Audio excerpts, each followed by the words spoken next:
Honourable members, prayers. Almighty God, we humbly beseech thee to look with favour upon this Parliament of the Republic of Ghana. Grant that it may perform its high duty as in thy sight. Give divine guidance to the President of the Republic. Thou may fully serve, and thy good purposes for the common human life be realized in our midst. O God, grant us the vision of our country, whereas it might be, country of righteousness, and none shall wrong his needs, where government shall rest on the will of the people and allow for the common good. Bless the efforts of those who struggle to make this vision a living reality. Inspire and strengthen our people that they may give time, thought, and sacrifice to speed the day of the coming beauty of Ghana and Africa. Amen.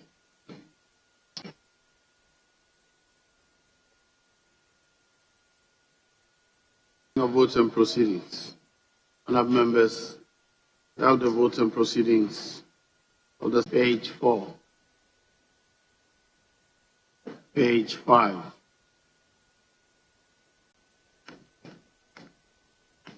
page 9. Item number 5, the Hungarian rendition of the Parliament of Hungary has been captured wrongly. It's Orzagaz, O-R-S-Z-A-G-H-A-Z should be the accurate spelling for how the Hungarian Parliament is known. I'm grateful, Mr. Speaker. And I heard a voice from heaven saying, write this: Blessed are the dead who died in the Lord. And from now on, blessed indeed, saith the Spirit, that they may rest from their labors, for their deeds followed them. Revelation chapter 14, verse 13.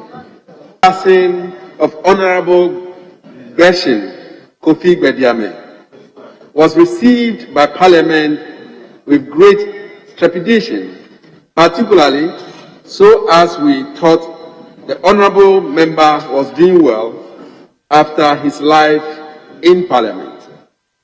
And indeed, from all indication, he had been very active in his religious activities. While words cannot fully express how much we feel about this shock, we shall still fall on few words we have struggled to find to share some of the memories and thoughts we have about the late Honourable Member. The late Honourable Gbediame's association with Parliament dates back to 7th January 1997, when he won the election on a ticket of the National Democratic Congress to represent the Nkwanta Constituency in the Volta region. In the second Parliament of the Fourth Republic, he served 5 terms from the 7th January 1997 to 6th January 2017. The late Honourable Gbediame was one of Ghana's longest-serving parliamentarians. The late Honourable Gbediame became a fast-rising legislator whose positive influence was felt both at plenary and in a committee in Parliament. He served on the following committees: Privileges, Public Accounts, Lands and Forestry, Business, Poverty Reduction Strategy, Special Budget, Local Government and Rural Development, and Public Accounts. He undoubtedly exhibited both and the chairman of Carol's Night Committee in Parliament. Honourable Gbediame was a consummate politician, a seasoned educationist as well as respected lawmaker.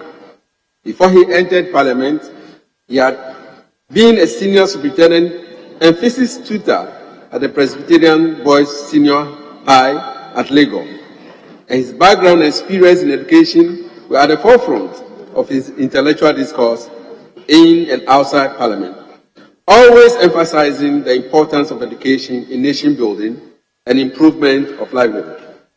He excelled in the various undertakings of his life as an MP, leaving his trail in the hearts of his constituents.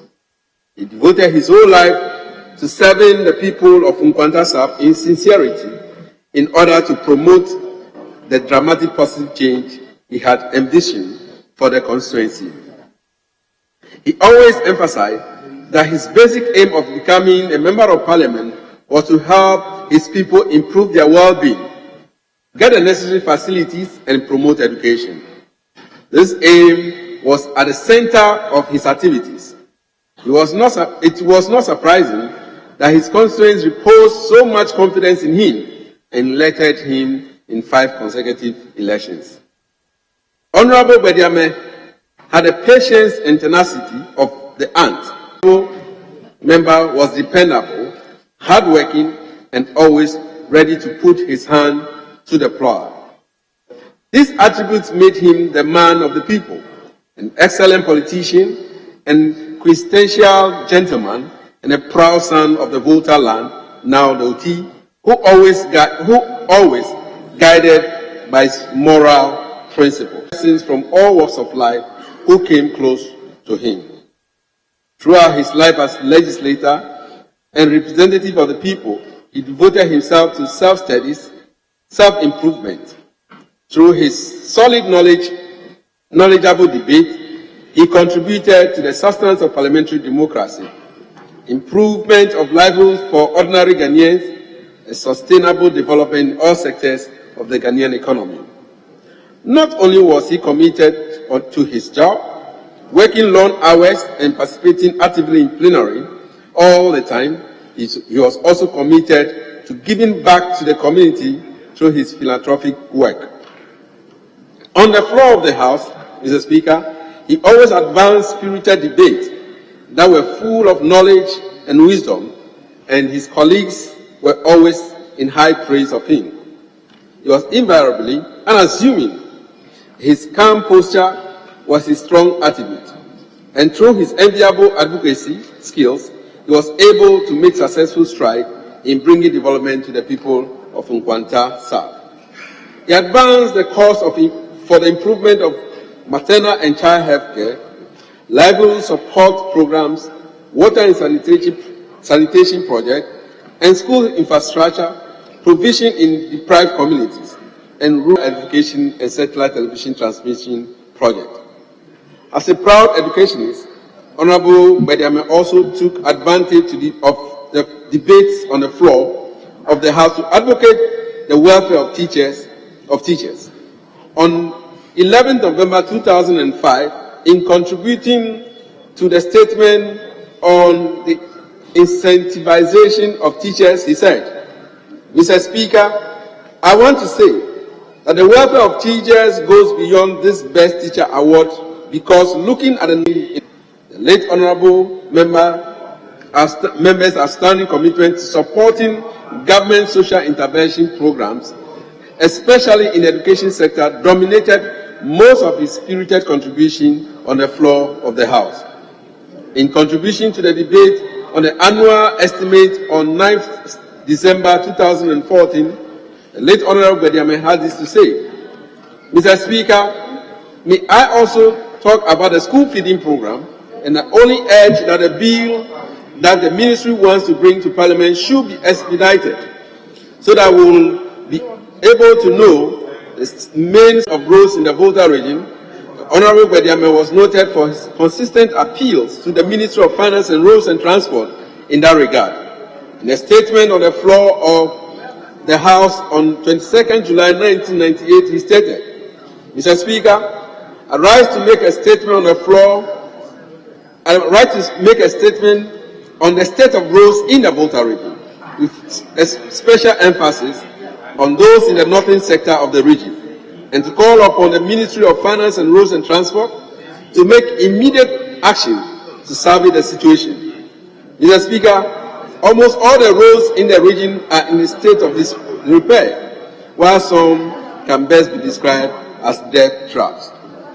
As a member from agrarian constituency, Honorable Bediame always made passionate appeals about the improvement of the livelihood of farmers and government support in agricultural technology.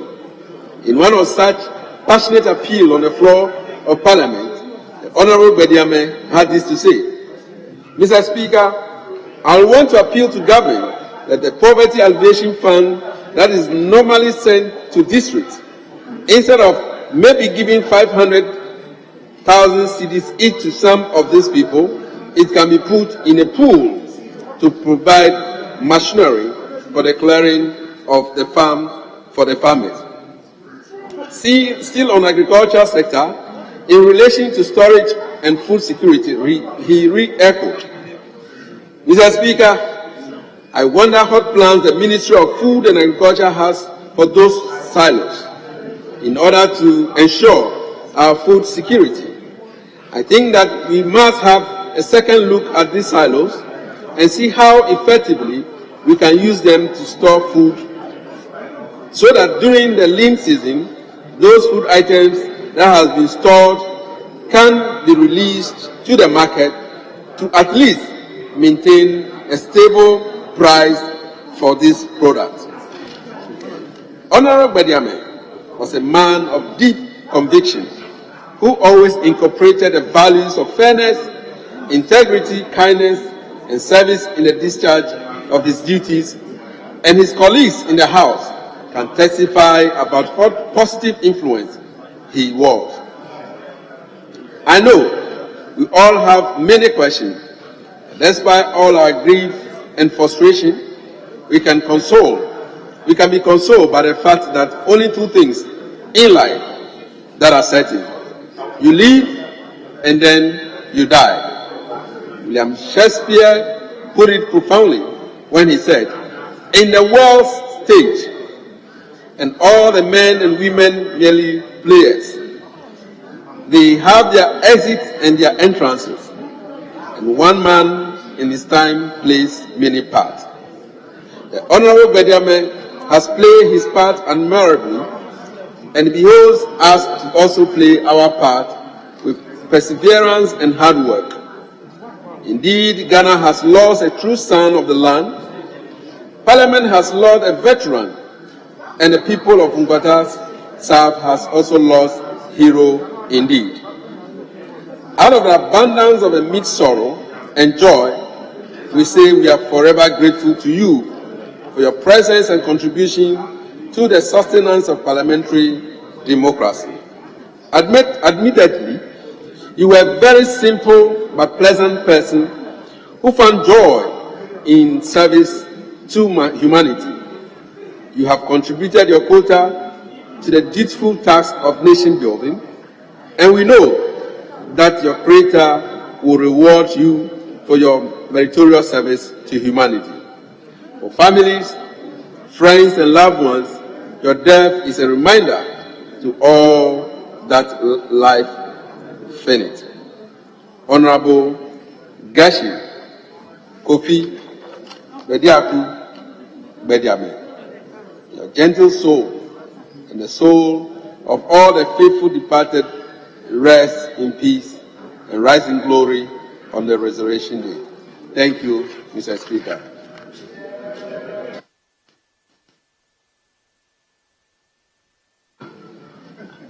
Yes, Honorable Deputy Minister.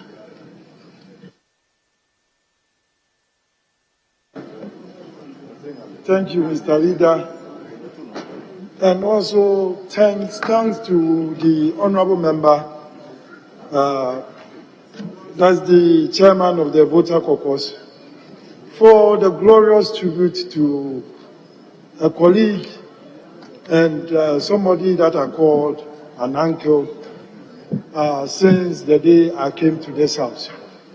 Mr. Speaker, the Honorable Bediame, I met him in 2005 when I came to this August Parliament.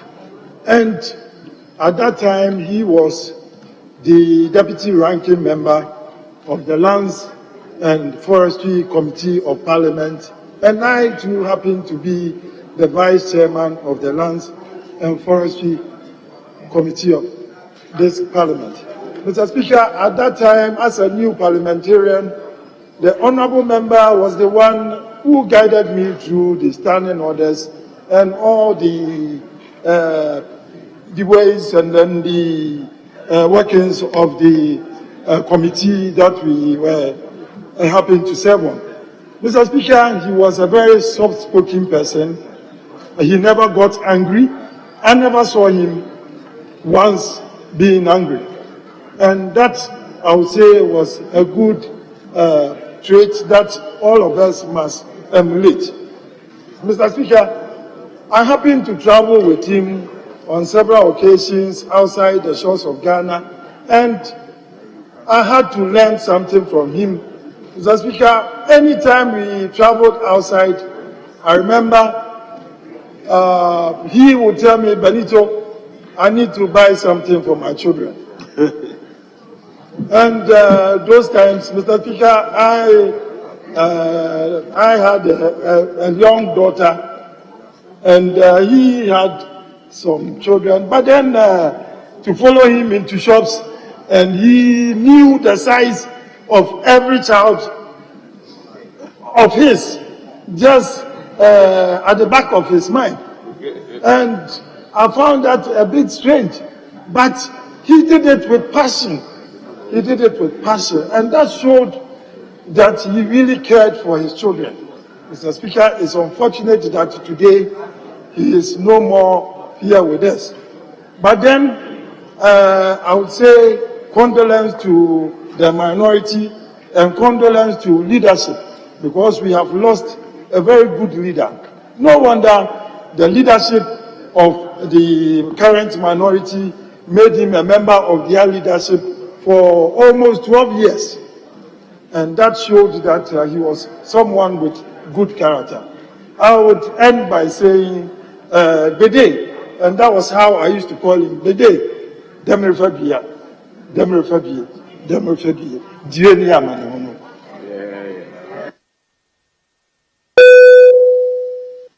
Yes, Honorable Leader.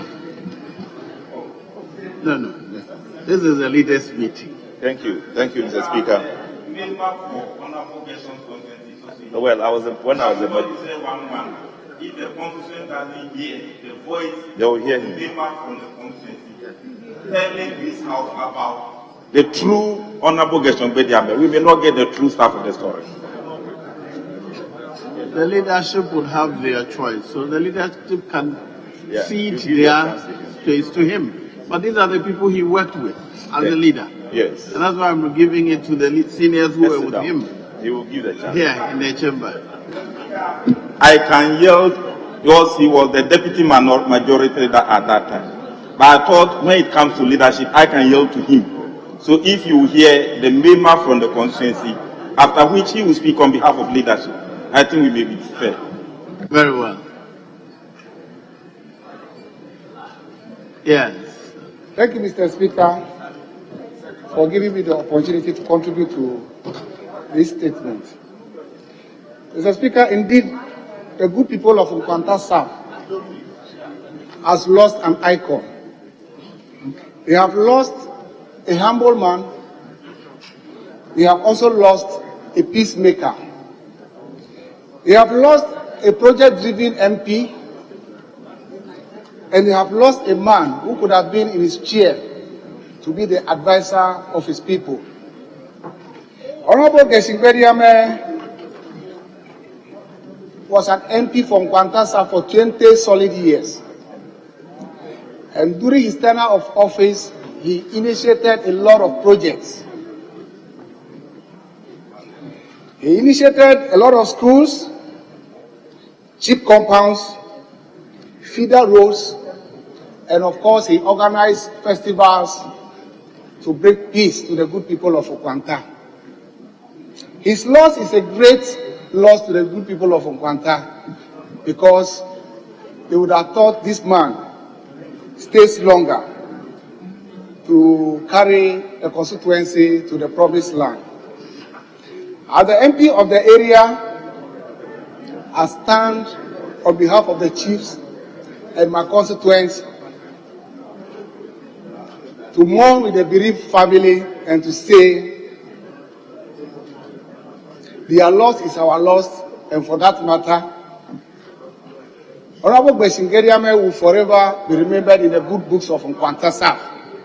And for that matter, he has become an icon that we will emulate now and forevermore. Thank you, Mr. Speaker, for giving me the opportunity.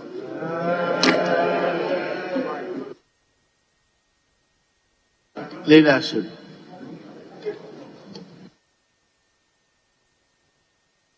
Speaker.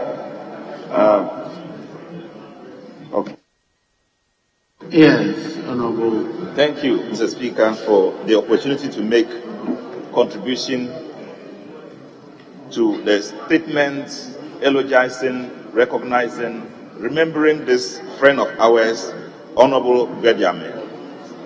The Speaker, the first close contact I had with Honorable Gbediame was when I was appointed, or when I was elected deputy leader, majority leader of the House. He was my senior and yet was my chief whip. I gave him the needed respect and he returned the respect to me.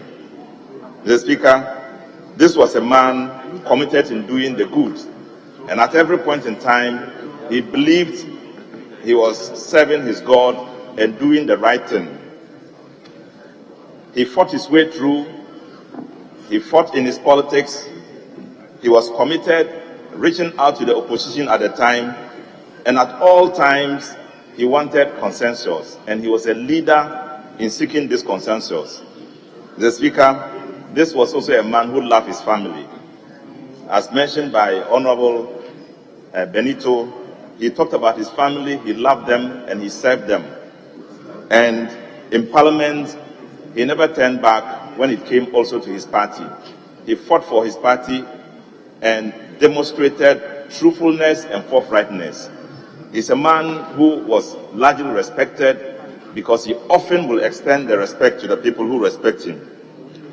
I recall in my relation with him at one point in time, Honorable Mutaka, who had been reassigned and came back to Parliament to serve from being a minister, wanted to be the leader, the ranking member, the chairman of the health committee. When the matter came to him, I gave him the go-ahead to work on it. He came back to me and said, "Leader, this one, I don't know how to serve it, how to handle it, and I want you to put your hand in it." Mr. Speaker, this was how he was. Even though I had full confidence that he could do the things he did, he still thought that at any point in time when there was controversy, he needed to do consultation. And so, with his advice, we were able to handle the matter because it was a dicey matter and needed to have some consensus building on it. Mr. Speaker, as I said, he believed very much that he was guided by God in everything that he did. He told me that at points when he thought that he was losing his election, it was the Almighty God who lifted him up. At primaries, when he went to face the most difficult challenges, he said it was because God served him and God helped him. Mr. Speaker, Shakespeare said, "All the world is a stage, and all the men and women who come in have their entrances and they have their exits." This man had his entrance. He entered and served us through politics. He exited at the tail end of his life when he resumed his daily activity after retiring from Parliament. I believe that it was in honor.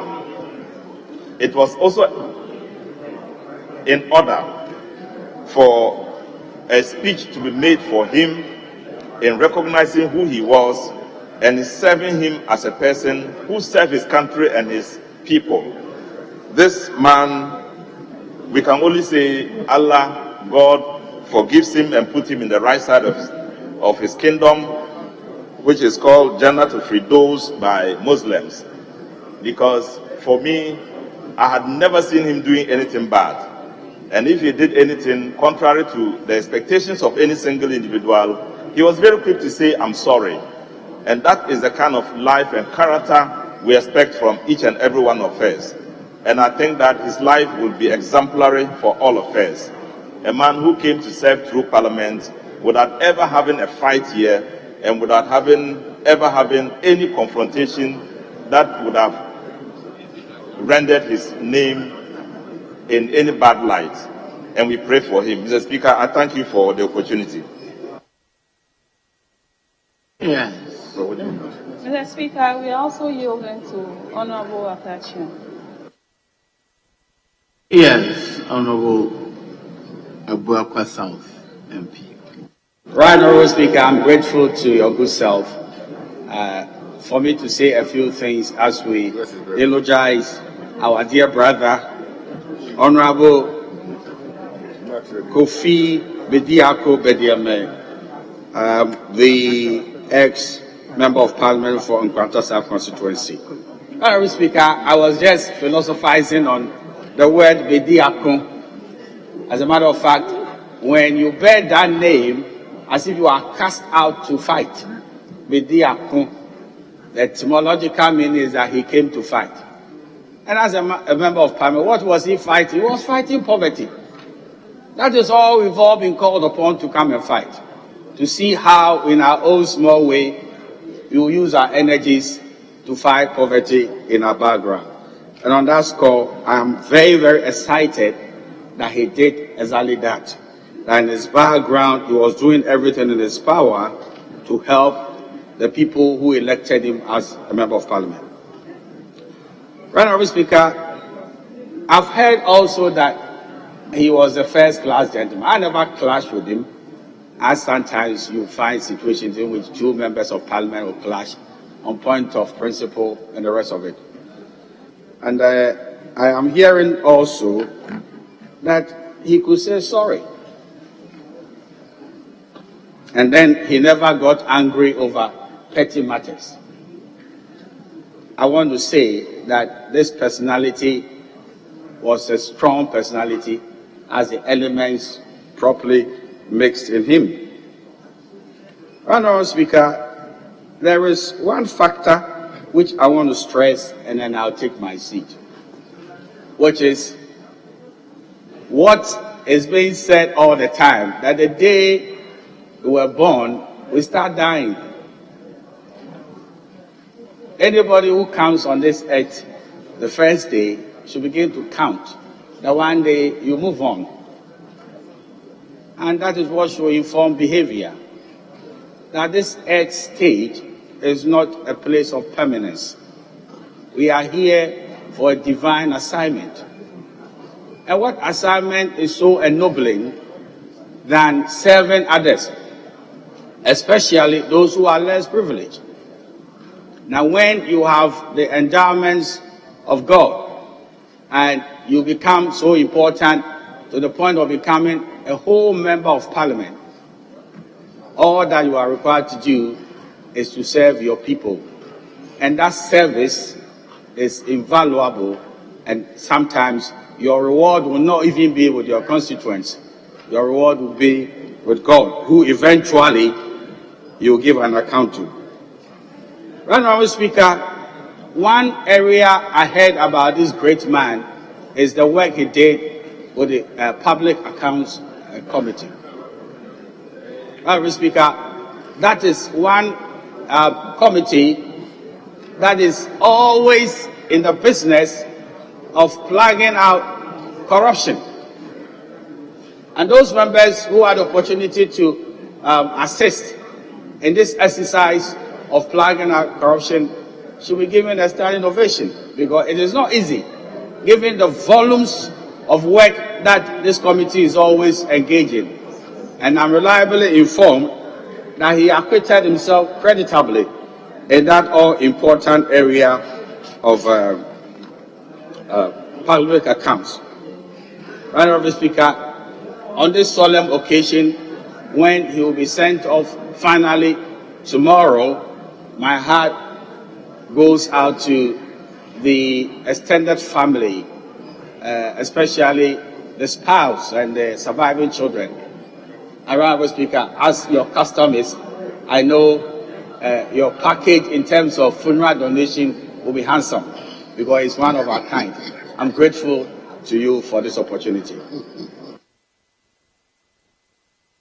Very well. Honourable members, before we observe a minute silence, I wish to observe one thing which nobody talked about, that Honourable Bediame was a leader of the Christian group in Parliament.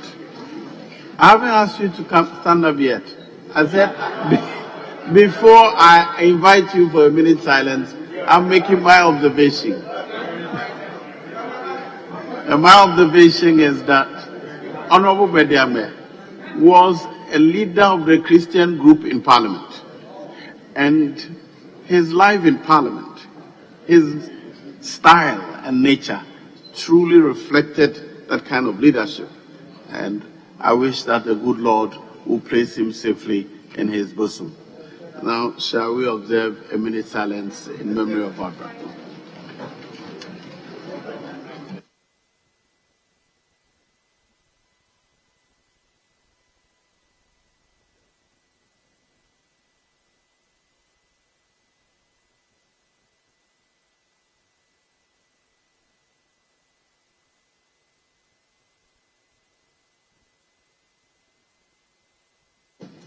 May the soul of Honorable Bediakon Bediame and all the souls of all the faithfully departed rest in peace. Amen.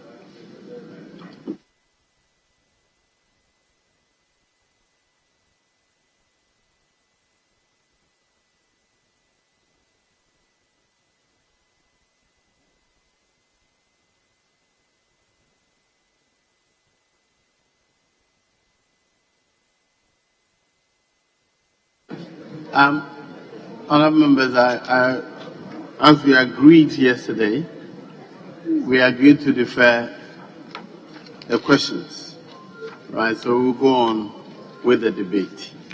I'm advised that the debate will start from the Committee on Energy.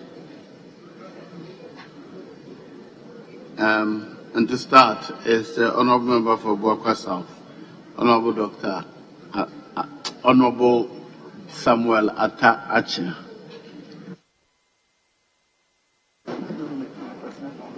Thank you, Honourable Speaker, for the space to contribute to motion number 9A on today's order paper that this august House approves the budget statement and economic policy at the behest of the President of Ghana, Nana Dankwa Akufo-Addo, for the year ending the 31st December 2022.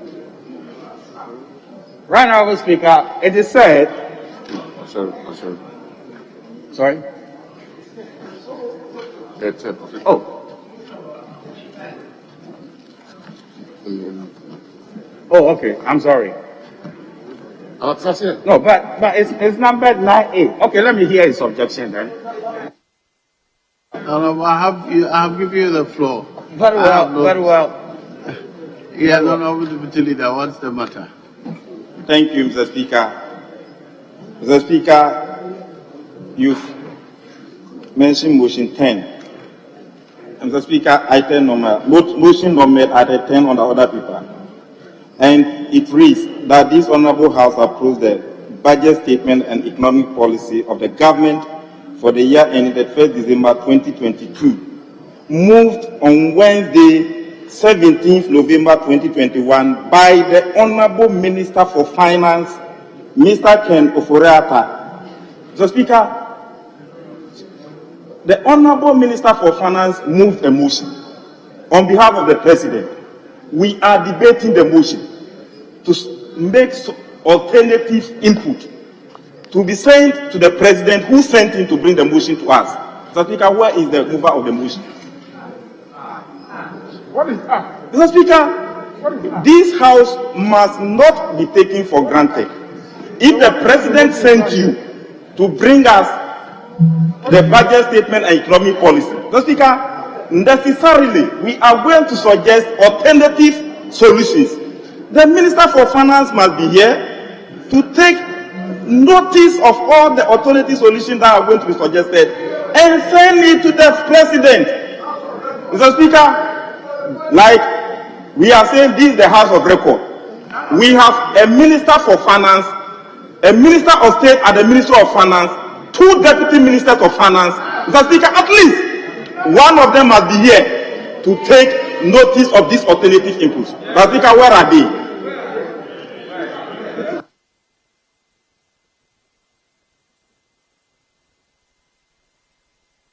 Yes, Honorable Leader.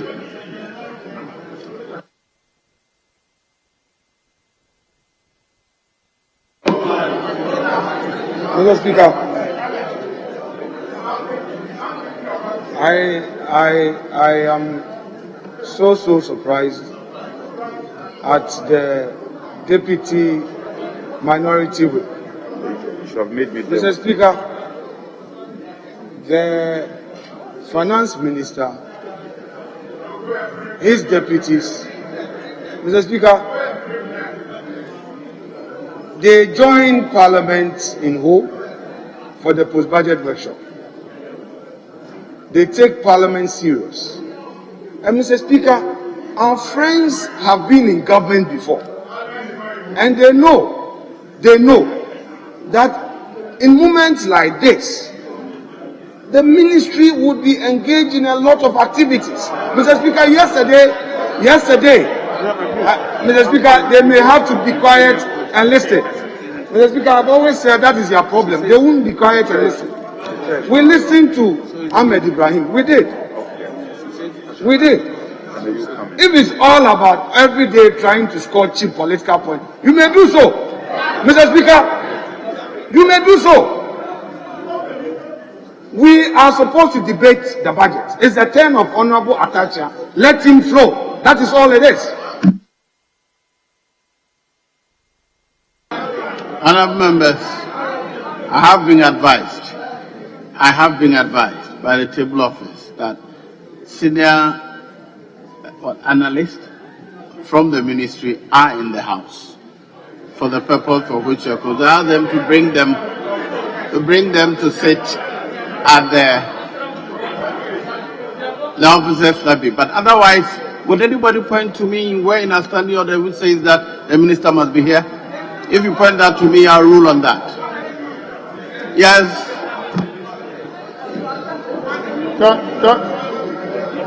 Thank you, Mr. Speaker. Mr. Speaker, motion has been moved by the Minister of Finance. And we are debating the motion moved by the Minister of Finance. None of the deputies are here. Mr. Speaker, the issue has been raised by the member. The Honourable Deputy Leader did not tell us why the Minister and the deputies are not here. He's only telling us that, they were with us in hope. Mr. Speaker, then there is no need to even debate the budget. If they being with us in hope is sufficient enough, then there is no need to debate the budget. Why are we debating the budget? To express our views on the policies. And he must be here to take note of all those issues. He is not here. And we should go ahead and debate the budget. Mr. Speaker, and you are saying that because we have a senior analyst here, and for that matter, we should go ahead and debate the budget. Mr. Speaker, it is not fair. We want the deputy or the minister himself to be here to take note of the issues that are being raised by the members. It is very important.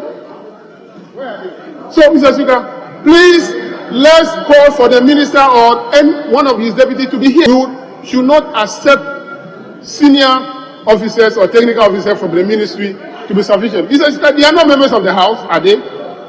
They are not members of the House. We permit the ministers to be here, even if they are not members of Parliament. We permit them to be here by the standing orders of the House. The technical men are not allowed by any of the standing orders of the House. So, Mr. Speaker, please, let's bring them here, or else we pause and take other motions. Mr. Speaker, I have my motion. The Public Accounts Committee motions are here. Let's take that and call the minister to be here. When they come, we'll stop and then we'll continue with the debate. Thank you, Mr. Speaker. Honourable members, I'm still waiting for guidance. If you point out to me where in after new orders, which says that the minister must be here, I'll rule that. Otherwise, I'll proceed. Yes.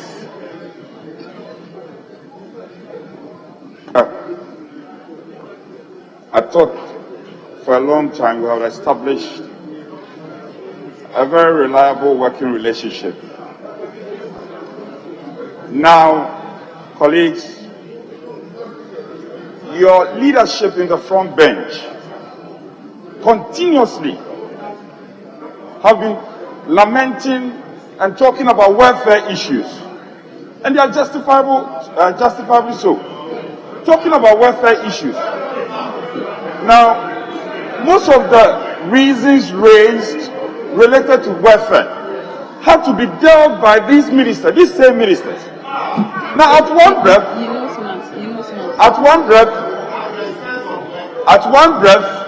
colleagues are calling for welfare needs to be attended to. At another breath, you are saying something else different. I think that we must get things straight. Speaker, we must get things straight. And I'm surprised at them. Yesterday, these same ministers were not here and you debated. What has changed today? Are you ready to debate or not? No, are you ready to debate or not? What is our function here? We are supposed to debate the budget. Yesterday, these same ministers were not here and you debated. So what has changed today? Speaker, I think our colleagues should stop they should stop litigating on this matter, and we should make progress. Speaker, you have duly recognized the Honourable Atacha. He should be allowed to speak, and so that the person on their side can also speak. Litigating over this matter will not help this House. We have to move ahead. If you are not ready for the debate, say so.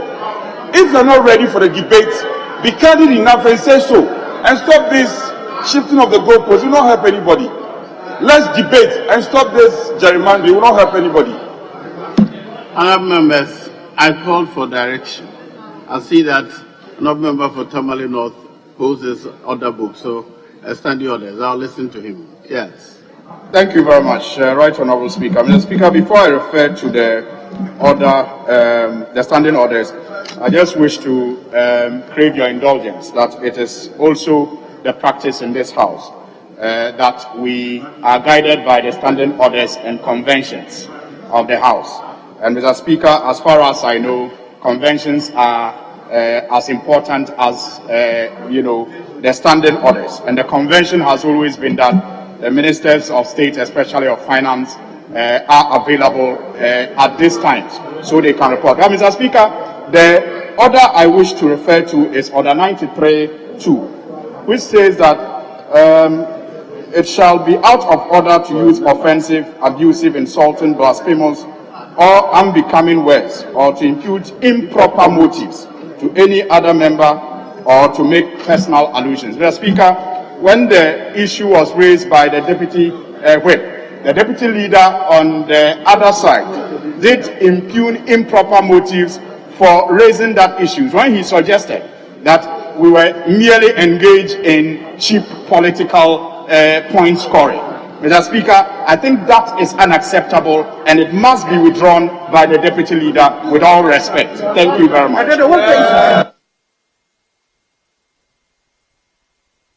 Can we take it one after the other? I didn't know that was the point you were going to raise. I'll hold it.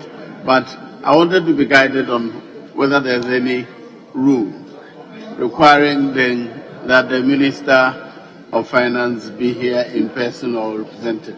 That's what I wanted to be guided on. Yes, Sine. Mr. Speaker, this is all about experience. Many a times, as a leader, you are confronted with this situation, whether you are at this side or at this side. in the situations I have come across, when such issues are raised, the leader at the other side is not naturally antagonistic. You simply may even tell a lie. Mr. Speaker, the Honorable Minister called me and said he's coming.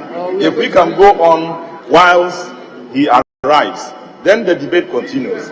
But once you get up and you are antagonistic, leader of government business, you are retarding your business and you are progressing the efforts of the opposition. And I think that, Mr. Speaker, the response was bad. Even though you might not find exactly on it, Mr. Speaker, it is out of order for anyone to move a motion and disappear at the point when the motion is debated. I don't think that is normal. It's not logical. It might not be stated logically here, but it is not proper for anyone to move a motion. And after moving the motion and people are debating, members are debating it, then you walk out of the motion. Mr. Speaker, I think that you yourself will not accept that. And it must be accepted logically that the mover of a motion must be present to listen to the motion. First, I think I must bring a conclusion to this matter. First, other matters have been introduced into the other matters will be spoken about, but this House, a motion is moved for the debate of the budget statement. The Speaker receives it and it says debate is deferred for 3 days. We start the debate on the 3rd day.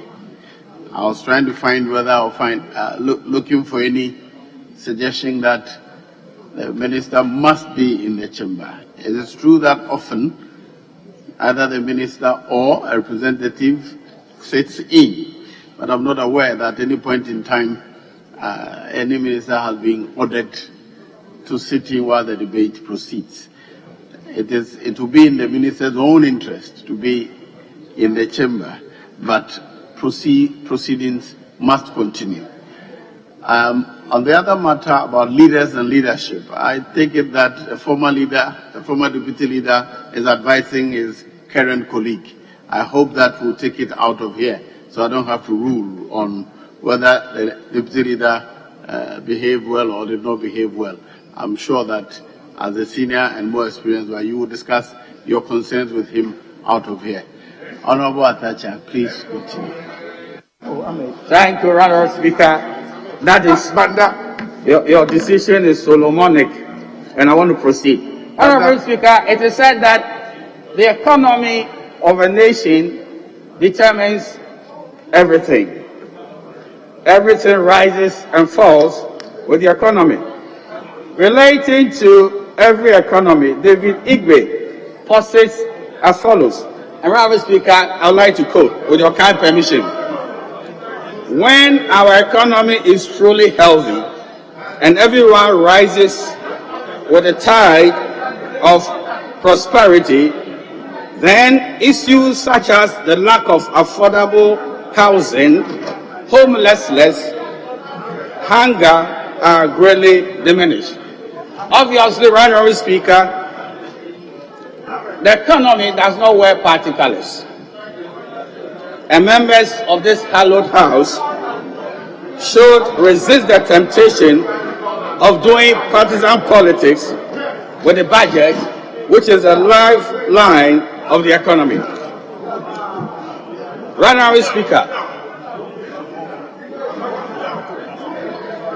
the Honorable Minister for Finance. Honorable attention, wait. Very well. Yes, Honorable Leader. Thank you, Mr. Speaker. Mr. Speaker, as leaders, it's our duty to assist you to maintain order in the House. Now. So when we are on our feet, we are not obstructing your business, but to assist you to seek for guidance. Mr. Speaker, I raise objection about the absence of the minister in the chamber. Mr. Speaker, and I did it based on law. So when you ask for us to bring the legal basis for that objection, Mr. Speaker, I was on my feet and I was expecting you to call me. Mr. Speaker, I was coming under Article 111 of the Constitution. And Mr. Speaker, you were citing technical men from the Ministry of Finance as coming here to take input and go and give to minister. So, Speaker, you and I know that technical men from the Ministry of Finance do not have audience on the floor. So, Speaker, when we are debating serious issues like financial statement and economic policy, making alternative policies and seeking for clarification, do they have audience to give that clarification? No.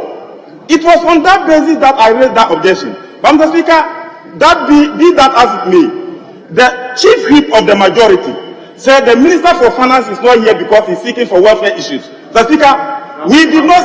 I think that portion must be expunged from the Hansard. It must not be allowed to stand in the Hansard. Welfare matters from where? We have not made any demands on the Minister of Finance.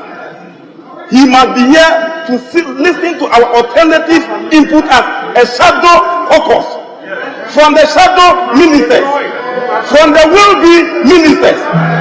Mr. Speaker, we are responsible opposition, and I want to call on you to call on the government chief whip to withdraw that portion of saying that the Minister for Finance, the Minister of State and the Minister of Finance, the two deputy ministers of Finance are all going around looking for welfare issues.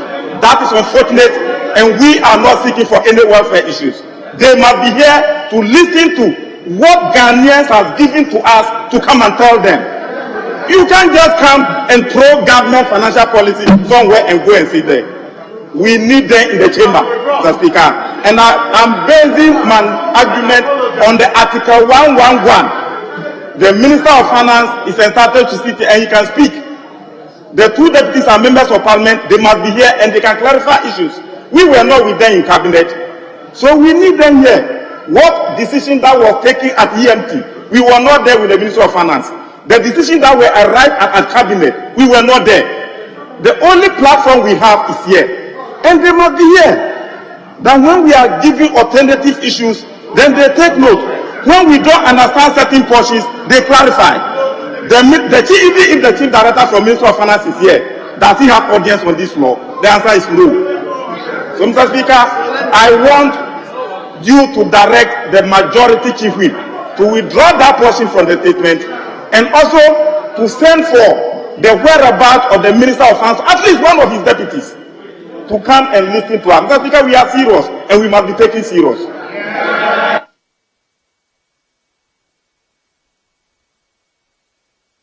Mr.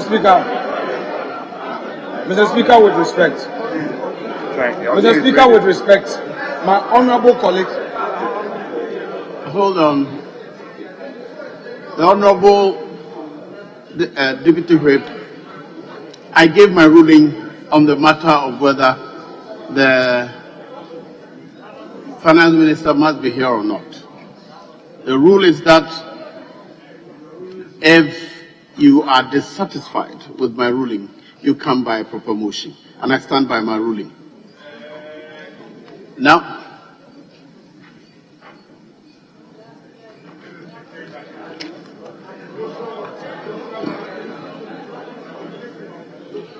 at no point did I mention that the technical men will come and sit in the chamber. They have never been. You said the minister is here to take notes. And that's when my attention was drawn to the fact that the technical people are here to take notes. So I directed them to come and sit at where technical people rather sit and not at the public gallery. And so I drew the House's attention that the technical people are here. So as far as I'm concerned, the matter relating to the minister is here. I've ruled upon it. You know the rule. If you are dissatisfied, you go through the proper procedure. That is how you assist the leaders to manage the House. Now, the issue of the Honourable Leader, Honourable Deputy Leader, using words which are inappropriate, frankly, but for the Honourable Member raising it, I had not heard it. It is my style if I hear it. If you are both speaking to the mic, so we deal in the law.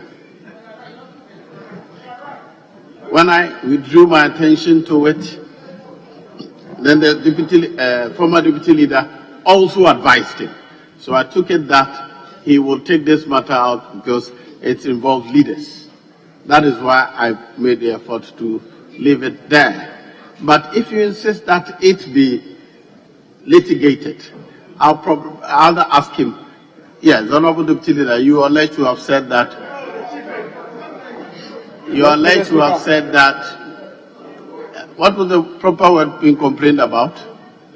He raised 93-2. No, but the words he's complaining about. Honorable Tamale North, what were the words you complained about? Mr. Speaker, thank you very much. I complained about the use of cheap political point scoring.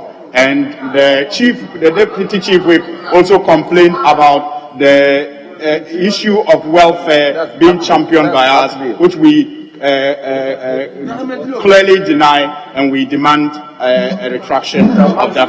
Thank you. Sorry, welfare what? I didn't hear the welfare part. Sorry. Mr. Speaker, the deputy leader suggested that what we were doing amounted to cheap political point scoring. The deputy whip, the whip also suggested that the ministers were absent because our leaders have been complaining about welfare issues for which they are having to attend to. And we, through our leader, is saying that it is untrue, and we demand that the ministers be here, and we have not asked them to attend to any welfare issue. Thank you. So what is the complaint about the welfare matter? Is it coming under Order 93? Is it also coming under Order 93? Can I get the facts? So you don't build law on empty things. There must be facts. So all of you, kindly resume your seat. I want the confirmation of what the complaint is. Yes, so the welfare part, what is the complaint? So, Mr. Speaker, the complaint is that he is attributing the absence of the ministers from this house to a demand that we say we have not made. Which amounts to blackmail. Very well. Yes, first, Honorable Deputy Leader, you are alleged to have said that they are seeking cheap political points. Did you say that? Mr. Speaker, with respect. First, I want to address you on two issues. Kindly let me get the facts correct before we proceed. Mr. Speaker, I haven't made an expression to the effect of impugning improper motive. Complaining about the words. Mr. Speaker, he quoted scoring cheap political points. Did you use the word? Unfortunately, Speaker, I did not pay attention to that. I repeat that I haven't used an expression to the effect that he is complaining about. He has complained that I have used an expression, which expression amount to impugning improper motive into a submission made by the deputy minority whip. I am saying that I have not made such an expression.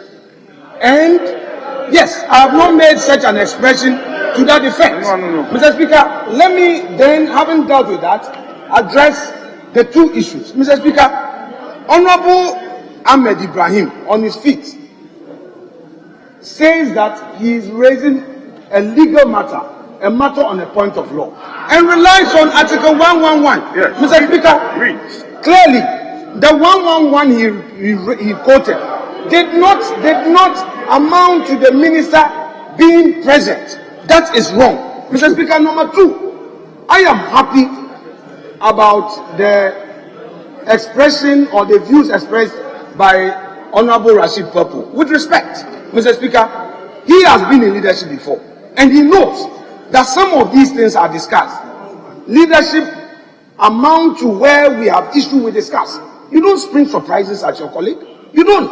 And Ahmed and I know that we engage each other a lot. This is a trivial matter that we could have engaged each other. So you bring it to the floor, and you are saying I should keep quiet, and you think that my response amounts to antagonism. I take serious objection to it. With respect, I'm telling you, tell your colleague to engage us also. so that we can solve some of these things. Honorable, the current matter before me, which I must resolve, is whether you use the expression cheap political.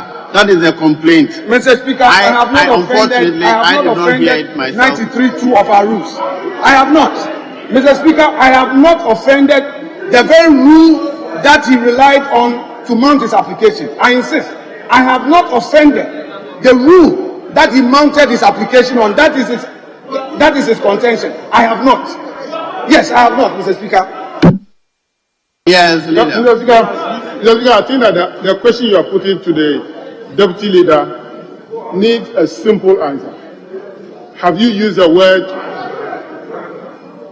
Have you used such words? The answer is yes, I used it. No, I did not use those words. And he's going round, as if he's playing ball. So, Mr. Speaker, he should be forthright and answer your question so that you can move forward. Mr. Speaker, Honorable Suhini read Article Order 93(2). He says, I quote, "It shall be out of order to use offensive, abusive, insulting, blasphemous, or unbecoming words, or to impute improper motives to any other member, or to make personal allusions." Mr. Speaker, I put it to him. I put it to him to mount his application again to tell me what I said that amount to offending this rule. I have not done that. I have not done that. The issue, he says that you have used those words. I've repeated the words he's complaining about. But the answer is that you have not used those words. Very well. Honorable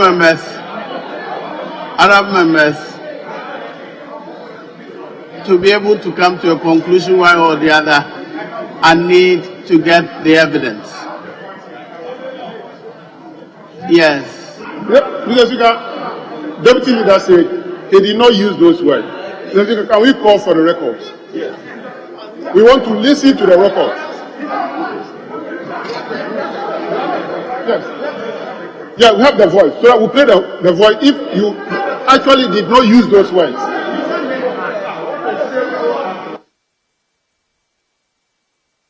That's exactly what I was coming to. That I cannot make a determination when the facts are in dispute. So, why do we like complicating matters which can be simplified? The only evidence I can admit is the official record, which we go through and correct every day. So please, keep whatever you have. I'll call for the official record and it will be made available to whoever is presiding, so you will make the appropriate orders. Let's proceed. Honorable Attachment. That, honorable members, the matter that was brought before me was and I have ruled on it. If anybody brings any other matter, I'll deal with it. In the meantime, please proceed. Thank you, Right Honourable Speaker. We are discussing the budget, which is the lifeline of the economy, and let's have peace. You have not filed a complaint. You're pointing your finger. If you have an issue, file it. But in the meantime, we should not proceed with the proceedings. Please. Mr. Speaker. Mr. Speaker. Mr. Speaker. Mr. Speaker.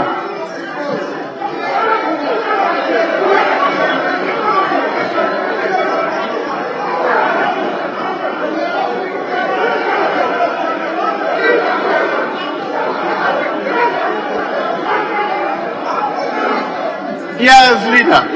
Thank you, Mr. Speaker. Mr. Speaker, Honorable Anodon Press, the majority chief whip.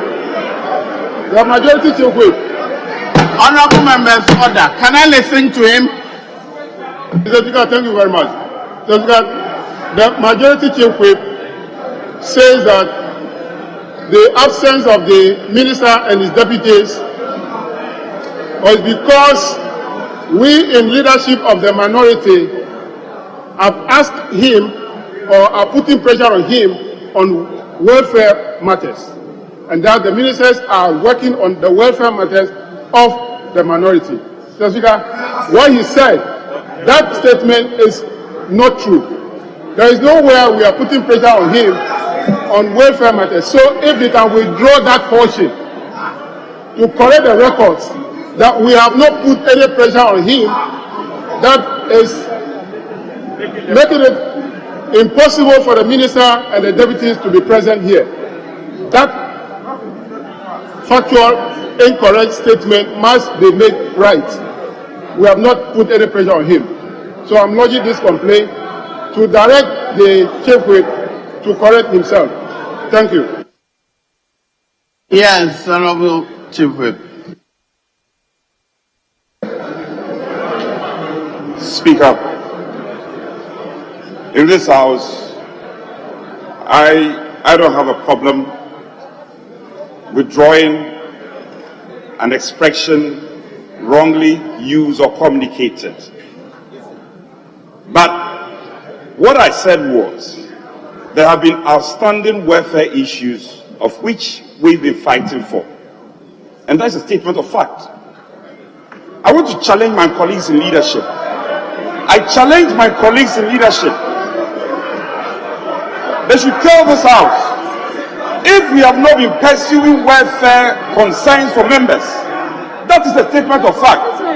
And I will find it difficult to withdraw that. That is a statement of fact. There are outstanding welfare issues I have been going after together with the leadership. That is what it is.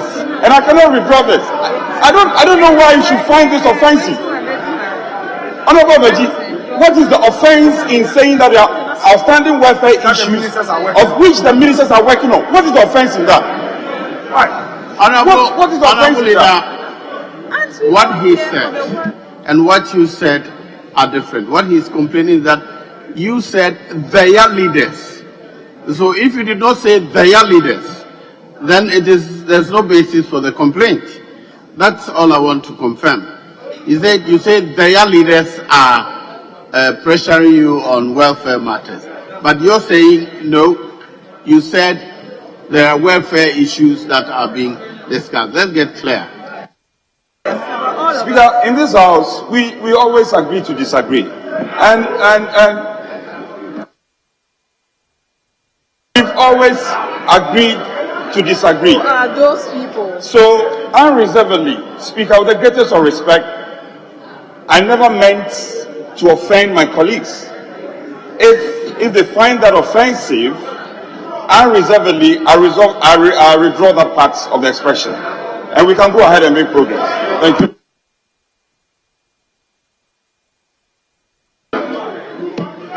Yes, Honorable Atacha, proceed. Yes. Thank you, Honorable Speaker.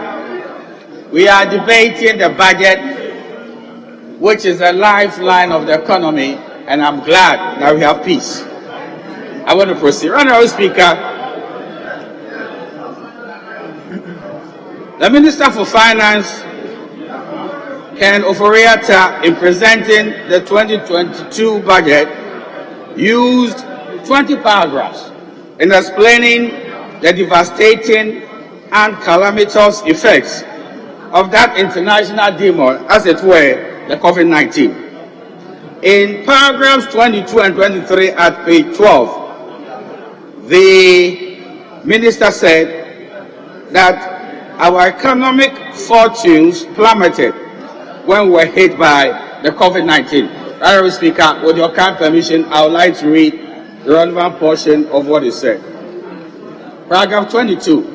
By March 2020, our first quarter macro physical indicators reflected the turnaround we had accomplished over the 3.5 years. Indeed, we had just experienced an oversubscription of our $3.3 billion bond issuance on the international capital market as a result of strong investor confidence.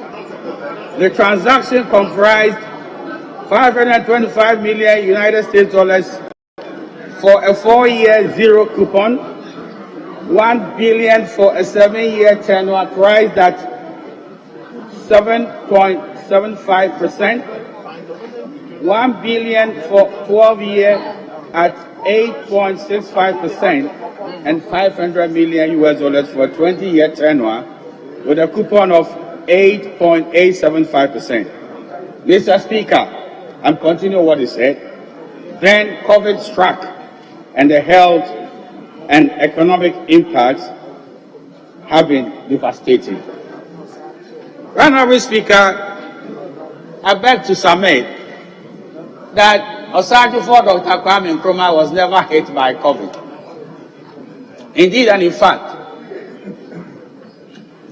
our dear Flight Lieutenant J.J. Rawlings, who ruled Ghana for close to 19 years, was never hit by COVID.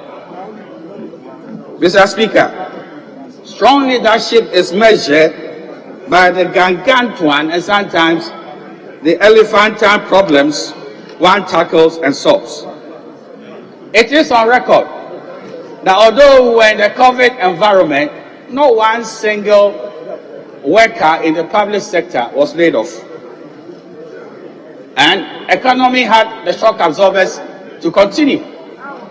This is an eloquent testimony of the exemplary and quality leadership of President Nana Addo Dankwa Akufo-Addo.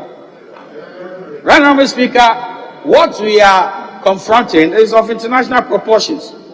In the United States of America, the Congressional Budget Office projects a total of $7.6 billion in the cost of the output during the next decade. Right now, Mr. Speaker, let me quote the economic impact of the COVID on the United Kingdom. This is in a paper published on the 24th of September 2020. Coronavirus economic impact, UK. The magnitude of the recession caused by the pandemic is unprecedented in modern times. GDP declined by 9.8% in 2020, the steepest drop since consistent records began in 1948, and the most in over 300 years on some estimates, unquote. Right, Honorable Speaker, even in our backyard, Nigeria, the report of the IMF is very clear that the economy eventually recovered by the third quarter of 2020, but was immediately sent into a tailspin by the end of the fourth quarter, when the country was hit by the second wave of the pandemic, which proved to be more lethal than the first. Total GDP in 2020 was reported at $43.29 billion from $448.12 billion in 2018. In the first quarter of 2021, GDP was recorded at 0.51%. The Q1 2021 growth was slower than the 1.87 growth rate recorded in Q1 2020, but higher than 0.11 recorded in Q4 2020, indicating a gradual but steady growth. Based on the premise of a projected recovery in crude oil output and price levels, real GDP growth in 2021 is expected to increase to 22.5% and will only return to its pre-pandemic level in 2022, according to the IMF. Honorable Speaker, in accord and consistent with the Sustainable Development Goals of the United Nations, number 7, which touches on affordable and clean energy, President Akufo-Addo's government is working towards generating power from the Pualugu multipurpose dam. Honorable Speaker, this may be found at page 163, paragraph 1804 of the budget. Honorable Speaker, this is a very important level of my submission. That, having regard to my modest legal training and practice, I want to submit that regarding the power purchase agreements, executed by the previous NDC government, the take-or-pay provision tantamount to causing financial loss to the state. Right, Honorable Speaker, this obtuse and weird arrangement has cost the nation huge sums of money and, by extension, infrastructure development, which is schools, hospitals, roads, and factories. Mr. Speaker, here is a criminal waste of the nation's money as a result of the obnoxious take-or-pay arrangement. In the year 2019, regarding the take-or-pay arrangement, we paid to the independent power producers 5.4 billion Ghana cedis. In the year 2020, we paid the independent power producers 6.8 billion Ghana cedis. And this year, 2021, from January to September, we have paid them 5.8 billion, which is 17.6 billion Ghana cedis in total. Honorable Speaker, I did some arithmetic. If you put together the budget of this great house and that of roads and health, what we have paid out in these criminal arrangements is in the sum of 17.6, and the total of the budget of this house, the roads, ministry, and health is 15.5 billion, and this is sad indeed. Honorable Speaker, I am glad. Honorable Member, hold on. Yes. Yeah. I thought you were on fit to raise an objection, otherwise. Yeah, right, Honorable Speaker. My learned senior referred to the take-or-pay clauses that were in the power purchase agreement that the previous NDC government signed, and attributed acts of criminality to that past government. Some of the members of that past government, including myself, are in this house. And yet, he is employing language that shows, or that seeks to demonstrate that we're engaged in intentional acts of criminality, a criminal enterprise. Under our orders, I want him to withdraw the reference to criminal enterprise. And then also, the honorable member must understand that take or pay are standard clauses in power purchase agreements. And the reason is very simple. If the investor is coming into your country to invest in a power plant, and you have no money to pay ex ante, then that clause will tie you so that you will be able to pay for the construction and maintenance of the power plant. So there is no underlying criminal intention on anybody's part in agreeing to a take-or-pay clause. And in any case, Mr. Speaker, I have cited that LNG agreement that was signed recently by this current government. And there are take-or-pay clauses. Are they also causing financial loss to the state? Are they criminals? Are they engaged in a criminal enterprise? Mr. Speaker, my learned senior must withdraw those words. Rather, Speaker, I beg to submit that his submissions do not take away from the fact that you needn't even be intentional in causing financial losses. It could be negligent. So please, it's such an elastic provision. And I want to say, with all respect to him, I know he's a lecturer in law, that arrangement, so far as I'm concerned, tantamount to causing financial loss to the state, willful or otherwise. Yes. Honorable Speaker, hold on. I am elated. Honorable, hold on. He's raised an issue of Article 93.2, and I want to deal with that before I proceed. Can I hear the leaders on the suggestion that the member on his feet, the use of the word criminal, that criminal one? Enterprise. Did you use that? I don't remember hearing enterprise. Is that the conduct, the arrangement was criminal?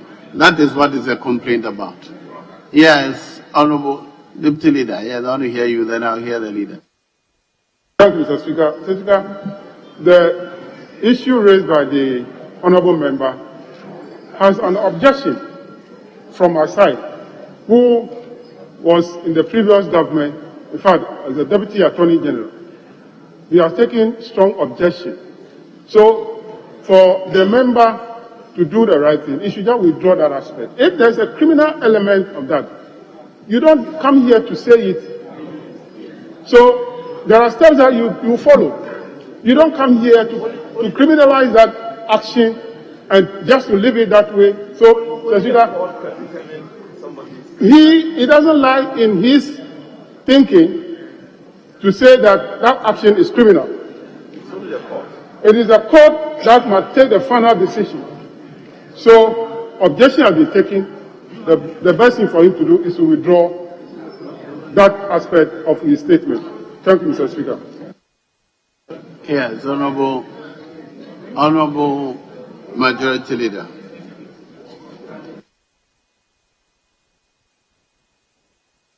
Yes, I wanted to hear your comment on the objection before I make a ruling. Speaker, I was not really following the issue that they are discussing now, so I'm not able to provide any opinion as of yet. I was not really following. I was looking at some other material.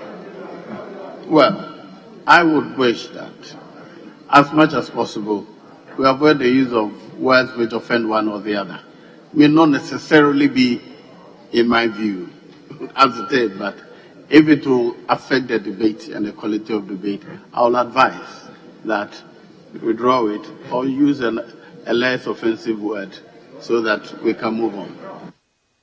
So, Honourable Speaker, I withdraw the statement that it was a criminal arraignment.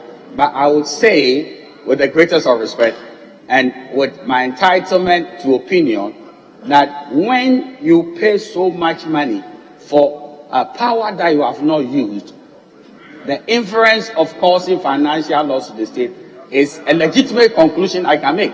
If not, then I'm being affected not to proffer an opinion. So the understanding that it's a criminal arraignment, I withdraw. But the conclusion is obvious, that we paid for huge sums of money for power we never used. And for me, and my training as a lawyer, we are in the area of causing financial loss to the state, whether it's it's willful or negligent or otherwise. But I want to proceed. I do not intend to offend, but that is what my opinion is. Right, Honourable Speaker, I am elated that under the able leadership of Nana Dankwa Akufo-Addo, an arrangement has been put in place to have some consensus as to how we'll be able to take away this dimension which is bleeding the economy. And the power producers are also interested in taking away this dimension. That is eminently sensible, and that is also evidence of good governance and mature leadership. Right, Honourable Speaker, these issues are captured at page 163, paragraphs 805, 806 of the budget. Right, Honourable Speaker, there is a game changer which the President is driving through the Ghana Integrated Aluminium Development Company, GIADEC. It is the integrated aluminium industry. Right, Honourable Speaker, I see this as a watershed in the economic transformation of this country. At page 150 of the budget, this is what the Minister rendered the matter, and with your kind permission, I'd like to read. Honourable Speaker, I know you are a man of justice, and the space that have been consumed by the interruptions will be taken into account so that I have my full 15 minutes. I'm grateful for your kindness. Page 150 of the budget.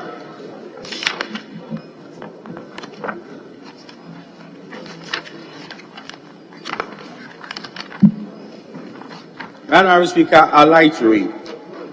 Mr. Speaker, in September 2021, His Excellency the President launched the 4 key projects under the integrated aluminium industry. These projects collectively define the full scope of the upstream part of the IAI and will ensure the full exploitation and value addition to Ghana's 900 million tons of bauxite reserves at Awaso in the Western North region, in Ahin and in Pasaso in the Ashanti region, and Chebi in the Eastern region. Right, Honorable Speaker, it is important to have some understanding regarding the immense benefit of this important area of our economic development. It is estimated that recoverable reserves of 700 million metric tons will produce approximately 10 million metric tons of bauxite annually over an estimated period of 70 years. About 4 million metric tons of alumina per annum over a period of 70 years, and approximately 300,000 metric tons of aluminum per year, also over a period of 70 years. The economic potential of the total recoverable bauxite of 700 metric tons in an estimated gross revenue of approximately $500 million United States dollars per year, totaling $3.35 billion over 70 years, based on the current market price of $50 per ton. Refining the raw bauxite into alumina to produce 4 million metric tons of alumina per year, based on the current market price of $400 per ton, will generate gross revenue of approximately $1.6 billion per year, translated into $112 billion over 70 years. At the smelting stage, based on a revamped Valco smelter producing 300,000 tons of primary aluminum per year, the smelter is estimated to generate a gross revenue of $810 million US dollars per year, totaling $56.7 billion over 70 years, using current LME price of $2,700 United States dollars. The upstream section of the industry is expected to generate tens of thousands of direct and indirect jobs. The downstream activities, where the aluminum is turned into the final products for the transportation, aeroplane, cars, engineering, electricity poles, grates, building and construction, roofing sheets, household items, utensils, packaging, etc., is even more significant. It is expected to yield billions in gross revenues, with hundreds of thousands in direct and indirect employment, resulting from manufacturing industries that will develop across Ghana, utilizing local primary aluminum stemming from the investment in the upstream sector. Mr. Speaker, the economic activity and employment generated by this industry, even during the development phase, is also significant. The overall multiplier impact on the economy will be considerable. It is estimated that the delivery of the upstream section of the plan will require significant capital investment of some $6 billion spread over 4 to 5 years from the strategic investors, with GRDEC taking equity stakes in each venture. The key, right now, Speaker, to unlocking this potential, however, is the development of infrastructure, railways, port facilities, and the availability of competitively priced power. We must, as a matter of urgency, put in place these underpinnings to ensure delivery of the full potential that this industry offers to our economy. We need a clear line of sight to the delivery of this critical infrastructure. I have 1 minute more. 1 minute. I allowed you extra time for the... Very well. I'm about to end. This is the most important part of mine. Critical infrastructure, which will also open up to our country for investment in other industries. This will be a huge boost to our industrial transformation efforts. Mr. Speaker, we should all put our resources together to bring this about. In conclusion, Honorable Speaker, Under the able leadership of President Kufuor, we are rising from the ashes of the COVID-19 pandemic. Life is being infused into the economy, the adequate budget. The E-levy should be embraced by all Ghanaians, especially as this is a veritable avenue for revenue and by extension infrastructure development. Right now, Speaker, we should not be blind people. There is light at the end of the tunnel, and Ghana will be better off for it with this budget. I'm grateful to you. Honorable Dr. Konradoko.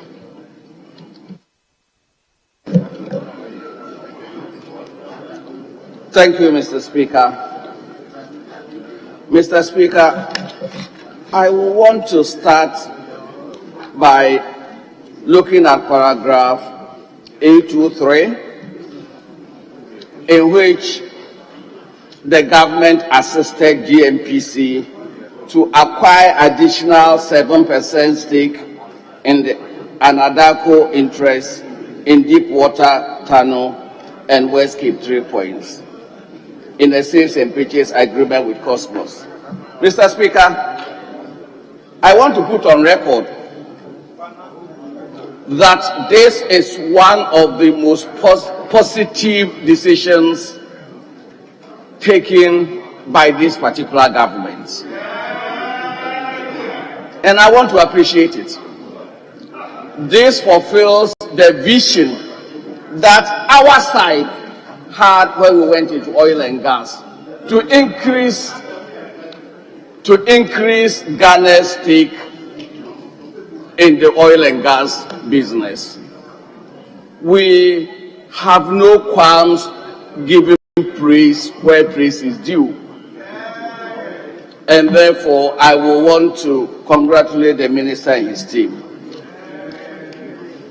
Having said that, Mr. Speaker, if you go to paragraph 829 of the 2022 budget statement, the statement says Parliament granted approval to GMPC to acquire 37 stake in Deepwater Cape 3 Points block and 70% of Deepwater Cape 3 Points of South Deepwater Cape 3 Points. Mr. Speaker, I want to put on record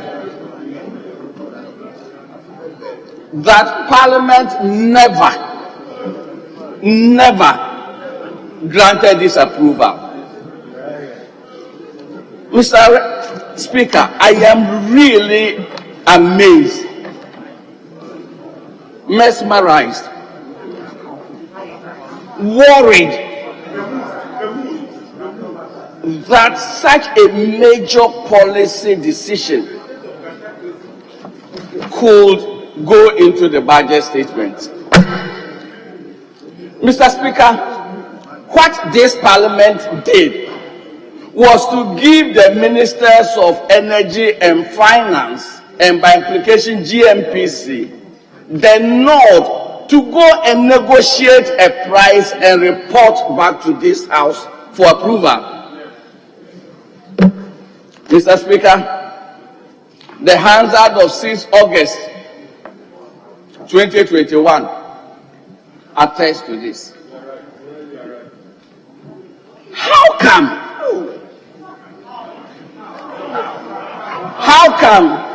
I'm hearing what page? In fact, I may even quote what Honorable, my brother and friend, Honorable K.T. Hammond said on the day on Ake.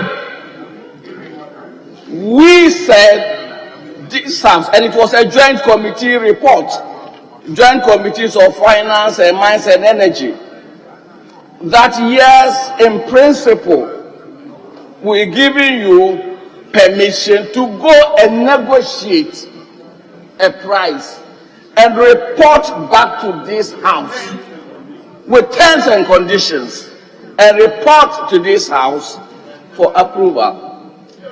In terms of the loan, we did not even consider the loan because we said we had not even gotten there. So for the budget to say Parliament had given approval and the language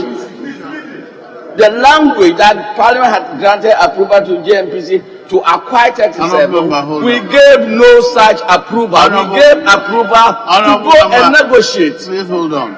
Yes, Mr. Speaker, unfortunately, my brother and colleague may unwittingly be misleading the House. Mr. Speaker, I have looked at the particular paragraph in question, 166 page and the paragraph 829, Speaker, of the budget statement, and what he refers to. Parliament granted approval to GMPC to acquire 37% stake. I'm sure that's what he's talking about. Mr. Speaker, we may well do well. Honorable Ketamon, after him, you're the next person. So take note of, and then you respond, please, so that we don't interrupt you. Yes, please proceed. Thank you, Mr. Speaker. Mr. Speaker, and therefore, I want this House and the general public watching to note that Parliament has not yet approved. Because Parliament was lambasted that we had approved the purchase and an amount of $1.6 billion even quoted. And that was a memorandum. And so for Mr. Speaker, I just want to put that on record for the appropriate sections of the budget to be amended if possible. To reflect what is reflected in the handout. Mr. Speaker, I also want to look at,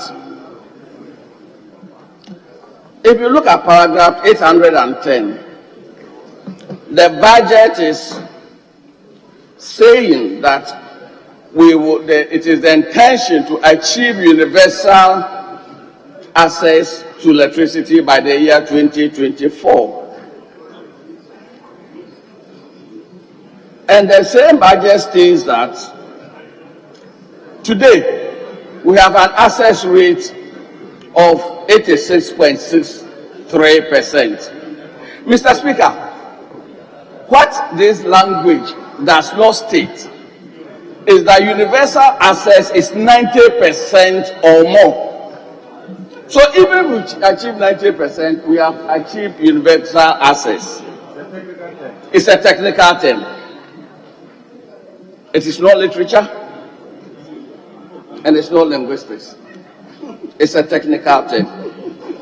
So if in 3 years, our ambitious target is to go from 86.3 to 90%, Mr. Speaker, this is extremely unambitious. Mr. Speaker, I want to state that in 2016, at the end of 2016, we had an access rate of 83.25%. 83.25% at the end of 2016. Therefore, all the budget is admitting that in 5 years of the administration of this government, we have only added 3%. 3% in 5 years. 3% addition to national access rate. At the end of 2016, we had 83.25% access rate, access to electricity.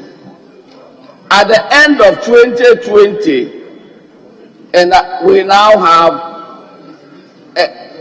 86.63. Mr. Speaker, electricity is no longer a social good. It is not a social commodity. It's long gone beyond being a social commodity. It is an economic good, a launch pad for development, a launch pad for micro industry, a launch pad for rural development, and a launch pad to bring the rest of the country into modernity. And here we are, crawling, literally crawling into modernity, because we do not see the seriousness of providing power to our people, especially the people communities whose sweat and toil feeds this country. Mr. Speaker, and I'm very passionate about this, the sweat and toil of our rural communities has to be recognized. In 1921, Mr. Speaker, 3 commodities, cocoa, timber, gold, constituted 90% of all our export earnings, Mr. Speaker. 2021, 3 commodities, cocoa, gold, crude oil, constituted over 80% of all our export earnings. The unfortunate trajectory is that these commodities are exported in their raw state. So as we will say in P, did we come or did we go? And to arrest this, Mr. Speaker, we can only go into processing. Hold on, turn off your mic. So, all right. Yes. Thank you, Mr. Speaker. Mr. Speaker, Honorable Governor Donko mentioned that in the year 2016, the Ghana access rate to electricity was 83. That's what he said. But on record, Ghana access rate in 2016 was 79.3. 79.3 on record. On record.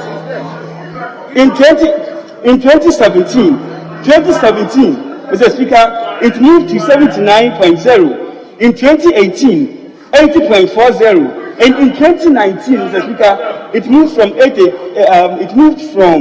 80.40 to 83.50. So the information he gave, he is misinforming the House. Which record are you quoting from? I'm quoting from World Bank record. World Bank record. So he can check. Electricity access rate in Ghana wasn't 83%, as we say in the It's all right. Yes. Honourable Member, your record was disputed. But please take that in your contribution. Mr. Speaker, I am a village boy, and so I don't say things that I don't know. Access rates of 80.5 is in the 2015 budget. See page 517 of the 2016 budget, which this House approved. Oh, and yet you are part of the approval. Again, the 83.25% at the end of 2016, you will see it in paragraph 463, page 85 of the 2017 budget that this House approved. A record of this House. This, I am speaking from a record of this House, submitted by the minister so authorized. Thank you, Mr. Speaker. Mr. Speaker, I also want to talk about my committee chairman, my brother and friend, I would rather use the word used in the budget, onerous take and pay. Onerous take and pay agreements. Mr. Speaker, since 2017, this House has been told that the government is renegotiating PPAs in order to do away with take or pay agreements. Mr. Speaker, as of 2020, we are still being told they are negotiating.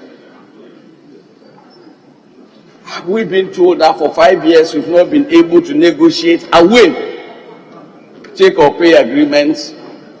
And it is so because it is industry standard. We are talking of industry practice, known industry practice. Mr. Speaker, to buttress this, last year, the government of Ghana, led by His Excellency Nana Addo Dankwa Akufo-Addo, our president, his government last year negotiated, and the budget contains that. Paragraph 831, an LNG, liquefied natural gas project, that is expected to be completed by the end of 2021. Mr. Speaker, I say on authority, and we have seen the agreement, that this LNG contract is a take-or-pay agreement. After demonizing take-or-pay, after bastardizing take-or-pay, after making take-or-pay look almost criminal, the government, 5 years after it had demonized take-or-pay, is signing a take-or-pay LNG agreement. Mr. Speaker, there are things in industries that are not just done for the fun of it. There are cogent reasons why investors demand some conditions. I believe our friends on the other side who were involved in negotiating the LNG understand probably better than their colleagues who were not involved why take-or-pay is done. Mr. Speaker, but let me also, that in all the power purchase agreements brought to this House, Mr. Speaker, a provision for renegotiation. We foresaw that a time will come our bargaining power will be elevated to the level where we will be in a position, we have more leverage to renegotiate when the time becomes due. And therefore, Mr. Speaker, the wisdom of those who were involved in negotiations in the past, I believe is wisdom worth noting. Mr. Speaker, I am surprised that I am told again in paragraph 818 that we, Power Authority, is to pursue the building of other hydro in 2022. Mr. Speaker, intentions are cheap. No one is built for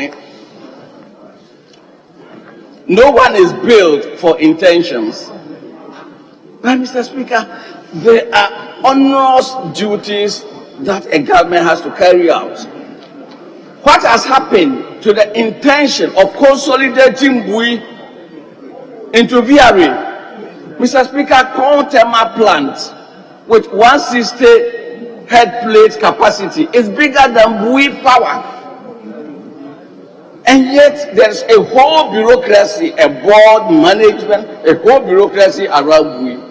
What stops us, Mr. Speaker, if we are looking for effectiveness and efficiency from consolidating Bui into VRA Hydro? Mr. Speaker, we are into e-tax because revenue collection cannot keep pace with expenditure. And yet I saw nothing in this budget, Mr. Speaker, as I take my seat, nothing in this budget to improve efficiency and effectiveness of revenue collection, even in the petroleum subsector. The waste in the subsector has not been touched on. Thank you, Mr. Speaker. Honorable Katie Amont.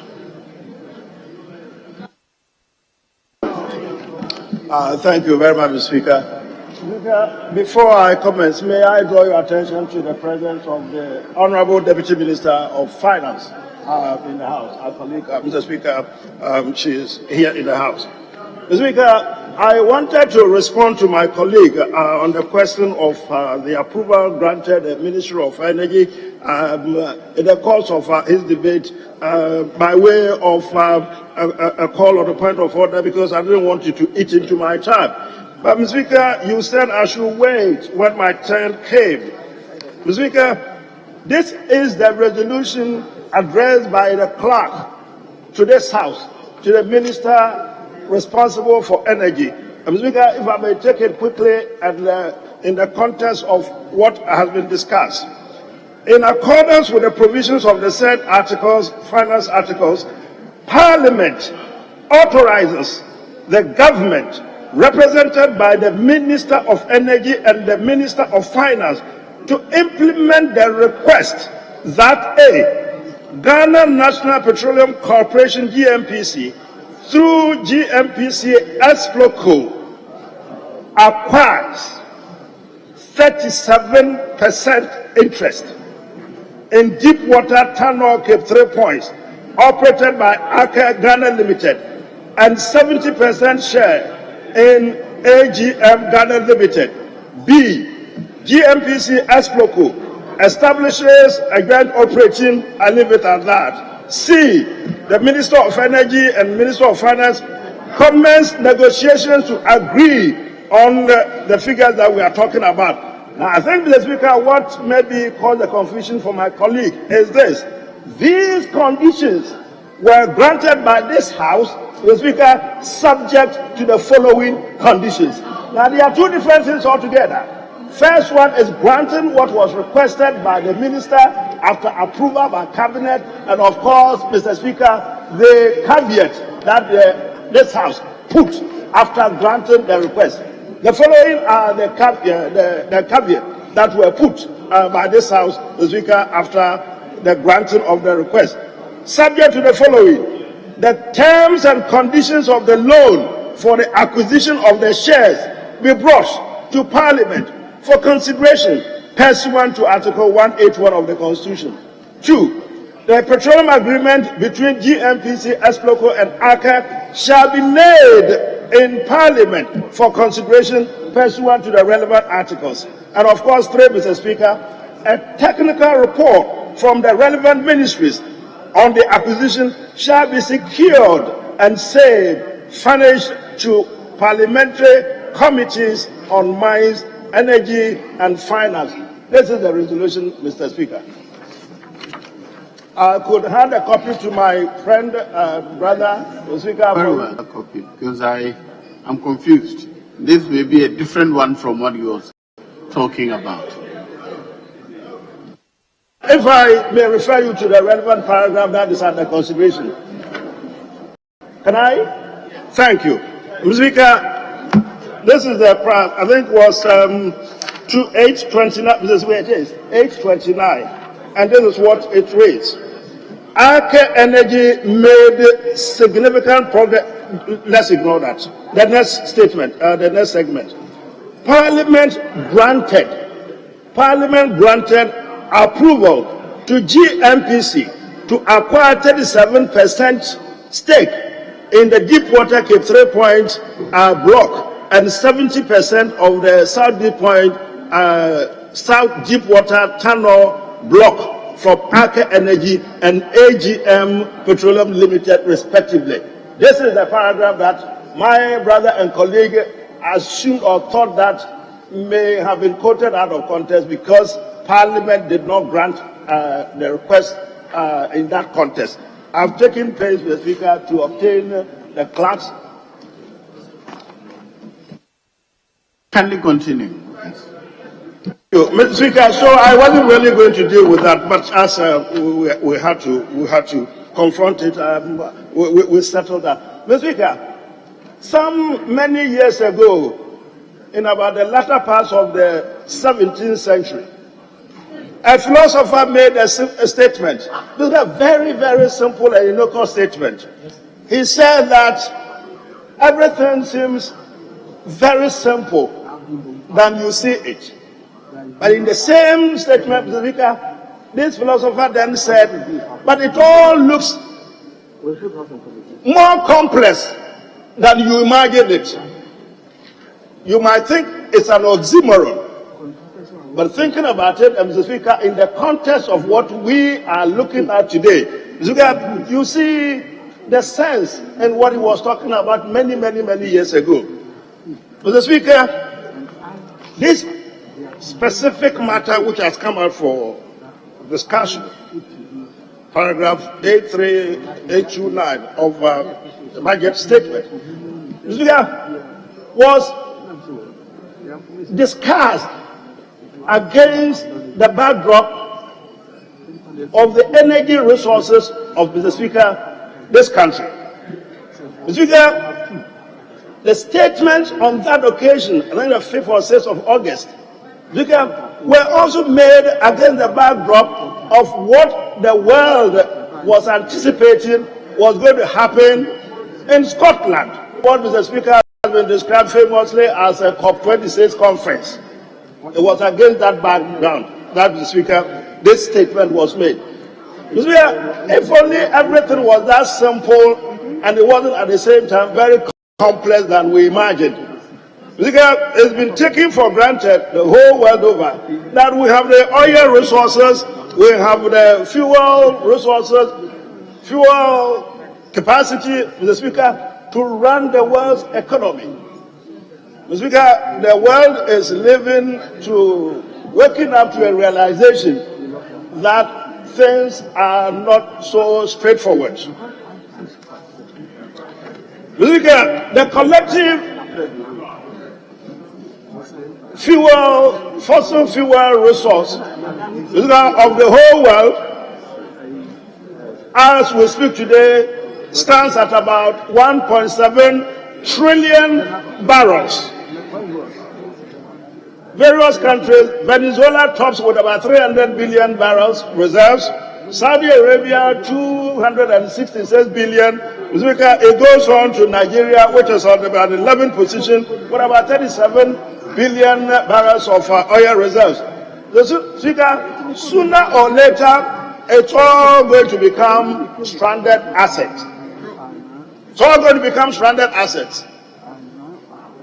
Mr. Speaker, a budget statement has been brought to this House, under normal circumstances, indeed, when I was young in primary school with my brother, a member from Kuru, and we were in Yeji, we took it for granted, some of us at least, took it for granted that when it comes to the economy, it was so simple as a champion used to say those days. Simply just print some money, infuse the economy with new money, printed currency. We grew up to know that that was not the case. We'd always be used to petroleum being the focal, the pivotal, the fulcrum, for generating income for the economy. Our president at COP26 made it clear that, we, the developing countries, have just, these last few years, made our discoveries. The world is now forcing us to abandon our resources. We're no longer going to have petroleum resources as the milk cow. It therefore stands to reason that we broaden our scope of raking in more resource. Look at everything in the budget talks about development, infrastructure, and whatever. But isn't it the Ghanaian, particularly the Akan adage that Kwacha DFA, it is on Kwanche or Kwache, I haven't been very sure which it is, but Kwanche or Kwacha DFA, you discard here. To which I'm not so sure. Mr. Speaker, I'll try it in a certain way. Translate it To which, if I will translate, to which, if horses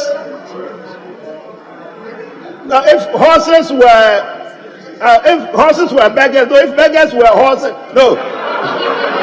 Wait, let me try. But you don't know what I'm trying to tell you. You don't even know. Let me try you. Okay, Mr. Speaker, let me do a different one. If my friend, come on, health, what is the key thing? Is what? The thing by the roadside, is it the thing by the roadside? Say it again.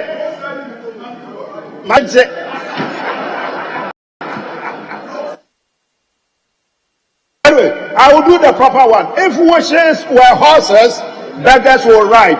That's the proper rendition. But I'm trying to do a literal one and I can't handle it. But it really means that if wishes were horses, beggars would ride. But that's the point. Mr. Speaker, we're going to have to dig into our repertoire. We're going to have to dig into our resources to find innovative ways of making money.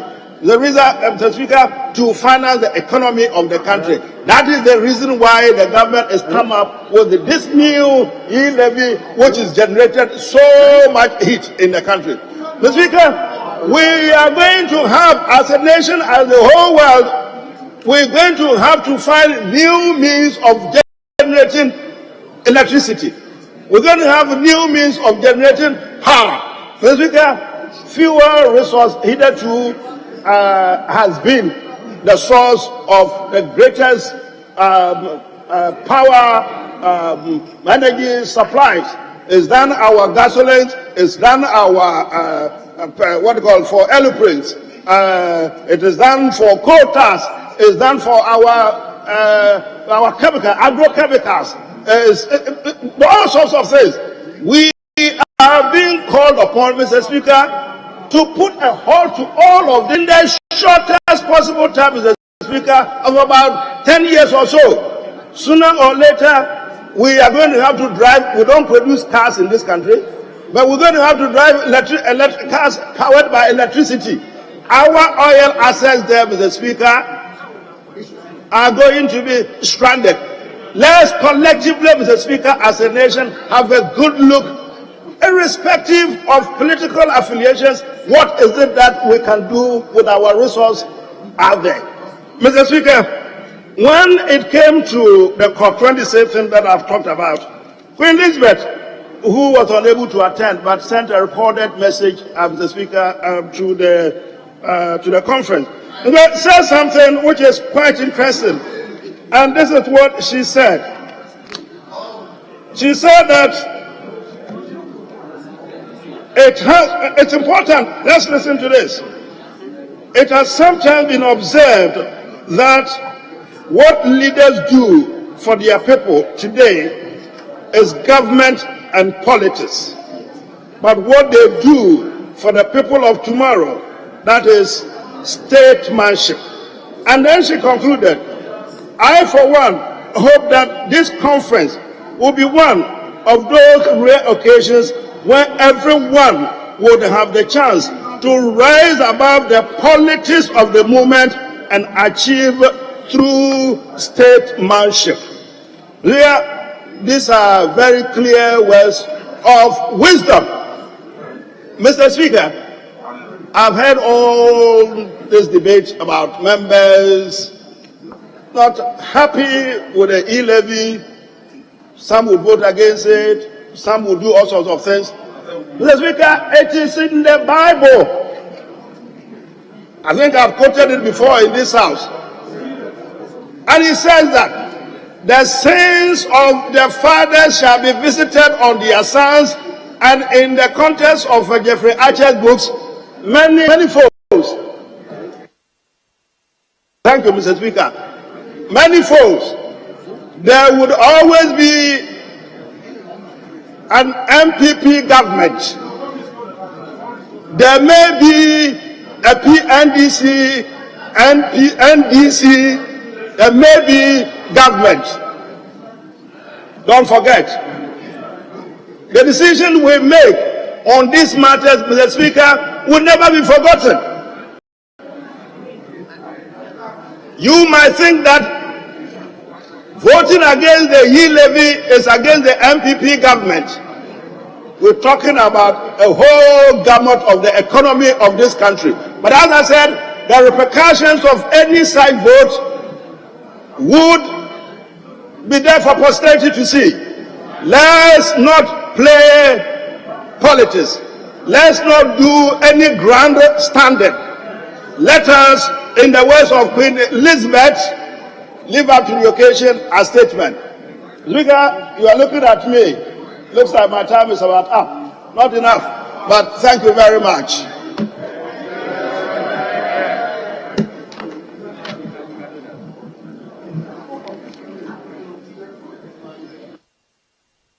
Honorable Amabwa.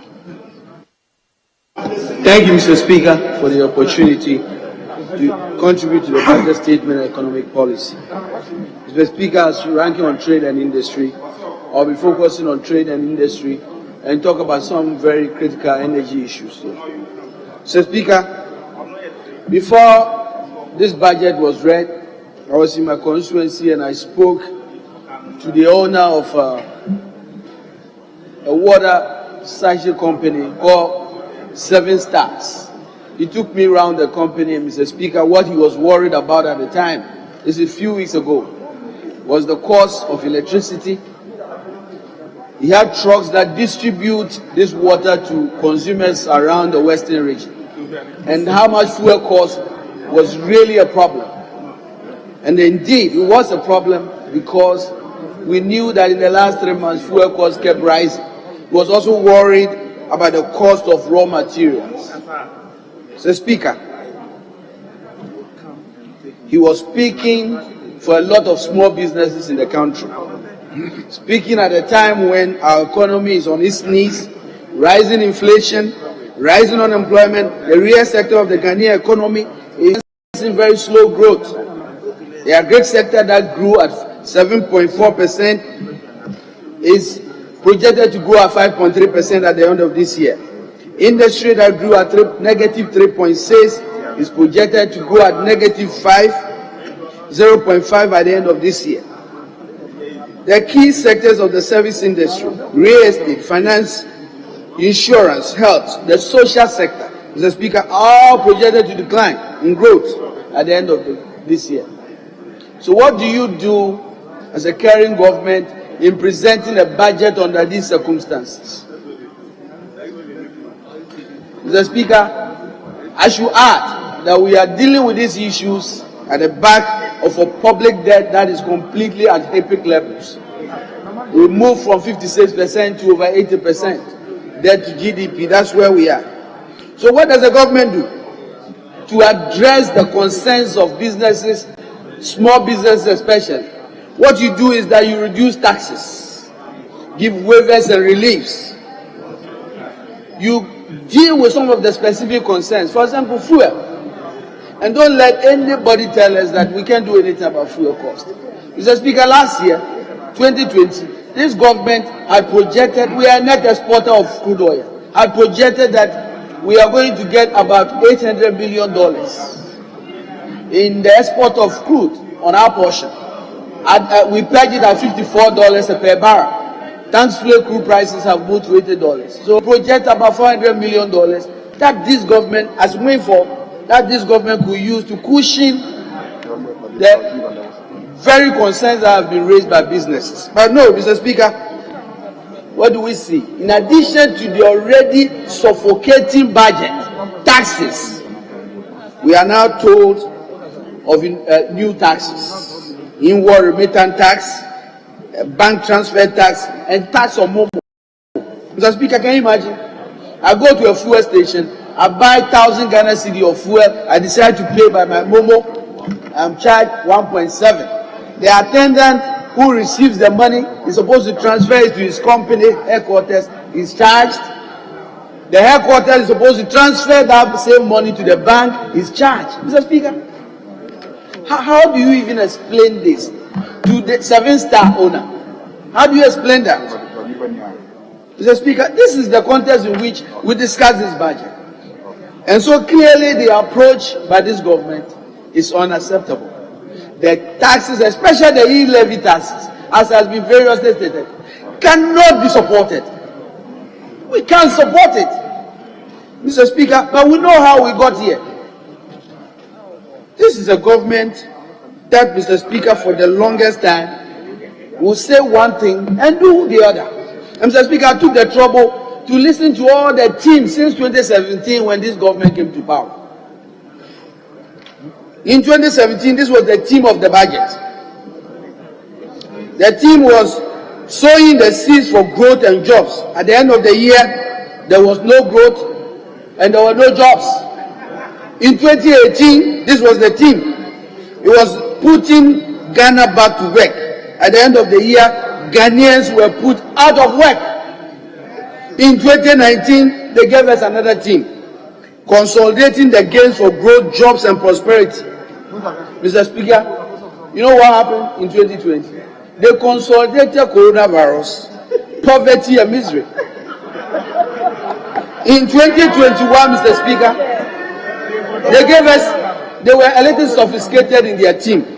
Economic revitalization through completion, consolidation, and continuity. Mr. Speaker, Ghanaians were indeed completed with taxes at the brink. And this is 2022 budget. And they get more sophisticated with their teams. They say building a sustainable entrepreneurial nation, physical consolidation, job creation. At this point, Mr. Speaker, we must all be scared. Nobody should be surprised why we got here. Mr. Speaker, this government started with a big agenda, one district, one factory. Where is it? That policy was to build brand new factories in every district in Ghana, 260 of them. It became obvious that this could not be achieved. And Mr. Speaker, they turned around, without even accepting that they failed in that aspect, came back and said that one district, one factory, and stimulus package are the same thing. Mr. Speaker, Mr. Speaker, I mean, I take you through what they've said about the creation of jobs. And Mr. Speaker, why is this a concern? As I speak to you, we have companies waiting for exemptions. They are on the list of companies that are supposed to get stimulus support. And we have not even given them the exemption yet. They are part of the job calculations. So if they tell us in this budget that the 1D, 1F has created over 156,000, it includes the companies that are yet to get tax exemptions. Companies that have been in existence for over 10 years. Mr. Speaker, who are you really deceiving? Who are we deceiving? It explains the job numbers. It explains why joblessness is on the high. Mr. Speaker, but let me take you to one other critical part of their plan. In the 2021 budget, it was captured that strategic partnerships to capitalize and upgrade equipment of textile manufacturers will be pursued and regulatory measures enforced to address piracy and protect intellectual property rights for local manufacturers. Hold on. Turn off your mic. Yes. Thank you, Mr. Speaker. Mr. Speaker, I think my colleague is misleading the whole House and trying to make us believe that the MPP government is insinuating that one district, one factory and stimulus package are the same thing. Nowhere, Mr. Speaker, in our narrative have we stated that one district, one factory and stimulus package are the same. Indeed, he is a ranking member on the Committee for Trade, Industry and Tourism. And for nothing at all, he is aware. He knows what stimulus package stands for and what 1D1 stands for. If he's not trying to just couch things in his own words, then I want him to withdraw that part of his statement and move on, because he's not being genuine. Thank you. Yes, member. Thank you, Mr. Speaker. Mr. Speaker, I think we can check the record. Even the president, in one of the State of the Nations in 2020, made that point. That at that point, it was important to know that, giving stimulus package, if they are going to create jobs, it doesn't matter. And that is on record. In the State of the Nation for 2020, you can quote it. But Mr. Speaker, let me move on. Mr. Speaker, I talk about their focus on three very important things. Their focus, the Speaker, in paragraph 749 of this budget, it talks about the government strategic anchor industries initiative comprising Ghana automobile development, garment, textiles, and pharmaceuticals. And Mr. Speaker, you see that when they were talking about the automobile industry, that we were overly focused on foreign companies like Suzuki, Nissan, Toyota, and others. We should be asking the question, what is our focus with these manufacturing critical Ghanaian companies like Antanka? What is the state of Swami Magazine? What is the state of Kokompe? What is the state of Abosokai? Mr. Speaker, we can only build a strong manufacturing base as a country if we strengthen these Ghanaian companies. Mr. Speaker, we've been talking a lot about the African Continental Free Trade and our preparation. And in this budget, in paragraph 763, it talks about how we've identified 180 companies to assist and all that. Mr. Speaker, how is our preparation? We just imposed a benchmark values to reinstate it, and we know, for example, that companies that import products in the country, for example, like sugar, we ask the question, thanks to you, we have basically made sure Commander never took off, Commander Sugar Factory. So who is going to import sugar into Ghana? Mr. Speaker, how are we going to compete with African countries, our neighbors, in the African Continental Free Trade, when all we are doing is putting these companies on their knees? No company can create jobs, Mr. Speaker, but that is where we are. Mr. Speaker, in the textiles industry, it gets worse. A finding by a group recently led by Bruce Amate from Takoradi Technical University has identified the following: an excessive influx of textile products from foreign companies, exorbitant utility costs. Can you give me a minute? Oh, please. Alternative interpretations. We have alternative speakers.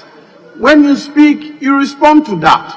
So please, I will not permit intervention unless there's a factual error. What he's saying is an interpretation, which he may be wrong, but you have the opportunity, you make your own correct interpretation. Please, you have, yes, you have 1 more minute. 15. Okay. Mr. Speaker, he talks about the challenges that the textiles and garment industry are facing. And we have the issues of foreign traders invading our market, the issue of utility cost, intellectual dishonesty on the part of foreign products, obsolete technology, and a whole lot of issues that are affecting the textile industry. In this budget, what are the steps are we taking to strengthen our textile industry? Mr. Speaker, there are no answers. But Mr. Speaker, this government has been talking a lot about grandiose ideas about industrialization.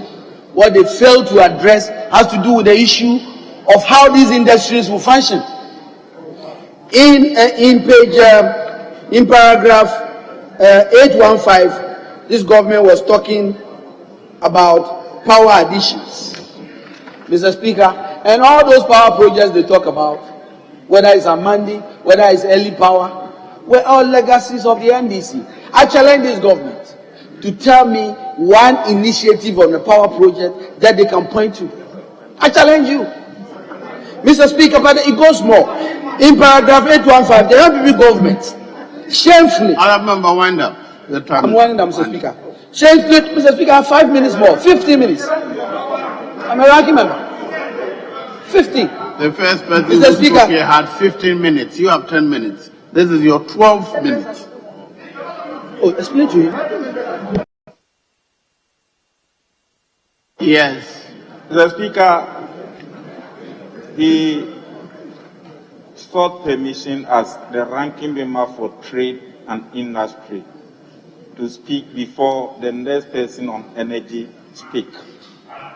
The second person who should have 10 minutes on energy is Honorable Edward Bauer. But Honorable Amabua yesterday and today sought permission that he has issues to go and sort out at the hospital. And therefore, we should have brought in earlier. He has appointment at 1:30. That is the application the Honorable Deputy Leader made. So he has 15 minutes. Nobody, you haven't told me that. I know energy. Anyway. Mr. Speaker, right. You are right. The Deputy Leader should have signified one. Mr. Speaker, knowing how fair you are, if you knew it, you wouldn't have raised that issue. Mr. Speaker, on paragraph 815, this MPP government shamefully states that they are still committed to private sector participation of the electricity distribution market. Really? Mr. Speaker, don't let us forget that it was the NDC government that negotiated $500 million to come and strengthen the distribution center with ECG, to increase access to electricity, to ensure efficiency of the ECG, and to enhance profitability. What happened?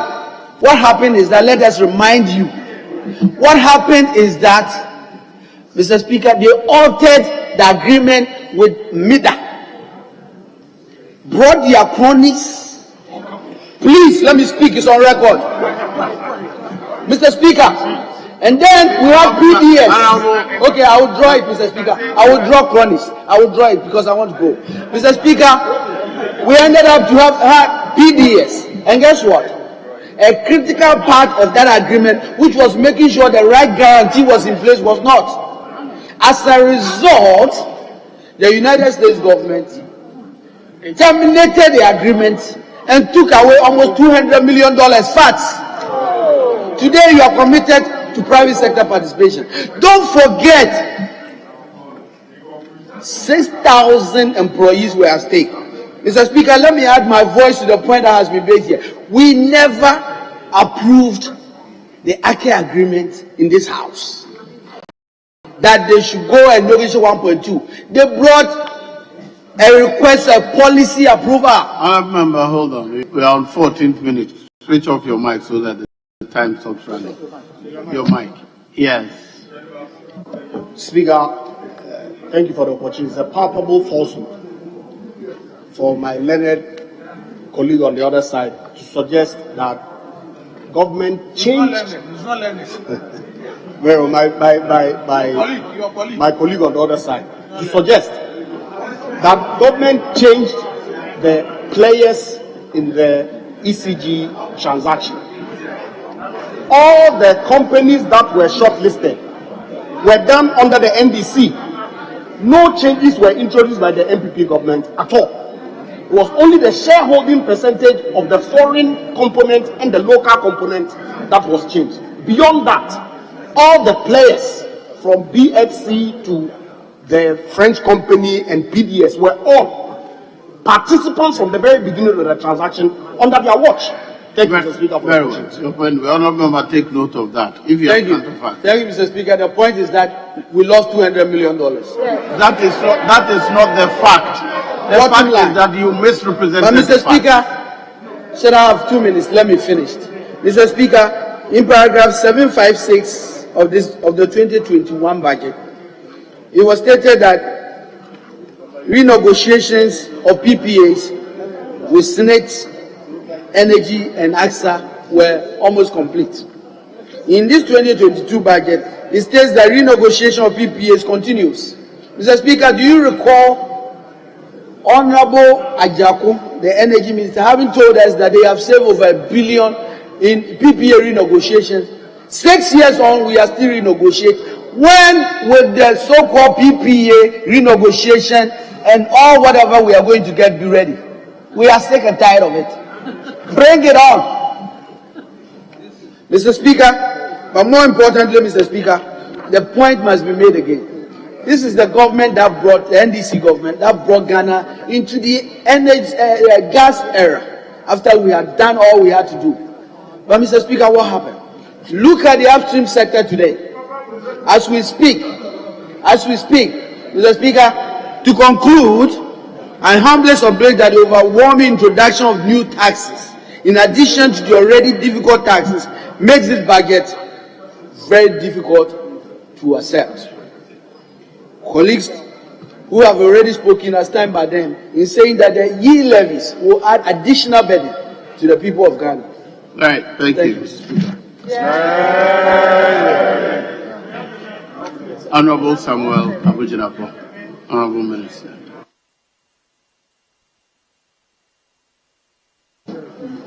Right Honorable Speaker, I thank you for the opportunity and I rise to contribute to the debate on the motion captured under item 10 at page 7 of today's order paper.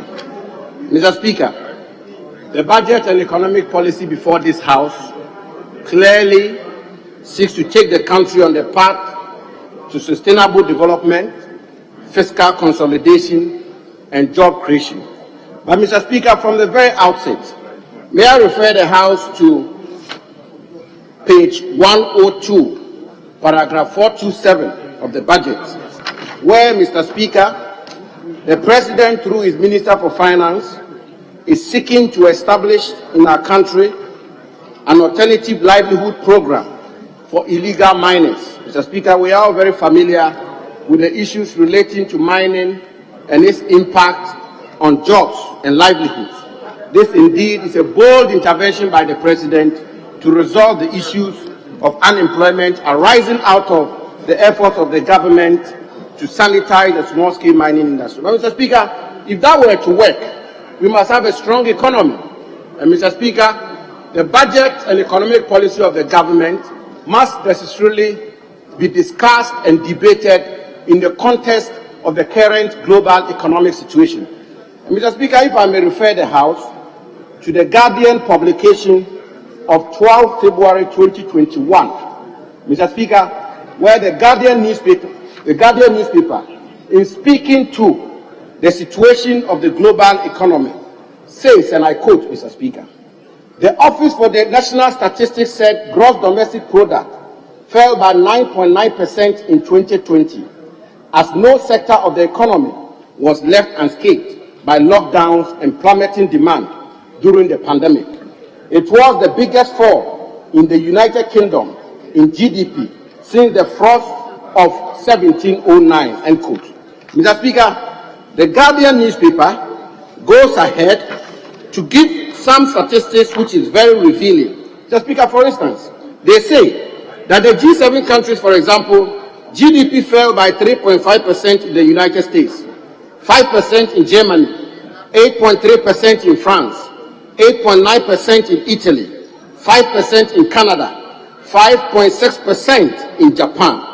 Mr. Speaker, this tells us clearly that this budget must be debated in the context of what is happening in the world. The global economic crisis, which is arisen out of the pandemic, is real, and with the greatest of respect, Ghana is not an island, and Ghana cannot be an exception, which is why this budget seeks to engineer the necessary recovery and give hope to the youth of our country.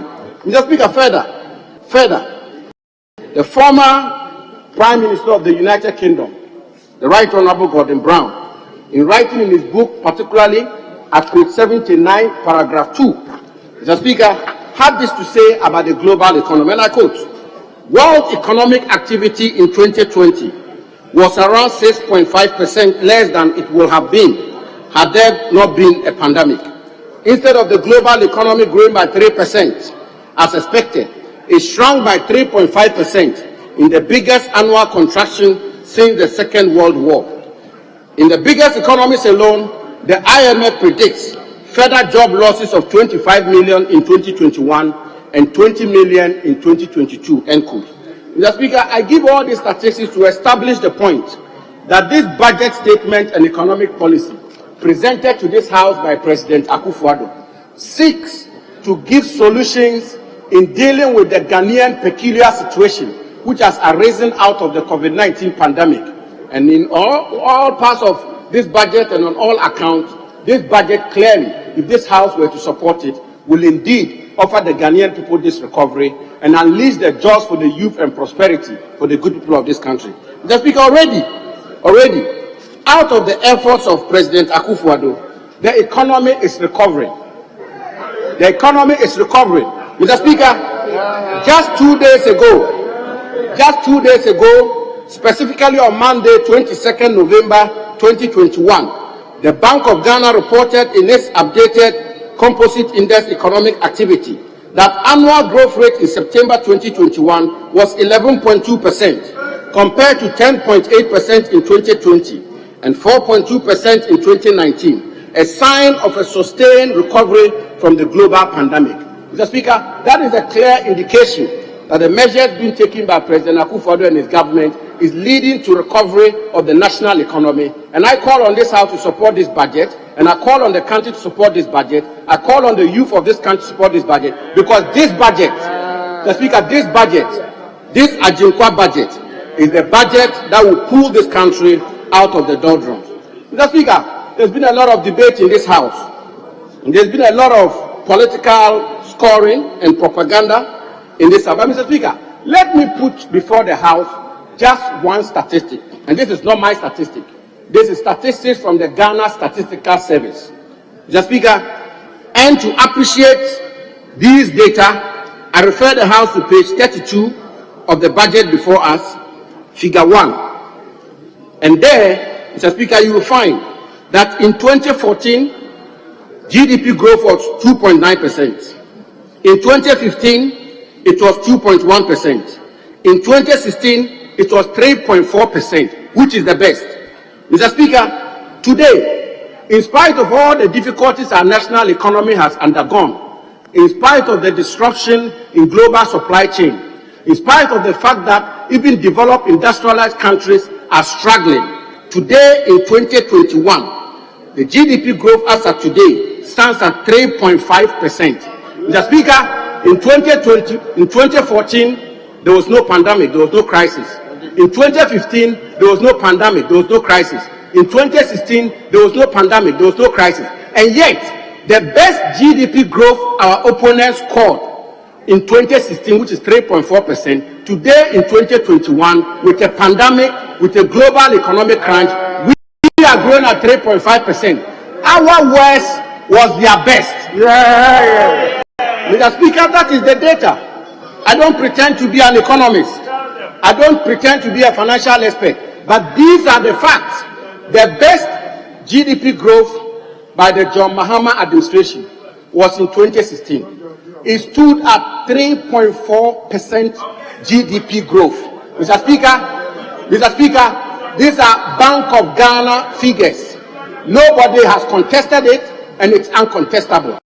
The best GDP growth in the 4 years of President Mahama's administration was 3.4%. The GDP growth of 2021 in the midst of COVID is 3.5%. And the point I make, Mr. Speaker, is that even with COVID, we are doing far better than them when they did not have a crisis on their hands.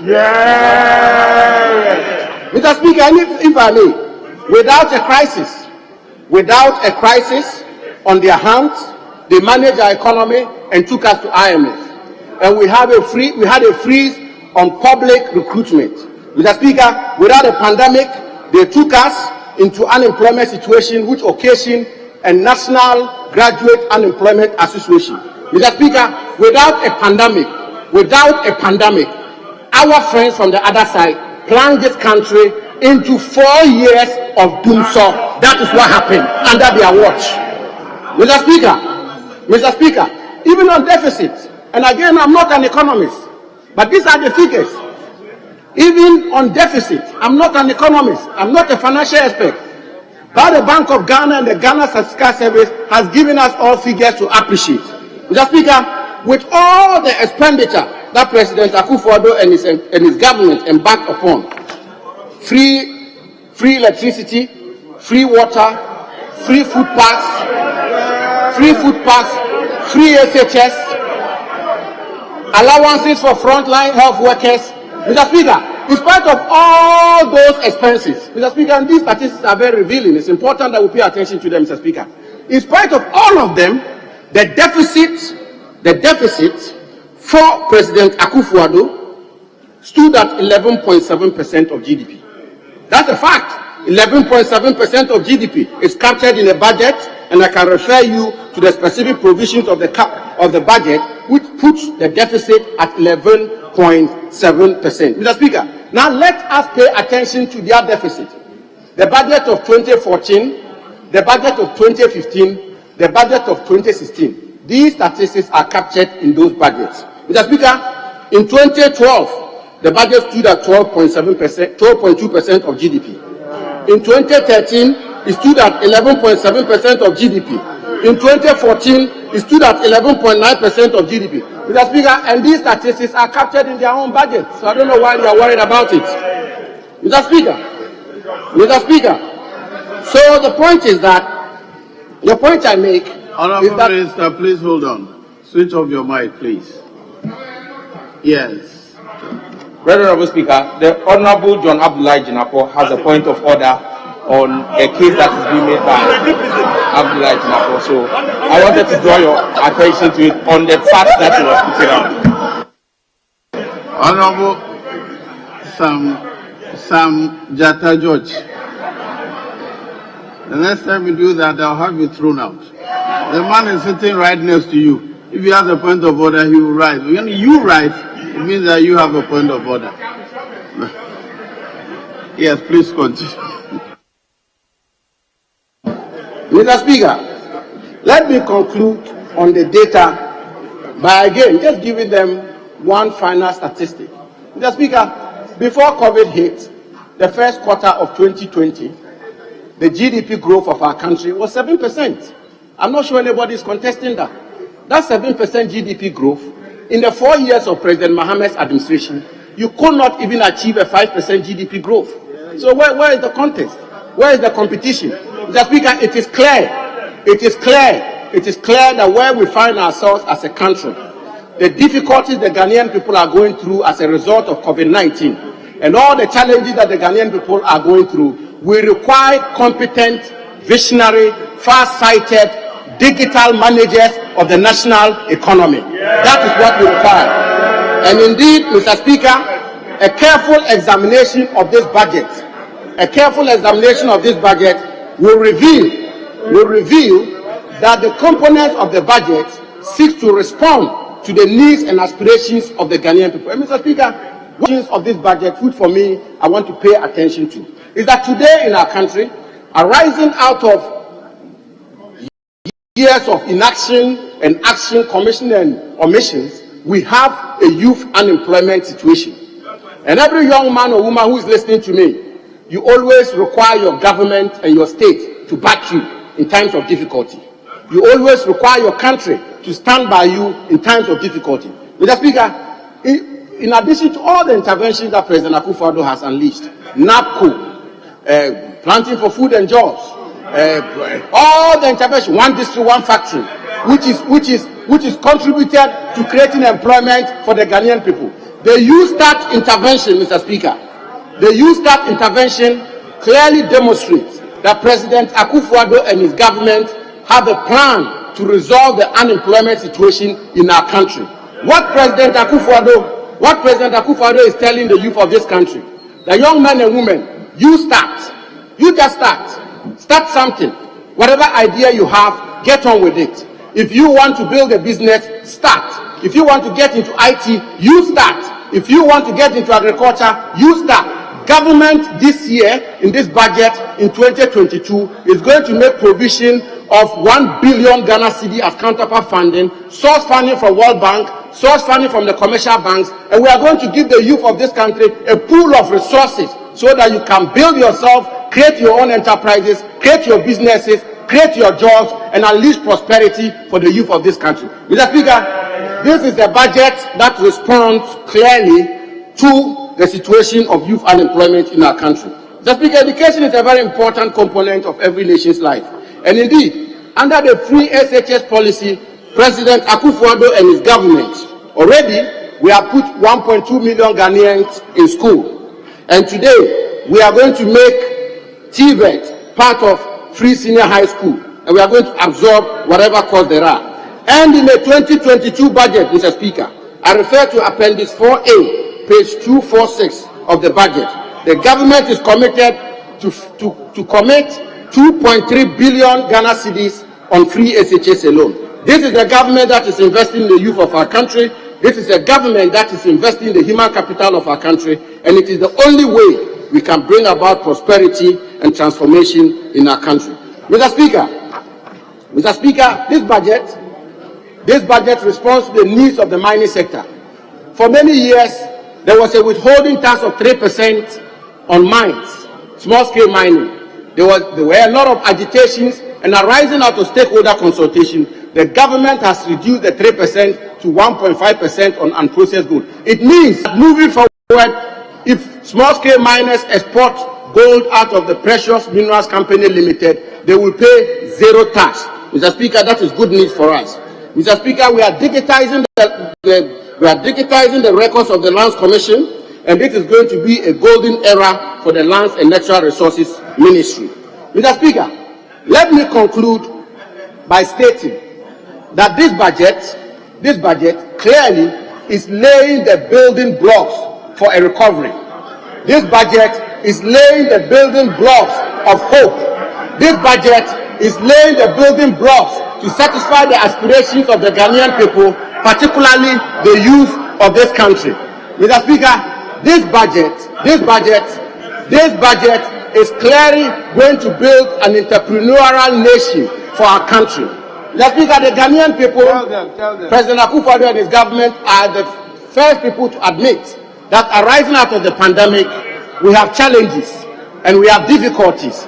But what is important in times of challenges, Mr. Speaker, what is important in times of challenges is when Thomas Hobbes, as far back as 1651, in his book, Leviathan, and John Locke, as far back as 1690, in his book, The Two Treatises of Government, that government responds to its part of the social contract. And President Akufo-Addo and his government are going to respond to their part of the social contract. Mr. Speaker, our opponents on all indices, whether it is a matter of the economy, they grew the economy in the worst manner than any other government in the Fourth Republic. Mr. Speaker, whether it's on healthcare, they scrapped nursing training allowances.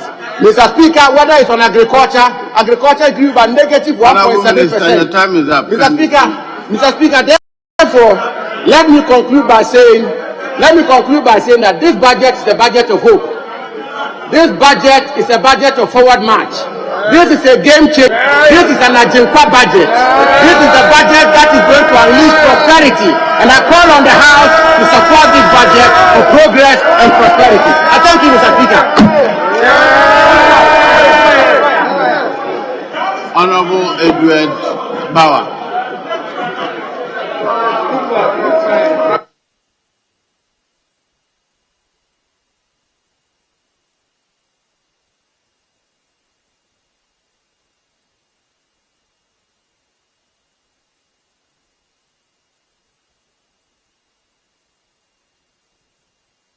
I called on Edward Bauer.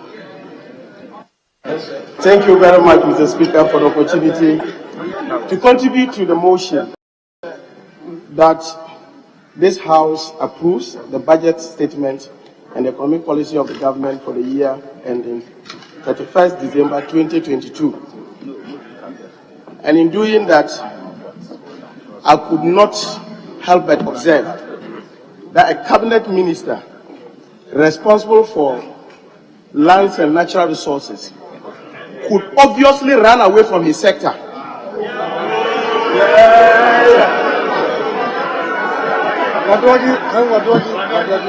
Because obviously he knew that he needed to help in saving the Nanado's government because they are really on the ground. Mr. Speaker, it is also important, just as a matter of preliminary comment, that the debate as to whether we approved, this House approved the policy to have ACARE offload some of his shares to GNPC or not. My excitement is that the petroleum agreement will come to this house. Sure. The loan agreement that will fund that activity will come to this house. And we are all waiting. Thanks be to God, that policy document alone, you can't use that to effect anything substantial in this house. So if you say this is what we approved, we are waiting for you to come back again. Now, Mr. Speaker. And we shall see when they come back. And we shall see actually. But Mr. Speaker, Mr. Speaker, if you observed, before November 17th, when the budget was read in this house, if you monitored every conversation in the public space, whether it was beer bars, whether it was trotros, whether it was in the radio stations, one factor dominated all the conversations. It had to do with fuel prices. And it is because of the fact that fuel prices have a cascading effect on all other items, be it food items, be it building materials, be it education, be it health. But unfortunately, what we had was that the minister took time to molest us for 4 hours with torture, with promises of increasing taxes.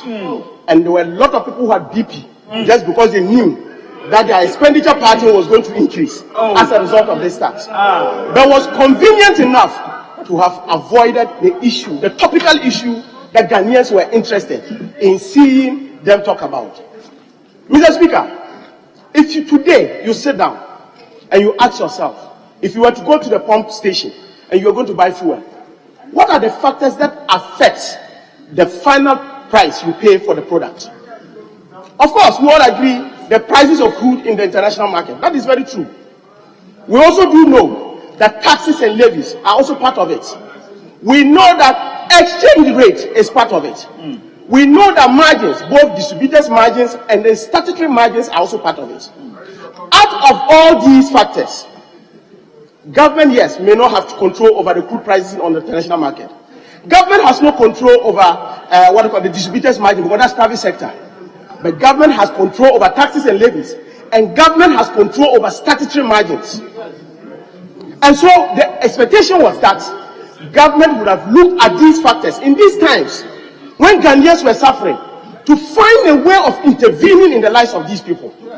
But government decided to do otherwise. Mr. Speaker, with your permission, let me just state the number of taxes we have and why, as a country, we can do without some of them. Because already we are paying for that in other areas. Mr. Speaker, if you look at the taxes and statutory margins, we have special petroleum tax, which is 46 pesos per litre. We have energy debt recovery levy, which is 49 pesos per litre.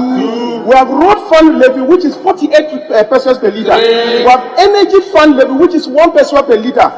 We have price stabilization and recovery levy, which is 16 pesos per litre. We have sanitation and pollution, which is 10 pesos per litre. We have energy sector recovery levy, which is 20 pesos per litre. We have primary distribution margin, which is 11 pesos per litre. We have Unified Petroleum Price Fund, which is 30 pesos per litre. We have fuel market margin, which is 8 pesos per litre. And we have the boss margin, which is 9 pesos per litre.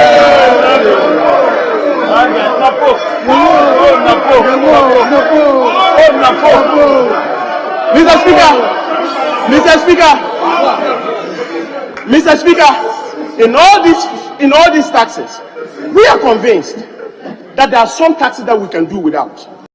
For example, the sanitation pollution tax. And I'll explain to you why. Every country, so every village, every cottage, every hamlet in Ghana falls under either a district, a municipality, or maybe a metropolitan assembly.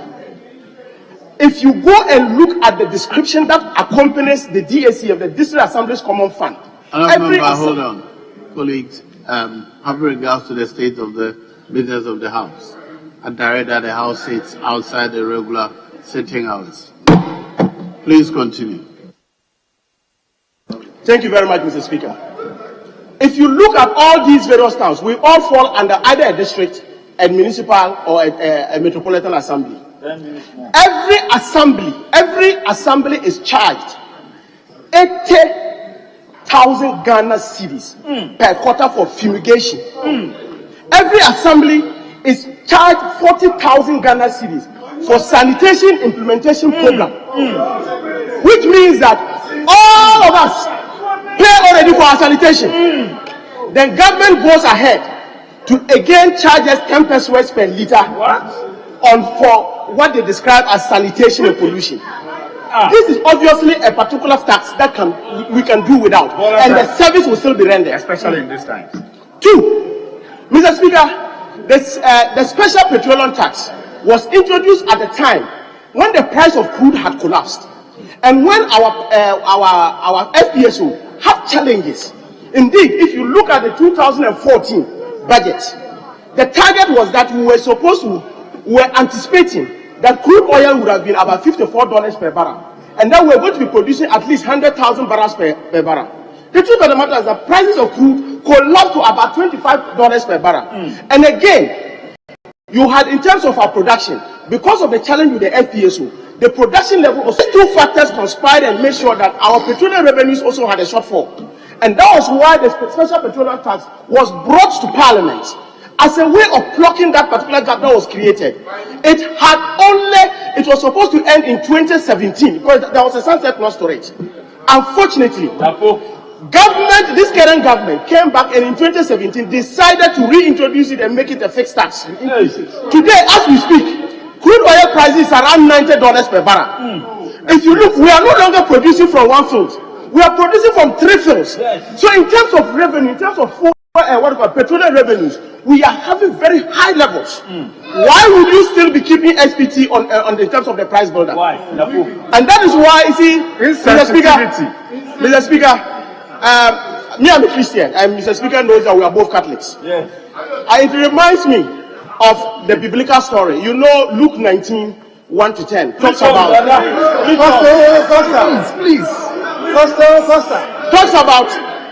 Talks about Jesus Christ when he was traveling from Jericho. Then when he was coming, had a lot of crowd. Everybody was running around. Then, luckily enough, there was this tax collector by name Zacchaeus. He was short. He was not blessed with us. Zacchaeus was a short man. Was known to be a very wealthy man. Of course, it is also very true that he was, in terms of height, he was a bit challenged. But when Jesus Christ, so because of that, he ran and went into a tree and was on top of the tree to be able to have a glimpse of Jesus Christ. And Jesus Christ, knowing very well that this gentleman was a bit challenged in terms of height, told him that he should calm down. People started murmuring and saying that, why would Jesus Christ be fraternizing with a sinner? Then Jesus Christ spoke and then finally said to the house. But this is what Zacchaeus said. That's chapter 8. But Zacchaeus stood up and said to the Lord, look, Lord, here and now I give half of my possessions to the poor. And if I have cheated anybody out of anything, I will pay back 4 times the amount. We are not for a moment saying that President Akufo-Addo should pay back what he has taken from us in terms of the sanitation and the the SPT.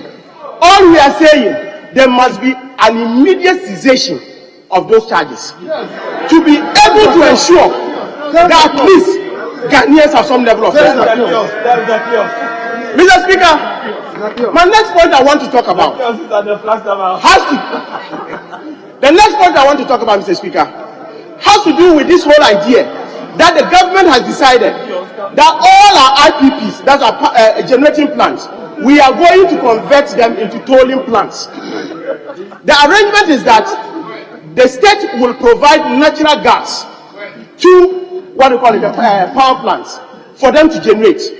In the event that government is not able to provide the natural gas, government will be paying for idle capacity. If that is the case, the question, and the reason they give for that in the budget is that they want to see how they can make sure that tariffs do not go high. That is the argument they are making. What is so sad is the fact that in that same budget, government has not demonstrated how they are going to fund the natural gas. Because in any case, the PPEs, when they supply power to ECG, they will net off the cost of the gas. The government has not told us how the gas will be paid for. So what we are going to have is that we are going to have GNGC, that's the Ghana National Gas Company, not being able to pay GNPC. GNPC, unfortunately, will not also be able to put the sales of the raw gas in the petroleum holding funds. Member, you have that is why your time by 1 minute. Kindly wind up. Now, sit down. Conclude. I'm saying wind up.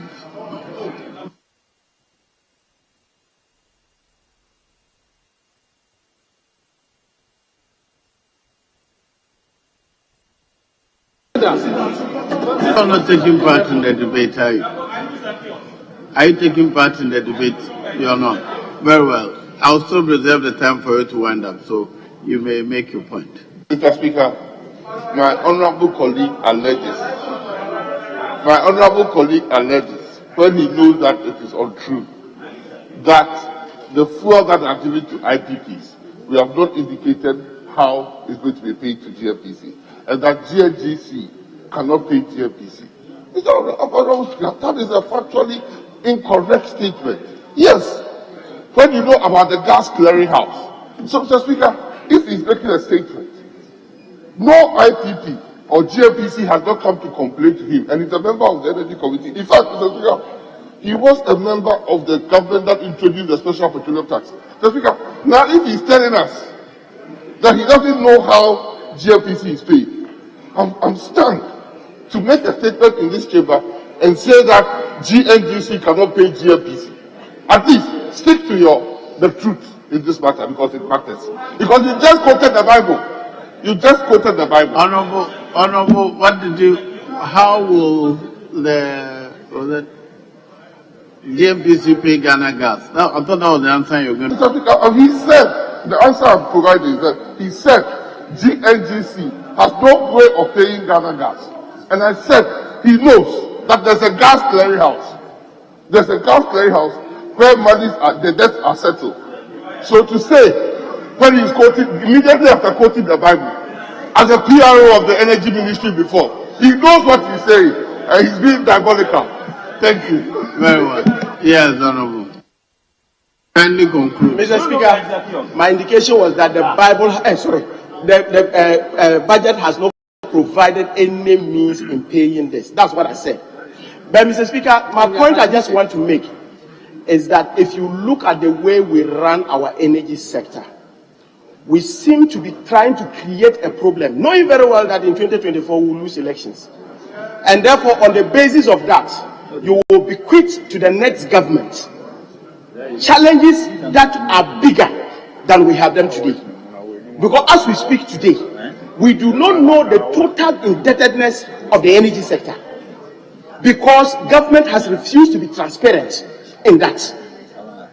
Government consistently talks about charges they pay in terms of capacity charges. We have not seen a single document that seems to suggest that this is the amount of money they are paying to retire those debts. That is why I indicate that if you look at all this, and you listen to Ghanaians, and again, you even listen to some members of the New Patriotic Party, we have no option than to totally reject this budget. Because this is very inimical to the progress of Ghanaians. Thank you. It is obnoxious, and it is injurious to the well-being of the Ghanaians. Thank you very much, Mr. Speaker.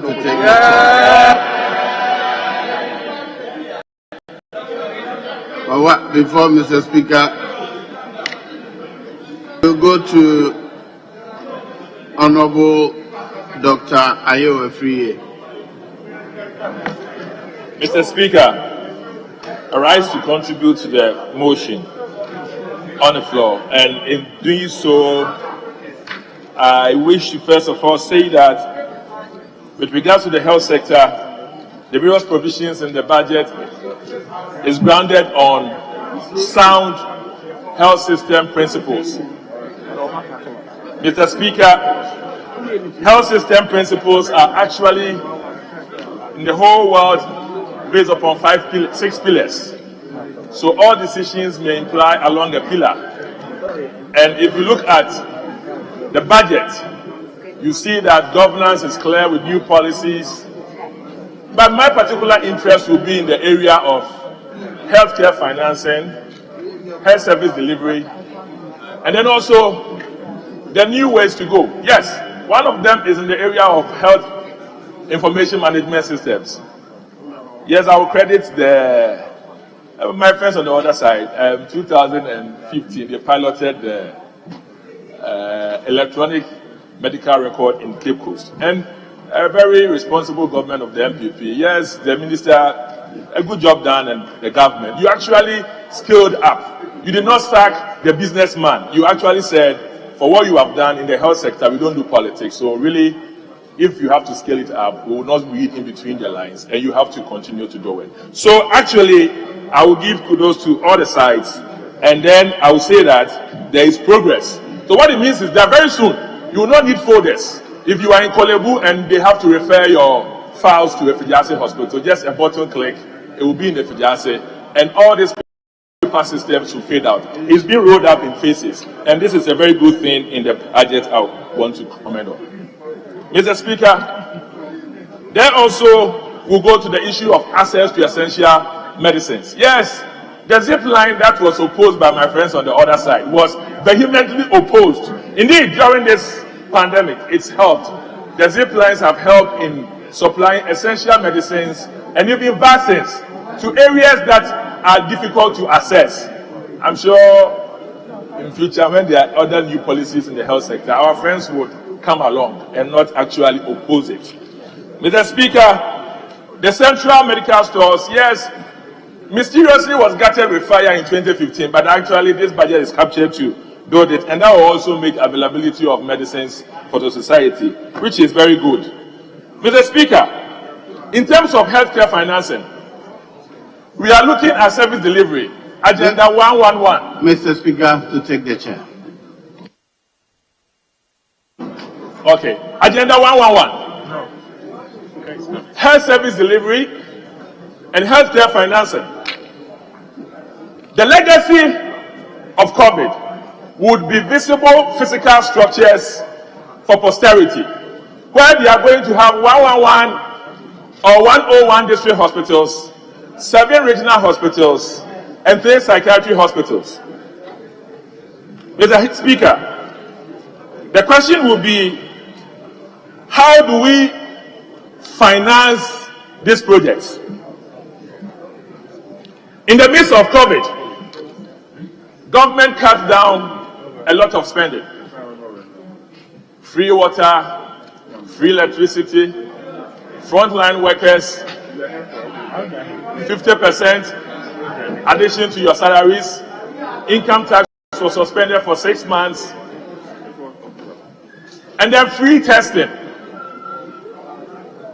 Mr. Speaker, this has contributed to a lot of debt burden with regards to the contribution by health, and close to about 4.5 billion, say about 5 billion. And then you also want to go and build new hospitals that will cost you almost about 1.8 billion. So we are talking about healthcare financing. Now, so what appeared to be health crisis eventually is linked to the economic crisis because of lockdown. So essentially, I can't speak about health without getting into the economy, and how the economy gets better, the health sector also gets better, and we can be able to move forward. Mr. Speaker, with regards to the financing, indeed, the only options left is, are we going to borrow at 71% debt to GDP, plus bailout is about 77. So we're talking about the financial sector clearance, the mess that has to be cleared up. And then also the take or pay, the IPP, all these bailouts. So that will take debt on GDP to 2 ratios. It's either with or without this. So it's either hanging between 71 to 77%. So are we going to borrow 2.8 billion to be able to take care of all health sector projects? We can't. Are we also going to print money? We can't do quantitative easing. Your system cannot survive this. Unlike the US that can print and are doing 1.8 trillion and giving money here and there. There will be spillover effect, demand pull inflation. And there's no way we can support this thing, so we don't have the luxury. Now, the limitation here will be going by the NDC manifesto. Now, the NDC manifesto 8, they said, the new NDC government in 2009, we will not introduce new taxes. Instead, we shall seek to improve the tax revenue by introducing reforms in tax administration by shifting from enhanced direct taxes to indirect taxation. Unfortunately for 2009, when the NDC came, 1,000% increase in road toll was the first one I remember. 1,000%. They had said initially that we're not going to increase taxes. But the first one was that, well, we got in there, we realized that we had to increase it. So they did. That was not the only one. Now, my friend Edward Bauer, on the other side, the honorable member, he was cataloging a couple of taxes that actually have been added on. I can catalog 11 taxes that were removed actually by the MPP in 2017. That were all introduced by the NDC.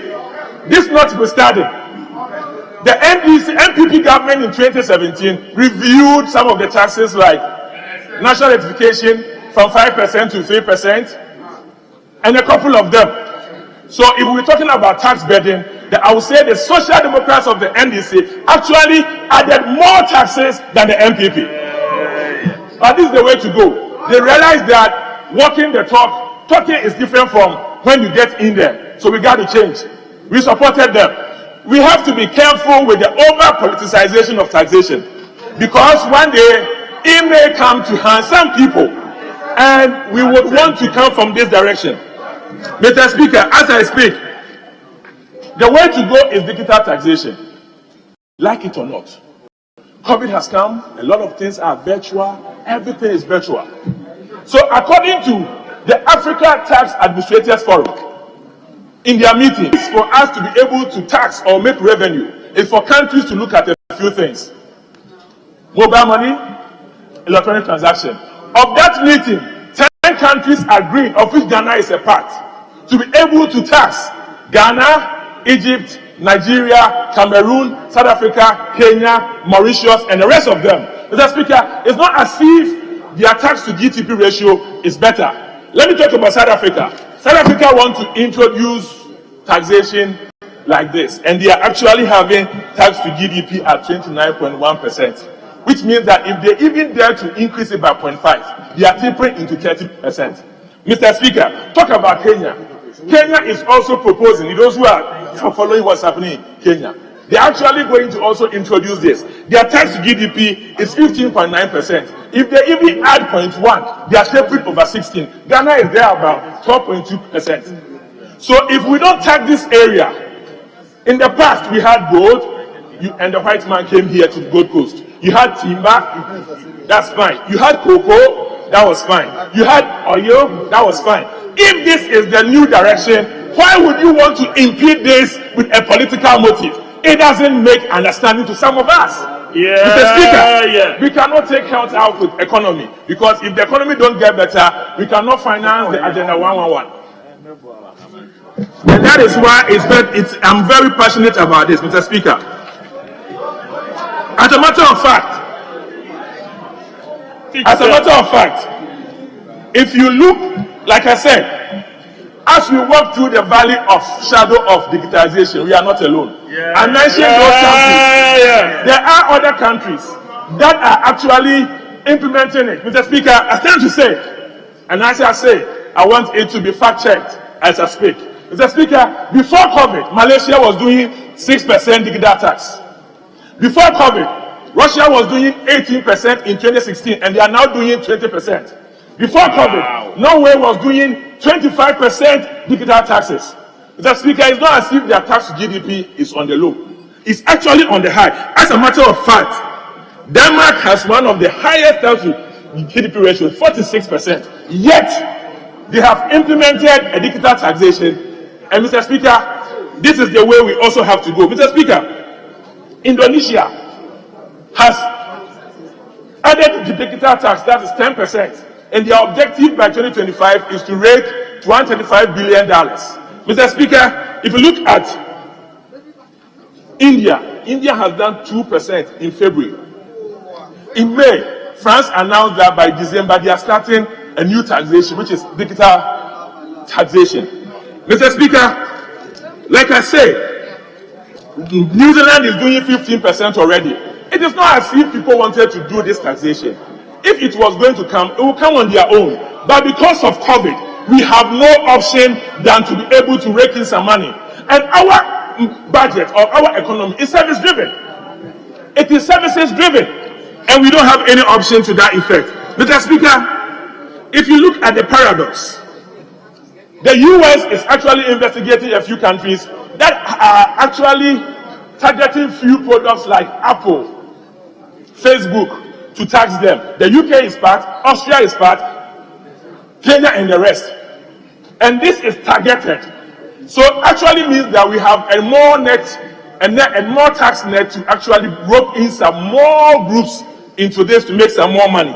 Mr. Speaker, how on earth can Facebook make in 2020 89.6 and then Uber made 11 billion and the rest of them, Ghana only was looking for 100 billion. We had to even go and borrow. A company in the US make this money. And we are talking about how to be able to use electronic means in future to tax a little bit of them. And somebody is saying that repatriating funds to abroad is okay. Containing yours is a problem. This is a difficulty for any of us to understand. Mr. Speaker, I'll continue. We need to get the opposition or even civil society groups to understand. Let us hold government accountable. You're going to take X amount of money. We need more roads. We need more hospitals. We need you to be able to strengthen people who have the content in mind to be able to have digital products. For instance, Netflix. You have to have your Ghana version. We need to be able to get young boys who are gifted to be able to develop products that we can utilize and keep our money. In Nigeria, they have modified their company income tax, whereby companies that are already paying corporate taxes and the rest of them are going to pay electronic transaction. Because between January to March, they realized that their money depreciates so much because of repatriation of the dollars out of their country. So even them, they are going to introduce electronic transaction only for foreign companies. And therefore, there's nothing wrong in future if Ghana would also say that in spite of all the taxes they pay, taking all this money away with all the city that falls between January to March. Can't we see? It's either towards September to December, city is falling, or January to March, city is falling. The multinational companies contribute to this a lot, to the hardships that myself and you face. You may have a debt of about $2 million. In city terms, could be 4 to 8 Ghana. Just within January to March, it will become maybe 10 Ghana. Just because of some few people sending their money away. And if we're going to tax them for that, somebody says that you can't do that. No. No. Mr. Speaker, like I said, as we walk through the valley of shadow of digitization, we will fear no evil. We must support government to get this done. Because this is the way we can help to walk ourselves through this crisis. Full of uncertainties. The US is added children to vaccination. Some countries are having another wave. You don't even know what is going to happen. And you don't want to prepare yourself to make some funds a big hell. So how would you contain this? Are we, because of politics, waiting for the worst to happen? Is that what politics is about? It's only about power. So let us live and the rest of them should die. That should not be the way. Mr. Speaker, as I speak, there is going to be a new vaccine institute. And the new vaccine institute is developing a policy. But the exciting thing in the budget is it's going to be taken care of by the private sector. And I think it's a novelty. because Gavi Alliance is leaving. Like it or not, 2027, Gavi is gone. They even take about 70% of your budget and support you, so that you take financing of 30%. They are going. So what are we going to do as a country? And that is where you commend the 5 eyes of the president.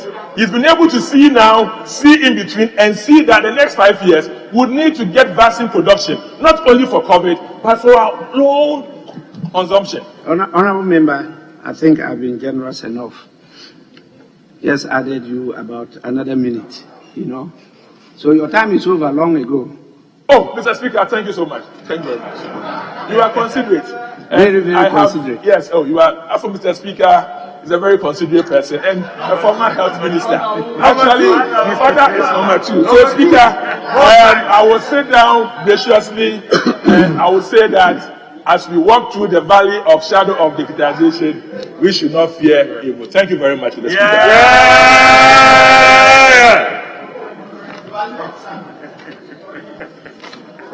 Honorable members, I have a request, but I want to plead that we finish with the topic on health, and then we can now vary the business and take some very urgent matter. Yes, Honorable Minister for Health, it's not yet your turn. I think I will have to listen to the other side. I think it's the turn of Honorable Kwabena Menta Akando.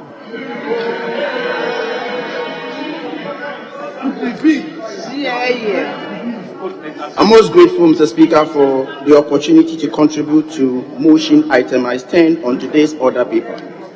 Mr. Speaker, I want to start with issues on COVID. Mr. Speaker, it is a fact that as a country we have failed to vaccinate our people on time to meet the herd immunity. Mr. Speaker, I say so because the government presented to us a plan, vaccination plan, and this document is titled COVID-19 Vaccination Deployment and Vaccination Plan. Mr. Speaker, according to this document, on page 29, we were supposed to have vaccinated about 1.5 million people between April to June 2021.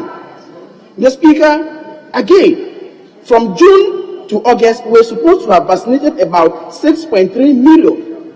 Mr. Speaker, between September to October, we should have vaccinated about 9.5 million people. Mr. Speaker, by this time, we should have vaccinated not less than 17 million people. Mr. Speaker, ironically, if you refer to the 2022 budget on paragraph 1028, Mr. Speaker, we have vaccinated only 2.5 million. Oh. Mr. Speaker, per their own marking scheme, 2.5 divided by 17 is an obvious fail. Mr. Speaker, the excuse used to be the non-availability of the vaccine.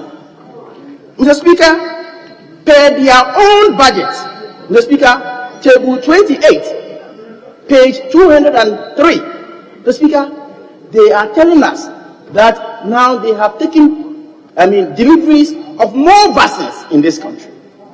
Mr. Speaker, are we waiting till these vaccines expire and throw them away?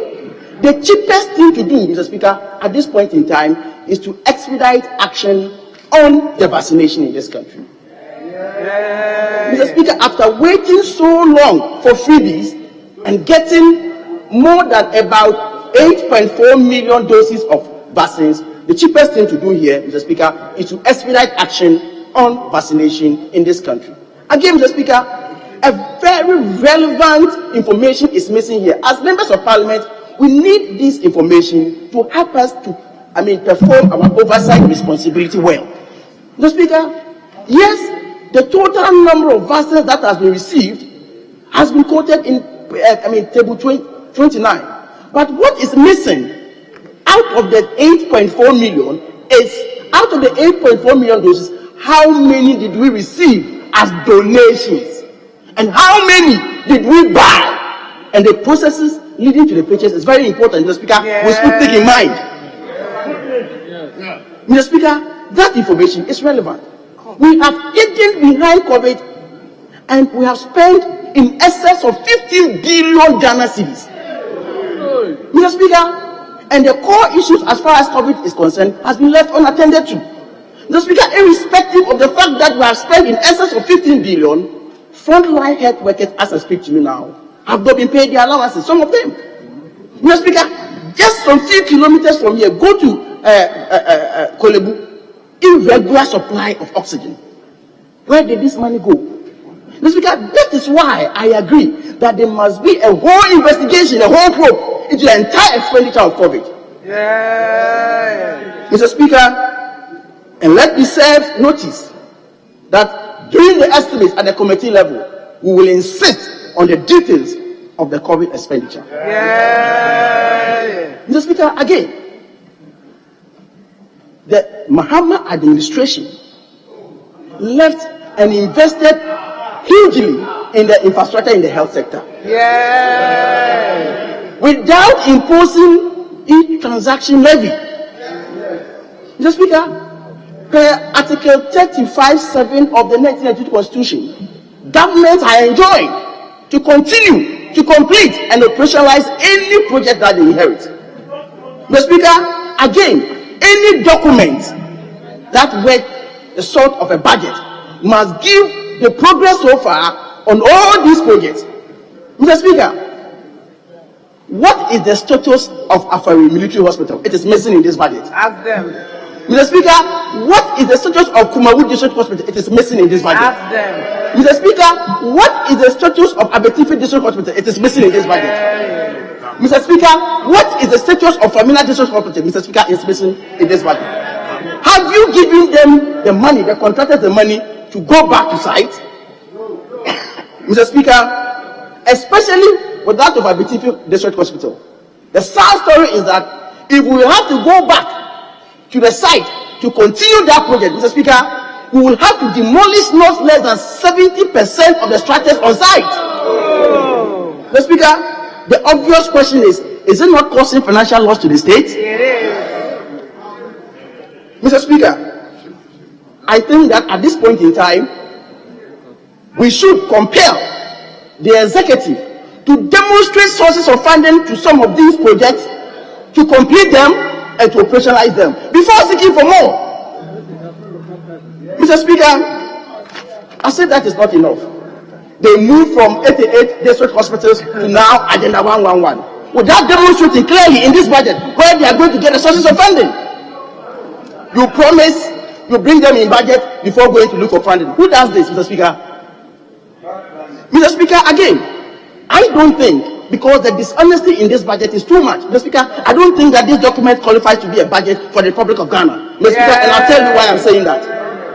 Mr. Speaker, if you refer to paragraph 982 of the 2021 budget, in that paragraph, it is stated that the Ministry of Health awarded 101 district hospitals in the 2021 budget, which of course, which means that it was done in 2020 because we are talking about the 2021 budget.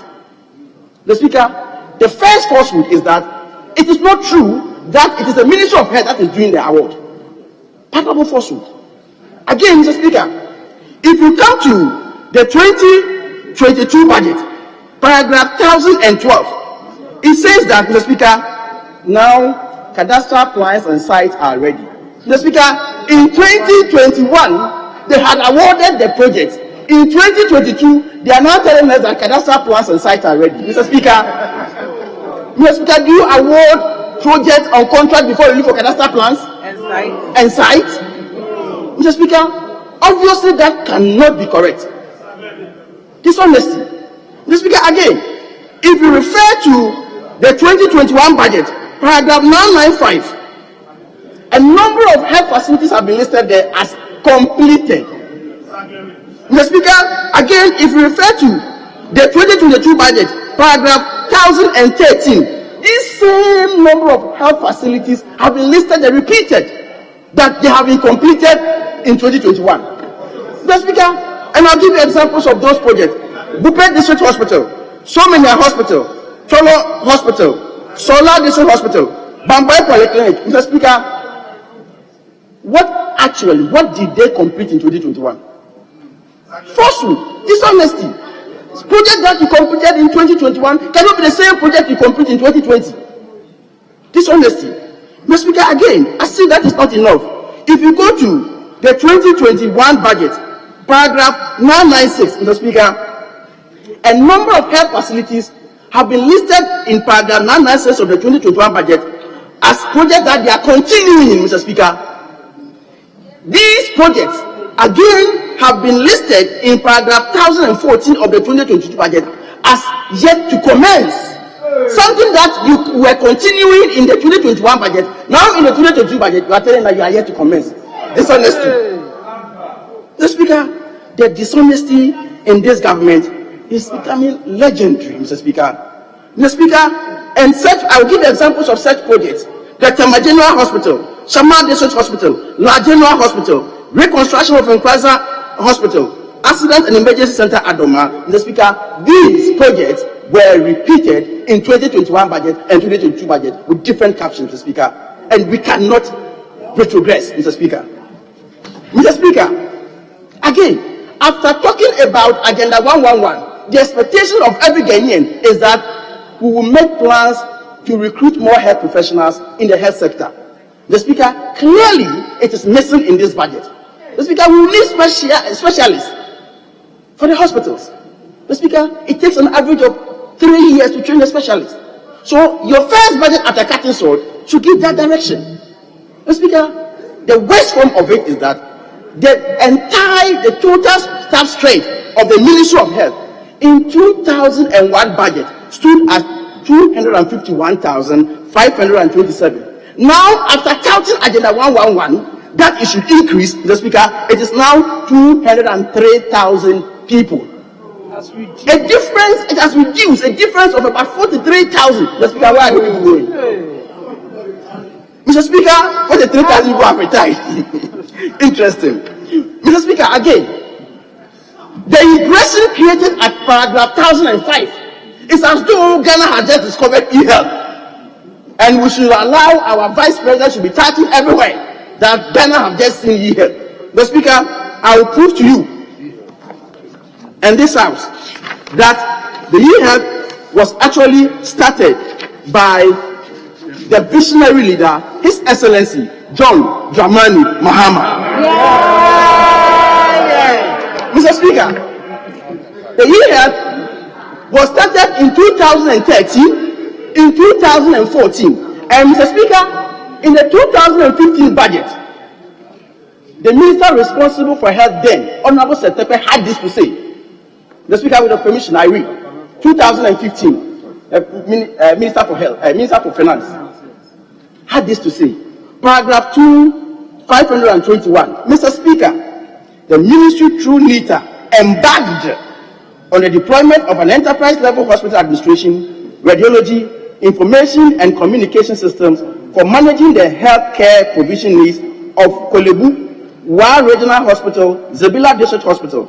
This centralized electronic medical record system will provide unique patient ID that can be used by a patient to access medical care nationwide.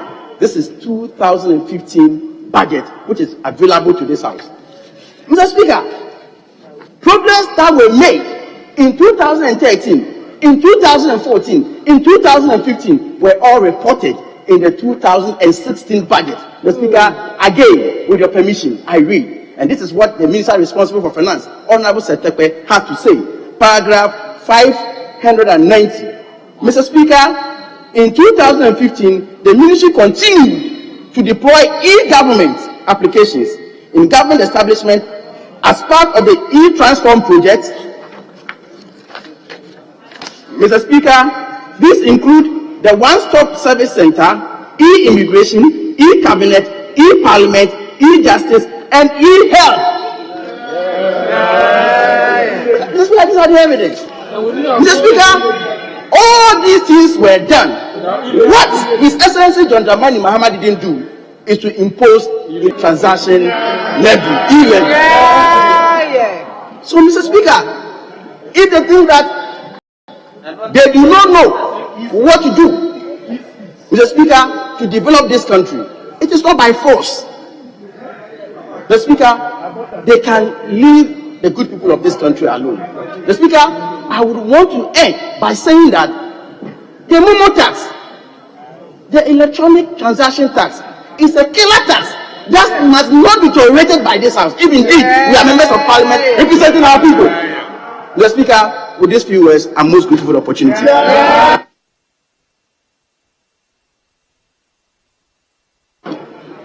I was too generous in your case. You spoke more than 10 minutes. Let me now take the Minister for Health and then wind up with it before we vary the business. Yes, please. Minister for Health. Thank you, Mr. Speaker. Mr. Speaker, I want to start to say that wonders will never end in this world. And I'll repeat, wonders will never end in this world. Government budget is deceiving the nation. Meanwhile, Sectoral budget, where E-help had been started, was not deceiving the nation. But I came to negotiate and sign a contract for E-help, even the pilot project, to be done in Central Region. Mr. Speaker, wonders will never end. Honorable member, I'll grant you the permission to remove your face mask so that we can hear you properly. Mr. Speaker, I started, and you will take note of the minutes that I have wasted. Please. That wonders will never end in this world, and I repeat it. This budget, according to one of my colleagues, is deceiving this whole nation. Dishonesty. Meanwhile, E-help was started by Sectoral 2013, 16, whatever it is like. But I came in 2017 to negotiate to sign the contract even for the pilot to be started in Central Region.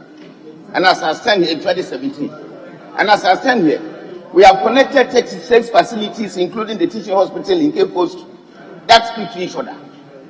We have gone ahead to network all teaching hospitals in this country, all regional hospitals in this country. We have now dropped down to 60 district hospitals selected across the country that we are working on. Said that patients don't carry records, how do I call it? To go anywhere if they are even referred to the teaching hospital. Mr. Speaker, I will continue to say that wonders will never end. Honorable members, don't forget my history when you are talking about health. So, both sides, I've been listening to you. I was a minister for health. So, I know, and I have the documents, but because I can't participate in the debate, I'm just listening to you. Mr. Speaker, where you sit now, you don't have options than to sit and listen. So that is your predicament. I hope you enjoy debating, but you cannot. Mr. Speaker, I continue to say that wonders will never end. Why? Because first we want to go to the upstream of any river, muddy the waters, and they will rise down to come and tell the people down there that look at what we have done to the beautiful river that we have. Mr. Speaker, fuel prices, 11 taxes. Who introduced them? So dishonest. Who introduced them? You go and introduce 11 taxes on petroleum prices, and then come and tell me that I should remove them. Is that fair? Mr. Speaker, I will continue. Wonders will never end. Why should it be? We are asking for hospitals, those that have been abandoned, according to my colleague, Honorable Akando, to be completed, new ones to be built. Where will you get money to do Agenda 111? So many things.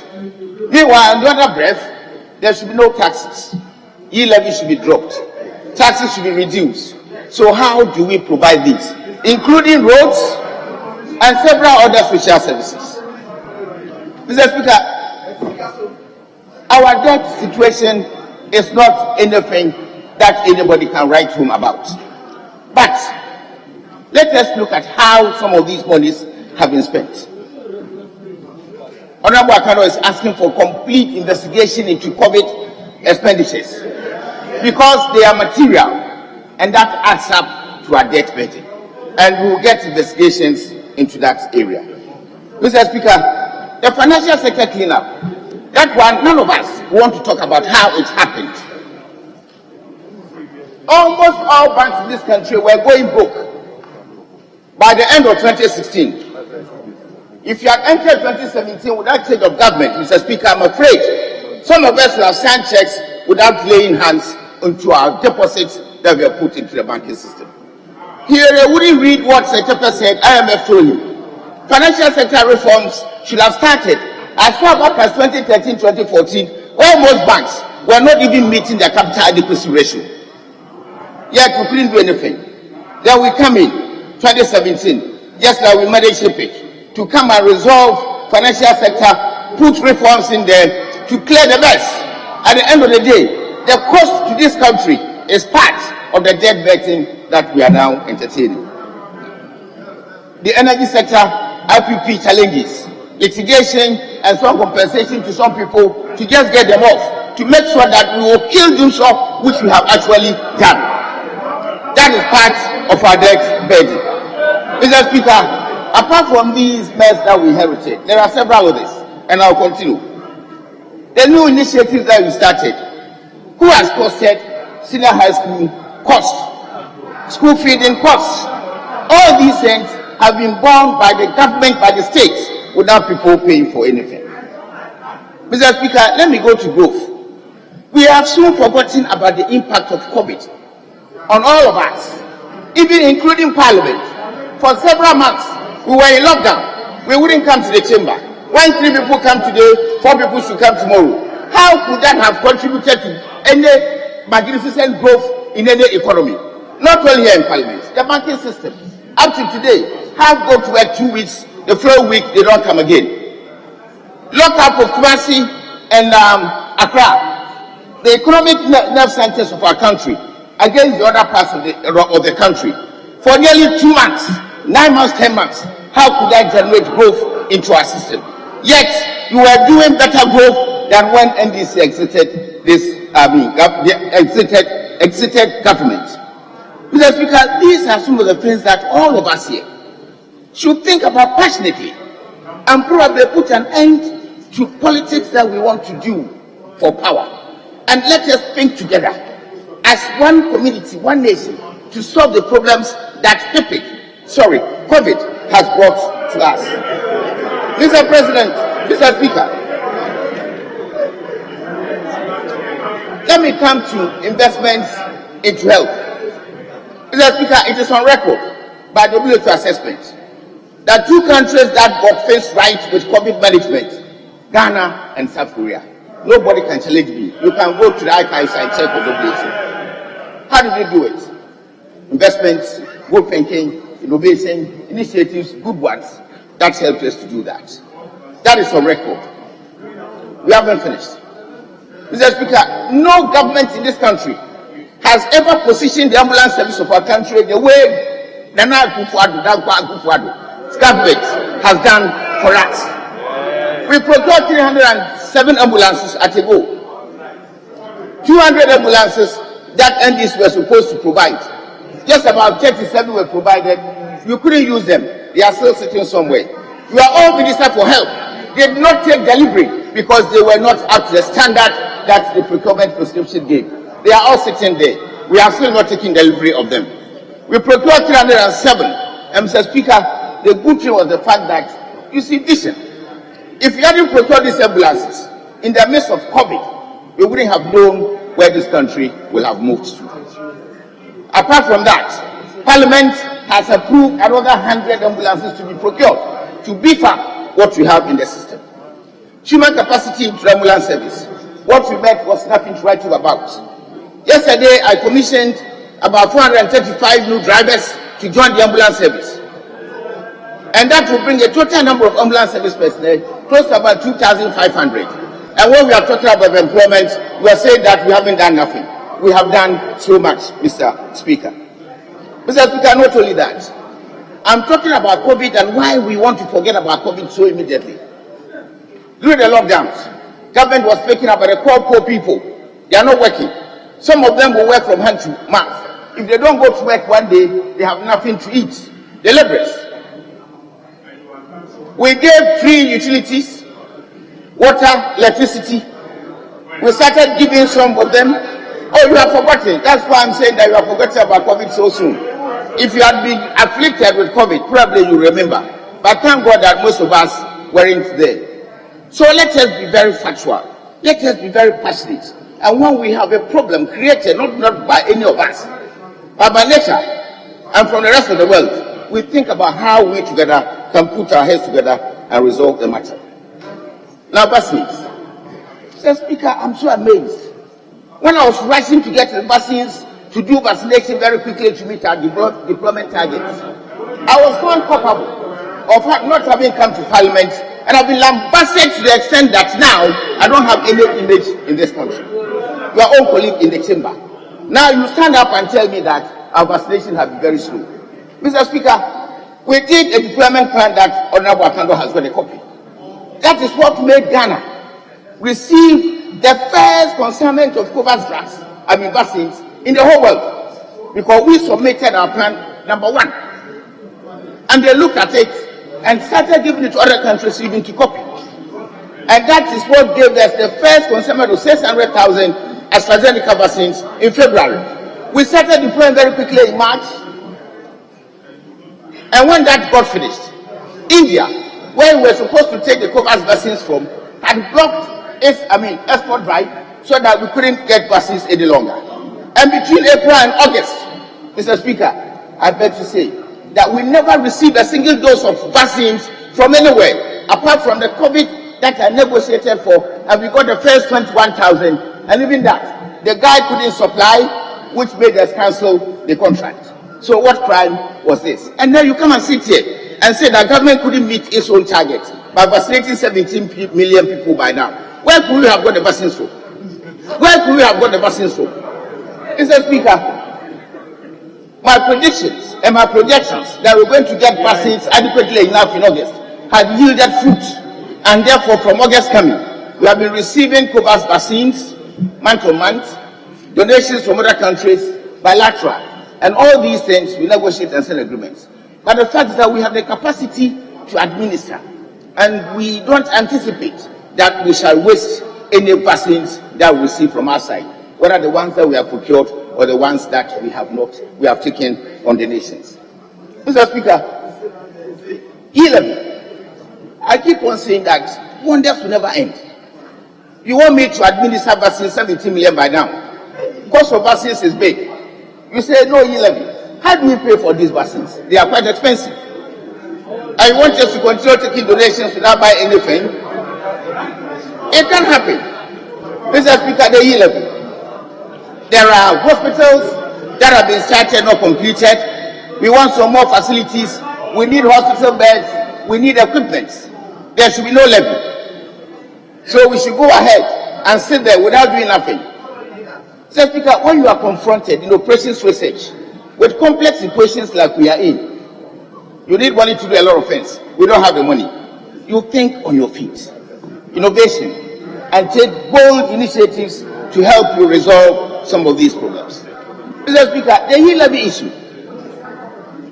We have thought about it. Government has thought about it. And we are cutting out the poor people who do not have money to transfer to anybody. They are not going to pay some of these taxes. We are targeting people who are doing electronic trading, have dodged the tax net. As a way of avoiding the tax net, this is the only way we can get middle class, upper class people who are there, IT servers, who are transferring money here and there, who are making payments for imports from Turkey and Dubai. They are the people we are targeting, not a poor person who is transferring less than 100 Ghana. No, it won't go there. But those of us who can transfer 5,000 to the constituency, we are the target. We need to take from you, the rich guys, to take care of the poor. And that is the only way this country can progress. Other than that, we can move nowhere. We will make sure that we will introduce taxes, not kaya taxes. That will affect the poor and leave the rich. We are taxing people who are rich to take care of the poor. And any time we come and introduce kaya taxes, we will come and remove them again. Mr. Speaker, the threats and sort of intimidation on these budgets, we will not approve this. We will insist at the committee level that this is here. Mr. Speaker, that will not take us anywhere. Let us all be cheerful and solve the problems confronting our nation together. We can do that. So you insist, nothing comes. We will not approve. You don't get the budget. What happens to this country? So you don't want us to increase taxes to put burden on poor people. You rather want us not to have a budget so that government cannot spend and the burden will go to who? I can't understand this. Mr. Speaker, I'm pleading with my colleagues that they should exercise restraint, because whatever government is doing in the good interest of our people and this nation. We won't take cutlasses and kill ourselves. We are just finding a way, innovatively, bold initiative to raise money. Say that we can take care of the poor and introduce social services that all of us can benefit from. We need roads. You are talking. I mean, my colleagues from Middle Belt and the North. If you have been able to complete the Kumasi dualization that you inherited for 8 years and put it in there to Apiga, wouldn't you all drive on it? That will cut our traveling time. Said that if you are going to the north, you can get there faster. With train tax, how do we do them? Look at Greater Accra, Mr. Speaker. Apart from this, at the central arteries, the big ones, any look and corner you go into Greater Accra, there are no roads there. And in some of our regions, there are better roads in our districts than our capital. You don't want us to tax people. Honorable Minister, because of your position, I added you 5 more minutes. It's more than that. Now, because you are supposed to speak for 10 minutes. Thank you, from what Mr. Speaker, for your kindness. It's now more than 15 minutes. So please, you may conclude. Thank you, Mr. Speaker. I thank you for your kindness.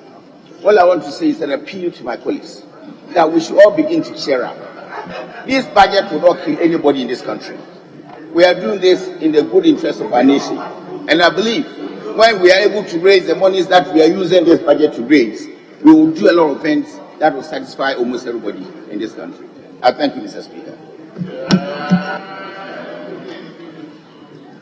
Well, we have the last person on health, and then we now have to vary the order of business and then answer just a question, and then we go back to the budget. So it's the turn of Honorable Dr. Kurt Nawani. Thank you, Mr. Speaker. My name is Dr. Mark Kurt Nawani.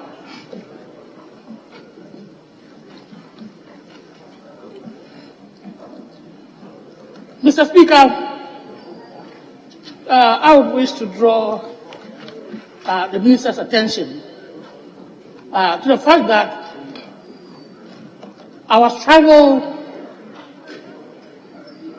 in the fight, or the Sputnik fight, was to ensure transparency in the acquisition and purchase of vaccine. I don't think we had anything more than that. And we hope that in the near future, we are going to ensure that we are able to acquire these vaccines from the right source at the right price and to be used efficiently. Also, the earlier debaters have mentioned that we were given free electricity, free water, etc. during the COVID era. But I wish to mention that they should remember that there is COVID-19 levy, which have been introduced to get back all these monies or the freebies that they said they gave us. And it is with the National Health Insurance Authority budget, that was last year, 585 million was expected from that money. So where are the freebies? Mr. Speaker, it appears that the budget statement is running away from the health issues. And it also appears that the debaters from the other side, they were not willing to debate on health. But by the time I finish, I believe that I will have brought us back to dissect on the issues of health. And I'm hoping that we'll be able to remember that just but a decade ago, we all remember how much we have invested in the health sector in terms of loans, in terms of grants. And if all these monies were used wisely, indeed, we could have transformed the health sector. But we know that when COVID-19 came, it exposed us as a nation that we are unable to manage our emergencies. But thanks to God, last year when I was debating, I said we should thank our God that the cause of COVID-19 in Ghana and other African countries was a bit different from all other countries. And so we should just thank our God that we were saved by the Almighty God. Now I move to paragraph 1001. And it says that the ministry is developing a hospital infrastructure strategy to bring clarity on infrastructure planning. Right, Honourable Speaker, this is a nice statement. If the ministry is developing an infrastructure planning document, we have expected that in the health sector things will go better. I'm saying it because in paragraph 1012, it is stated that the ministry will accelerate the implementation of Agenda 111. And we go to paragraph 1014. It is also stated that the ministry will commence the construction of 11 number 40 bed and 1 number 30 bed hospitals in the Ashanti, Bono, Greater Accra, and Eastern region.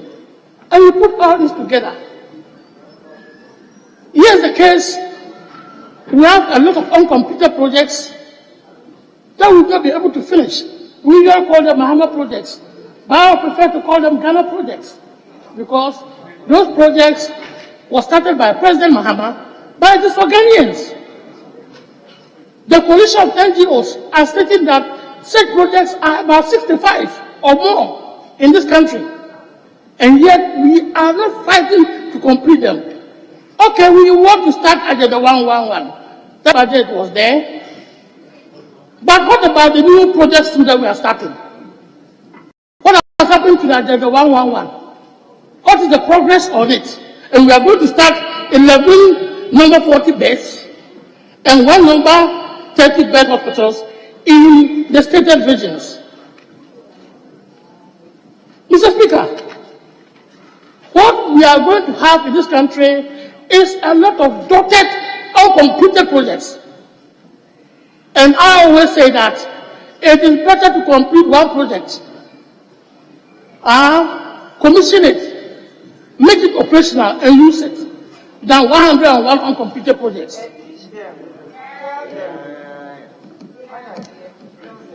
Tell them. Mr. Speaker, the big fear is that The last time we met the Association of Architects, we were complaining that all the 101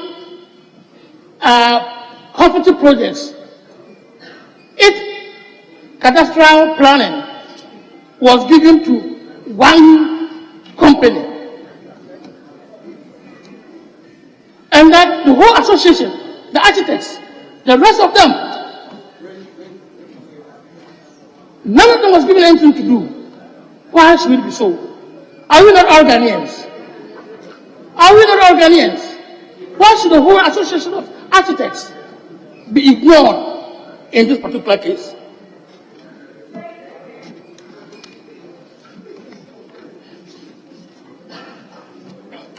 Mr. Speaker,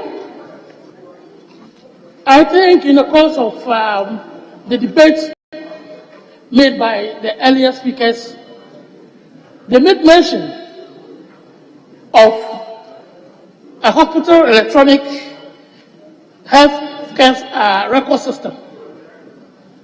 And various days were being quoted. I have lived the system. I started practicing in 1993. And so I've lived the system. And I want to put it on record that by 2009, I was using an Infotech system that is an electronic recording system. I was using it for registration, for keeping data, clinical records, for financial management, and for stock management. And just recently, I know it has come up so many times, but just recently, the Vice President delivering a lecture at Asheshi mentioned it and presented it as if it is something new. It is something that has never happened to Ghana. And that, we need to applaud him for that. But that is not the case. I was using these documents when we were taking tea at the Bank of Ghana. I was using the system, 2009. All that is that there have been an improvement. I could send email of patient records by just going to the system and sending it to another doctor. If only I knew his email. So what is new about it? Then the Vice President came and spoke a lot about it. Mr. Speaker, the bone of contention here, and I'm sorry that the Honourable Minister has left. The bone of contention here is that there is one company that has come into this country. There's one company that has come into this country. And now the contract to provide electronic recording system for the whole Ghana have been given to that company. And that company is called Lightwave. Lightwave has been instructed to practically all the government hospitals that are going to go on Lightwave. In other words, a monopoly is going to be created. And that is the problem. All the other companies that used to help some of us along are going to be set aside. In the long run, we will all be compelled to probably join the Lightwave, that company, or we'll have our records being difficult to be managed by probably the National Health Insurance Authority. That is where the problem is. And I'm afraid for this country, Ghana. I'm seriously afraid for the country. That is because we have a lot of financial institutions. We try to create monopolies among them. When it came to energy, PDS, we tried to create a monopoly to manage electricity in this country. And now it has come to this particular electronic record system. And we want to give everything to one company. So me and you, when we are sick, one day we'll go to hospital and that company for any reason is not ready to work, it means that doctors cannot access our records. The whole country. Doctors will not be able to access our records. Indeed, the rest of the companies have had reasons to petition the Minister of Health. But unfortunately, they did not get any good response. So I'm calling on this House. Honorable Member, you may conclude. Well, I'm speaking after the Minister. You are doing what? I'm speaking after the Minister.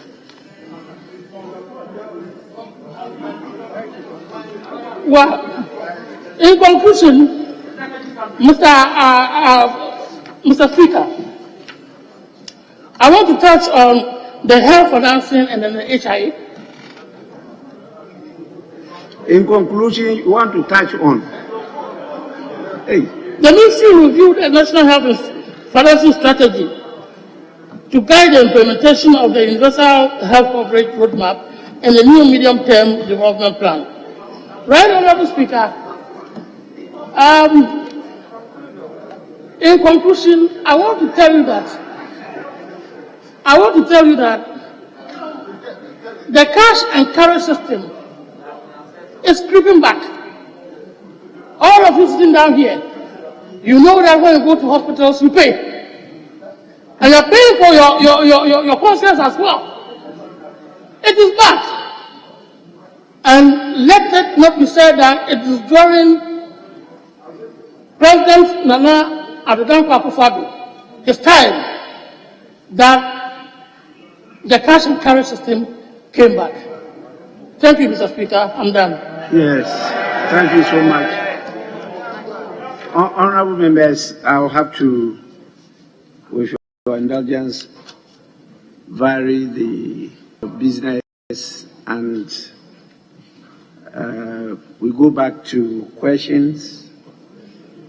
I think the Minister for Works and Housing. Yes, please. Deputy Majority Leader. Mr. Speaker, with respect, question number 505, if you would indulge us, be taken. Yes, that's to the Majority Leader. Then question number.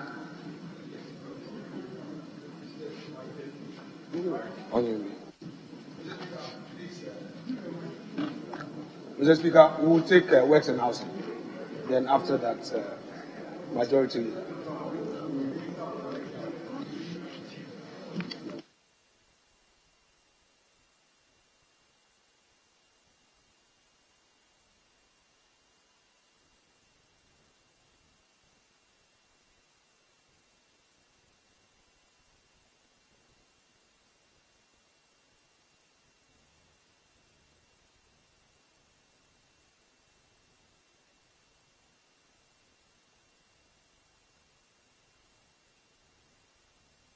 Yeah, so honorable members, in accordance with Order 53.2,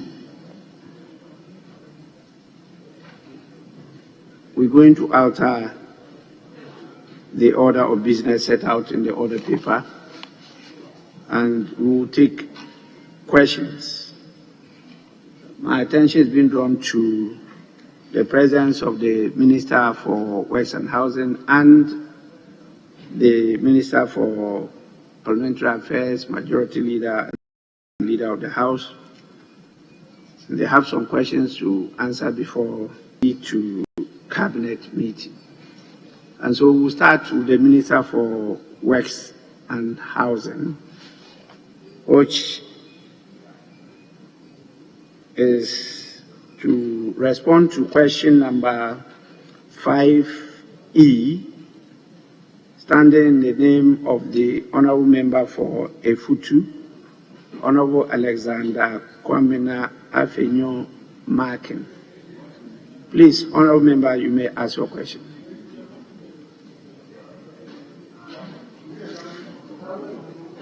Mr. Speaker, thank you for this treasured space to ask my question.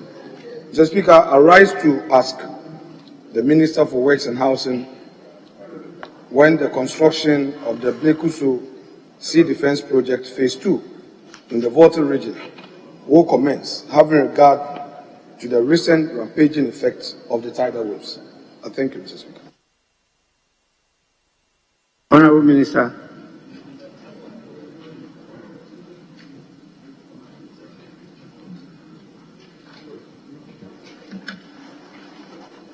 Thank you, Mr. Speaker.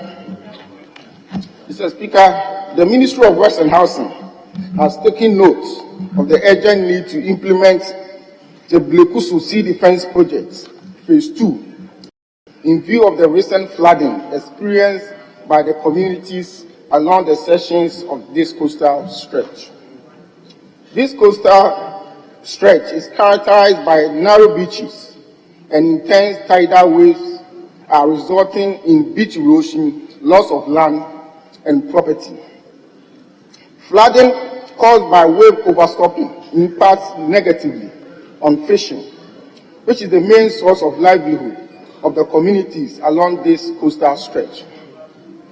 Consequently, in July 2015, the Ministry of Works and Housing engaged Measures Amandi Holding Limited to design and construct coastal protection works along this stretch, starting from Blekuso and working towards the east, that's Aflao, under the Blekuso Coastal Protection Project. The project, which was completed in July 2019, protects 4.3 kilometers of coastal stretch and has functioned effectively, protecting lives, livelihoods, and property, while reviving fishing activities in the area. Mr. Speaker, the Ministry of Works and Housing knows the urgent need for the second phase of the project to protect Agavazi, Salakope, Amuchuni, and other communities in the east of Blekuso. In this direction, the ministry is taking important steps to implement Phase 2 of the project. The Hydrological Services Department has completed evaluation of technical and financial proposals for the second phase, and my ministry is engaging the Ministry of Finance to raise the needed funds for its implementation. Mr. Speaker, I wish to assure the honourable member that this August House will be provided with all the necessary updates as we progress further. Thank you, Mr. Speaker. Honourable member, any supplementary question? Mr. Speaker, I went through the budget for 2022 as presented by the Finance Minister and didn't see anything about Phase 2.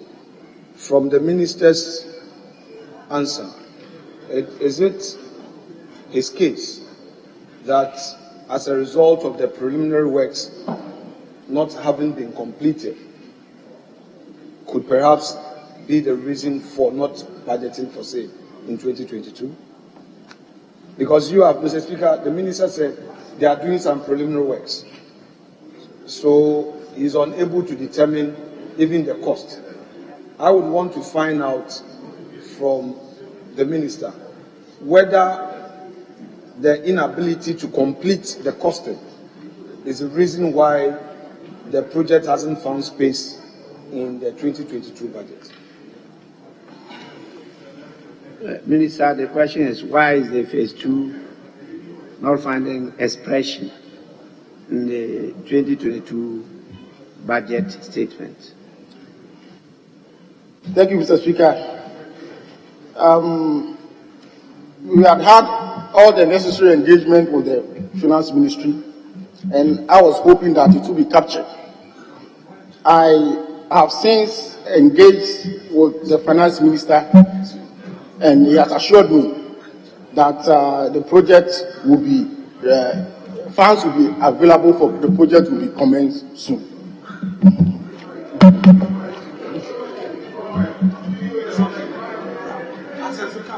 No, wait. Yeah, but that's the fact.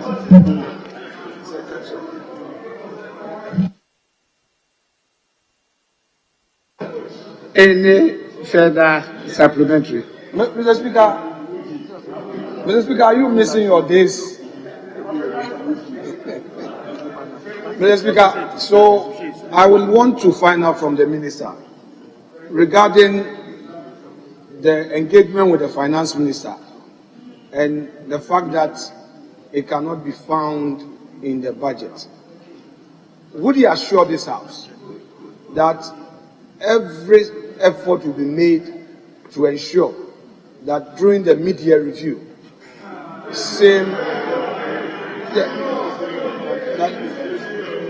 during the mid-year review,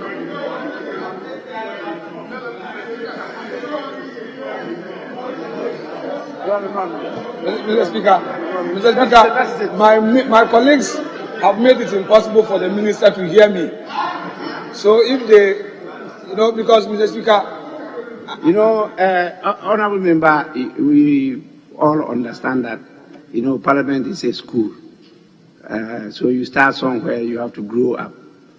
The minister, as you all know, so far as parliamentary work is concerned, is Johnny just come. So you can understand some of these slips. But also your questions, they are too leading. I'll take a cue. Mr. Speaker, so the minister has explained to us that some preliminary works have been done. He said it outside of Parliament and he said it here.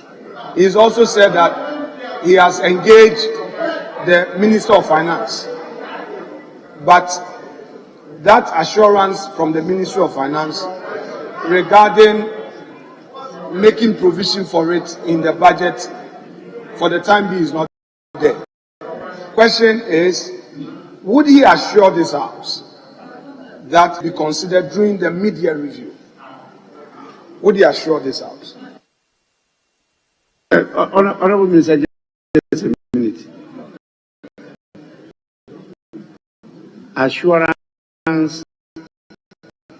that same will be considered. Will you assure the House that this will be considered?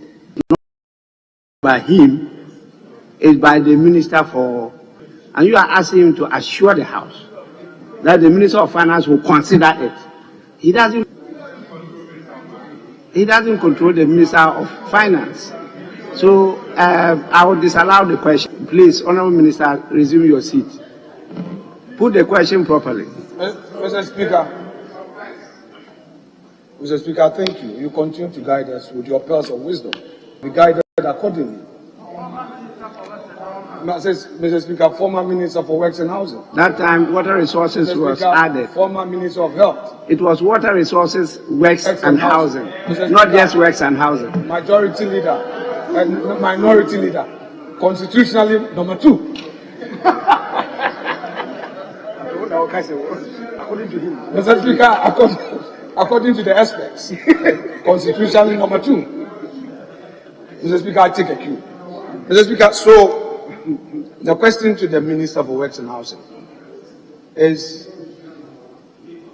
whether he would consider getting the Ministry of Finance to make provision for this project during the mid-year review. Yes, Mr. Speaker, no. At the conclusion of the preliminary works, because he said the preliminary works are still ongoing. No. They have not.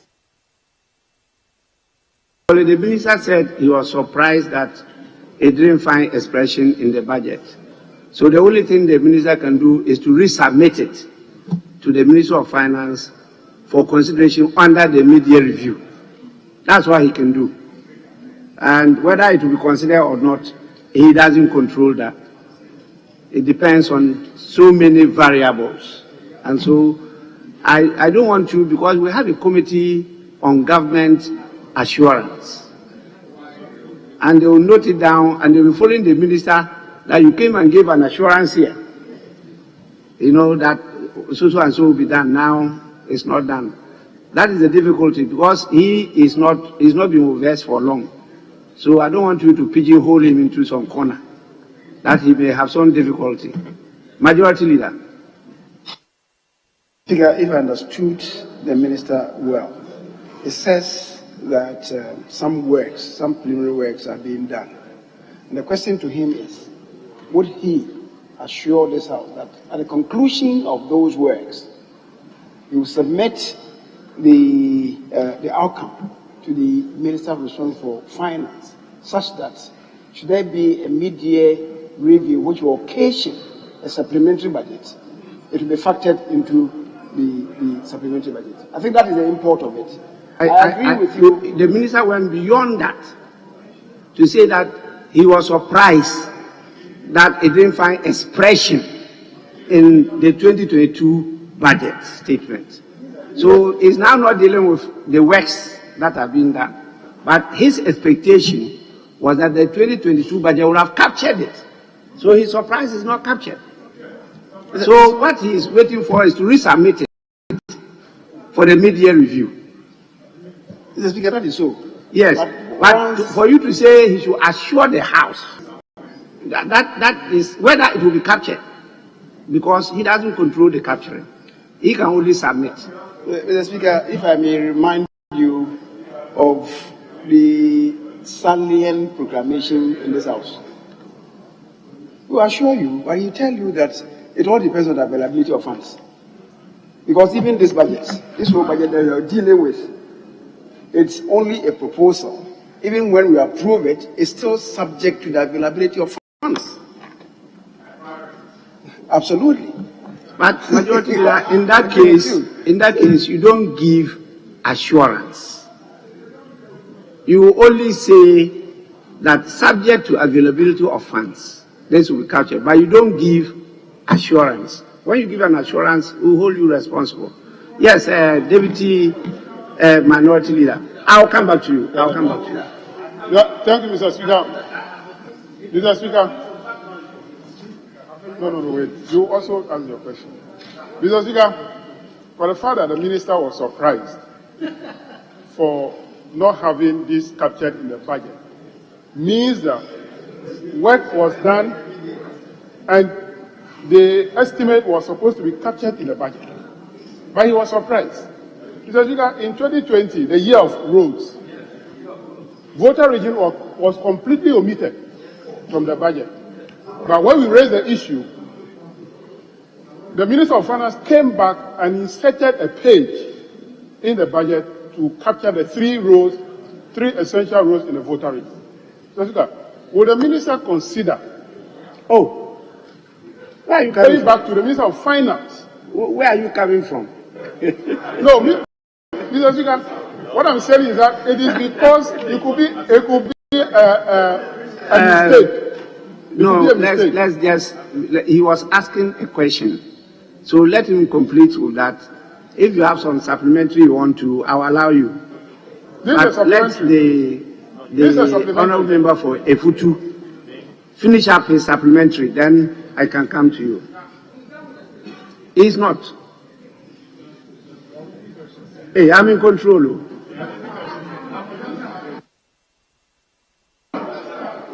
Mr. Speaker, the Minister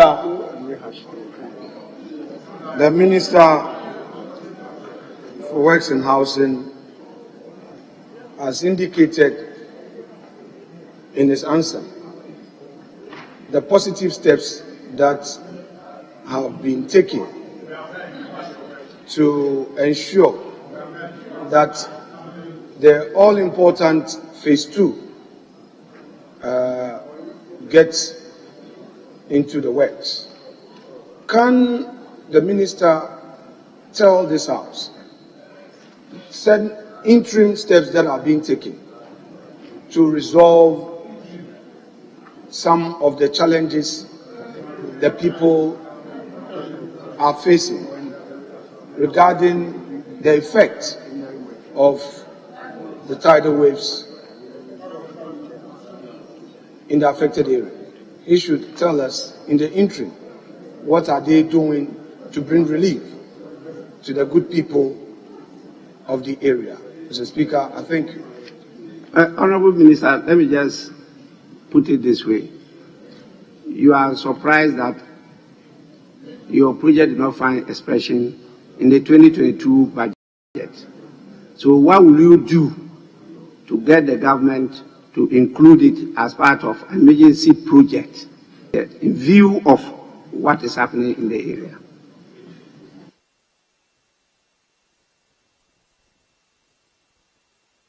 Thank you, Mr. Speaker. I think I have to make a clarification. I never used the word surprise. I said that I was hoping that it will be captured in the budget, but it did not. And I think there's a word of difference between those expressions. Honorable Minister, these are being recorded. Yes. And then people are listening to you live. I said I was hoping. So I didn't say it. But Mr. Speaker, thank you very much. I did mention that after the budget, I've had some discussions with the Finance Ministry, and we are all working towards making sure that in the next review of the budget, it will be captured so that we can start the phase 2 of this very important project. Thank you. Any supplementary, I'll take, in view of time constraints, 3. Because of the kind of project we are dealing with, the public interest. So I will take supplementary from beyond the MP who asked the question. So can we hear from Honorable Dafiema-Poh? Speaker, thank you for the opportunity. Speaker, as an indigene of the area, I'm aware that this is a 4.3 kilometer project, and the record will show that Kempon Construction Company had been awarded this project. Indeed, there are preparations for the company to mobilize to site. And so I am equally surprised that for the 2022,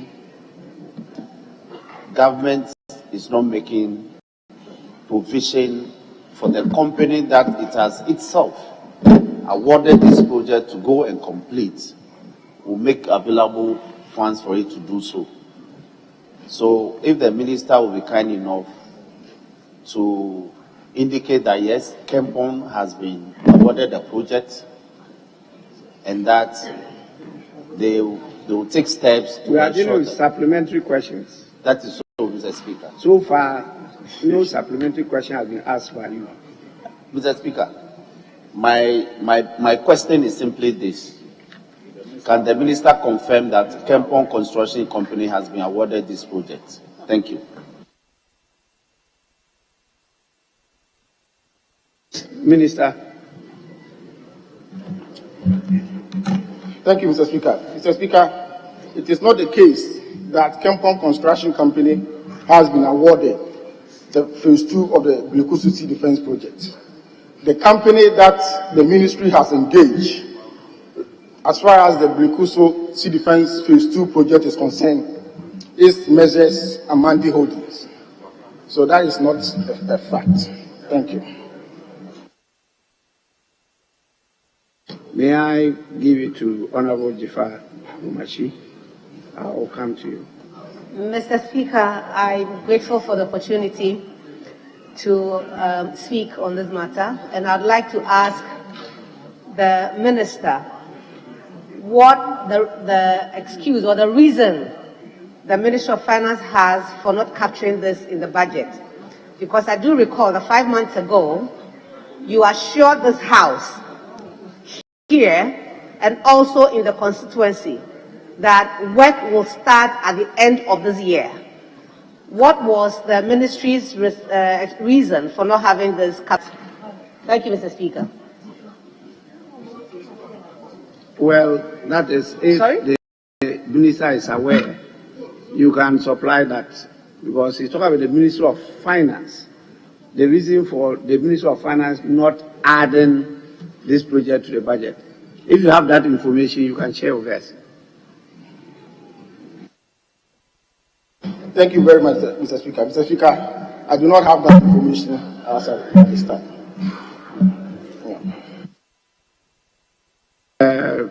The MP for Bole.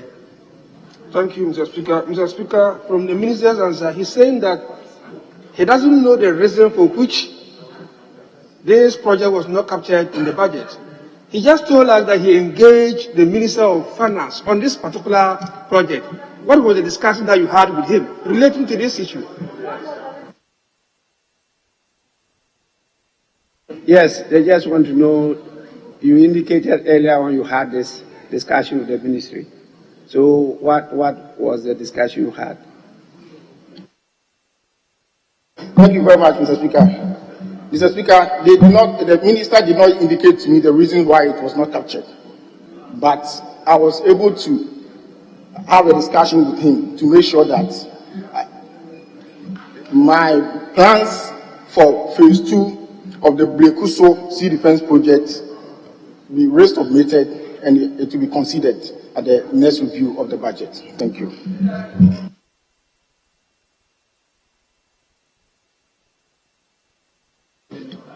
Honorable Afiyomake, you want to come back? No, Mr. Speaker, you clarified an earlier point to him. In the process, you skipped opportunity for him to answer my supplementary, which I beg of you to permit him to answer, Mr. Speaker. That has to do with the interim steps being taken by the ministry to offer relief to the people. Yes, Minister. In the meantime, what are you doing to at least alleviate the suffering of the people in the area? Thank you very much, Mr. Speaker. Mr. Speaker, when it comes to relief measures, these are disaster issues, and they fall under the Ministry of Interior, directly under the NADMO, National Disaster Management Organization. I have since had series of discussions with them, and in fact, NADMO has already gone there. NADMO have already gone there to provide some relief items, and they are still raising funds to even do more for the people in those areas that were affected. Thank you.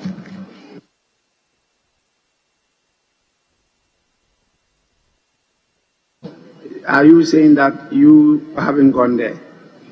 NADMO and the rest have gone there, but you haven't mentioned yourself or your ministry for having been there. Yes, Honorable Abuja. Right, Honorable Speaker, in the minister's answer, he said the ministry is yet to put together a proper document. That is why they haven't been able to cost the project. Yet he mentioned the name of Amandi working on it. Mr. Speaker, the Public Procurement Act states how you can procure any entity to carry out public works. May I know from the minister, under what type of engagement is Amandi engaged with what you are doing? Is it sole sourcing, competitive tendering, or a traditional form of contracting? How do you engage them to do what they are doing currently? Yes, Minister.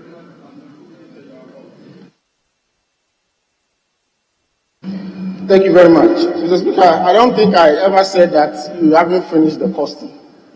This is the project that I inherited. And by the time I assumed office, costing had been done, and even contract for Amandi had been signed. I only came to send a reminder to the Ministry of Finance. Yeah. Honorable, I think, is that ABA? Chiwite, sorry, your face mark has disguised you. All right. Now I see your height. You are taller than ABA. Please, you may go on. I thank you, Mr. Speaker. Mr. Speaker, your committee on Western Housing that oversight the ministry visited the affected communities last week, Thursday, in a community called Bame, which is not far from the estuary. That is where the Volta River empties into the sea. Our discussions with the people, we were informed that VRA owes it a duty to dredge the Volta River from time to time. And it was clear that for about 5 years now, the dredging hasn't been done. And that also contributed to the disaster that happened there. My question is the minister aware of this situation? And if he's aware, what actions will he take to prevent further disasters? Thank you. Yes, Honorable Minister.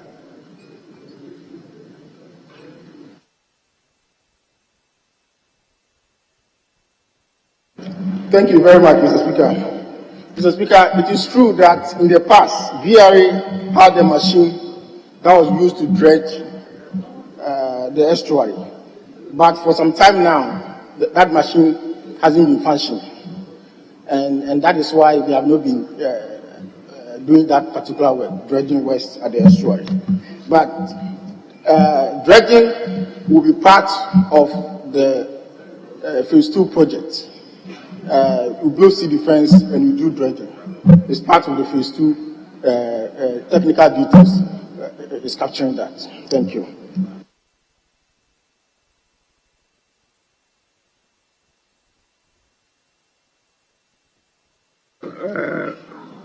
Well, I will give it to Honorable Woyome, because he was here and stood up earlier on. Thank you, Mr. Speaker. Mr. Speaker, stemming from the answer provided, the very recent answer, may I give you this information that the responsibility of VRA towards the estuary is that of a routine activity. It's not one time.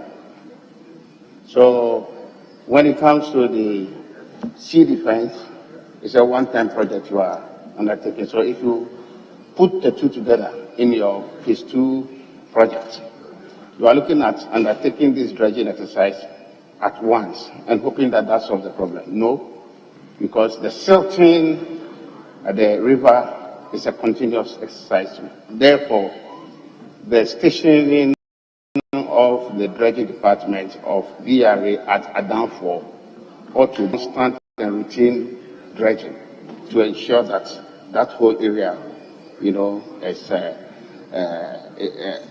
the river flows easily into the sea, and then the sea intends flow. So that's all. So the issue is this: per this information, you probably might rethink going back to look at your drawing, or whether you're looking at what I've just said. Will you consider reviewing what you have just said? Because I don't think it's a one-time exercise so far as the dredging is concerned. Yes, Minister. Yes, I think we are going to the very technicalities, but I know that in some sea defense projects, you combine construction of sea defense walls and dredging.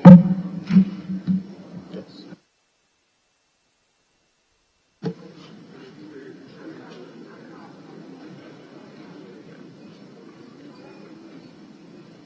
Well,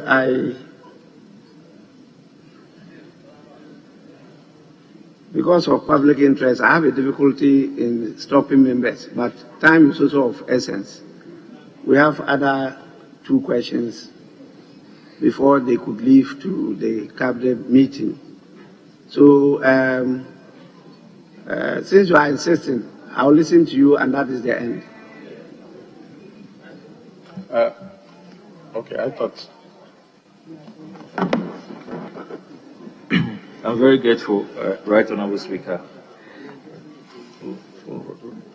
My supplementary question, Right Honourable Speaker, it's from the budget statement. The budget is in 2 parts. The statement from ministries and then the appendices.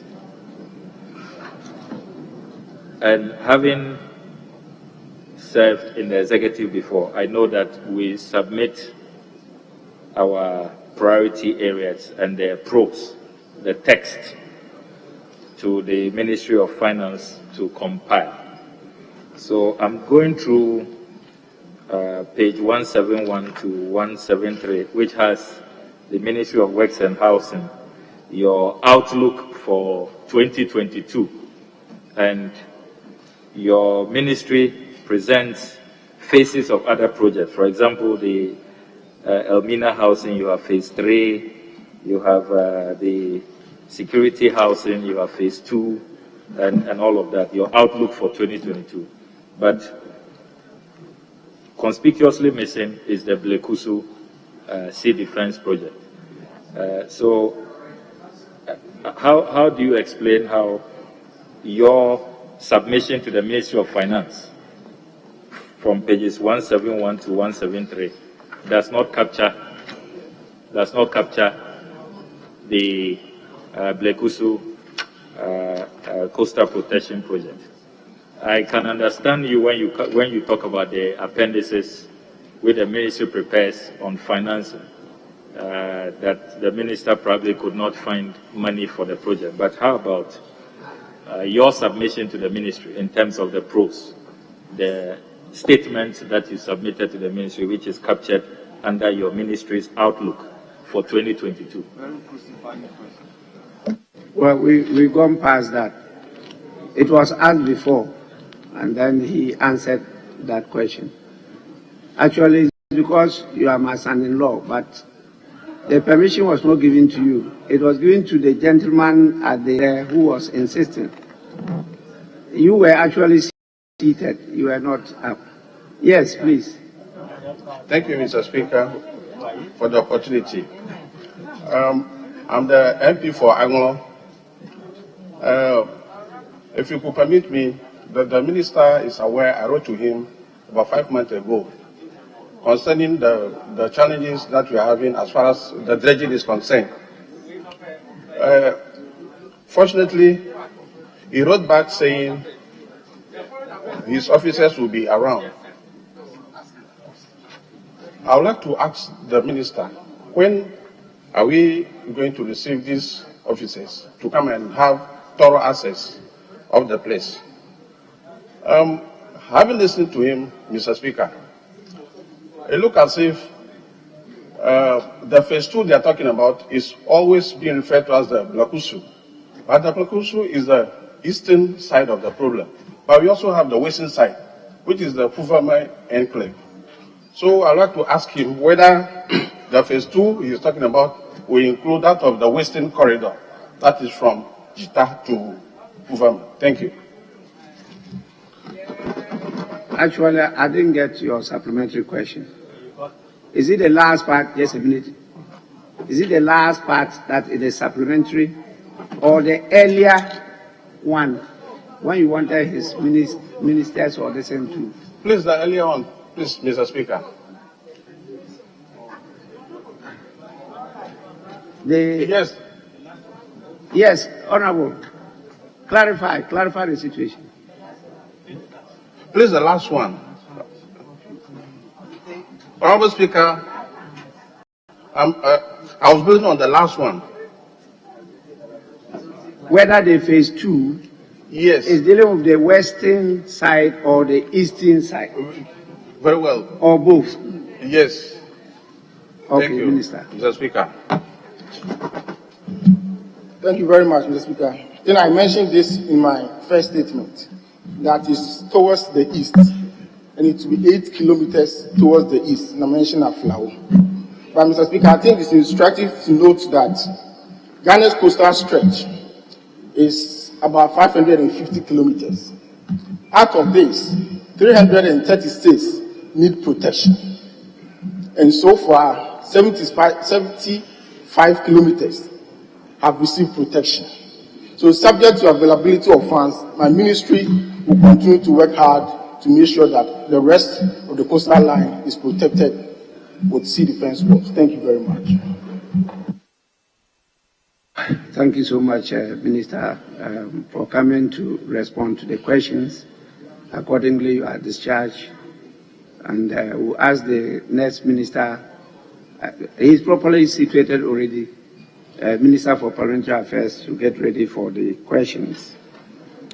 We move on to question number.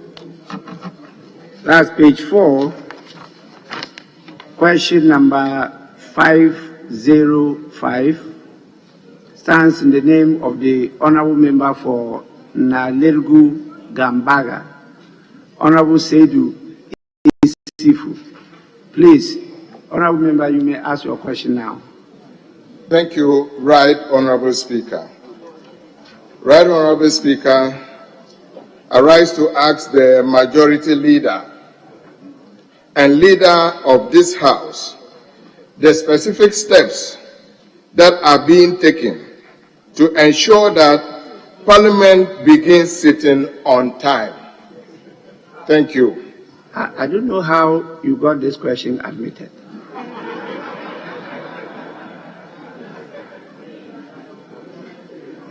Actually, it will pass through my deputy speaker, but let me allow the the majority leader and leader of the House to answer this question.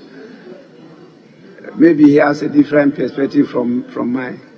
Yes, majority leader. Speaker, the commencement of sittings of the House on time has engaged the speakership and indeed leadership for some time now, and it's been a subject matter for discussion on this floor and outside the chamber. Speaker, Order 42 sub 2 of the Standing Orders of the House provides, and I quote, "The House shall sit on Tuesdays, Wednesdays, Thursdays, and Fridays. Sittings shall, subject to the direction of the Speaker, ordinarily commence at 10 o'clock in the forenoon and shall ordinarily conclude at 2 o'clock in the afternoon." Unquote. Admittedly, the House in recent times has not been able to keep firmly to this rule. Pre-sitting engagements of the leadership and speakership have contributed to occasional delays in sittings of the House. Meetings of the caucuses of the House are sometimes scheduled in the mornings and occasionally extend into the hours of sittings of the House. There have also been times when the House has been inflicted with the issue of quorum because a number of committees may be sitting in the mornings. A number of proposals and suggestions have come up in this regard. As a way of dealing with this problem, there are suggestions that the House should commence sittings in the House in the afternoons, while the committees of the House conduct their businesses in the morning. Some people have variously suggested that the House sits at 12 noon, 2 p.m., or even 4 p.m. Against this backdrop, Mr. Speaker, the draft new standing orders prescribe sitting hours rather than specific time for commencement of sittings of the House. But even here, the challenge is not fully resolved, as there is no certainty in terms of when members should be ready in the chamber for sittings to commence. In the interim, Mr. Speaker, it will be appropriate for leadership to firmly engage the speakership and commit to an agreed time.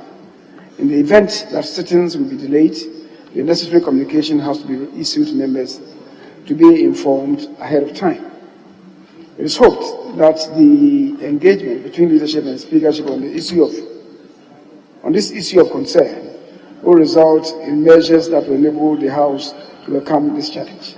I believe, Mr. Speaker, into the next meeting, would have come to some determination on exactly when the House should commence sitting, and I believe we shall religiously keep to that schedule and see win from that. Thank you very much, Mr. Speaker. Honourable Member, it is supplementary. Thank you, Right Honourable Speaker. Let me once again say a special thank you to you for allowing this question to go through. Before this question was filed, I had an engagement with my colleagues around, and they told me that this question would not go through. So I was actually surprised that it came through, and I said, look, the leadership of Parliament, the Speaker, is so democratic that he has allowed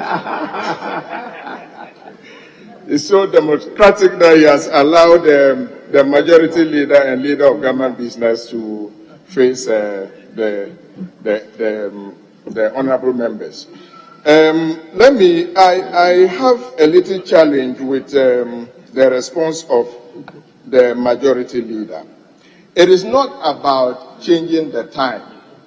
It is about the discipline.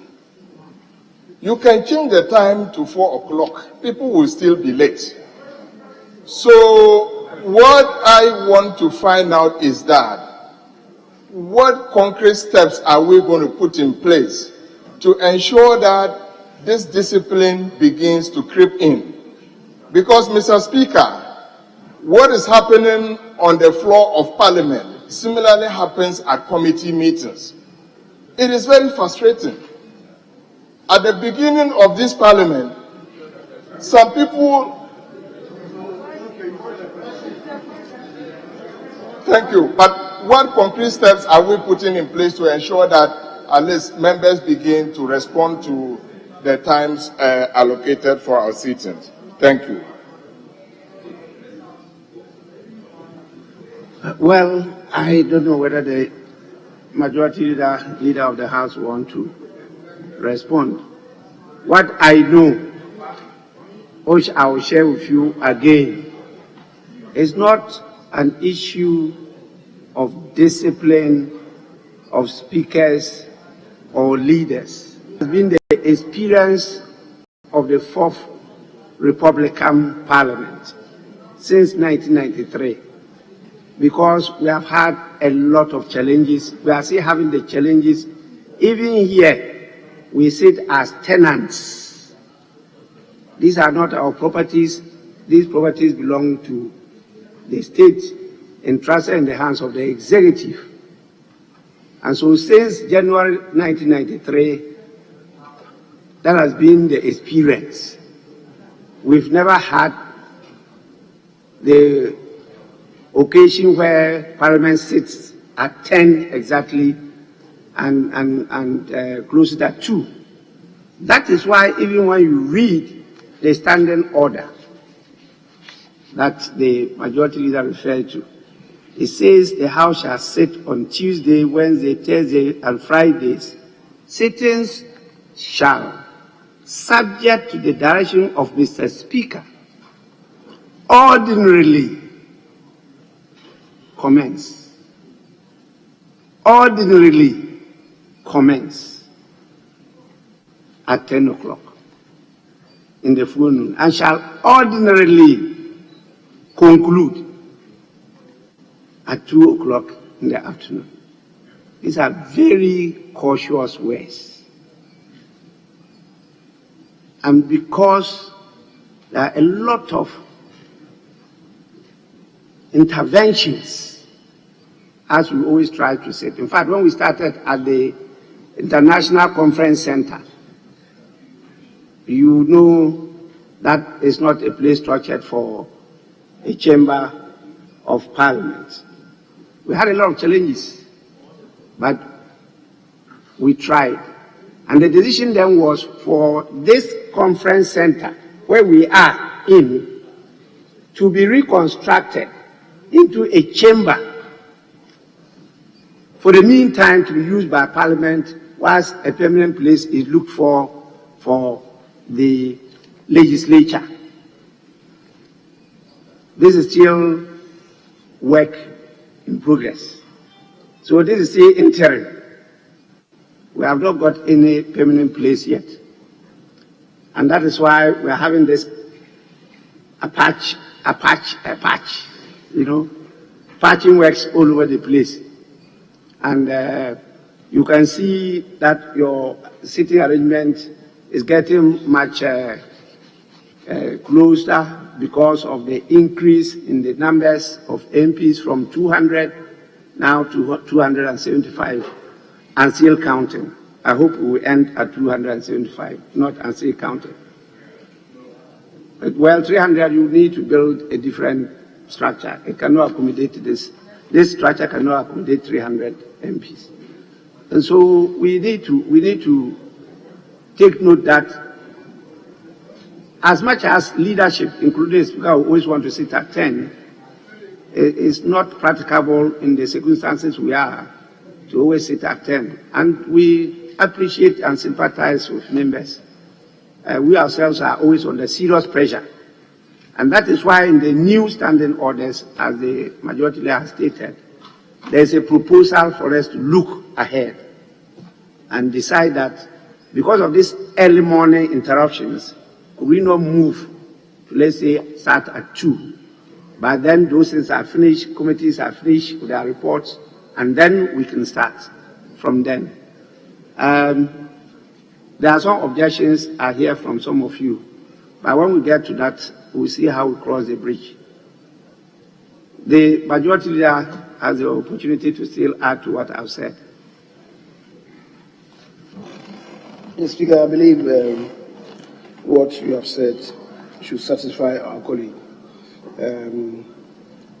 But I think I wanted to draw his attention to Order 67(1)B in the way he was asking the question. He was arguing and debating the question that he himself was asking. I just want to draw his attention to Order 67(1)B. And then the Speaker, as you emphasized, Order 40 sub 2 of the standing orders, which I read, provides that the House shall sit on Tuesdays, Wednesdays, Thursdays, and Fridays. Those are the prescribed days of sitting. But the times of the sitting shall, subject to the direction of the Speaker. So ultimately, it's the Speaker who determines that we should sit at 10, or if there are any circumstances that arise, maybe push it a bit further afield, 11, 12 or so. So ultimately, the time for the sitting is at the instance of the Speaker. If you are talking about discipline in the time of sitting, then Mr. Speaker, inferentially, is referring to the conduct of the Speaker. And in that regard, I may want to draw your attention to Order 67(1)(I). You cannot comment on the conduct of the Speaker when he decides that we should sit at 12, and we say that is indiscipline. What's your ways? Yes, Speaker, I will end it there. Thank you very much. You want to continue to litigate this matter? Yes, honourable member. Mr. Speaker, I'm not debating. I'm only trying to make a point that... I didn't say debate. I said litigate. Litigation. No, I'm not litigating. I'm only trying to make a point that that was not my intention. And so I take the clue from the leader. I appreciate that. Thank you. Let me draw attention to the fact that a number of times the Speaker decided to sit at 10. We have met empty house. And a number of members will get up and raise the issue of quorum. There was one day I had to make myself invisible. And so some members could not catch my eye, just to let business go on in spite of the numbers. And so if you want to change the terminology, you are at liberty to change it, and the Speaker will comply, but the consequences are also there. Because usually, sometimes I'm even here before 9, and I'm in the office. I may do administration, I may arrange some meetings, and that could be after the sitting. There's usually a lot of work, particularly in this Parliament, where sometimes in a day we get 50 questions and a lot of motions and statements. And you have to go through all, and you must agree that they comply with the standing orders before you admit, not only the standing orders, the law generally, before you admit them. So you will see sometimes I ask my deputies to come and start, and then I'll follow up like today. We would love to sit early and close early, but don't forget the society in which you are. If the Speaker gets up and is to come and preside, and he's informed that a paramount chief has come from somewhere trying to see him. You cannot say that Parliament chief should wait for you to go and preside and come. You know the consequences. And particularly you members, a lot of you also know about the time. But you rush to come and see the speaker around the same time. And then you say you have some urgent information you want to share with the speaker. If the speaker leaves you and goes away, sometimes you go dissatisfied and you complain. And we get the feedback. And so, if we all want to abide by the decision, the speaker is young, I'm not old, I can always comply and be here exactly at 10. And then you know the consequences when you are not here.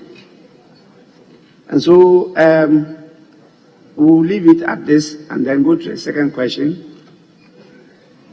Standing in the name of the Honorable Member for Adentan, Honorable Mohammed Adamu Ramadan. Honorable Member, you may ask your question now. Thank you very much, Mr. Speaker.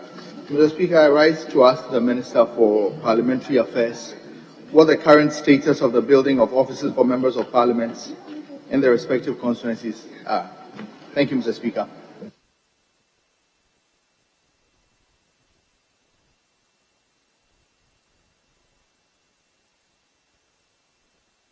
It's another difficult question because you are not directing the question to the proper person, but he will answer you. Mr. Speaker, I think you've taken the wind out of my sail. This question is really misdirected. It is not to the minister responsible for parliamentary affairs. The minister responsible for parliamentary affairs is not in charge of parliament. Otherwise, if the minister should answer this question, you will be putting parliament in the armpits of the ministry. And parliament is not subject to executive control. So may I respectfully urge you to properly direct the question. And I believe the competent person would at the right time come and respond to it. The project or a question is not a project that is being handled by the executive. It's a project that is being handled by Parliament as an arm of government. The Ministry for Parliamentary Affairs is a sector ministry under another arm called the executive. And Parliament is not under the executive arm of government. And so it's Parliament that have decided to provide this for members of Parliament.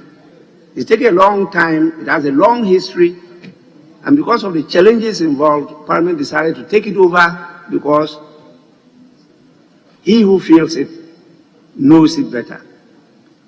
We are in the hot seat and we know how we are suffering without offices in our constituencies. And so it's Parliament that is executing it. And that is why he just gave this answer. And members should take note. A lot of progress has been made. It's now before you. The options have been presented to you. And for you to choose the option that you think will be suitable, not only for the rural areas, but for also the urban centers. We were given some approval for this year. We've made provision for next year, so we can implement them. So please, that is the answer I can give as the head of the arm of government called Parliament. Many of you don't know Parliament involves MPs, the parliamentary service, and ancillary services. And so even outside, they see Parliament just like the plenary session. That is not Parliament. Parliament involves, yes, plenary session, members of Parliament, leadership, the Speaker, the parliamentary service. It also involves the police unit, the fire service unit, the health unit that is attached, and other security agencies that all provide services for us to be able to perform the functions of Parliament. So Parliament goes beyond members of Parliament. And the budget that we are always requesting for is not just for members of Parliament, it's for all this. That is the arm of government which we try to compare with the other arms of government to see what they do so that we can strengthen, because it was published that I said I can remove the president and that the president cannot remove me. That was an analogy given by a professor on the concept that we adopted in our constitution, which has given room for an initiation of a process for an impeachment of the president, which is in, I think, Article 69 or so. But there is no such process for an impeachment of a speaker by the executive. So it meant that Parliament can put a process in place to remove the head of the executive, but they cannot do that to Parliament. And so he was saying that Parliament, by so doing, is even giving more power than the executive. But because we don't know the power we have been eating like termites, giving it away to the executive, including giving them the power to decide the number of ministries they want by executive instruments. The law was passed in 2001. And so any president can come and create any number of ministries and appoint any number of ministers. And instead of us also curtailing that by disapproving, we keep on giving prior approval. And then who do we blame?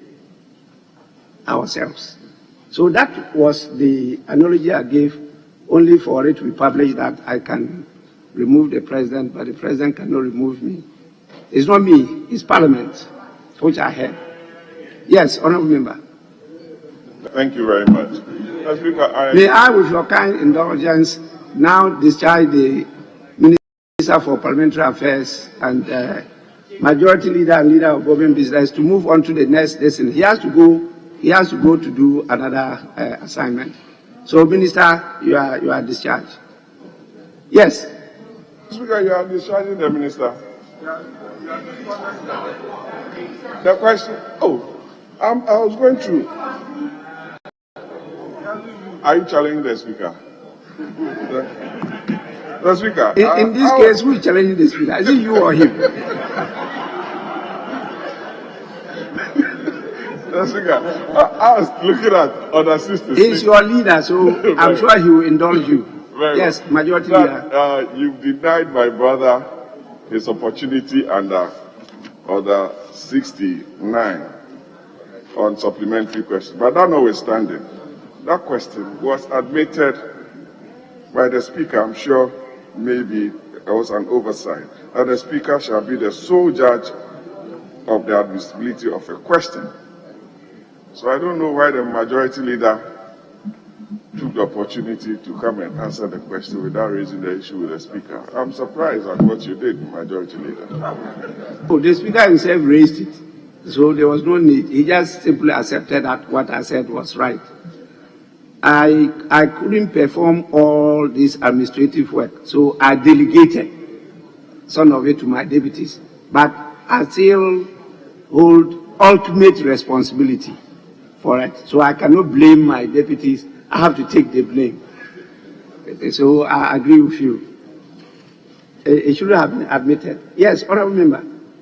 Speaker, by way of clarity, I know that every ministry has its budget. So if something comes to Parliament from, say, Works and Housing, the Minister from Works and Housing would come and answer it. So I wanted to find out, a question like this, I know that I cannot put a question to the Speaker of Parliament to come in and answer. That's why I came through the Minister for Parliamentary Affairs, because they came in here and brought a budget. Honourable Member, one of the process you go through of orientation, thank you, in this matter is to consult this table office. We call them procedural clerks. Procedural clerks. they are experts in procedures and processes of parliamentary practice. When you have a challenge and your leaders are not there to guide you, they are there for you. So you approach them with whatever question you have in a draft form, and they will do it correctly for you and direct you as to the process and who to forward the question to. That is why they are here, procedural clerks. And the clerk to Parliament is the chief advisor to the Speaker and the MPs on matters of procedure in the House. So please, it's part of the orientation. We'll continue it next year. And the majority leader will want to draw your attention to some more provisions on this. Mr. Speaker, just to fill my colleague in this case, the question ought to be directed to the majority leader and leader of the House, not to the minister responsible for parliamentary affairs. That's the decision. We direct it properly. And I draw your attention to Order 63. That is what the class would have done to you. That don't direct it. He's the same person, but he wears so many hats. You know, throughout my life, I've always refused to be a minister for parliamentary affairs because I don't want to be put under any president. So that whilst I'm busy doing my majority job here, I get a call from the president, he wants to see me, and I have to leave my work and run there. I've always objected to it, but we differ as to the concept of multi-party democracy. He believes more in the Westminster model than me, and that is the difference. So you realize that during my time, I wasn't Minister for Parliamentary Affairs. I resisted it and tried to be independent. I couldn't. Now I'm in charge. And I don't know who prevented me from building this house. Within these 4 years, we prepare for challenges. This house will have to be strengthened to be able to perform particularly the oversight function that you've all been complaining about. The oversight function, very important. We can close a lot of leakages and get people to be more productive and more focused on service to the people. It's our job. And I'm doing this for you, not for me, because it don't benefit me anyway. Just only that I've left a legacy, that's all. But will I be alive? No. So please, let's work together to strengthen the institution of Parliament, to get this democracy really ticking and working to the interests of the people. We will stop at the questions and we'll go back to the budget debate. We still have a number of you who will want to have a word. My MP for Whole Central. Right, Honorable Speaker.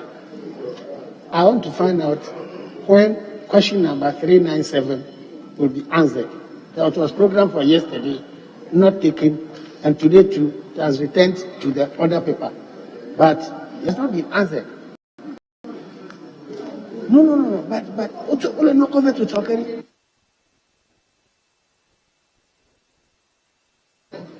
Well, this is not a time for finding out in science. So we'll go to the debate, go back to the list, unless leadership says otherwise. Your question will be answered. Don't worry, but not today. Yes.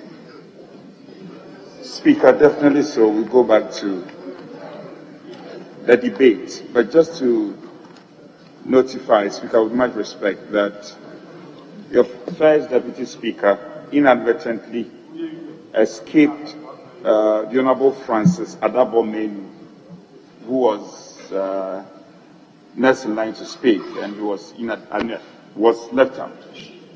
So yeah, my attention was drawn to it. It's for your attention. So after this, I was to go back to it, and then there was an application for us to go to questions and answers.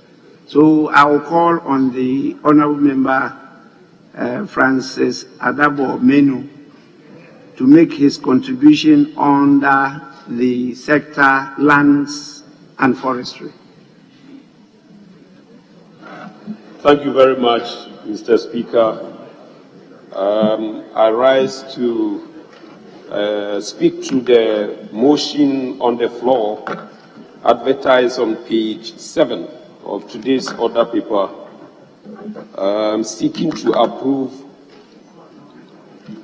the budget statement, the economic policy of the government for the year ending 31st December 2022. Mr. Speaker, like you rightly said, I'll talk on issues about lands and natural resources. Mr. Speaker, I'll start from the Land Administration and Management Program on page 149 of the budget. Mr. Speaker, we all know the problem we encounter when we want to register our lands, our loved ones, when they want to register their lands at the Lands Commission.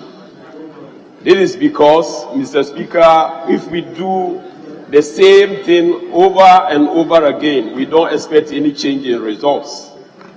So we all realize that the Lands Commission, their mode of operation, like the Land Act says, that conveyancing shall be electronic.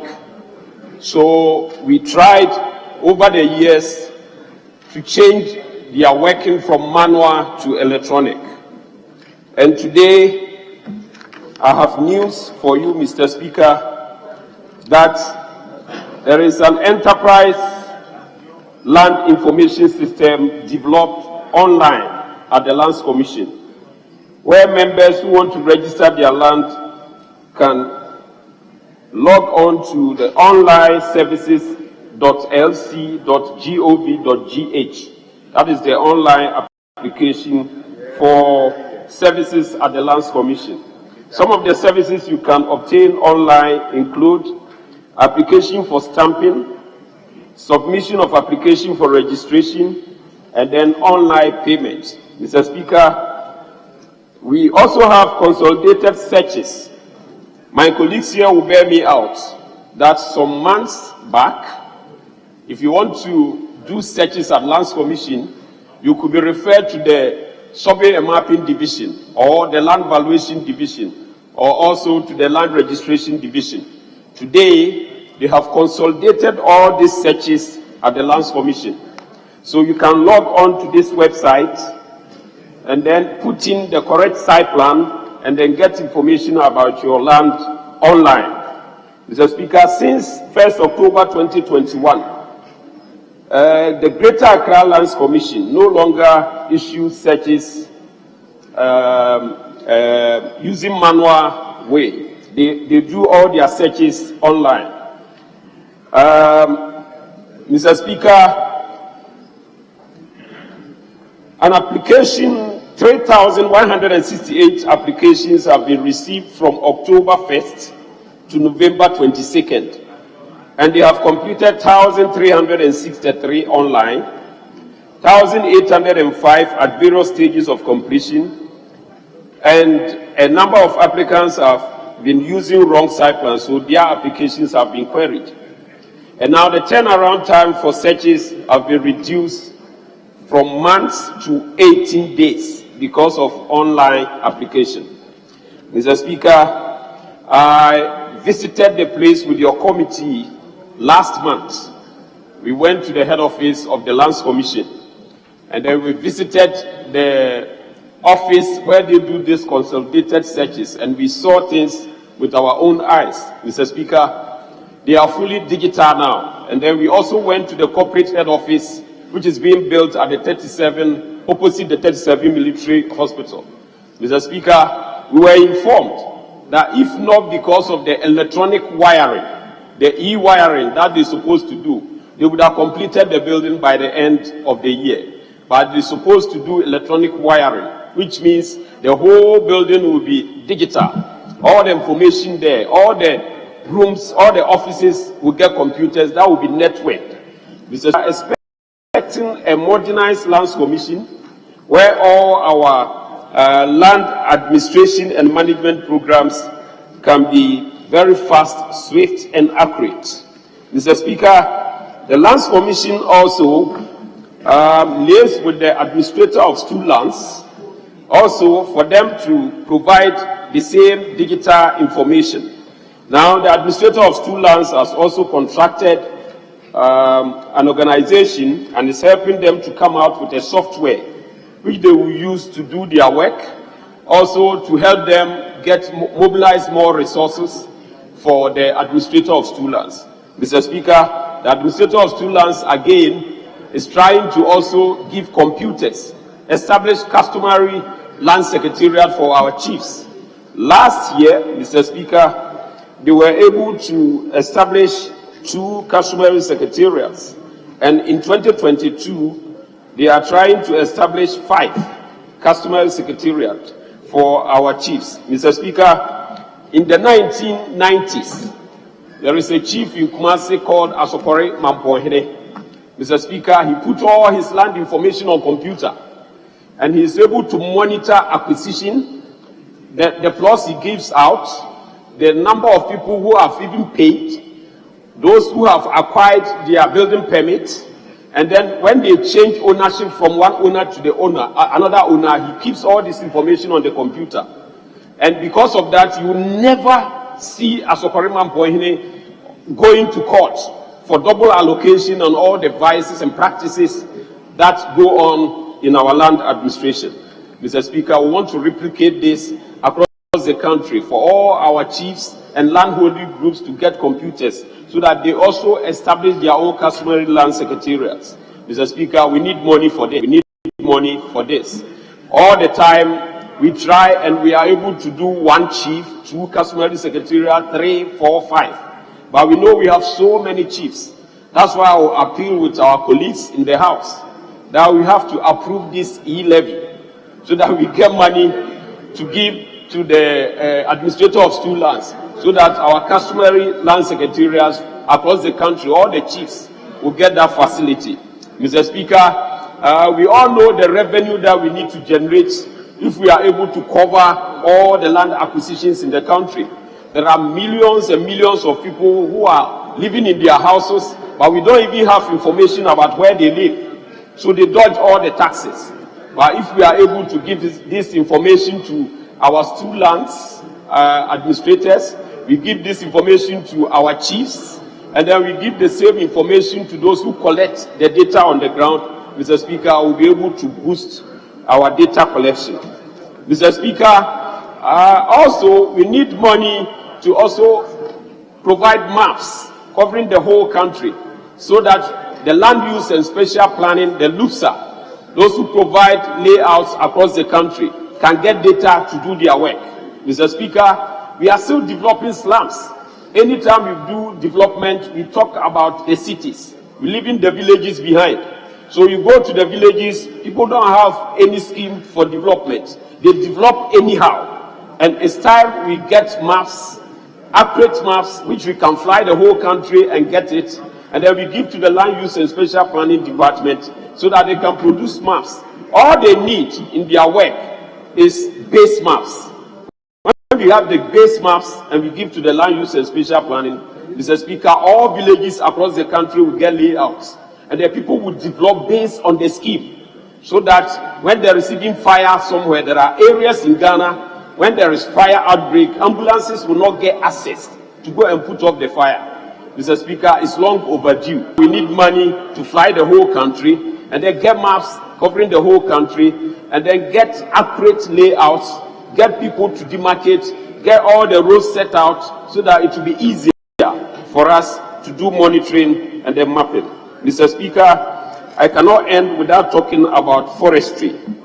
We all have forests in our constituencies, and when we look at the depletion of the forest many years back, then we know it's a major issue.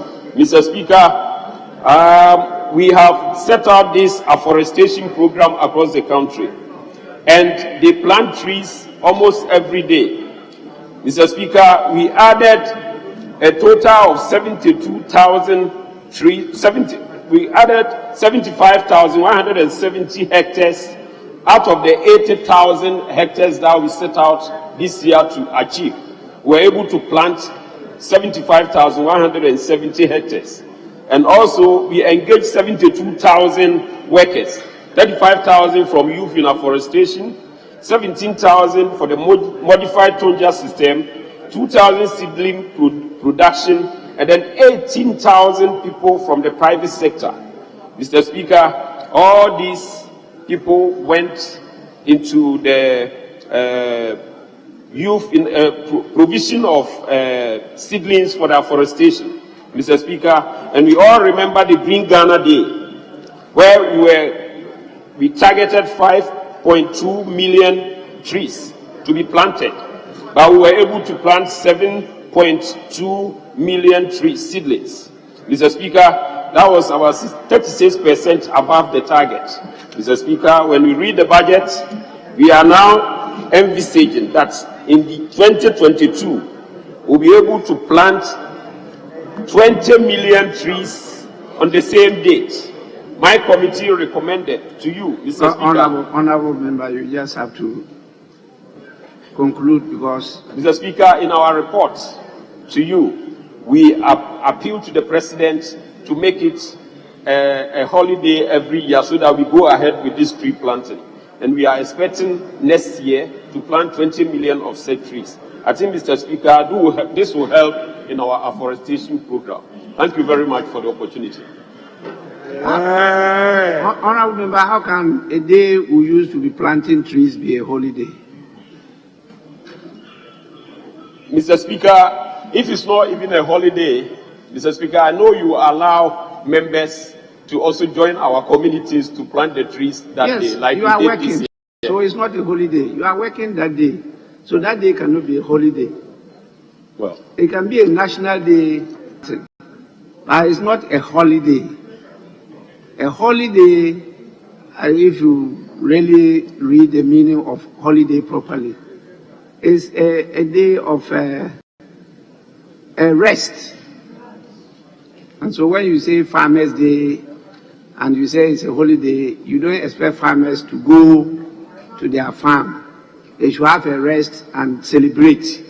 And that is why we organize it and we award them for their hard work. But for planting trees and we are all involved, that day cannot be a holiday.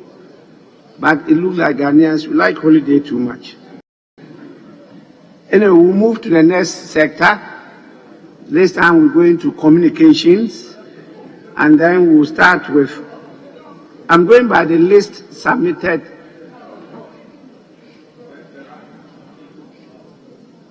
Ranking for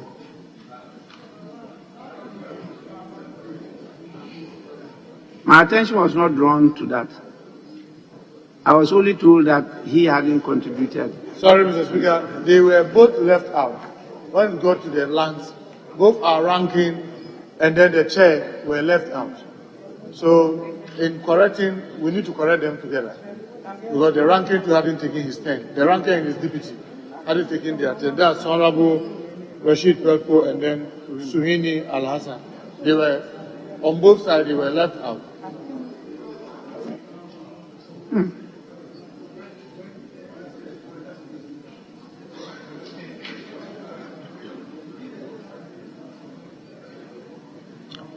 What you say is that on the minority side, both the ranking and the deputy have not been given the opportunity. On the majority side, the chairman and the ranking are now both given opportunity. But that is not how we... All right, so we will get back to the minority group and we'll call on Honorable Dr. Abdul Rashid Pepu, the ranking member on the Lands and Forestry Committee.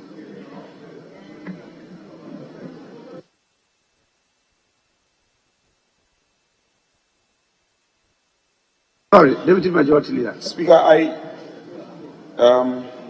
just wish to be on the same level with I'm not litigating it. Because the earlier communication I got was that the Honorable Francis Adabo on our side was left out. But if it is the case that both of them, I mean the chairman and the ranking member, were left out, that will be fine. Then he will speak for the last time for the minority. They would have done or would have been done with lands and forestry. That's what I'm seeking to get the understanding for all of us to be on the same wavelength.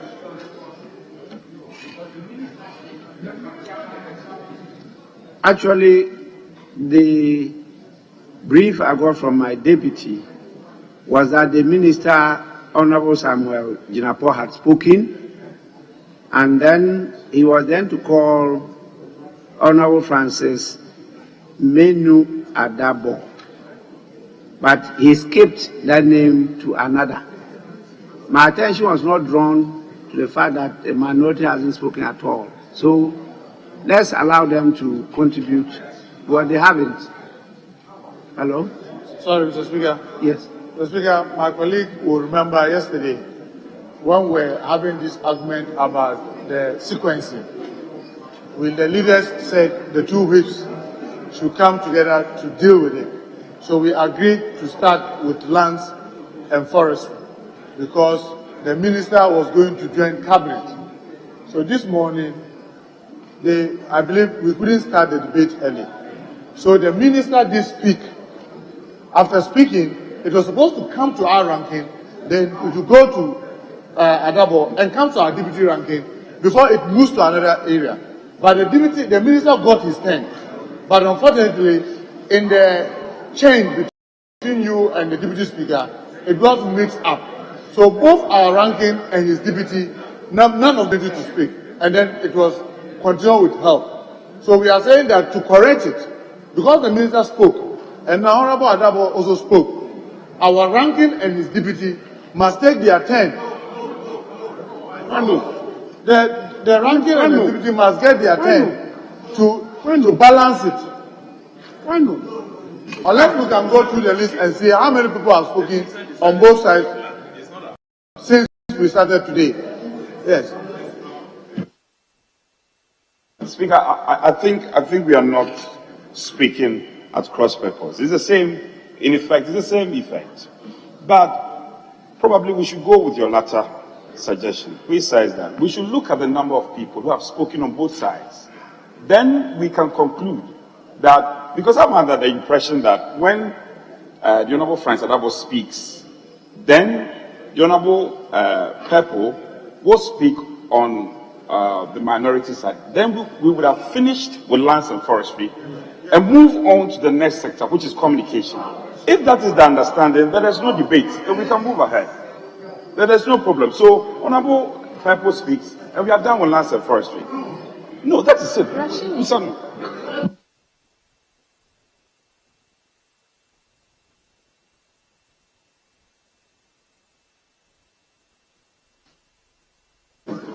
Right. Mr. Speaker, if we can take the list. This morning we started with Honorable Abu from your end. Who started?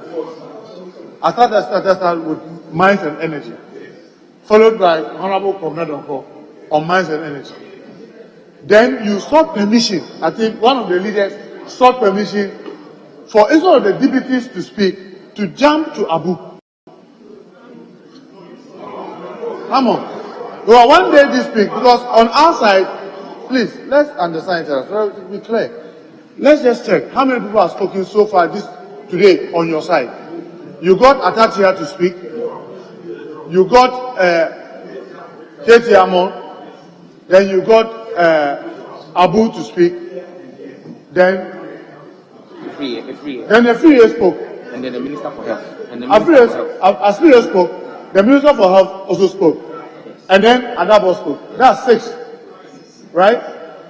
Those who have spoken on our side have been Comrade Donko, Edward Bawa, Menta Akando, Marcute, Honorable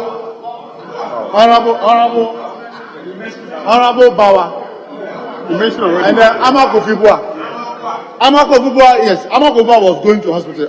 We rather sought permission for Amakofibua to speak. It's not fixed. It's not time. No, it's fixed. No, it's fixed. It's fixed. It's fixed. You mentioned Bauer twice. You mentioned Bauer twice. We have Comrade Donko. Oh, listen. Wait. We have Comrade Donko spoke. We had Honorable Edward Bauer spoke. Then we have Minta Akando. Then we had Mark Hughes. Then Amakofibua. These are the people who have spoken. Who? We mentioned Comrade Donko. We mentioned Bauer. We mentioned Comrade Donko. He's been mentioned, but he's checked. Yeah, when Rashid speaks, that will make it 6-6. But what we are saying is that will not be done with lands and forestry. Please, understand us. Because Amakofibua, who spoke for trade, was speaking for trade. So when your person for trade is going to speak, and his deputy, we'll have only one person speaking from trade on our side. So it will be 6, but we'll continue with the deputy for lands and forestry, and then we can continue. After the 6 person has spoken, you will have your turn, and then it will come to us. But when it's coming to us, it will go to the deputy lands and forestry because he hasn't spoken. That's all we are saying. Honourable members, the first deputy speaker will take the chair. He started it all. What I have here is that 6 have spoken on the side of the majority, and on the side of the minority, we have 5 who have spoken. He marked them, he even numbered them. On the side of the majority, the minority, the first to speak was Honorable Comrade Donko, number 1. Number 2 was Honorable Emmanuel Amakofibua. Number 3 then went to Edward Abambire Bawa. And number 4 came to Kwabena Minta Akando, where I came in. And then after him, Dr. Mark Coach Nawane. Okay, that's what we have. Now, on their side, the numbers are not there, but what I see is Honorable Samuel Jinapo, Honorable Francis Menu Adabo, Honorable Atachia, Honorable K.T. Hammond, Honorable Nana Ayu Afriye, Doctor, and Honorable Ajima Menu. That is what I have here. 6 are spoken, and on this side, 5. Honorable Dr. Abdul Rashid Pepu has not spoken. He hasn't, from the marking of the deputy, and so I think it's proper to give him the opportunity to speak. Yes. Thank you, Mr. Speaker. Mr. Speaker, I also rise to speak on the motion presented by the Minister of Finance on the budget statement and economic policy of the Government of Ghana for the 2022 financial year. Mr. Speaker, in doing so, let me reiterate a point all members of the minority hammered on, which is the fact that we are running an economy to a point every Ghanaian... Honorable First Deputy to take the chair. Yeah.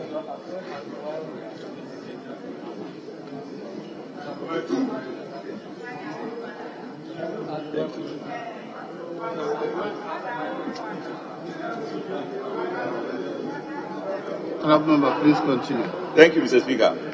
Yeah, so I'm starting from the point which had been emphasized over and over, that we are running an economy that has run into a conundrum of challenges. The reason being over-borrowing, or borrowing to the extent that our fiscal policy has become narrow and therefore affecting all departments, all ministries, and it's becoming very difficult to run this country to a sufficient level where everybody can be satisfied that they are happy to be Ghanaians and happy to be earning according to their means. Mr. Speaker, this has direct influence on the Ministry of Lands and Natural Resources. And Mr. Speaker, I'm going to start from the first point made by the chairman, and is all going to be about the law, the land information system, which he emphasized so much on, and gave a credence to the ministry of having to ensure that we have digitized the system, land infrastructure information is digitized, and land data can easily be acquired by a digital system. Mr. Speaker, this can be found in the budget statement on 7.2, item 7.2. Mr. Speaker, but that's a misleading point that has been made in the budget. In that statement, the minister emphasized that the land information system has been established, and now it is easy to go and take your information within 14 days. Mr. Speaker, this is one of the most informed positions that has been captured in a national statement, financial statement like this. I have called it so because it is within only a specified areas in what the Lands Department or Ministry, the Lands Commission called the 14 pilot areas. Item number District 03 and 04. And those are only limited to some specific places. If I'm in Wa and I want to find information and be able to register my land, it can never be within 14 days. It has to pass through a manual system of registration. So the minister has made a mess without specifically indicating that this is for only some specific areas of the land administration. Mr. Speaker, it is true that when we are able to establish this system, it will reduce the cost of acquisition of data. It will also we will also be able to collate all the differences in land registration in the various departments, various areas, as one system, so that we don't have unrelated information when all the departments or every single system is registering their lands. Mr. Speaker, therefore, it will unify our land data system. So it's a very important area. But the challenge we have is the fact that there has always been an inadequate allocation of resources in this area, and they are unable to also secure a loan to do it. So even though it's so important and it's going to make it easy for everyone to go about their land administration duties easily, it has become a big problem. And the funny thing and the painful thing is that the government has assured everybody in the 2016 manifesto that if it came into power within the first term of its office, it's going to make turnaround very, very easy, so that it will be easy for anybody to go into land registration and register without any problems. Up to date, they have not sufficiently allocated resources to the Lands Commission, to the ministry, to be able to put the land information system in its digital system. So I think that there's a big problem there, and we must not deceive the people of Ghana by stating that it has happened. Now, Mr. Speaker, let me also areas of lands and forestry, the specific areas of forestry. One of the major success stories told by the media, by the minister, is to say that, well, we have created a situation where land, we are repairing our land, we are afforestating our land, we have put in place a national afforestation program, and we have also put in place a youth afforestation program, Mr. Speaker. And as a result, in the budget, they have talked about the fact that they have increased within the targeted figure of 60,000, In 2021, they increased it to 72,000. So in other words, it's good news for us to say that young people have been engaged, planting trees everywhere and ensuring that we are re-afforesting the forest. Mr. Speaker, the story is not simply like that. The truth is that all these people are engaged, and within a period of time, they began to fall out. Why are they falling out? Many of them are leaving the job. Many of them have become frustrated. The reason being that they are unable to secure their earnings or wages or salaries within the specified time. And as I'm talking to you now, from July to date, they are unable to secure their earnings. And so they are falling out. That number is not accurate.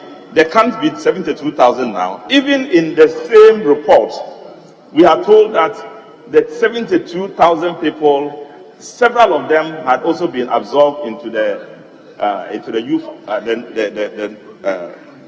NACO. And so, if that is happening, and the boast also is that so many of them have also been pulled into the government sectors, and they are in good jobs.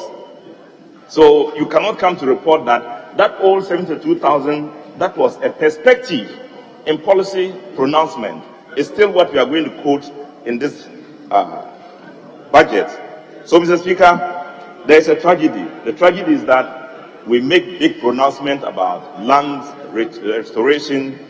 We make big pronouncement about the fact that we want to manage our forests and wildlife development and ensure that areas that have been devastated by galamsey have been tackled. The truth is that we are not serious about it. And as I'm telling you, last year there was no vote for the Youth in Agriculture program. This year there had been some semblance of a vote. The amount of money I saw in the document doesn't seem to suggest that we are serious about taking care of the youth and the youth in agriculture, youth in afforestation. So I think that in order for us to be serious about this, in order for us to be committed in saying that we want to salvage our land, we need to be much more serious, we need to be much more committed, we need to spend money on it.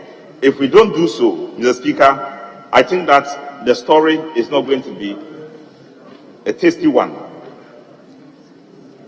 Mr. Speaker, the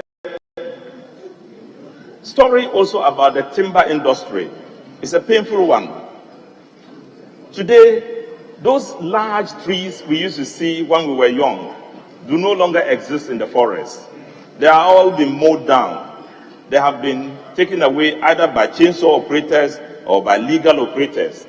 Mr. Speaker, one of the major challenges we face in the Ghanaian forest is the fact that we are still unable to take care of the forest there. So you have people who wander into the forest, do their own cutting, and then they sell out. To the extent that it has become a pain to the people who want to even buy from us. It has ensured that the European Union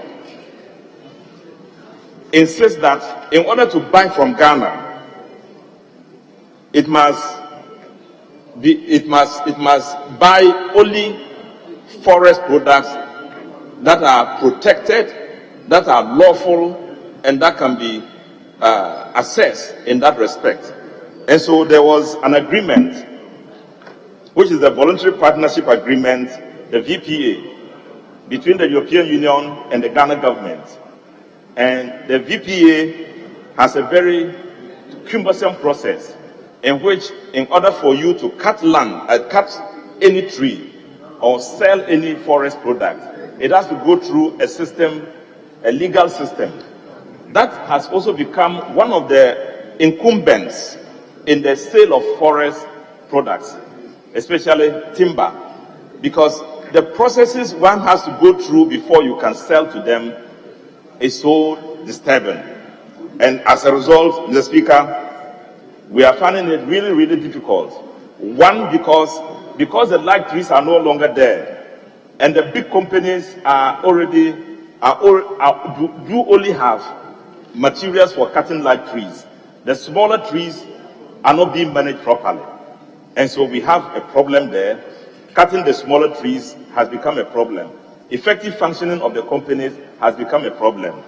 And so we have a challenge, a big challenge in the timber industry. Mr. Speaker, I have seen the budget, the finance minister glorifying the fact that you earn £114,000 sterling because of timber sales. It's good news, but the bad news about it is that, Mr. Speaker, the people who are the companies which are responsible for harvesting the timber are facing challenges. In fact, it is no longer secret that they no longer have enough raw materials for the state, for the use of domestic use, and for export. And so it's becoming a big problem. And what we discovered also, and there are complaints about it, that only companies that have the ability to pay are the ones they give concessions.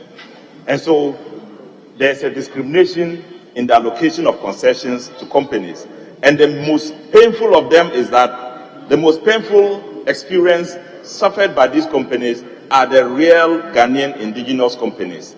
They don't have the means to pay, they don't have the equipment, the new equipment, and so they are left out in the equation. So, Mr. Speaker, if we want to run this program in this way, leaving the industry to only big players, and the big players are not normally our people, we are going to kill all our trees, we will destroy the environment at the expense of the fact that it is only to be enjoyed by external companies or companies that normally will not be indigenous Ghanaian companies. Mr. Speaker, the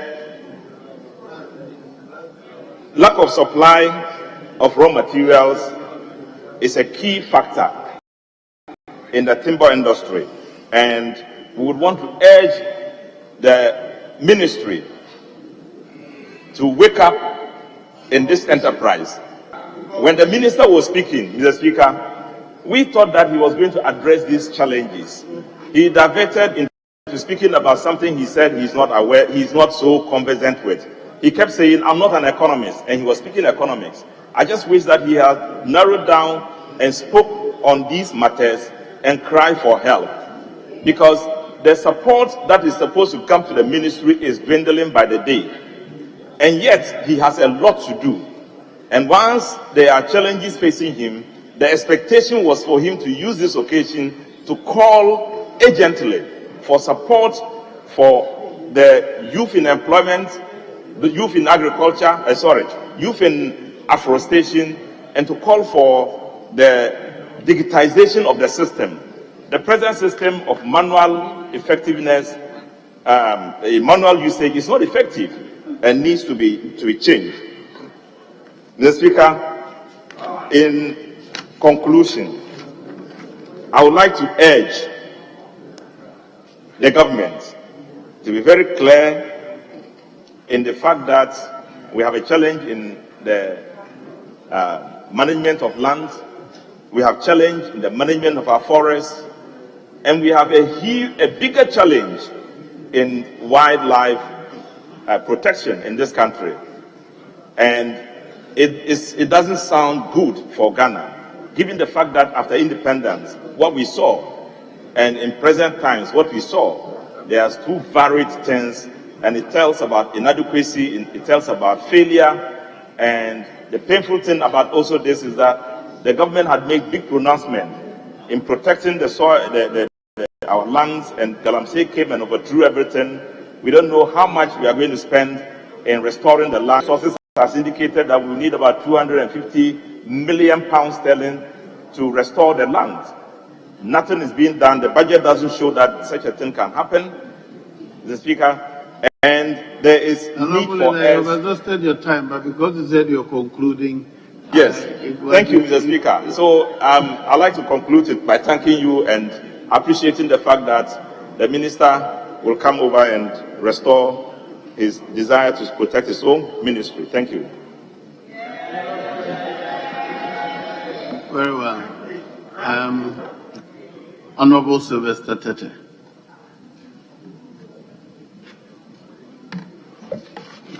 Thank you, Mr. Speaker, for the opportunity to contribute to the motion that this Honorable House approves the budget statement and economic policy of the government for the year ending 31st December 2022. Mr. Speaker, I heard our friends from the other side, speaker after speaker, calling for the rejection of this economic policy. And I think that is unfortunate comment from the other side of the House. Mr. Speaker, I want to correct two erroneous impressions created by earlier speakers from the other side. First, about the cedi depreciation in this country. In 8 years, the cedi under the NDC depreciated for 237% in this country. 237% depreciation under the NDC. They inherited a cedi to dollar, 1 cedi 22 pesos. Yes, it went to 4 cedis 10 pesos. And the MPP in 2017 from 4 cedi 10 pesos to 6 cedi 20 pesos. 51% depreciation in 5 years. It tells you the economy is in safe hands. Mr. Speaker, I also want to talk about a sanitation levy that members of the other side had attacked since it was introduced. But I think it was a tax that this August House approved. I'm a member of the local government committee, together with senior members from the other side, had taught this whole country. And Mr. Speaker, let me place it on record that the Committee on Local Government, the purpose of that tax, the sanitation levy, Mr. Speaker, is to cure a serious environmental problem that has existed since the days of independence in this country. Mr. Speaker, there is no single waste treatment or liquid waste treatment plant anywhere in this country. That levy is to support, to be able to maintain our liquid and solid waste management in this country. And on our tour, every member, including those from the other side, had appreciated the work government is doing to put up these treatment plants in all the 16 regions. And they are at different stages of completion as we went round, and our report had been submitted to this August House. Mr. Speaker, another critical thing that we ought to look, or we should look at, is the state of our economy and the structure of this economy that everybody has had cause to complain.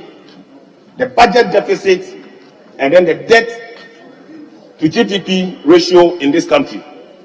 Mr. Speaker, every successive government had contributed to the debt portfolio of our country. And there's a call for us to put the brakes on consistent borrowing to finance our budget. We've all talked about expanding the tax net and to look for innovative ways to be able to finance our budget in this country. If you look at this budget statement before us, Mr. Speaker, the taxes and everything we are going to realize per the estimate is about 100 billion.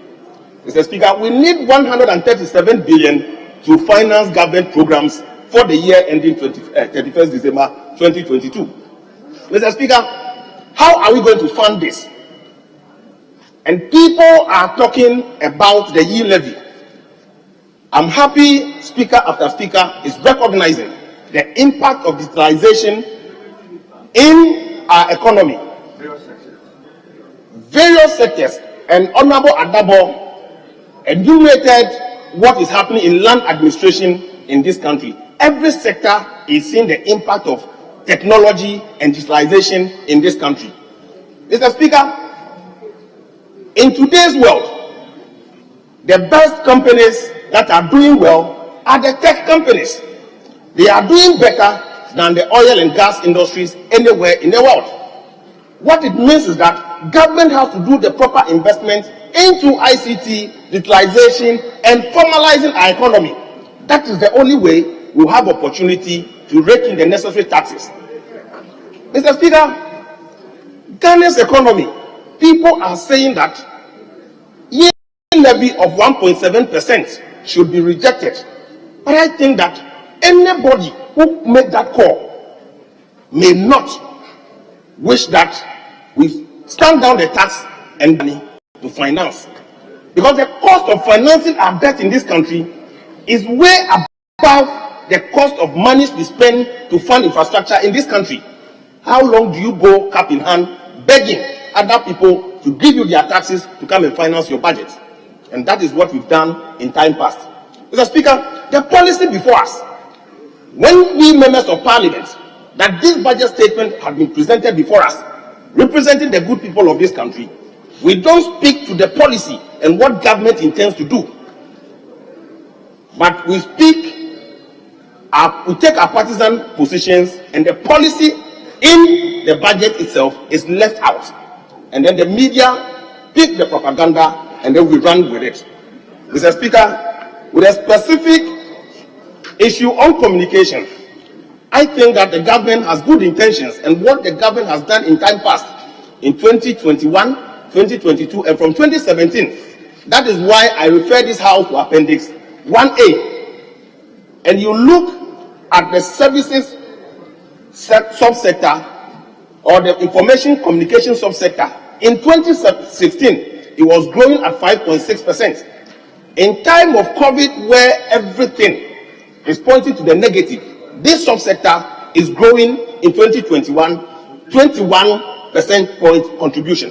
Mr. Speaker, what it means is that we have a huge potential in this sector that we need to turn our attention to. That takes us to government intervention in key sectors of this economy. That is why last year's budget, or the State of the Nation address, the President indicated the change of direction of the Ministry of Communication and added utilization to it. That is why today,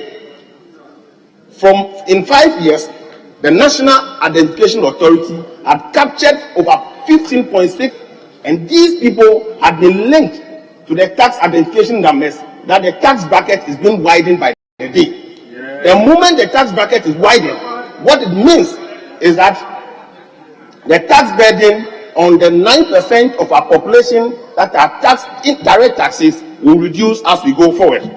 Mr. Speaker, I want to refer again to page 180, paragraph 887 of the government policy statement before this House. It says, Mr. Speaker, the government centralized public sector digital revenue management and payment platform developed by a local consortium of fintech companies in collaboration with the Ministry of Finance was launched on 14 July 2021. As of September 2021, a total of 38 government agencies consisting of 10 MDAs and 28 MMDAs were enrolled onto the Ghana Gov platform. Revenue accrued from platform as of 31st September 2021 amounted to 31.41 billion. What it means is that we have to ensure that we digitalize our economy to have a proper way of breaking in taxes.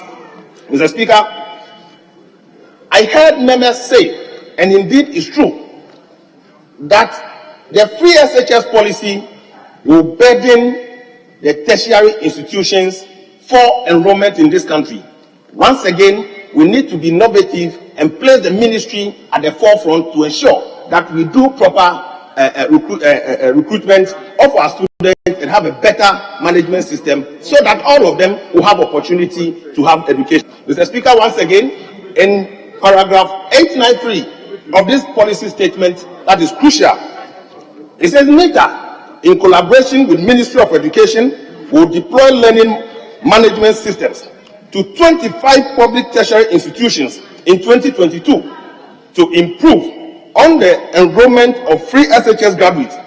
These learning management systems will also facilitate distance education, support the Open University, and provide a platform for sharing common content seamlessly. This would target the less endowed public tertiary institutions during the first phase of enrollment.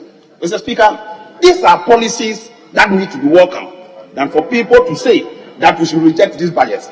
Mr. Speaker, we are coming from a place where every year JHS students, about 100 to 150,000 people, are not able to progress to senior secondary school because of poverty. In 5 years, Mr. Speaker, the President of the Republic, through the free HS system, has been able to free these young ones whose future we cannot even determine today where they've been and giving them education. We are still thinking how to create a better opportunity for them to access tertiary education in this country. Mr. Speaker, I think that the time has come that we must dissect government policy and the intention of government and call for proper support for government rather than parochial partisan interest position and approach we use to debate budget in this August House. Mr. Speaker, governments under this same subsector, under the communications and information subsector, Mr. Speaker, the Ministry of Information, the Right to Information Bill has done wonderfully well, and they are continuing in that state to ensure that the confidence in government business in this country is enhanced. Information officers have been trained in the right to information in all the MMDAs. It will interest you to note that ministries, departments, and agencies had followed suit, and they are filing their report. And now, members of the public can go to institutions and demand for accountability from these institutions.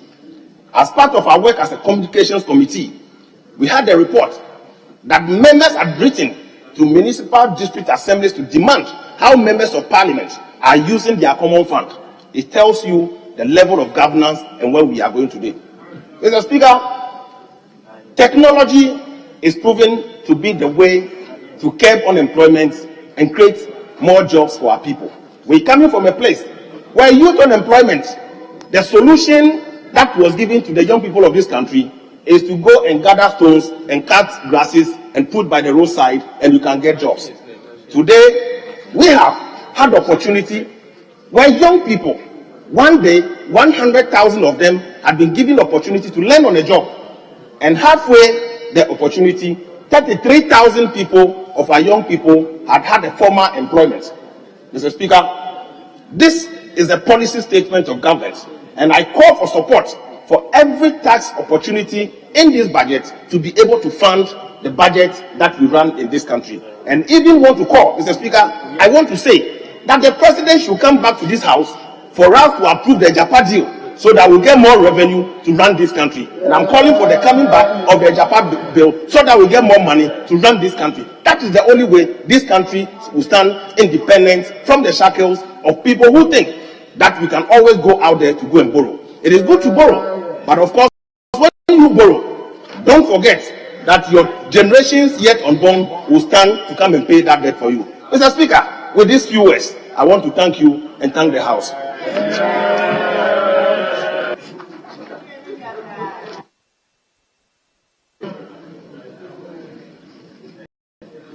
Honorable Alhassan Bashir Husseini.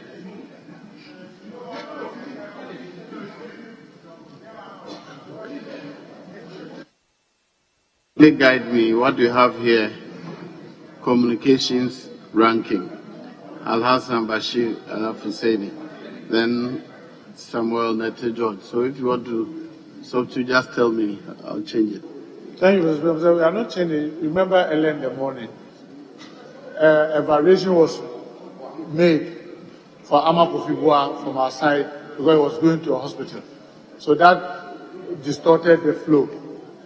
So we have to finish with Lance, even though he has started with communication. And when we get to trade, two people will be speaking here, but one person from this end. So to be able to close it up, you see that Sweeney's name is up. We needed to close that gap. So earlier, Rashid Pelbo did. So we'll be grateful if Sweeney is taken before we start communication on our side. Thank you very much, sir. Very well. Can I clear this up about number of people? Because I left when Honorable Health Chairman was speaking. Yes. After that, I noticed that Akanda spoke. And then Dr. Nawana also spoke. Nawana also spoke. Okay, so how many on your side are spoken? 1, 2, 3, 4, 5, 6. And then the seventh This on is the the other seventh side. one. Yes, so we are doing the seventh one here. Very well. Thank you. Okay. Honorable Suini Saigwalas. Thank you very much, Right Honorable Speaker, for the opportunity to contribute to the motion moved by the Finance Minister calling on this House to approve government's expenditure projections for the year 2022 on behalf of His Excellency the President. The Speaker, before I launch into the lands and forestry sector, I just wish to make some preliminary comments. The Speaker, on page 93 of this budget statement, paragraph 374, I see being proposed, and I quote, Mr. Speaker, the expansion of digital financial platforms, including mobile money and its interoperability with the banking system has increased financial inclusion. Government is in the process of digitizing the health records of Ghanaians and creating a national digital platform for the sale of pharmaceutical products to improve health care delivery. Mr. Speaker, I hope this will not compromise medical privacy. It is my hope that it will not compromise patients' privacy, since improper disclosure of patients' information can affect the individual dignity and risk creating confidentiality issues. Mr. Speaker, having said that, I also will want to refer to page 109, paragraph 477 of budget statement, where, Mr. Speaker, it is suggested that the government is considering the adoption of e-mobility to promote sustainable intra-city transport services as one of the priority mitigation actions in Ghana's national determined contribution. Mr. Speaker, whilst I wish to commend the Minister for devoting some pages to the recently held COP26, where it must also be stated that government delegation was considered bloated, I just want to caution that this dream, Mr. Speaker, this dream takes into consideration the erratic power situation that we have and does not lead to it also becoming a wet dream, just like we have witnessed in the case of sky trains that were promised before. Mr. Speaker, I think that our country is not, even as we want to contribute to the limitation of emissions across the world, we are not there yet, where we will be considering e-mobility for public transport system. Just like it has come belatedly to government that the promise of sky trains was not well thought through, I hope this will not also experience that same fate. Mr. Speaker, if you look at the projections under lands and forestry sector, I am not surprised that the minister responsible for lands and natural resources, when he had his time, could not actually make a comment on the sector. Because, Mr. Speaker, despite all the boast that you see on pages 148 in relation to how well the government has performed under the forestry, it is clear and sad, Mr. Speaker, that according to Global Forest Watch, In 2020, Ghana lost 136,000 hectares of natural forest. Mr. Speaker, it was estimated that that was a 60% increase in Ghana's primary rainforest loss in 2018 alone, compared to 2017. Mr. Speaker, this actually earned Ghana a spot in one of the world's largest, most experienced independent conservation organizations, known as the World Wildlife Fund 2020 list of countries that is fast experiencing deforestation. Mr. Speaker, coupled with this, an enviable record is the government's inability to make money available for the intervention it touts as a remarkable intervention. As I speak, Mr. Speaker, over 3,500 of the youth who were employed under the Youth in Afforestation program have not been paid for several months now and do not know when they will be paid. The Speaker, just as it was stated by the ranking member, the provision that has been made to take care of this youth is not adequate to even settle the arrears that they are currently owed, let alone the projections that are made into 2022. Mr. Speaker, I do not see any comprehensive measures that are being taken in this document, Mr. Speaker, to address the issues of deforestation beyond what we have been doing in the last 4 years, which Mr. have indicated has only led to a situation where we are getting into the list of countries experiencing fast deforestation across the world. Mr. Speaker, the talk of Green Ghana, where an estimated number of 7 million trees were planted, is considered to be replicated next year. And the projection is that we may see 20 million trees being planted, without any reference to the fate of the about 7 million trees that were planted this year and how those are going to be managed to impact the environment in any way. Mr. Speaker,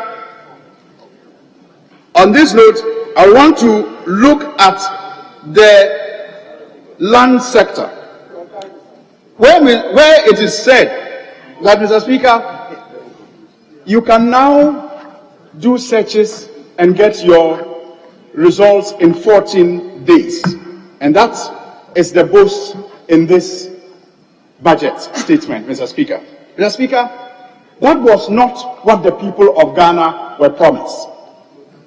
The need to get the turnaround time reduced has been work in progress, and many governments in the past have contributed to ensuring that the turnaround time for registering parcels of land in this country is reduced. Mr. Speaker, this government was ambitious and promised to ensure that they do that within 30 days. Searches are a very small component of the whole registration exercise. And just as it has already been demonstrated, the 14 days that is even spoken of is limited to people living in the capital city of Accra. Mr. Speaker, it is very crucial that we get this turnaround time reduced, because it helps in the process of getting, assurance about what to do with land once it is procured. It also prevents double sale of land, which creates a lot of problems in our communities. Mr. Speaker, again, it does not facilitate investment in this country, because a lot of investors have come into this country and have not been able to put the investments that they came with into fruition because of the issues of land ownership in this country. And that is why this is important. Mr. Speaker, the previous government started the CSUs across the country, left it at 5 centers in the country. It has remained so since this government came into power. That is the client service units. And the client service units were to fast track the process of registering land parcels in this country. I do know that the current leadership at the Lands Commission is aiming at further decentralizing. I hope they do. But Mr. Speaker, the approach which this government is using, that is also going to ensure that that they claim is going to ensure that more revenue is raised to support the activities of the Lands Commission is the wrong approach. The Speaker, the proposal to increase government fees and charges by 15% is going to further make it more difficult for people to register their lands and go through the process of registering their lands, because even the World Bank has captured this in their 2017 Equal Opportunities for All report, where it talks about how the process of land registered is hampered by costs and how the turnaround time also contributes to Ghana being a very difficult place to do business. And that is why, Mr. Speaker, I think that 15% across board will affect the fees and charges that will be instituted at the Lands Commission and affect the registration processes. Mr. Speaker, in conclusion, I just want to say that what the Lands Commission will need at this stage is for government to increase the opportunity for them to retain their internally generated funds.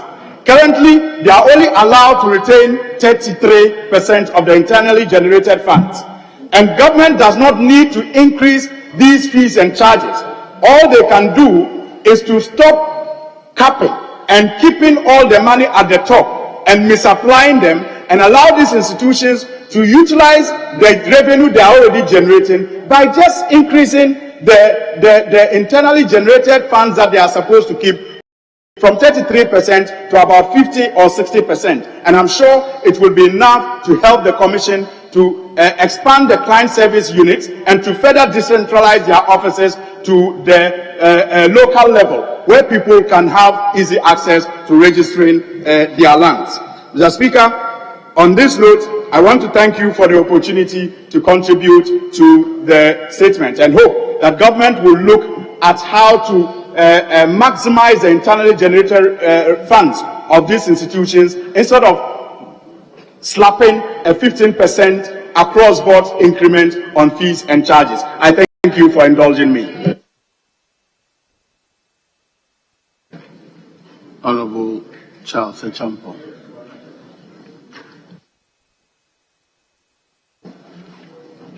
Thank you, Mr. Speaker, for giving me this opportunity to speak on the budget statement and economic policy of Government of Ghana for the year 2022 financial year.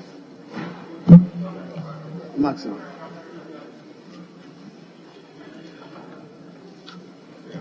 The last speaker did talk about medical privacy. I believe he understands that. Remember, you're speaking to everybody here. Speak out boldly. I understand. Thank you very much, Mr. Speaker. Mr. Speaker, I appreciate your direction. Well, I understand the last speaker was talking about medical privacy. I believe he is aware that there's Data Protection Act that deals with privacy. So I wonder why he will raise the issue of privacy in a medical center, when the government has such innovative and good policy to ensure e-systems run perfectly.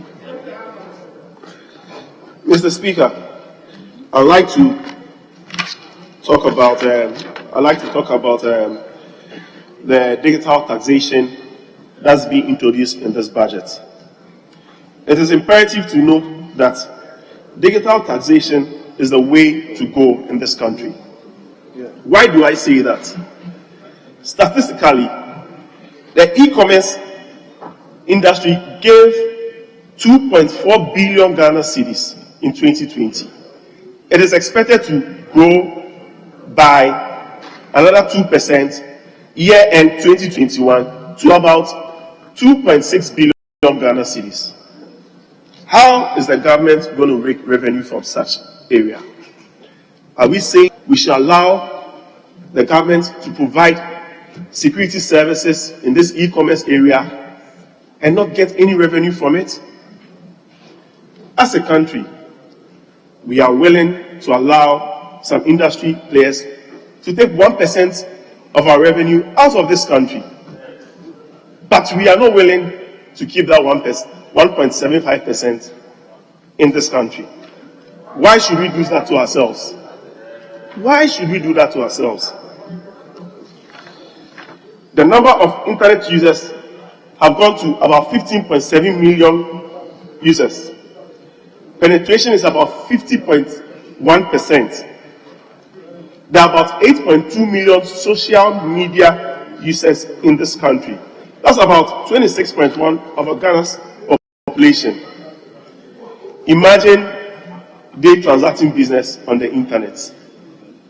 Where would all that revenue go? It will go to somebody's country. And we are saying that we do not approve this digital taxation. I am really surprised my colleagues on the other side will go against such innovations. It is important that each and every one of us play an important role in the growing of the economy.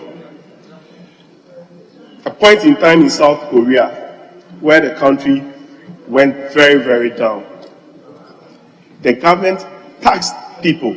I'm not talking about X, I'm using the word SK. Taxed its citizens to contribute to the well-being of the country. People willingly brought out their monies to grow the economy of South Korea. Now, South Korea's economy is a thing that we cannot go against. Why shouldn't our country also benefit from such importance? You cannot run away from digital taxation. This global village of ours. Now we have a global economy where people transact businesses online. People sit in their homes, the comfort of their homes, and transact business. Yet our colleagues on the other side see no reason why we should tax them. But they see reasons for us to provide better and security service for all digital transactions. The government of His Excellency Nana Addo Dankwa this year established the Cyber Security Authority, knowing very well that such authority is key to the protection of our economy. Everything is done on the e-platforms. And as a country, we are moving towards digitalization. And why should we not protect our space? Therefore, this budget statement is in consonance with the progress of this country.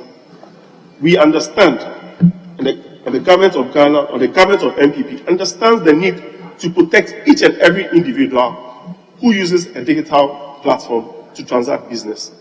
That is why he made about 16.1 billion of the budget to ensure that the Cyber Security Agency has the set of rules and procedures to protect each and every one of us in this country. Again, in this budget statement, Mr. Speaker, it has made provisions for climate change.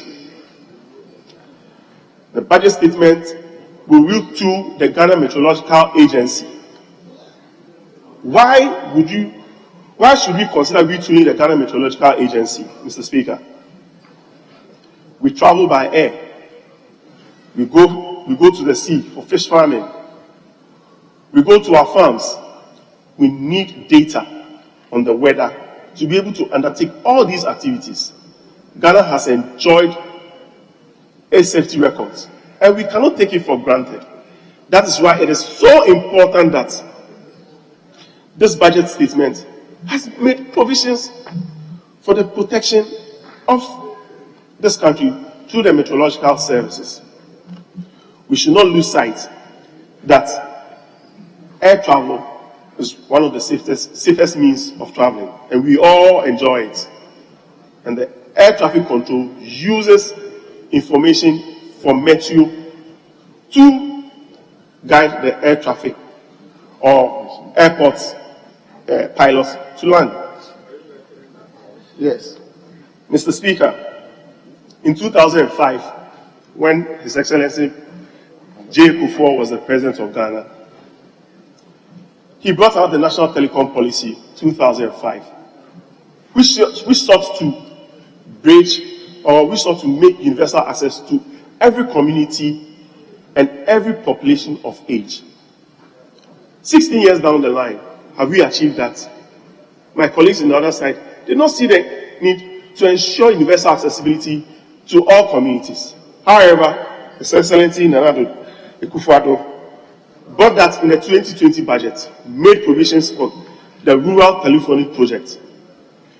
Ensure that certain communities will be connected to the telecom sector so that they will also enjoy every part of it. In the 2022 budget, again, provisions have been made to ensure that other communities will also enjoy this benefit so that they will become part of this global economy. With these few words of mine, Mr. Speaker, I embrace digital taxation, and I think it's one of the best ways to develop this country. Thank you very much.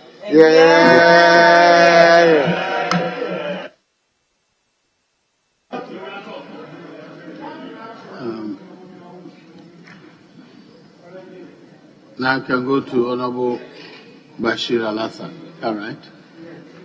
Yes, Honorable Bashir Al-Hassan.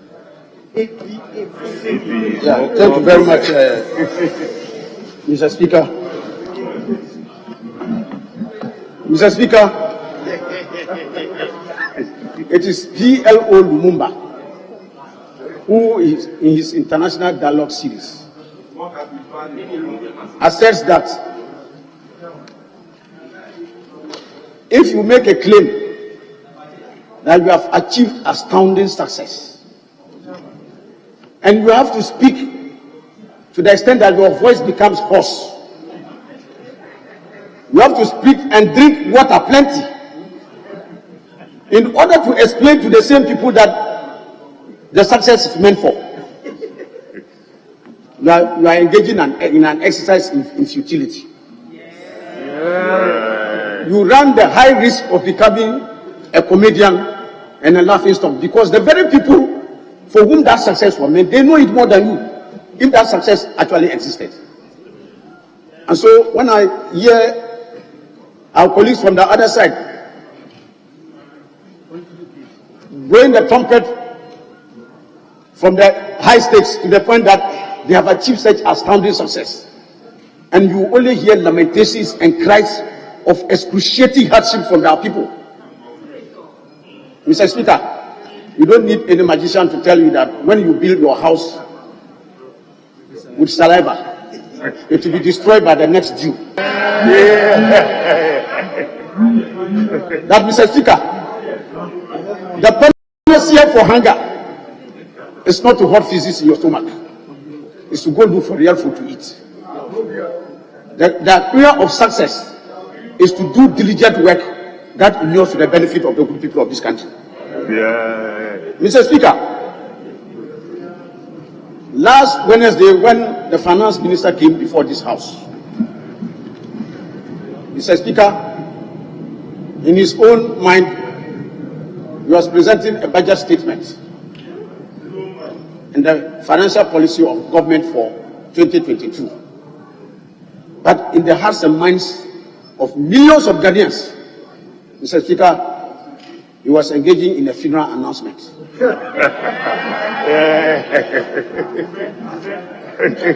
Why do I say so, Mr. Speaker? You see, Mr. Speaker, the evidence of the sweetness of a pudding is not in the aroma it emits. It's in the eating. Ghanaians have tasted 5 years of the Nana Akufo-Addo government. And today, Mr. Speaker, without any iota of doubt, there is a ringing disapproval of the government's handling of the economy. Mr. Speaker, even by the admission of the finance minister himself, the very fact that he came back to this house after over 4.5 years of revenue that has never in the annals of our country's history accrued to a single government in 4.5 years. Over 436 billion Ghana cedis. He has had to come to this house to present a budget that seeks to impose additional taxes on the good people of this country, an already overburdened populace that, Mr. Speaker, is one of the most extortionately taxed, not just in the West African sub-region, but in Africa as a whole. Mr. Speaker, this thing has come on the floor here, where an attempt was made to create the impression that Ghana has one of the low tax to GDP rates. That is patently and blatantly false. Mr. Speaker, even if we pick our own sub-region here, and even our immediate neighbor, Cote d'Ivoire, Ghana has 12.2%, Cote d'Ivoire has only 12%, and many of our neighboring countries have 11, 10, and in that order. Indeed, Mr. Speaker, the lower income countries have an average of 11%, of which many of these are there. Mr. Speaker, the issue boils down to the issue of the catastrophic mismanagement of our economy. Mr. Speaker, virtually all key macroeconomic indicators within the last 2 budgets have failed. Our revenue, if you are talking, in fact, there was not just a gap in revenue, there was a gulf. Mr. Speaker, you go to even expenditure, overruns. Inflation is on the rise. Fuel prices. Mr. Speaker, this government, which in opposition said that 40 cedis a gallon under President Mahama was almost criminal, and that when they were prices. Today, Mr. Speaker, if you go to the pump, it's about 31 Ghana cedis per gallon. Mr. Speaker, and I said this for the record, because the MPP oftentimes touts its credentials as having they are the better managers of the economy. Mr. Speaker, they cannot be sacking you in the evening and you'll be greeting good night. This government has the worst economic growth record in the history of the Fourth Republic, if not in Ghana's entire history. The worst economic growth record, 0.4%. 0.4%. See the budget. Mr. Speaker, on the contrary, the NDC has the best economic record under the NDC of the Fourth Republic. Over 11%, 14%. In 2011, over 14% growth rate. So look at a GSS scholar comparing himself to a professor. Mr. Speaker, if you look at what our people face today, the compounding of poverty and misery as a result of the... Honourable Member, please hold on. Switch off your mic so we don't run. Yes. Honourable Deputy. Mr. Speaker, this house is a house of record. Our colleague just said that this government has the worst, or is the worst economic performance. I want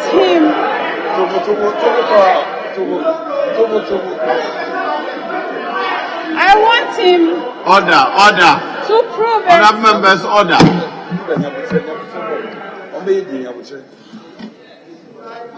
Go ahead. I want him to prove it to us. I want him to give us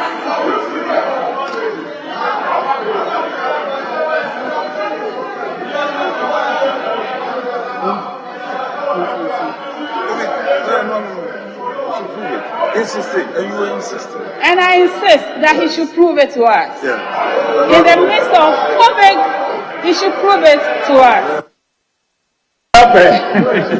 Mr. Speaker, we in the NDC, when we say this thing is a meal, we are holding it by the balls. Mr. Speaker, page 11 of the 2022 budget, paragraph 19, with your permission, Mr. Speaker, I read. Including the financial sector and energy sector related expenditures, the budget deficit was 15% of GDP. GDP growth also dropped to 0.4%.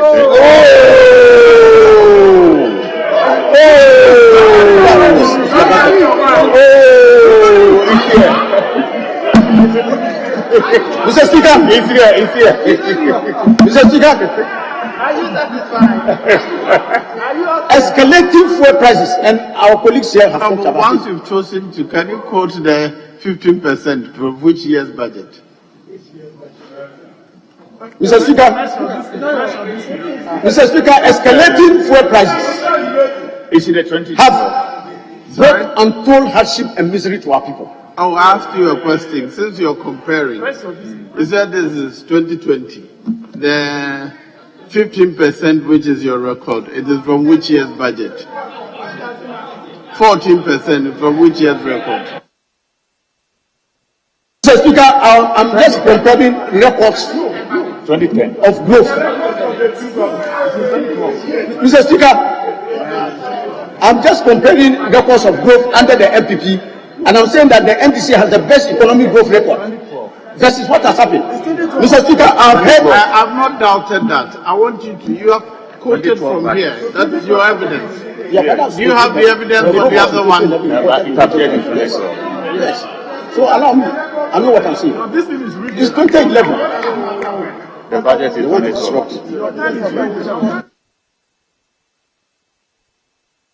It's all right if you don't have it. If you don't have it, you just say so. But once you chose to point a record, improve, it was appropriate that you put the other record. But if you don't have it, it's okay. Mr. Speaker, I said that 2011, over 14% growth. Yes. This is 0.4. That is the record, Mr. Speaker. And Mr. Speaker, when you quote these figures, what they simply tell you is that it was COVID. Mr. Speaker, I think that COVID has inconveniently been overflowed. Mr. Speaker, if you cannot carry your head part, you don't blame your head load, you don't blame your head part. I have in my hand data from the World Bank and IMF. Speaker, unless somebody wants to argue that our neighboring countries were cocooned or insulated from the vagaries of COVID, the same COVID, Mr. Speaker, that attacked us, Mr. Speaker, is the same COVID afflicted Ghana also. Mr. Speaker, I have growth rates for our neighbors in the sub-region, including drought-prone resource and peace-starved Burkina Faso. When we grew 0.4%, Mr. Speaker, Burkina Faso grew more than 4 times our growth, 1.9%. Mr. Speaker, Cote d'Ivoire grew 5 times the growth of Ghana. Mr. Speaker, 2%. Togo. Mr. Speaker, Togo grew more than 4 times our growth rate, 1.8. So this convenient way of shopping to find something to hang your incompetence and mismanagement of the economy on should not be used. COVID should not become the convenient scapegoat. So, Mr. Speaker, why have I taken my time to go through all this? Mr. Speaker, it's because today Ghanaians are languishing in abject poverty. Ghanaians are suffering unprecedented level of excruciating hardship. Mr. Speaker, go and read the manifesto, the preface to the 2016 manifesto of the New Patriotic Party. Nana Akufo-Addo gave a solemn promise to the people of this country that if by the grace of God, Ghanaians give him the opportunity to come to government, his major preoccupation will be to work to reduce hardship, lead by example, and in that manner, ameliorate the suffering of Ghanaian people. He said that this country was awash with money, yet Isikasu into Eshukom here. Mr. Speaker, today, yet Isika Bebresusu into come here. And his travel is big. And first of all, the sacrifices he had promised Ghanaians, that when he comes, he will lead an exemplary life. And it's President Bill Clinton of the United States who says, the true test of leaders is measured in times of difficulty when leaders live by example. This is a president who has an insatiable taste for extravagance. Mr. Speaker, we just said it here. And my colleague he has even raised outstanding questions for which every minister is running away from this house to come and answer. And that is the cost of the presidential travels. When we have a sitting presidential jet, you can go hire a jet for 40,000, 22,000. Can you switch off your mic so that it doesn't go? Yes. Okay. Mr. Speaker, I've noticed that in this house, at least from yesterday, some sweeping statements have been made, and because we wanted the budget debate to flow, some of them were allowed to pass. Like, this budget is a budget of scam. This budget is... If you say that this president has insatiable appetite for extravagance, what do you mean by that? What is your source? On what basis can you make those comments? On what basis can you make those comments? Mr. Speaker, I'm saying that he has no base. He has no basis to make those comments. He should be made to withdraw. Which one? Which comment? Insatiable appetite for extravagance. For what? Insatiable appetite for extravagance. What does he mean by that? What would be the basis of making those comments? Yes, what's your basis? Honorable, please continue. Give him free flights. Mr. Speaker, I am not the one who has said it. It's on social media. That anti-Sewabrodi. If you want to hear me. Yeah. It is not a matter in doubt. And Mr. Speaker, Arab members, please. Arab members, let's get this. Leader, can you resume your seat? Can you, I want to, but can you hold on so that facts may be challenged if it is wrong, to say misleading. Comments, if it is not offensive, if it is not insulting, then it is not objectionable. So objections must be placed within our rules. If you object, then tell me that this is insulting or offensive, or otherwise, yes, social media could become his comment on the floor of the House.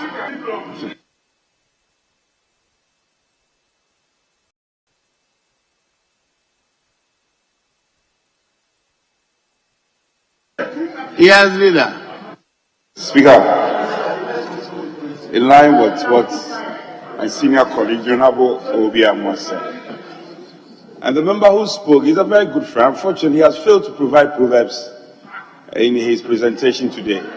But more to the point, Speaker, when he was challenged to provide a basis for what you alleged, he was quick, Speaker, he was quick to say that it's on social media. This house, for the fleeting period I've been in this house, we don't make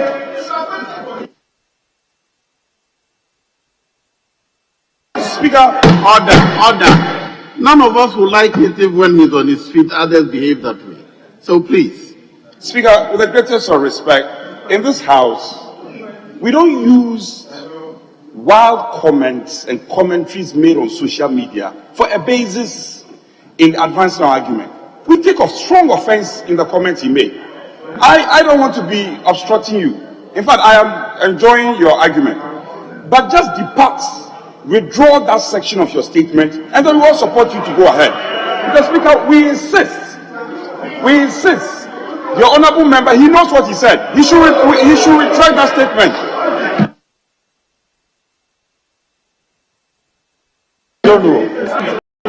Your time is Mr. Speaker, thank you very much for the.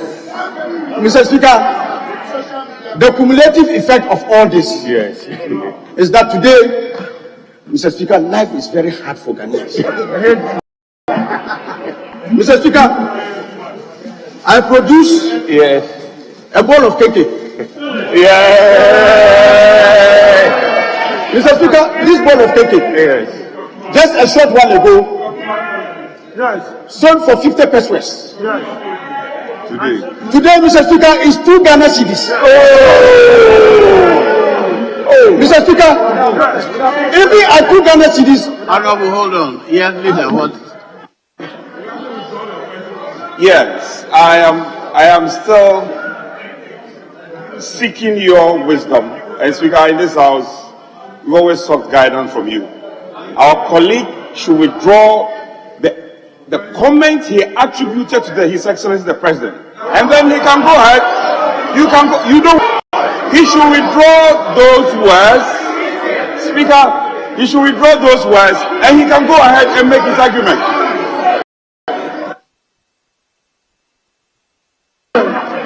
Mr. Speaker, my very good friend.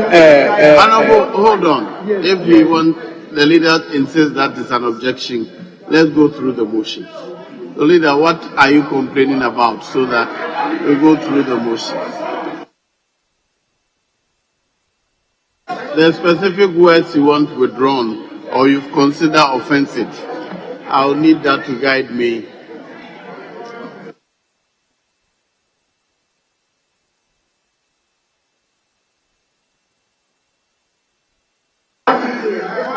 Mr. Speaker, I heard him loud and clear.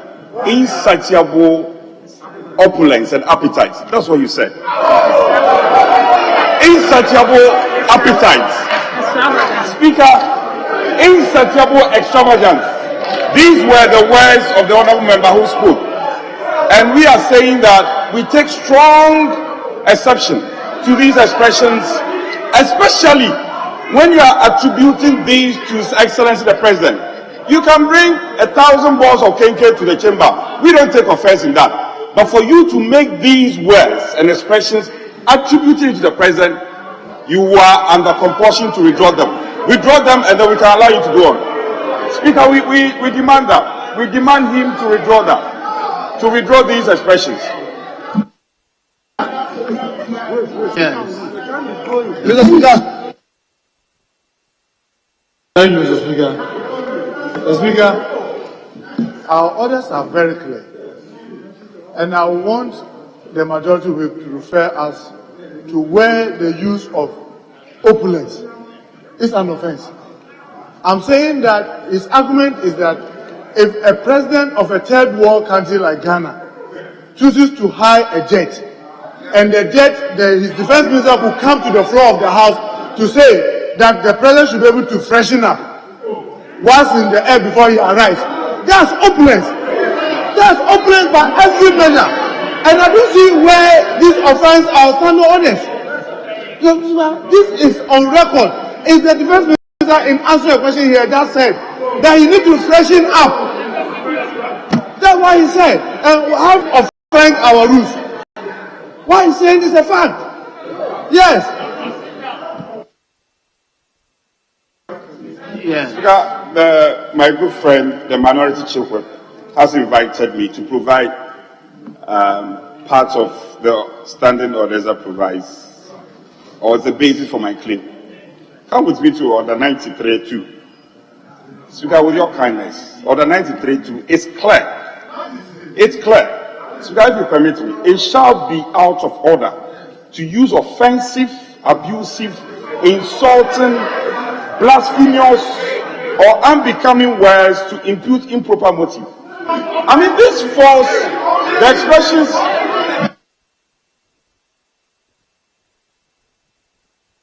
Clearly, Speaker, the expressions used by the honourable member falls under this category. It's highly offensive. And Speaker, in this house, we are in your bosom. The interpretation of the standing order, Speaker, lies in your bosom. And Speaker, I invite you to rule on this matter. We take strong offense and exception to your expression, especially when you are attributing this to His Excellency the President. It's becoming unbecoming of you. You need to retract this. Mr. Speaker, I know the leaders need to help you manage the House. And I want to refer my colleague to the very order that he quoted. He should read it to the fullest. Mr. Speaker, what he was referring to was 93.2. And Mr. Speaker, with your permission, I read, it shall be out of order to use offensive, abusive, insulting, blasphemous, or unbecoming words, or to impugn improper motives to any other member, or to make personal allusions. Mr. Speaker, first, the use of the word opulence cannot by any measure be referred to as being offensive. How does that offend you? How, in which way does that offend? And Mr. Speaker, he's not referring to any member in this house. He's not referring to any member in this house. I hope my colleague, the majority whip, will help the Speaker to manage this house by allowing the debate to flow. Thank you, Mr. Speaker. Yes. For my colleague to interpret 93.2 in such a limited appreciation, I find it quite strange. Are we saying that we can speak in this chamber, use all manner of words, attribute all manner of words to any personality in this country and say that since the person is not a member of Parliament, we should go scot-free?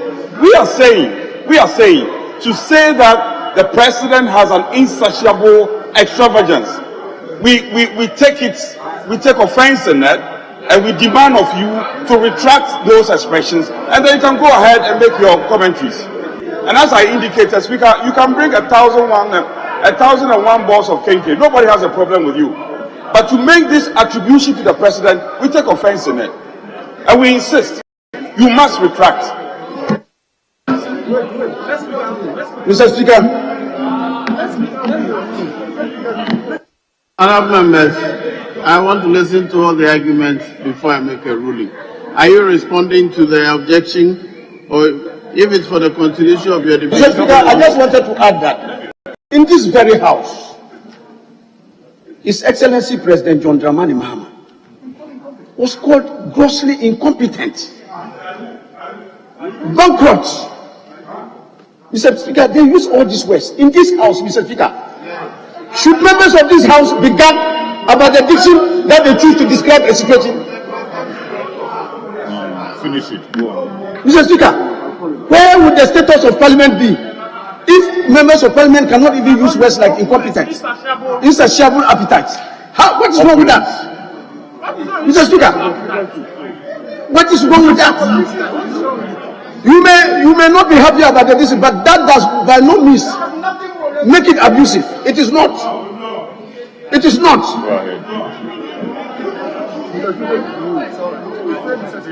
So, Mr. Speaker,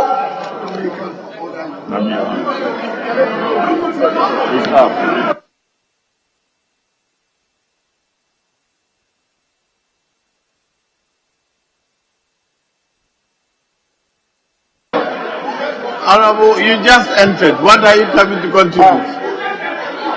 Thank you, Mr. Speaker. Mr. Speaker, I just need your direction. Honourable Soye, they are not on their nose marks. Whether it is now allowed in this chamber, we should sit down without nose marks. That's what I want to know.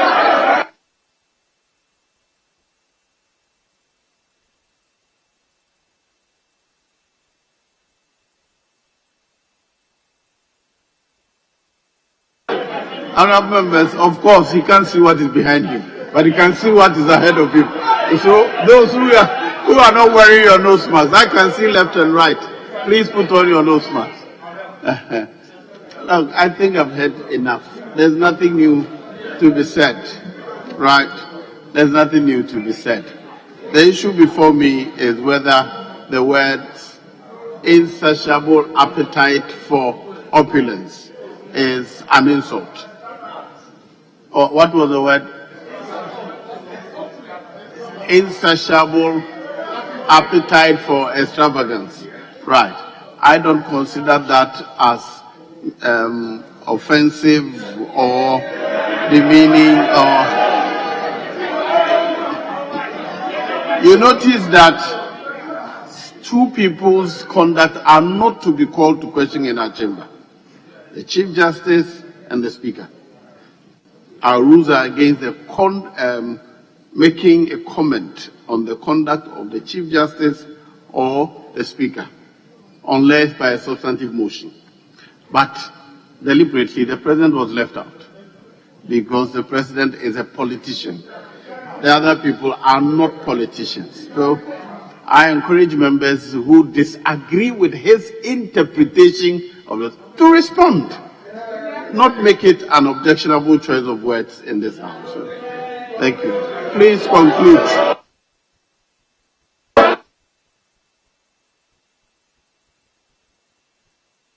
Yes. Speaker, I thank you for your wise ruling on this matter, except to advise my colleague that it should stay on course. Speaker, it should stay on course. He should make his argument and stay clear of controversial statements. It will not help him. Stay on course. Speaker, thank you. Well, you still have... okay. I'll allow you another 2 minutes to conclude. Because it appears that at the time you stopped, you had 13 point something. But I now see you on 15 plus, which is not correct. So, you are allowed 2 more minutes to conclude. 2 more minutes. Mr. Speaker, our people say that when an elder is in the house, the grain will not be soaked by the rain. You have shown leadership and you have shown that you are an elder. Mr. Speaker, I was just saying that this ball of keke, yes, Mr. Speaker, has caught Koshoko under this government. 2 Ghana cedis keke is so emaciated. Mr. Speaker, so is fish here, this one. Yeah. Mr. Speaker, maybe if I don't bring you, somebody will say it's a small crocodile. Mr. Speaker, this fish, 6 cedis. Oh, Mr. Speaker, this is more than the increment in the minimum wage for Ghanaian workers. Just these small duties, Mr. Speaker. At the same time, Mr. Speaker, for the office of government machinery, in 2022, while they say there is no money, they have increased the funding to the office of the government by 500 million Ghana cedis. Oh. So, Mr. Speaker, a father who has a gargantuan appetite for food, in times of food scarcity, is a danger to his family. Mr. Speaker, I want to make a fervent plea to our colleagues here. This matter of the excruciating hardship and suffering of our people is not a matter for partisan politics. We as members of parliament, I am telling you, members, your time is up. Every one of you here, so please conclude. As a constituency, and our people are watching us. They are watching how we are taking up their issues and their misery. Mr. Speaker, on that note, I want to say that you see, if you have heard in a market, they don't need to announce your funeral. Thank you very much, Mr. Speaker. You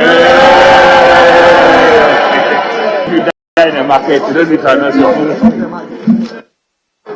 Honorable Suleimana Adamusani. Yes, leader.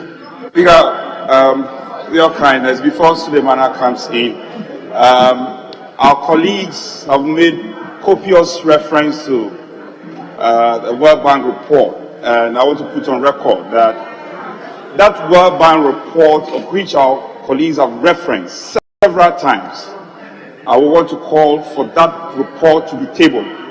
It's important. Speaker, I want to call for it to be tabled. I already asked him to table it when he is done. So, Honorable ABA,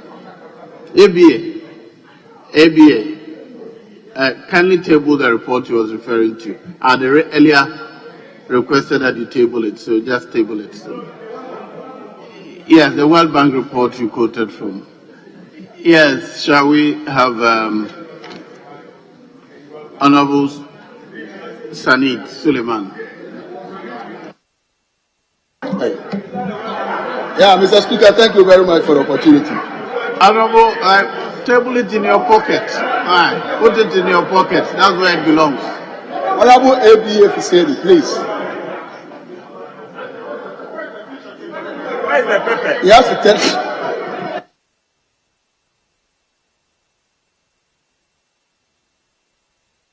Thank you, Mr. Speaker. Mr. Speaker, I also demand that the Honorable ABA Fuseni should table the Kenkeda and the fish. So that we can make reference to it to be sure that the price is 2 cedis.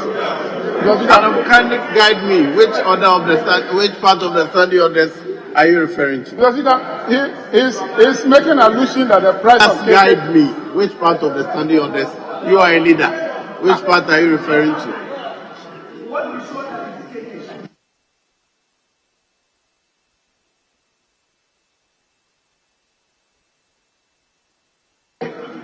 You know that you cannot table anything other than what is stated in our standing order. So, yes, Honorable Sanik, you may now make your contribution. Mr. Speaker, thank you very much for the opportunity.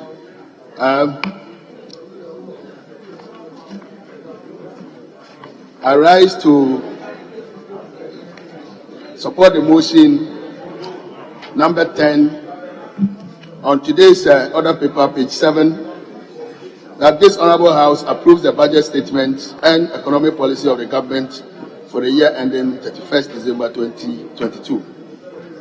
By so doing, I want to make a preliminary comment on the indicators that my good friend, the one who spoke before me, made. He indicated that yes, in 2011, the NDC government recorded a 14% GDP. I think that a natural course would have been a situation where we have been within that trajectory and seen growth continuously for the subsequent years. But what did we see? In 2016, at the time that they were exiting, what was the rate of GDP? It had dropped to 3.4. What does it say? Were we growing or were we retrogressing? That is what we should be addressing our minds to. We expect as a country to be growing progressively, but not a situation where we take one step and then we go back about 10 steps back.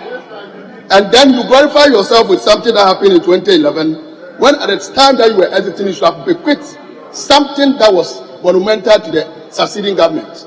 So I don't think this is a positive thing that you should be touting about and trumpeting.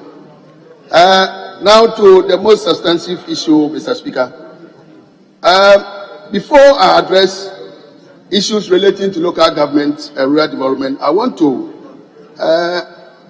plead with honorable members to address our attention to some facts that we have as a country, that as MPs we are confronted with on daily basis. Yes, MPs, we are confronted with issues about job.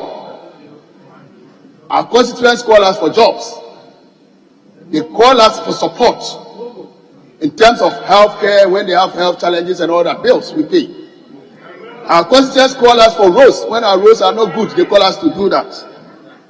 There are so many things that as MPs we are called upon to handle on daily basis. Now, we should ask ourselves, the common fund, our portion of the common fund that we use in addressing these challenges, how much are they? Or how much is it? How much is the allocation that goes to the various assemblies to help in infrastructure development? End of the day, we go in cycles or we go in circles. Our challenges are with us and they'll continue to be with us until will take a bold decision. That as political leaders, we are ready to take the bold and the audacious policies that will take us out of the doldrum. And that is exactly what the leadership of Nana Akufo-Addo is providing for us now. So listen. Now, what are we talking about? Now, something innovative has just been brought onto the fore, and we are being asked to debate it, approve it, implement it, and see how Ghana will progress from there. What are we talking about? All of us here, we were expecting to see some increment in the taxes on the petroleum products. What happened? That was not even looked at. That was a very smart move. Government is looking at other sources of getting revenue to support our developmental projects. So if government, in a creative way, has been able to go this far, look at an area that is actually maturing and is almost matured, the e-market. There are people who are doing all kinds of business there, entering to the states. Myself and you, we've been talking about broadening the tax nets.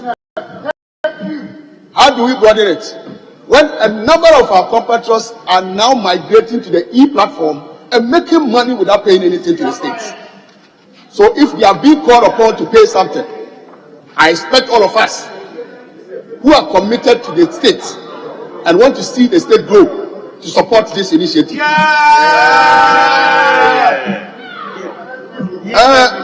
Mr. Speaker, what am I talking about? I'm talking about E-levy. And in fact, E-levy is the game changer. As social commentators are talking about on social media. So we need to embrace it.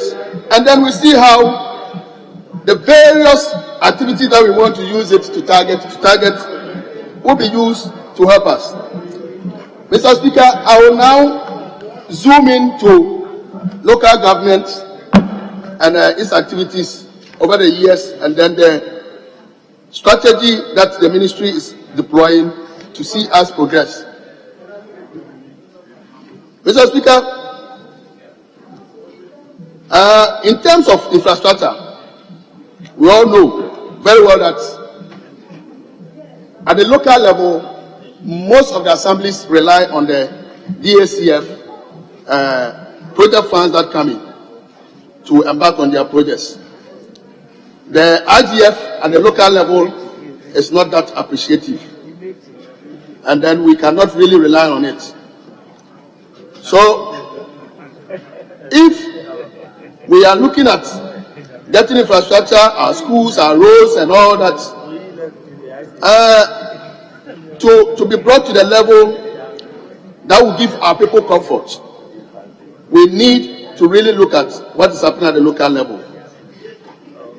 The local government ministry over the years have focused on its mandate of decentralization. And in fact, in recent times, we all remember when the Guan issue came up, we were all talking about it. When the Guan district was going to be inaugurated and given the mandate, the instrument for them to actually work. Now, as we speak now, that has been done.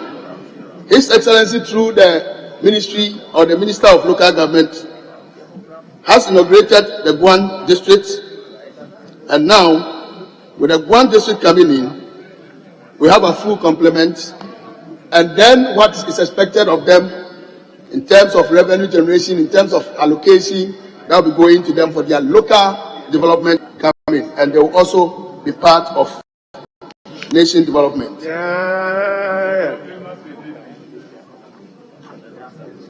Mr. Speaker,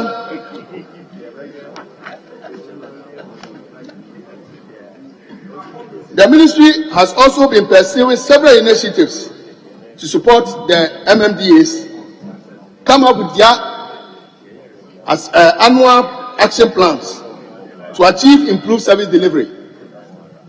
By this way, they've been doing this through an instrument that they call District Assemblies Performance Assessment Tool. which was implemented in 2018, 2019. And in 2020, the ministry is further pursuing this policy as captured in paragraph 611 in the budget. And with your indulgence, I would like to quote: in 2022, the ministry will continue to assess the performance of MMDAs using DPAT, which is the District Assembly's Performance Assessment Tool, for 261 assemblies based on 2020 and 2021 fiscal years, and transfer appropriate amounts to qualifying MMDAs to support the implementation of their annual action plans. What is happening is that once an assembly comes out with its annual action plan, they look at it, and then some financial package is given to the assembly to support implementation of that plan. And that is exactly what the ministry is doing to make sure that local governance actually deliver public good to the people. Mr. Speaker, one of the areas that the ministry is also focusing on is actually looking at how best to position our youth in terms of vocational and then technical skills, so that they can actually be on their own, do some kind of self-employment, and then go into ventures that they'll be able to fend for themselves. With this, they do that through the Community Development Agency and the various institutes that fall under the ministry. And a lot of youth have been trained through this, and as at last year, the ministry actually trained about 4,601 artisans, and further 1,107 trainees also graduated from the various institutes under the ministry. And in 2022, as captured in paragraph 614, the ministry, through the Department of Community Development, trained 4,601. And in addition, the department trained 370 community educators at the Rural Development College at Kwaso. What the ministry is seeking to do in 2022 is to train 5,000 youth in vocational and technical skills and 2,600 youth in employable skills. Mr. Speaker, what is going to happen is that this is the building block. This is where the funds that will be realized from the E-levy, the component that will be earmarked for youth entrepreneurship, will be channeled. And some of these youth who have been actually trained and prepared and positioned can take advantage of that. And then they can then be the various entrepreneurs in our local areas. This is a very good platform, something to build on, and that is what the ministry is doing. Now, we all accept that, yes, jobs are difficult to come by in this country. Successive governments have done their best, but still, we need to do more so that our youth will get jobs. We need to actually inculcate in them this new sense of entrepreneurship that's being driven by the government, being backed by digitalization, which is actually making the platform very fertile for them to go into entrepreneurship and then succeed. Mr. Speaker, the other side of how we want to utilize the E-levy is to look at the area of digitalization. Currently, in the Ministry of Local Government, BFDEFs is actually going through an agenda for that. And the registry is improving its efficiency and general service delivery by having a network across the country, and then data can then be inputted, data can be processed and then retrieved for whatever purpose that we need it. So, Mr. Speaker, in terms of digitalization, it further demonstrates that the country is actually on the path of development, and E-levy is looking at a component for that sector, and then it will help us to grow.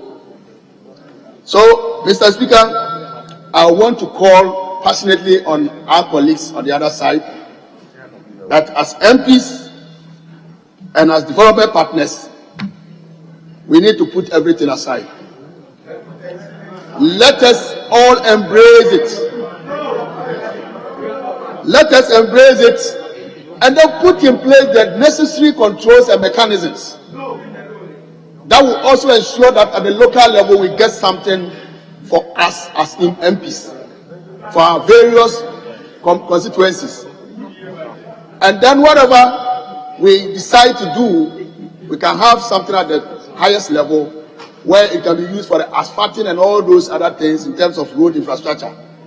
Then at the local level, there should be something for us to take care of the routine resurfacing, refilling, and the maintenance that we do on daily basis. And so, I appeal to you as development partners, let's embrace it. Once we are committed to developing this country, please come along with us. Support us. Let's have E-levy to change the dynamics, the political dynamics of this country, the economic dynamics of this country. And let's grow the country together. And thank you very much, Mr. Speaker.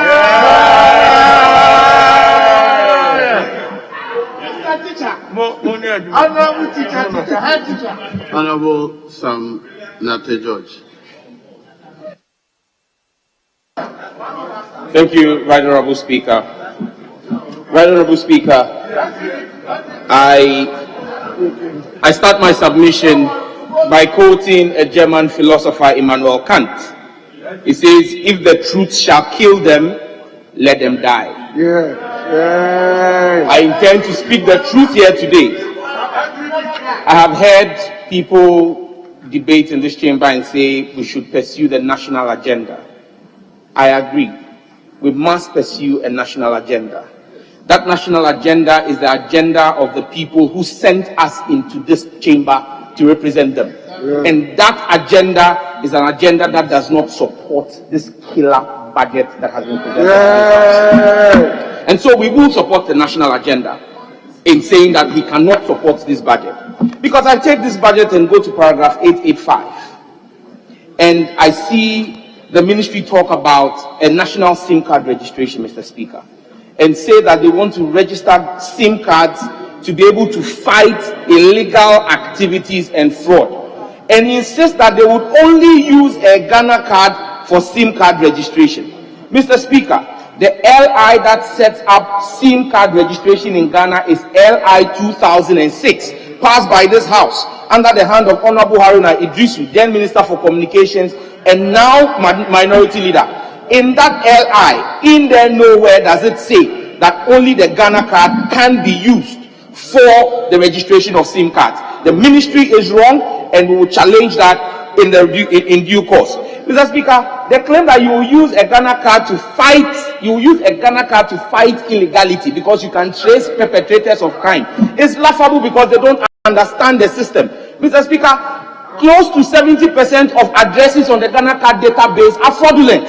Why do I say they are fraudulent? Most of those addresses were generated under the tree where the National Identification Authority was doing the registration. So if you say today you are going to trace somebody's number using a Ghana card address, it will lead you to a tree in a school building. How do you say that you are fighting crime in a digital era like that? Only the logic of the NPP. In paragraph 887, they say that they are going to they are carried out public sector digital revenue management and a payment platform, and that has generated 31.41 billion. Mr. Speaker, I wait for the day that the NPP will bring to this House an agenda or an initiative that is original to them. That is their own agenda, not one that they have rebranded using sloganeering. Mr. Speaker, as far back as October 2016, under the visionary John Dramani Mahama, at that time I served on the board of the National IT Agency, NITA. We had done an aggregation of the www.eservices.gov.gh and www.epay.gov.gh and harmonized them. As far back as October 2016, 23,333 transactions had happened on that platform that is being rebranded to SOAS. And in October 2016, the value of transactions that had gone through that platform was 168,973,528 Ghana cedis and 54 pesos. How then do you come back in 2021, 2022, 6 years after John Mahama had done this, and telling us that you are bringing us something digital? I mean, let's get serious in this country. Mr. Speaker, in paragraph 888, they talk about rural telephony. And in rural telephony, if you take the 2021 budget, they told us that they were going to construct 506, or they were going to construct 410 sites. They had constructed 410 sites in 2010. They told us that they were going to complete, and Mr. Speaker, I will just read for emphasis sake. They said the government secured funding for the development of 2016 solar-powered cell sites to cover at least 25% of the population which is unserved. This is paragraph 850 of last year's budget. As at the end of December 2020, 410 out of the 2016 sites were built across the country. In 2021, the remaining 1,606 sites will be built. Mr. Speaker, the ministry was to complete 1,606 sites. If you read the budget today in paragraph 888, the ministry only completed 96 out of 1,606. Yes. Mr. Speaker, even if I want to do a percentage of it, it is about 1%. Yes. A government that scores 1% and comes to brag about it in a budget is a government that is clueless and inept. Yes. And we cannot support this budget on the basis of 1% performance. No. Mr. Speaker, if you look at paragraph 900, they talk about the Accra Digital Center and claim that the Accra Digital Center has provided 5,000 jobs. Bame, MPP, when will you bring your own initiative? The Accra Digital Center that you claim provided 5,000 jobs. In this budget, you should be singing the praises of John Dramani Mahama, because those were abandoned warehouses that under John Mahama and Edward Omani Poama got a grant from the Rockefeller Foundation of $10 million, yes, and converted it into a world-class plug-and-play BPO, business process outsourcing building. We built it, set it up to have 10,000 people. Today, if you are using it, you are enjoying the benefits of the digitization backbone that was set up by John Dramani Mahama. It is not about making noise and talking about digitization and digitization. You say you are building a digital economy. You say you are talking digitization. Yet you are introducing the greatest inhibition to digitization in our country. In paragraph 247, they talk about an electronic tax transaction levy, a levy that has been nicknamed Baunia levy. How do you expect us to accept a Baunia levy? Yes. That is supposed. Hold on. Yes, leader.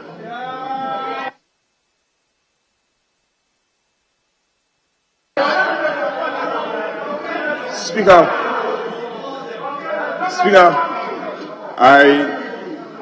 I listened attentively to my colleague, and he referenced paragraph 888. Speaker, and he says that the rural telephony, I heard him loud and clear, that we constructed 96. I heard you. Can you show me any section in this paragraph you quoted? Because I've read it not once, not twice. It's not backed by your statement. Can you show us where in this paragraph 888 that support the 96 that you so claim? Mr. Speaker, I would expect that the majority chief whip would have at least taken pain to do basic arithmetic. I read the paragraph from the paragraph 250 of 2021 that said you had completed 510 sites. Now in paragraph 888, read the document. No. It says that you have completed 506. If you completed 410 in 2021 and in 2022 you are reporting that you have completed 506. 506 minus 410 is how many? Is it not 96? Yes. George, that's your interpretation. Let's read what is here, if your interpretation is correct. 888, Mr. Speaker, the ministry launched the Rural Telephony and Digital Inclusion Project in November 2020 to provide telecommunication infrastructure to towns and communities where mobile network operators do not operate. In 2021, a total of 506 towers were erected out of the acquired 1,054 sites. 2 network operation centers are live in Accra and Kumasi, while 800 communities were provided with broadband infrastructure. A total of 2,016 sites will be built upon completion of this project. So your interpretation is not correct. Respectfully, Mr. Speaker. Mr. Speaker, respectfully. You have, and Mr. Speaker, I hope that this will not eat into my time for the debate. I make that appeal to you. Mr. Speaker, you have a total number of sites, 216 sites to be built. Mr. Speaker, this didn't start in... Please listen to this. In 2021, 506 were built. Don't base it, I'm not debating. Please, don't build your argument on this 888 because the fact as stated here is different from the interpretation you're giving. Mr. Speaker, my ruling. I have not read 888 in isolation. You will reach the conclusion you have reached respectfully if you read it in isolation. But if you read the ministry's own report in paragraph 850 of last year's budget, where they are reporting on the same 2016, you will see. But Mr. Speaker, I will proceed. Mr. Speaker. It's all right. I've ruled that that part is not correct. Please continue. Mr. Speaker. Mr. Speaker, on the electronic transaction levy, the Baumia levy, it is a three-legged tax. A tax that includes a 1.75% on all mobile money transactions, another 1.75% on all bank transfers, and another 1.75% on all inbound remittances. You are not only taxing Ghanaians, you are even taxing diasporans. People in Abuja, you are taxing them. That's how desperate you are. But Mr. Speaker, this morning when some of our colleagues on that side spoke, they tried to paint a picture that other countries in the world have imposed a digital tax. And the Honorable Efriye made those comments and cited France, cited Russia, cited India. Mr. Speaker, this is a house of records, and people must not speak about things they do not know. Is 40 is healthcare, not ICT. In France, India, and Russia, what was done was not a tax on the people of India, France, and Russia. It was a tax on technological businesses like Facebook, Amazon, Google, that are foreign companies operating in the local countries. So it was a tax placed on foreigners, not a tax placed on the indigents of that country. France has imposed a 2% tax on foreign businesses operating here. If you were a proactive government, you will be imposing a 2% or 1.7% tax on the likes of Facebook, Twitter, and those who provide OTTs that are foreign companies operating in Ghana. But you are going after the Ghanaian people. You will protect foreign interests against the interests of the Ghanaian people. And you must be ashamed of that as a government. Mr. Speaker, it has taken us almost 2 decades to achieve mobile money acceptance in this country. Mr. Speaker, it has taken us so much work. Even 3, 4, 5 years ago, you go to big departmental stores and they refuse to take mobile money from you when you wanted to pay. It has taken a lot of work by those who have invested in that sector. Today, because of the poor management of the economy, because you overspent in the 2020 fiscal for the 2020 budget election, and you've dug us into a hole and you need to dig yourself out, you want to tax the ordinary girl who is in school, who receives 200 Ghana cedis money. You want to tax that money. Where is the milk of human kindness flowing in your veins? When you send money to your grandmother in the village to buy her medication, 500 cedis, your communication minister says that she is rich, so the 500 Ghana cedis is enough. It shows that she is rich, and you should tax her 1.75. Where is the milk of human kindness running through your veins? Yes, Mr. Speaker. Yes. Please hold on. Yes, I hope you're correct. Thank you, Mr. Speaker. Right, then you call that. Mr. Speaker, I think we are allowing our colleague here to mislead the whole House. I believe from the way he speaks, he's able to read. And I'm sure he understands the communication tax or the mobile tax that we are all talking about. There is nowhere in the narrative that states that if you are receiving the money, you pay. So that school girl who is receiving 200 is not paying. That grandmother who is receiving 500 is not paying. It's the person who is paying, who is sending the money, that pays. So please, correct yourselves and don't mislead the world. We are educating people. We are making Ghanaians understand it. I'm not done. You are up. I'm not done. Please. I'm not that. So therefore, I would want you, Mr. Speaker, to ask my colleague on the other side to speak to the issue, what it actually pertains, and not bring your own words to us where, push all of us out and muscle us out of what the truth is. I thank you, Mr. Speaker. The point is well made. Speak to the facts. Out of here, add anything, but here, speak to what is before us. Yes. You have 1 more minute. Your time is 10:18, but I'm allowing you 1 more minute. Mr. Speaker, respectfully, I'm speaking to the facts. This is not about snatching ballot boxes. If you send 200 Ghana cedis, to your girl, your daughter in school, when the money is sent and 1.75 is taken out, she will not receive 200 Ghana cedis. It has been taxed. Mr. Speaker, who is speaking in this chamber from the majority side, from lands and natural resources to local government, everybody is saying pass an e-tax because we'll use it. Why? Is the e-tax Jesus Christ now? Is it the way, the truth, and the life? Is that your road to salvation for this government? Everybody is talking about the e-tax.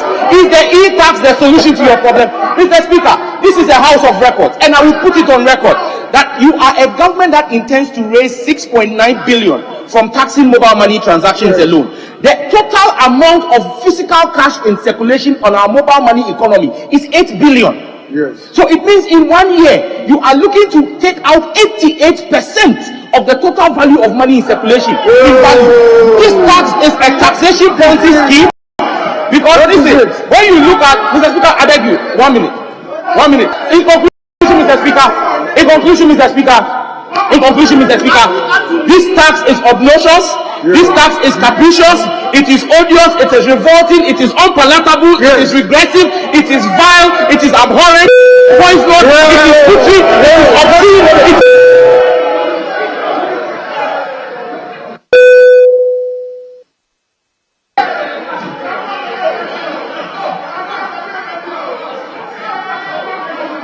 Honorable Collins in Chief. Thank you. Right.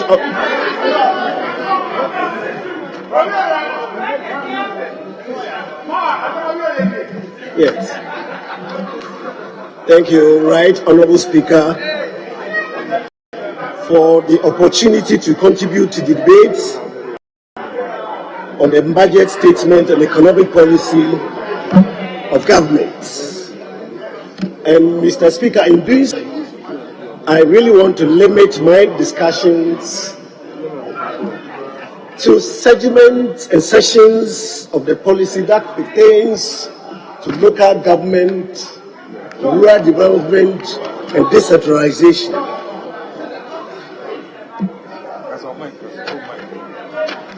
Mr. Speaker, as you do know, the ministry, as part of government's central management agencies, is charged with the responsibility of promoting good governance, equitable and balanced development across the country through the various metropolitan, municipal, and district assembly. And we do so through various policies and programs, including the policy of rural development, the local economic development policy, as well as the national decentralization policy and strategic documents. Mr. Speaker, I have gone through the policy statement from the very first page through the last page.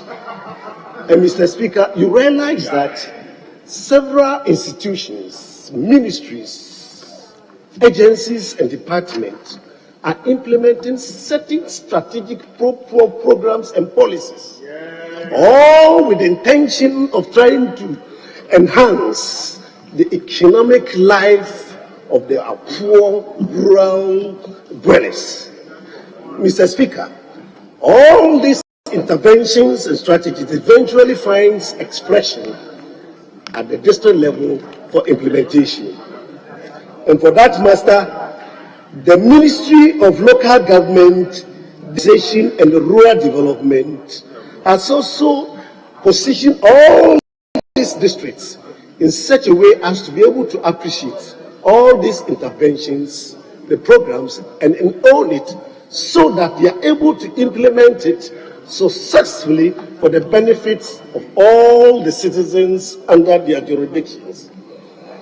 Mr. Speaker, to ensure effective and efficient implementation of this project, the Ministry of Local Government, Decentralization and Rural Development has designed a set of capacity tools and programs to ensure that the district assemblies effectively implement these programs, as well as be able to position itself to generate enough resources to be able to implement their medium-term expenditure frameworks, as well as their annual action plans. Mr. Speaker,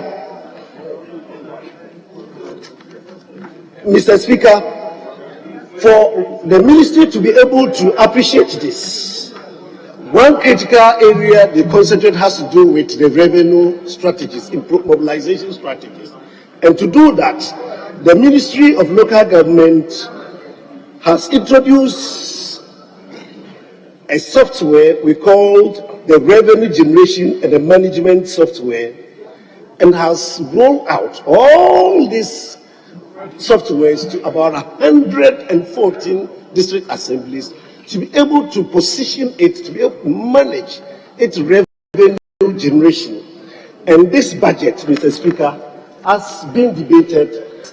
It's going to ensure that all the remaining 265% are also brought on board, so they'll be able to generate enough resources. Mr. Speaker, the ministry is also working to ensure transparency, good governance, and accountability.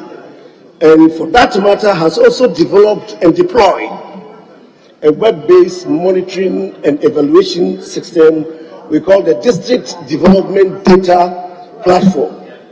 And all the District Development Data Platform to all the 261 metropolitan, municipal, and district assembly to be able to address the gap in the data collection on all the government interventions. Mr. Speaker, many a times we try to question about the number of facilities programs being implemented by the assemblies. For example, the number of U blocks that has been constructed, the number of dams has been that has been completed, the number of farmers that we have supported under the Planting for Food and Jobs programs, and all that. The ministry is implementing this so that even members of parliament can sit in the comfort of office and monitor exactly the projects they are implementing in their respective constituencies and all that. And I can sit here and then with a click of a button monitor what is happening in my constituency at Madan, the greenhouse project, the local government training institute, that in much the same way as my colleagues in Sevilla, Gambaga can also, by a click of a button, can see and monitor exactly what are the interventions being implemented. So we are trying as a ministry the digitization agenda of government. Mr. Speaker, if you go through the 2016-2020 manifesto of the New Patriotic Party, Mr. Speaker, it talks about agricultural transformation and rural development. And that also explains why the Ministry of Local Government has also embraced that concept, and because it sees it as a veritable tool for rural development and to also address the challenges and the quagmire of poverty that has bedeviled our farmers for years. So therefore, it has also established a very effective collaborative effort between the Ministry of Food and Agriculture to implement the government programs and policies such as the Planting for Food and Jobs, the Planting for Export and Rural Development, the district mechanization centers, And most of the cocoa board interventions that are being implemented in our respective districts, all these programs are tailor-made to address the challenges confronting us and most of our Ghanaian farmers. And Mr. Speaker, we believe that this budget statement, if approved in this form, will be able to liquidate the system so we have sufficient monies to continue to expand all these government projects so that at the end of the day, Ghanaians will have a very pleasant sight and that we see development and many initiatives irrespective of where they are. Mr. Speaker, coming back to the issues of the planting for food and jobs, government realized that it's very important that we ensure a food security. So as a medium-term measure, we introduced this planting for food and jobs to concentrate on providing subsidy and other agricultural input to farmers so the farmers will be able to expand their production efficiencies so we have more food to eat and then we'll be able to export some to be able to generate some revenue. Mr. Speaker, we started the program with a target of 200,000 people, and by the year 2020, we've gone past 1.5 million. And this budget, the 2020 budget statement, is envisaging to support about 2 million plus, so that many more Ghanaians who can take advantage of the program, and then they'll be able to work to provide us the necessary food. So by so doing, we are consistently addressing the challenges of the rural poverty. And I want to urge my colleagues to reason up with us and support this policy statement. Mr. Speaker, one critical component of the PFG has to do with the Planting for Export and Rural Development Program. This program is a diversification program trying to diversify our agricultural economy, the overdependence of cocoa as the only agricultural product, by bringing on board, Mr. Speaker, about 6 commodity chains and then bring it to the level akin to that of cocoa. It is intended to change, to bring a shift of the Gettysburg economy to a much more diversified economy. Mr. Speaker, we are looking at 6-7 commodity chains, including the cashew. We have the cashew, which we have validated to date, 90 district assemblies from the transitional zones of Ashanti region to the 3 northern regions and the brown. Mr. Speaker, we have also validated it where we are doing mangoes, and then we have validated 5 districts we are doing cashew. Mr. Speaker, we have also validated 40 districts where this assemblies is preliminary concentrating itself with the raising of improved varieties of the seedlings of coconut. And then we have also validated 15 districts where we are doing coffee. So that gradually, but systematically, the government is putting in place a pro-poor policy and systems that will not only diversify the economy, but in the end of the day, within the medium term, each of these commodity chains is going to help support the economy with a $2 billion United States dollars. And that will also generate enough jobs. And then it is also in line with the government decentralized industrialization agenda, because that concept, Mr. Speaker, the critical component of the one district, one factory has to do with the sustainable raw material base. My colleagues and the friends on the other side, between 2009 2016, managed to secure a loan of 20 million euros only to construct a factory we call the Commander Sugar Factory.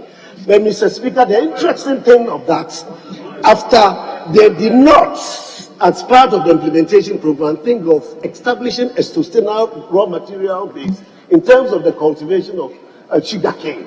Only to just you are not the ranking member. You are not the ranking member, are you? No, in that case, 1 minute, please conclude. I haven't gone. The rules do not have deputy ministers as ranking member and chairman. So kindly conclude.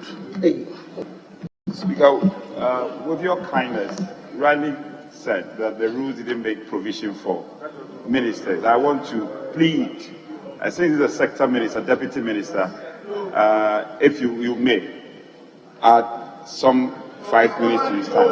Speaker, I happen.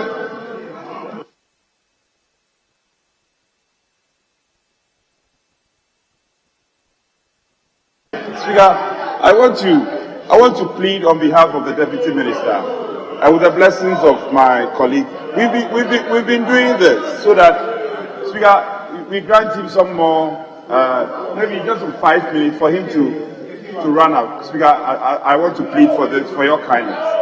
He's a sector Deputy Minister. Please be fair to him. Yes. He's our own colleague. Don't do that. Thank you, Mr. Speaker. Mr. Speaker, the business statement for this week agree on the duration for members to speak. Ranking members, 15 minutes. Other members, 10 minutes. So we are going by that. Mr. Speaker, the business statement didn't say that a minister or deputy minister should be giving some list. So, Mr. Speaker, he has spoken for 12 minutes. 12 minutes, almost 30 minutes. So that is sufficient. You are even generous to give him 2.5 minutes more than the 10 minutes. So, Mr. Speaker, you should just wind up, then we'll move to another person. Leaders, in this case, it's not the standing orders. It is the rules you leaders made and announced on the floor, which I'm using. Rightly so. But if you recall, oh, no, I'm not changing it. If you recall, even the business statement you referenced, the original time allocation, it was 20 minutes, if you recall. No, listen, it was 20 minutes to the lead speakers and then 15 minutes to the supporting speakers. And we varied it. I'm just saying, you already admitted that you already admitted he has spoken for 12 minutes. Adding 3 minutes will not do anything. It will not take anything away. Speaker, we are in your hands, and I will plead your wisdom in this matter. Just to grant the sector deputy minister some 3 minutes to conclude on this, and then we can proceed. Our wisdom is that if you agree, I implement. Mr. Speaker, we don't agree to that proposal. We don't agree. We don't agree. Kindly wind up. Thank you, Right Honourable Speaker. Right Honourable Speaker, in winding up, I want to indicate that the minister is not only looking at the lower structures, the poor, but we are also looking at the urban and the peri-urbans. And for that matter, we have also introduced an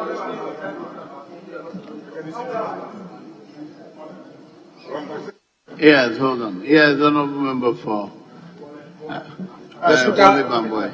I'm grateful for this opportunity. My colleague on the other side is misleading this house. Yes. This is a deputy minister, a senior member of this house. That one would have thought that he will speak too fast. He just said that the Commander Sugar Factory government had borrowed $20 million to establish it. That is a lie. That's the first thing. The second issue is that he also said that provision was not made for raw material. We received a document from the Minister of Trade and Industry in 2017 where he had commissioned an audit of the factory. And in there it is captured that 49.7 hectares of land had been prepared and seedlings cultivated on it. Mr. Speaker, these seedlings were sold to an apartheid seller. And today you are here to tell us that provision was not made for raw material. Please, let's put to the facts. I respect you a lot. Thank you, Mr. Speaker. Members, yes. Thank you, Right I allowed you 30 seconds, but you exceeded it. Please conclude so I can conclude, please. Right Honourable Speaker, thank you so much. In winding up, I want to indicate that the ministry is not only looking at the rural development, we are also considering issues affecting the peri-urbans and urban centers, and we are implementing programs like the secondary city programs, where 25 municipal assemblies are going to benefit in the areas of health, education, infrastructure, as well as growth and all that. Thank you. Mr. Speaker. Thank you, Honourable Deputy Minister. I'm sorry, we have to leave it here. In concluding, Mr. Speaker.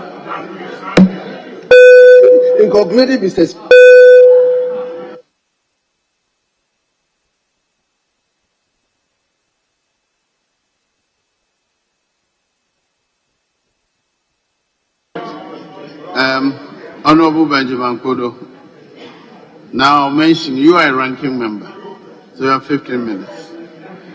Other members, let's stick to the rules so that we can finish early. Today we started Mr. Speaker, early, but thank you. Mr. Speaker, thank you for the opportunity. I want to first of all declare myself that I'm speaking in the shoes of a ranking member. I am the deputy ranking. My ranking is out of the jurisdiction, so I am speaking. Yes. For the purpose of allocating time, we are a ranking member. Mr. Speaker, as already declared by my colleagues, local governance is the bedrock of the decentralization program. And the Constitution has made provision for it and copiously said a lot about it. My vice chairman earlier stated that most of the 261 metropolitan municipal and district assemblies depend on the district assemblies common fund for their sustenance. And my brief for this debate is to delve into what has been happening with the district assemblies common fund, so that on a bipartisan basis we can all come together to get it right. Mr. Speaker, several problems or plagues have bedeviled this Assembly's Common Fund, such that it is currently malfunctional. Mr. Speaker, I will enumerate the major problems facing the operation or the management of the District Assembly's Common Fund. One is the underfunding of the fund. There are rules or the provisions in the Constitution state clearly what should go into the District Assembly's Common Fund. But perhaps deliberately, the Ministry of Finance, I will zoom in on them, have been underfunding the Common Fund. And we even accuse the Ministry of Finance of misapplication, because they are collecting the taxes but not releasing the money fund. So that is misapplication of funds. The next one is that the Ministry of Finance has persistently failed to fully declare the total revenue from which they compute the 5% that is due to this Assembly's Common Fund. They have excluded revenue from cocoa, which should be a major part of total revenue. They have excluded it. Now, Mr. Speaker, I will read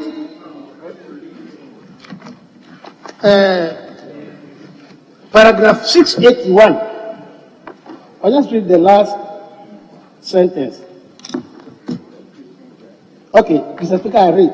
International prices of cocoa continue to be low, despite the introduction of the Living Income Differential, LID, a pricing mechanism by Ghana and Cote d'Ivoire. Receipts from cocoa have dwindled because of the disruptions caused by the COVID-19 pandemic and suppression of international prices for cocoa. As a result, government continues to forfeit its share of the net FOB price of cocoa in terms of export duty payments. If you take the 2017 budget, under export duty for cocoa, they indicated the 000. 2018, where they would have reported what happened in 2017, they again indicated 000. So that was, and Dr. Akoto Osei, who is no longer a member of the House. So, Mr. Speaker, no, I'm saying that consistently from 2017. So I have downloaded the financial statements of Cocoa Board for 2017 and 2018. And the audited report shows that Ghana Cocoa Board paid the Ministry of Finance 178,528,000 as export duty to the Ministry of Finance. But in 2017 and in 2018, this was not disclosed. So where is that money? If you bring it, you can go away. Mr. Speaker, I will further explain to you that the Cocoa Board auditors, or this Assembly's auditors, are the Ghana Audit Service. Now, I have a report here where, no, it's not Finance Committee. Oh. Yes. No, it doesn't go on there. Yeah. Where for 2 consecutive years, the government failed to use the total revenues obtained by government to 5% of this Assembly's Common Fund. And they are continuing even this year. That is why it is necessary for me to bring out the fact. In 2018, total revenue was 800,903,423 Ghana cedis. But the 5% on that money is expected to be 1,940,045,171. But the DACF was paid 1,578,515,963 cedis and 51%. A shortfall of 361,529,207 cedis and 49%, which in effect meant that the amount paid to this Assembly Common Fund was not 5%, it was 4.07%. The whole 1%. Then in 2019, a similar thing happened. The Common Fund was deprived of 634,622,875 Ghana cedis, 73%, representing a shortfall of meaning that the amount paid to DACF was only 3.79% instead of the 5%. So there's money hanging over there for 2018, 2019. In this year too, the same thing. They have done a similar thing, shortchanging this Assembly's Common Fund. Now, Mr. Speaker, the credibility of data being provided by the Ministry of Finance on this fund is very, very doubtful. Yeah. Now, the other angle from which the Ministry of Finance tries to underfund the DACF are as follows. One, they do not take account of all the oil revenue as ruled by the Supreme Court. They deduct the amount which is given to the oil company, the national oil company, before striking the 5%. That is not what the Supreme Court said. They also deduct the allocation from total revenue to GRA from total revenue before computing. What I'm saying is that they take away money for GRA before computing the 5%. Then the ruling of the Supreme Court says clearly that stabilization fund is not available to government for use in the year.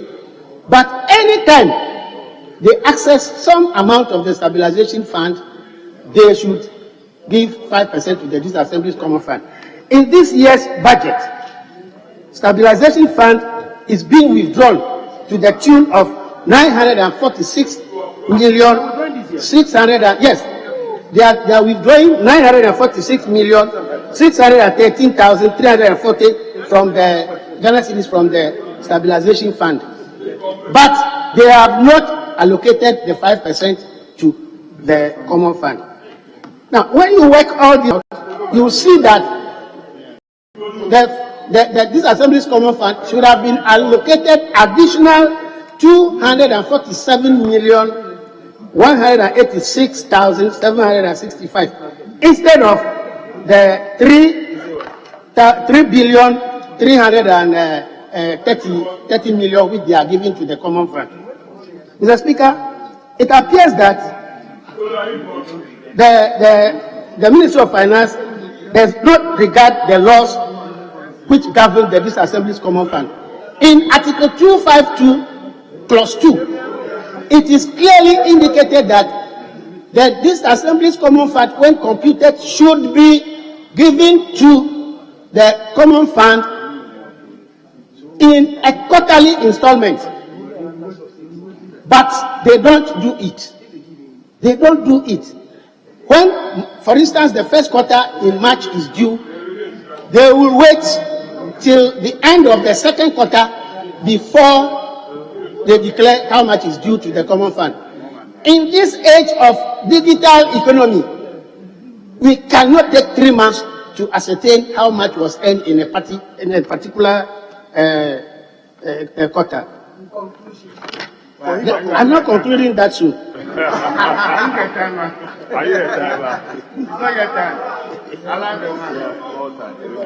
Mr. Speaker, 2022 is not looking good for the DACF. I tell you, the reason is that 2021, no money has been paid to the Common Fund from first quarter, second quarter, third quarter. No money. No money. I will explain to you. You see, accounts show that the Ministry of Finance was owing the fund 587 million. Honorable, well, hold on. Yes, Honorable Deputy Minister. Minister, sit down. Thank you, Right Honorable Speaker. Right Honorable Speaker, my good friend, Honorable Kodu, is misleading, seriously misleading the House when, by making a statement that there's no money paid in respect of the first quarter, there's no money paid in respect of the second quarter. Right Honorable Speaker, he can attest to the fact that he has received his first, he's been paid. I have received my first quarter application, I have received my second quarter application. The constituencies have also received their first quarter, and they have also received their second quarter, and we are preparing ourselves to pay the third quarter so that our constituents will be able to get monies, through the various assemblies to pay. So he has to withdraw.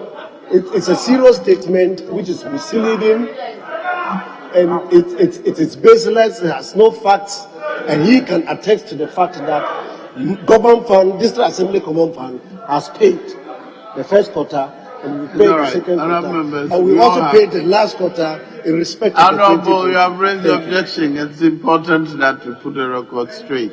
All of us have evidence. Mr. Speaker. Payments to our assemblies. However you explain it, it's another matter. But there's no denying the fact that each one of us have evidence that money has been paid into our respective district assemblies. So let's proceed. Mr. Speaker, the truth of the matter is that at the end of 2020, the Ministry of Finance was owing the Common Fund 587 million, which was not paid. Then, as this year began, first they paid 50 million to the Common Fund to settle part of third quarter arrears. Then, again, they paid 184 million Ghana cedis as part settlement of the 2020 arrears. Then, recently, when we started making noise, they went and paid 200 million by taking a loan. They went and took 200 million Ghana cedis loan, which is on the balance sheet of this Assembly's Common Fund, in order to fill this gap. That is the explanation. So all the money, Mr. Minister, Mr. Speaker, all the monies paid to this Assembly's Common Fund this year are arrears of 2020. They are not first quarter payments. They are not second quarter payments. They are owing the fund this money. But that is not the letter that was given to us. Let's not use our interpretation to substitute the information shared with us. You have your issues with them owing, that's not challenged. But the communication to us referred to 2021. That is the fact. Let's proceed, please.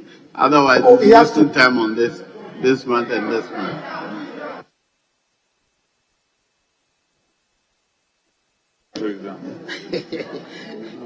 Mr. Speaker, so all the monies released to the fund this year are payment of arrears of 2020. The actual monies due for 2021, no person has been released yet. So, no person. No, continue. Don't listen to them. Continue. Let the record reflect. Let that statement be expunged from the record. That no money has been paid to the Common Fund for 2021. Mr. Speaker, be expunged from the record. Now, you have 1 minute. Please conclude. Mr. Speaker, I think these are the facts about the District Assembly's Common Fund.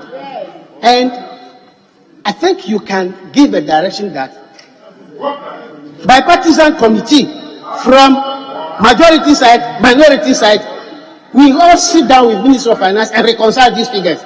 And you see whether I'm telling the truth or I'm giving wrong information. Mr. Speaker, let me move a little away from the District Assembly's. Your time is up. I gave you 1 minute to conclude. Your time is up. Continue. Continue. Don't listen to them. Continue. No, continue. Mr. Speaker,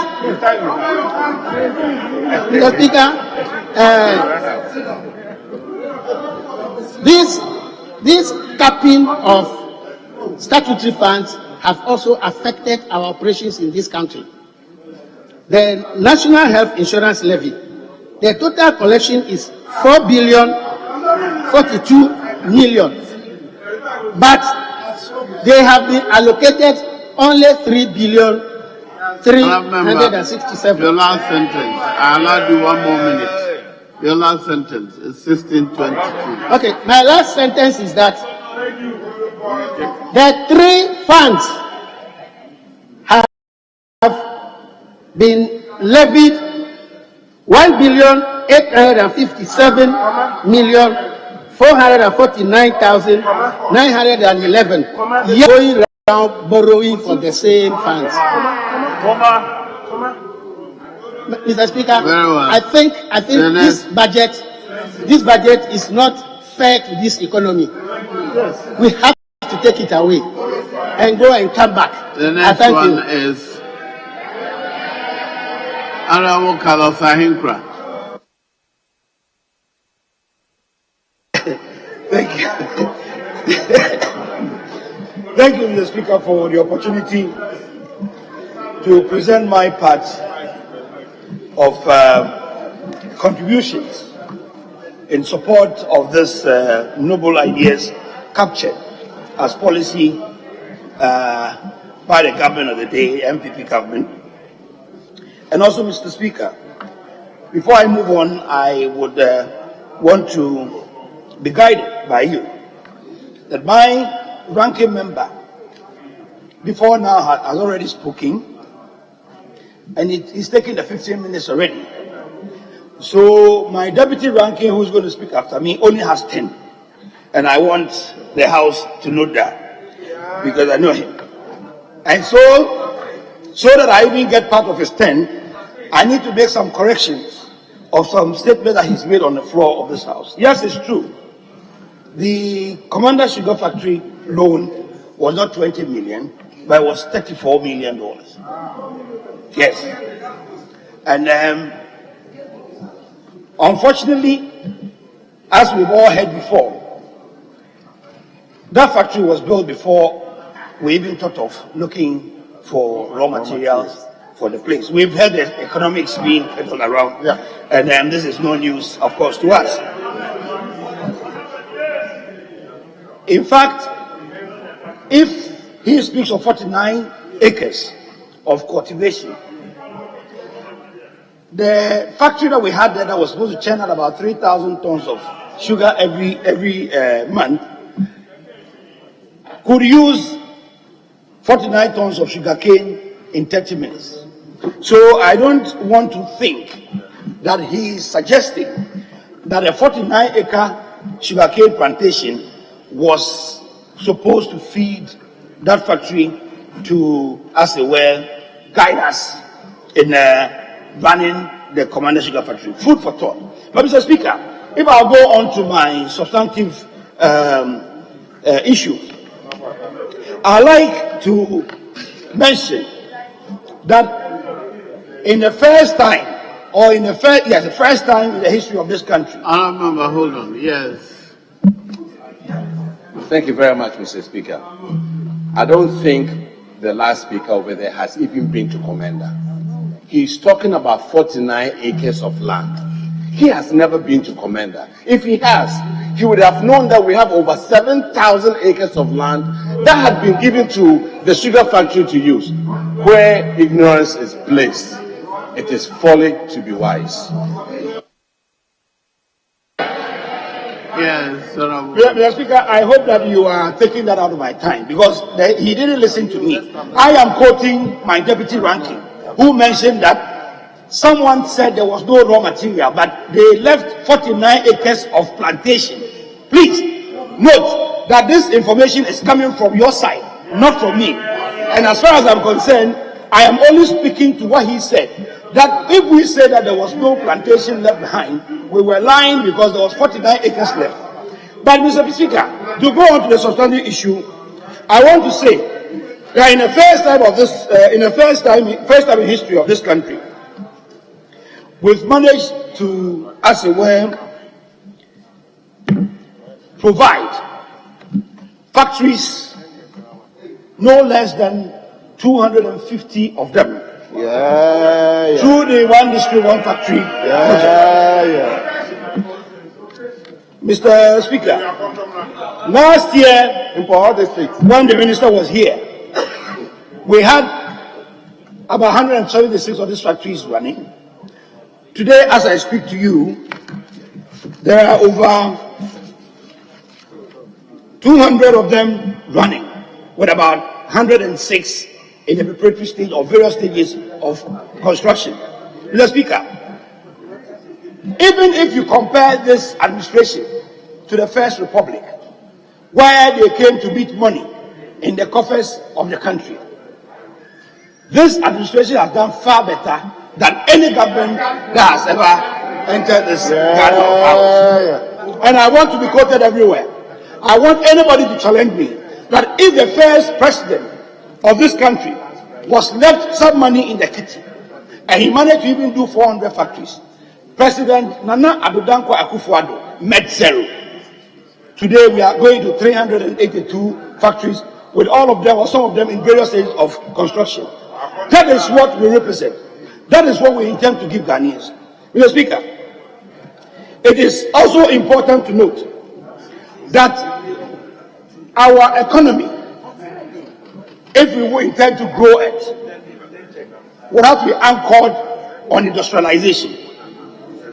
The Speaker, the visionary president came up with what we call the strategic anchor industries. And here, I want to dwell on only 3 aspects of this strategic anchor industry. The first one is the auto industry. Today, as we speak, there are more than 4 car producing companies here in Ghana. The Toyotas, manufacturing Suzuki, the VWs, and all the other manufacturers that I can count. There are some also in the pipeline coming in, including our own Kantanka. As we speak today, because of the auto policy introduced by this government, Kantanka has increased their productivity. And today, as we speak, they are competing so very much with foreign produced vehicles. This is what we call economic growth. Yeah. But unfortunately, Mr. Speaker, whenever my colleagues on the other side have the opportunity to ascend the throne, what do we see? They give us to IMF. Mr. Speaker, I'd like to ask my colleagues on the other side that since the Fourth Republic started, when have we come into power as NPP and haven't gone to IMF to collect the country back before? Every time we come into government, they would have ushered us into IMF. I won't even talk about 1983, which had a P into brackets NDC government going to IMF for the first time. Throughout the 90s, the NDC government suffered until when we came into power in 2001, we were already HIPIC. They did everything, they couldn't crawl out of the hole that they dug for themselves. We did everything possible to get out of the IMF's grip by 2005, 2006. In 2009, we handed the government back to them again, Mr. Speaker. By 2014, they have run back to IMF. Again. In 2015, they were fully fledged IMF government. When we came in 2018, 2019, we got ourselves out of IMF again. Are you saying that Ghanaians should allow us to go back to IMF? No way. Mr. Speaker, this is the reason why our visionary president is looking for every way possible to maximize revenue collection to run this country for you and I. We have realized that some taxes are nuisance taxes, so we don't intend to keep them. We've scrapped them, including the almighty tolls and the toll booths. Yes, because everybody picking about the fact that you have taken these toll booths away, and sellers, hawkers are not able to sell their wares, handicapped people are not able to. We are going to provide a better opportunity. When we collect the E-levy, you will see it. That is why I am asking that you on the other side will help us to introduce this E-levy and make this country a proper country. Yes. I heard from one of your speakers that if we are able to collect this E-levy, we stand to gain about 5 to 6 billion Ghana cedis every year. Sorry. It tells a certain story. We've been going out there to borrow. Yes. We complain. Even during your time, you borrowed till you couldn't borrow anymore. Today we found an innovative way, a creative way to raise this money, and yet you are complaining. Mr. Speaker, as far as I'm concerned, anything crafty, anything creative that this part of the house brings in governance, these colleagues will throw it away. I'll give you an example. In 2007, when we came up with the oil fine, we had people coming here holding gallons saying that it was engine oil. Fortunately, unfortunately, you are the ones that benefited from this fine, because we had to leave government in 2008 and you came to benefit. Yes. Mr. Speaker, why would you want to lend yourself to this kind of situation whereby things that you criticize, you come in and you benefit? Mr. Speaker, let me take you to another point. I hold in my hand here the Hansard of Wednesday, 12th March 2008. Mr. Speaker. And in this hands that you will see the Communication Service Tax Bill when it was being debated. I will give you a few quotations, respectfully. And of course, I must mention that during that time, my respectful minority leader played a very important role in this discussion. And I quote him a few of these quotes. He gave the title talk tax. Mr. Speaker, quote, yes, okay. Mr. Speaker, looking at column 1573 of the Hansard, I'd like to quote my minority leader, Haruna Idrisu. He says that, thank you, Mr. Speaker, for the opportunity to contribute to the motion on floor. And in doing so, reiterate the opposition of the minority to this tax regime. And in particular, to refer, Mr. Speaker, to page 4 of the committee's report. Last paragraph. And with our indulgence, with our indulgence, I quote, the minority members on the committee actively participated in the consideration of the bill. They, however, expressed their opposition in principle to the imposition of communication service tax because of its impact on teledensity and mobile penetration. The fear that if we introduce service tax, communication service tax, it will reduce mobile telephony penetration was, of course, introduced. And I asked myself, why in heaven's name will anybody think that if you decide to even take a talk tax, it will stop people from talking? It didn't even end with Mr. Minority Leader. With all due respect, I will quote my Excellency John Dramani Mahama, who didn't even talk about the talk tax, but he was even referring to internet. That it will reduce people's interest in even going on the internet if we introduce this tax. Mr. Speaker, column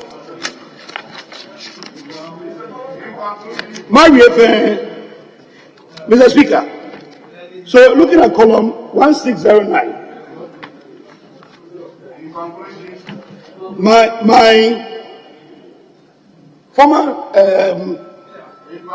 my former president, in trying to also add his voice, among other things, said that, Mr. Speaker, I think that it's going to roll back the progress we have made in terms of the very rapid internet penetration that has taken place in this country over the years. Now, Mr. Speaker, all these facts, I could go on and on. Dr. Benjamin Kumbo had his share. I can go on and on. But what happened? I can tell you that, Mr. Speaker, when this tax was introduced, it rather increased penetration. Because, according to statistics available, in 2001, the Minister of Communication, when he had the opportunity to respond, said that mobile subscriber was 500,000. In 2007, when he was... Hold on. Yes. Thank you very much, Mr. Speaker. Mr. Speaker, my colleague on the other side is trying to quote and allude to what the minority leader and the former President John Dramani Mahama said in the House when the communication service tax was being introduced. Indeed, the fear they raised was germane. That led to the communication companies. Honorable, if you have for the opportunity, tell them they will give you the opportunity to respond. The communication companies, Mr. Speaker, took care of that. Yes, let's proceed. This is not out of order. Mr. Speaker, when the then Minister of Communication had the opportunity to respond, he mentioned that in 2001, when the subscription started, mobile phone penetration was 500,000. By the year 2008, when we're passing the communication service tax bill, it has jumped to 7 million, with a population of Ghana being 22 million. Today, as I speak to you, Mr. Speaker, in 2008, Even in 2009, it jumped to 15 million. In 2019, when we even increased the rate from 6% to 9%, it jumped to 40 million. Today, as we speak, 2021, the penetration is 41 million plus. Let's assume without admitting that everybody in Ghana uses 2 mobile phones. If you consider that half of this, and compared to the 7 million, over 150% penetration from that time to now. Even when they came into power, after His Excellency Dramani Mahama and my respectful minority leader expressed fears, when they came to 2009, they even increased the tax. Why am I driving on and on and on? Mr. Speaker, I am only doing this to tell them that whatever we do from this side, we don't do for ourselves, we do for the country. Yes. We are doing it for you. Yes. When you said that this is adongo, this is gas oil, you came to enjoy. When you talk about communication service tax, you came to enjoy. Today we are bringing E-levy and you are fighting. I do not understand. In 20 years, in an unlikely event that you are able to come to power, I expect that at least you will even increase this. You have 1 more minute to conclude. So, Mr. Speaker, I want to let my colleagues on the other side understand that we, from this side, are saying that the E-levy is not a compulsory levy. It is only exacted on people who use the Momo service. If you don't want to pay, don't use Momo. If you think you have the opportunity to send less than 100 Ghana cedis a day, send less than 100 Ghana cedis a day. But as far as I'm concerned, this levy is going to help this country move forward 10 big folds as compared to what we are now today. I thank you. Honorable Yusuf Suleiman. Very good. Thank you, Mr. Speaker. Mr. Speaker, I rise to contribute to the motion captured as item 10 on today's order paper, and that is on page 7. Mr. Speaker, before I became a member of Parliament, I was made to believe that the MPP, they have the men. When I walk in here, I realized that they don't even have the women. Mr. Speaker, all I heard from my colleague was just a cacophony. It was just a cacophony. I didn't know what he was talking about.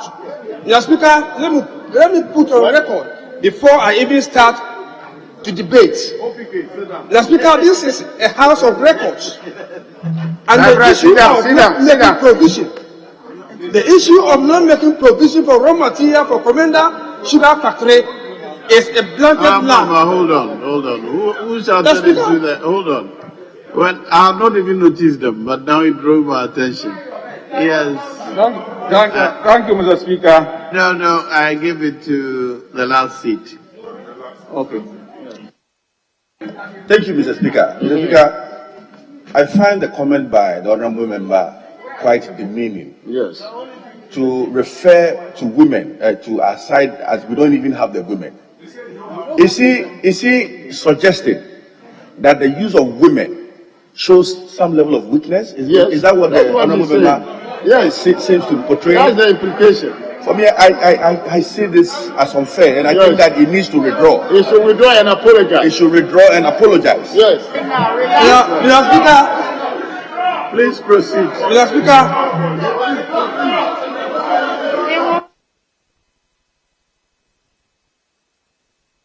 Mr. Speaker, I'm told that gray hair is no wisdom, and that's what we are seeing today.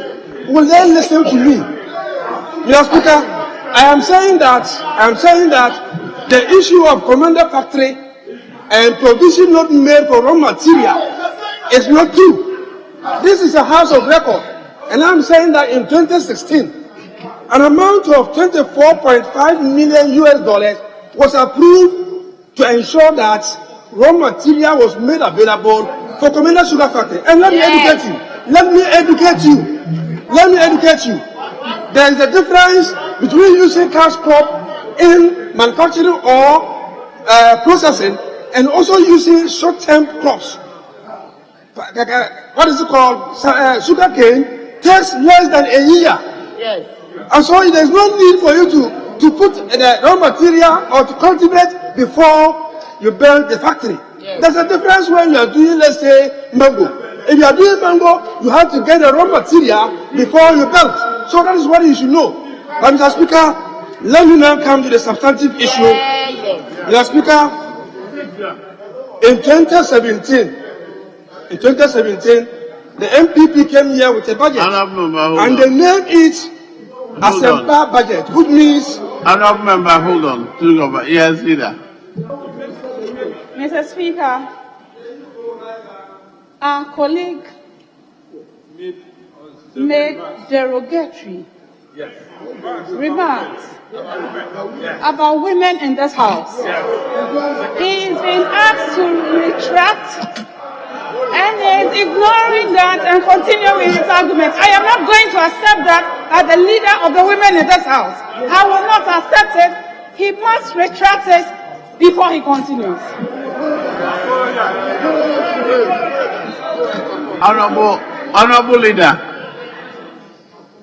you didn't tell me what derogatory remarks he made. So kindly tell me. He said he made a derogatory remark, but didn't tell me which one. We don't even have the women. And that to me is derogatory. That to me is demeaning. That to me is disrespectful. That to me is undermining the authority of the women in this house.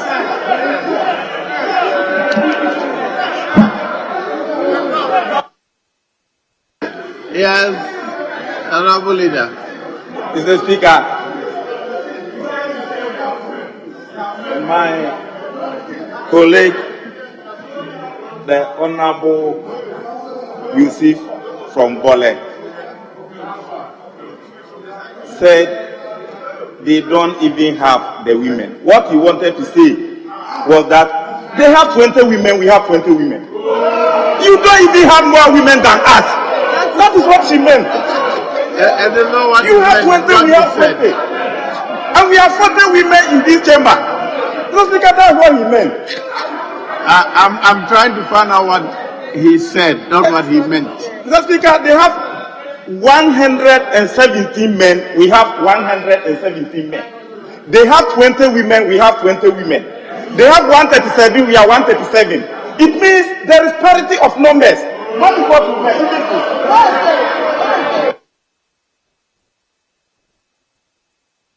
Yes, Honourable Suleimana. Yes. Yes, I'm listening to you. Honourable Suleimana, the objection that has been raised, that the term you used was demeaning. Do you want to speak to that? Mr. Speaker, I am the right person to interpret what I said. Mr. Speaker, what I'm saying is that count the number of women from that side. How many are they? And count the women from this side. How many are they? Yes. They don't have the women more than us. Yes. They don't. We don't have the women more than us. It's a fact. We have 20 and we have 20. So what's the problem? Sit down, please. So state it as you have said for the record, that they said they have the men, but they don't have men more than you, neither do they have women more than you. Is that what you want to say? Say that.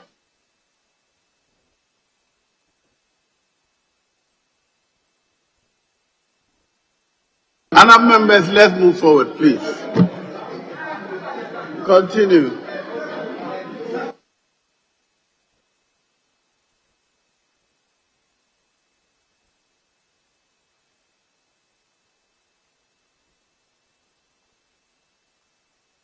Mr. Speaker, thank you. Mr. Speaker, I'm saying that in 2017, they came here with a budget they christened Asempa budget, which means good news budget.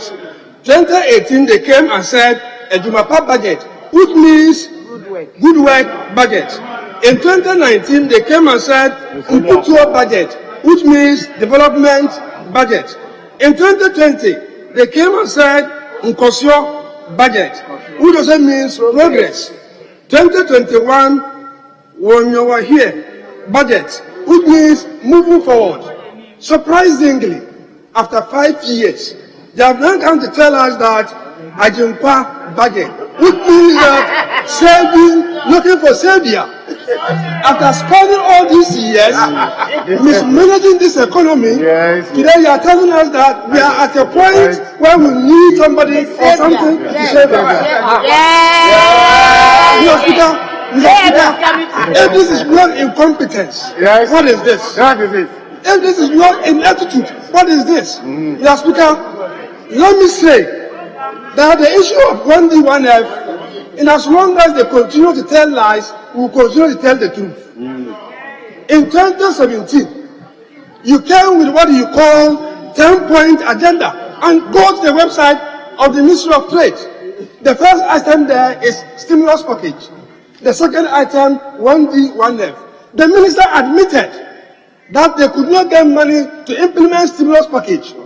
And so they have decided to box it. And so you now have 1D, 1F having existing companies and also new companies. We have agreed that if that is the way to go, we have no problem. We are going to assess you based on your own criteria. Mr. Speaker, I'm sure in the last, this year's budget when we were debating it, I rated them because they said they had gotten 76 companies together with old ones and new ones. And I said to myself, then let's rate them. So I did 76 divided by 260 times 10 to look at the percentage, and they got F. Today, I want to believe that they have come to a reset. And today they are telling us that they have been able to establish 106 companies that are operational. Mr. Speaker, I'm going to rate them again. So divide 106 over 260 times 100, you get about 40. Mr. Speaker, 40 in any of our universities is F. So you have failed again. Mr. Speaker, they also spoke about job creation. They spoke about job creation. Mr. Speaker, let me just give you an example here. You have companies that are still to be given the opportunity for exemptions. You have what you call Everpure, it is here, and many other ones that we are still looking for. They have captured these companies in their website under 1D, 1F. And the number of employees from these companies have been added up to give us the number of people that have been, the number of jobs created under this 1D, 1F. This is deceit. This is deceit. And so, Mr. Speaker, let us know that this is the House of Records. And so when we are coming to talk to Ghanaians, we tell them the truth. You said you have created 156,782 jobs from 1D, 1F, and that is coming from the 106 companies. That, I say, is a lie. Again, Mr. Speaker, let me tell you, you were projected to produce 172 more companies by close of this year. And now you are going to create less than 156 jobs out of that figure. It tells you that things are not working well. So, Mr. Speaker, when it comes to 1D, 1F, His Excellency the President has failed. His Minister, Honorable Alan Tremente, has failed. And that is what I want you to take on record. Now, let me say, Mr. Speaker, last debate, I told them that John Dramani Mahama, and I handed over the documents to the table office. John Dramani Mahama had established 60 companies. New ones. John Dramani Mahama also supported 80 existing companies. I gave the records to the table house. Since then, nobody from this side had come to challenge me.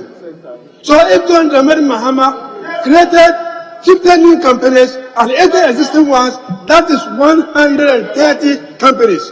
5 good years, you are still struggling with 106 companies or factories. So don't go there.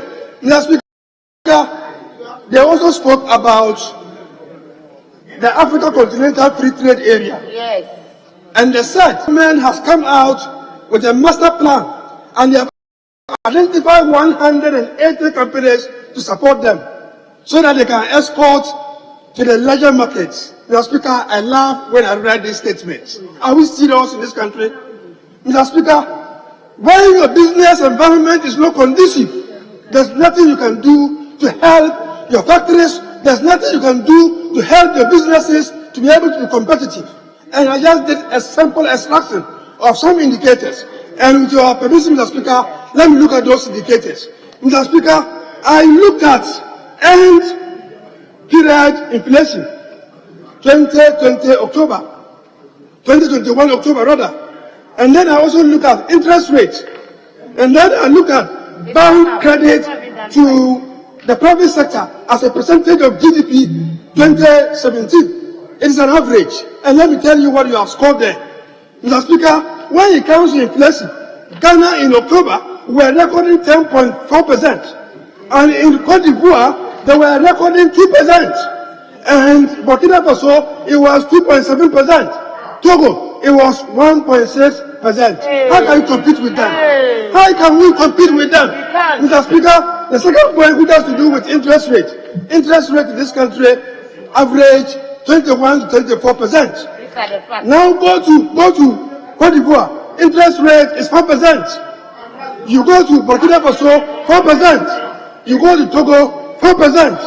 Mr. Speaker, when you talk of credit to the private sector, credit to the private sector, Ghana we are doing about 11.7%. Then Cote d'Ivoire we are doing 20%.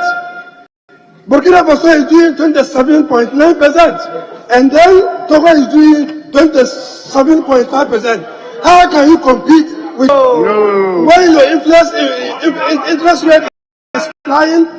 So, Mr. Speaker, for me, the issue of Africa Continental Free Trade Area, I can say that this government, they are not serious. Mr. Speaker, what we are benefiting from today when it comes to Africa Continental Free Trade Area is the fact that His Excellency John Dramani Mahama has built a beautiful edifice that is occupying the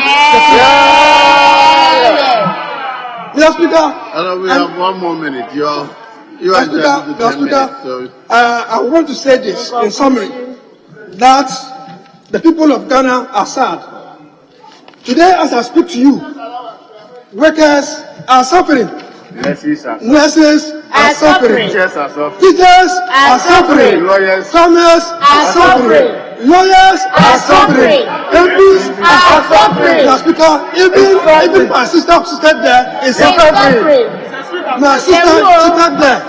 The honorable member seated there is suffering. It's all right. Mr. Speaker, it is only you that can tell. So, Mr. Speaker, I am concluding by saying that the good people of this country are expecting us to represent them and represent them very well. Especially where we see MPs crying when they are granted interview. This is the time for them to cry. This is the time for them to cry. Thank you.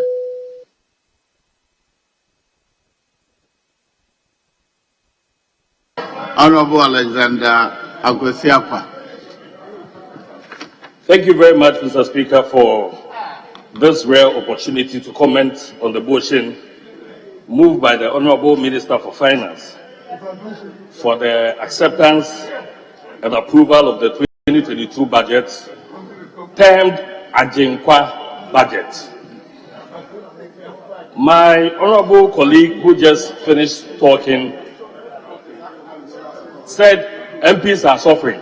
Mr. Speaker, earlier on in the day, when the majority chief whip said that the ministers of finance were engaged in making sure that certain concerns raised by MPs are sorted out, his side did not agree. Now they have confirmed that they are suffering. Well, it is because of this suffering, Mr. Speaker. It's because of this suffering. That is why they need to support us to approve of this budget. Yes. So that the good tidings in this Ajinkwa budget. Sit down.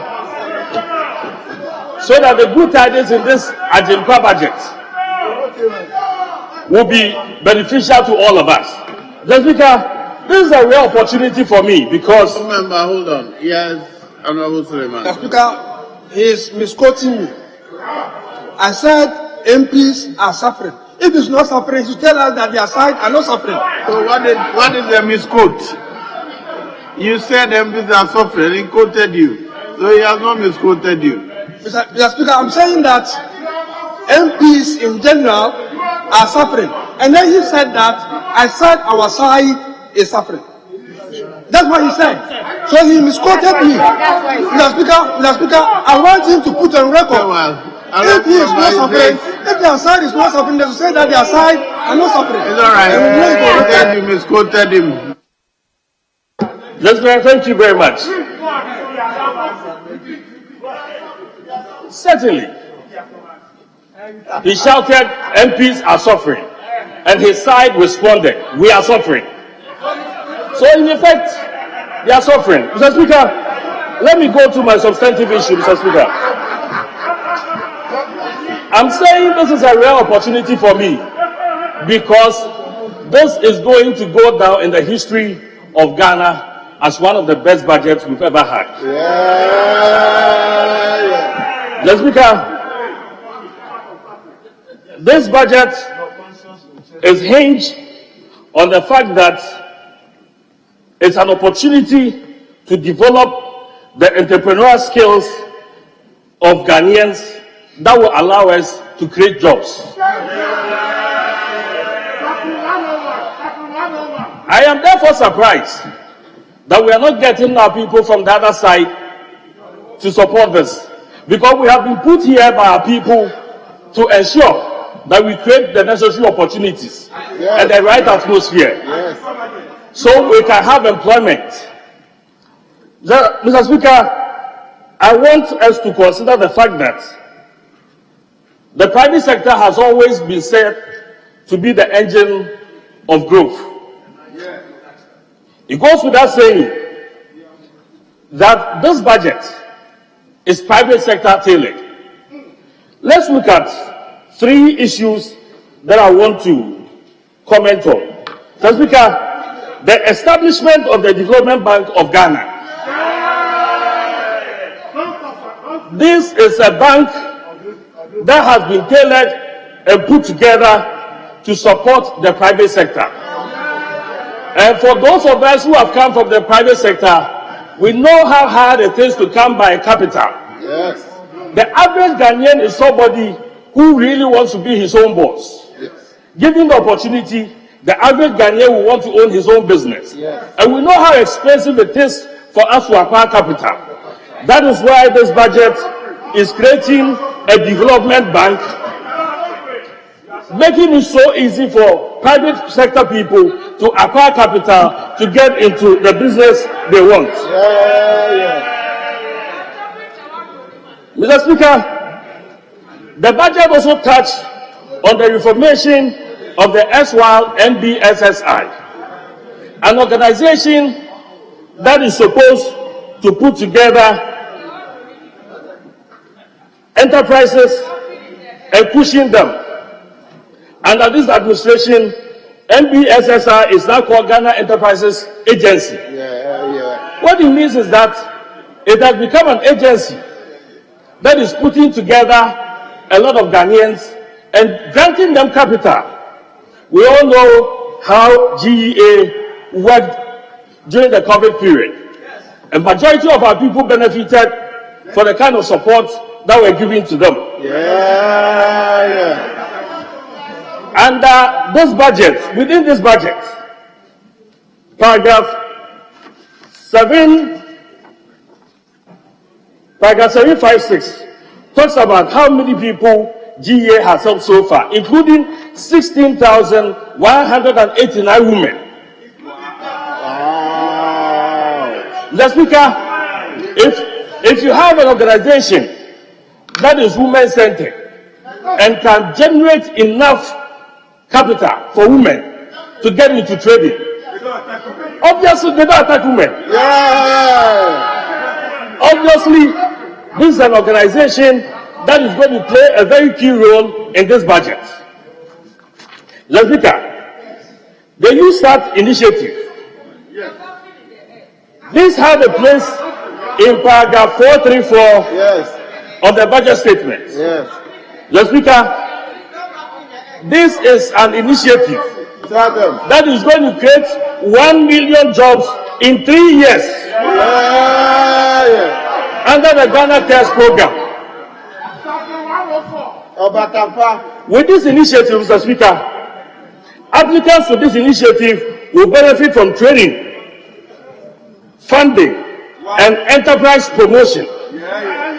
We have a lot of our youth who are very versatile in ICT. They are very versatile in ICT education. And we know what they used to do with their knowledge in ICT. Now, the Youth Start initiative is going to give them an opportunity for them to put themselves together so that we grant them capital. This obviously will reduce cyber security crime. Yes. My colleague attempted to bastardize 1D1F and the way it's been implemented.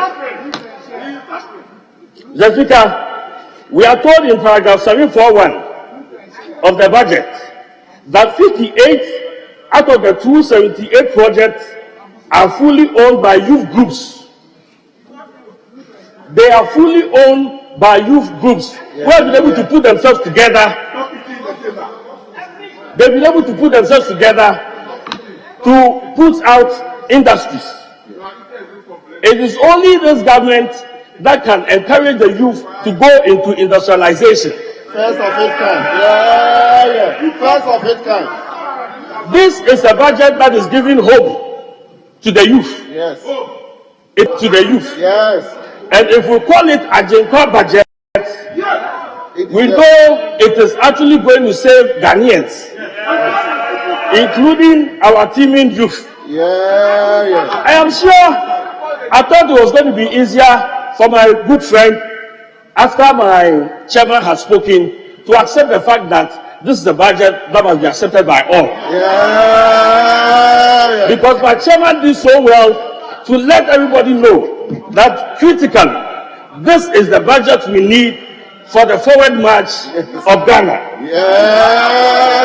Yes, Speaker, I do not want to bore the House with a lot of things that I have to say. Time is fast spent. But I know that by the end of this debate, our good friends here will be so convinced to accept the fact that this is a budget that is going to get Ghana's forward march. In fact, I'm expecting that as I end, my colleagues here, including my co-backbenchers, who, Mr. Speaker, having had the rare opportunity we have to shout, in support of the budget. In support of the budget. Mr. Speaker, I do not want to waste too much time.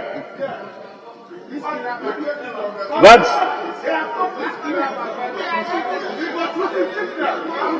Mr. Speaker, to conclude, let me mention the fact that the Minister for Trade and Industries was in the House on the 21st of July to update us on the 1D1F initiative. The Speaker, in his statement, he elaborated the jobs the 1D1F had created. And he mentioned that 104 jobs had actually been created by the 1D1F initiative. 150,975 direct and indirect jobs. And this one is expected to rise to 282,792. If the remaining 151 D1F are completed. Mr. Speaker, this is why the budget needs to be supported, because in paragraph 746, the finance minister promised to support 16 additional 1D1F, which are from districts that do not have promoters. I'm sure some of these districts will be the districts of some of our colleagues here. And so, I think that we have convinced you enough to accept the budget. Mr. Speaker, thank you very much.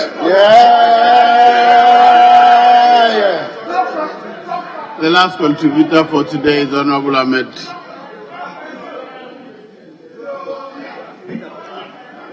Thank you very much, Mr. Speaker, for giving me opportunity to speak in support of the motion on the floor. Mr. Speaker, the motion before us is a very terrible motion. Simply because, Mr. Speaker, I've been here for the past 13 years. This is the most unpopular financial statement and economic policy I have ever seen. Mr. Speaker, when I read this budget, what comes to mind is what Kwame Nkrumah described the 1946 Alambans Constitution, that it was bogus and outmoded and archaic at best. Mr. Speaker, the budget is full of contradictions and it's backward looking. This budget cannot solve the problems that Ghana is faced with now. Mr. Speaker, one man says. Hold on. Leader, yes. Mr. Speaker, I would like to seek your guidance on where and which of the sectors my colleague is.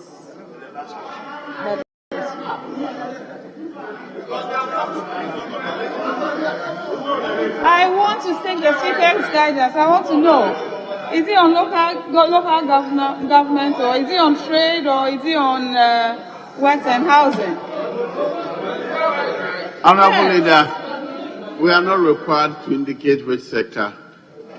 We chose, the majority side chose to identify the SY, but theirs is not identifying which sector. It is entitled to speak on the budget. So please. Honorable members, after the budget. I'll suspend sitting for 5 minutes.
Yes, Honorable Leader, we will continue. Thank you, Mr. Speaker. Mr. Speaker, when old bones are being mentioned, old women feel very uneasy.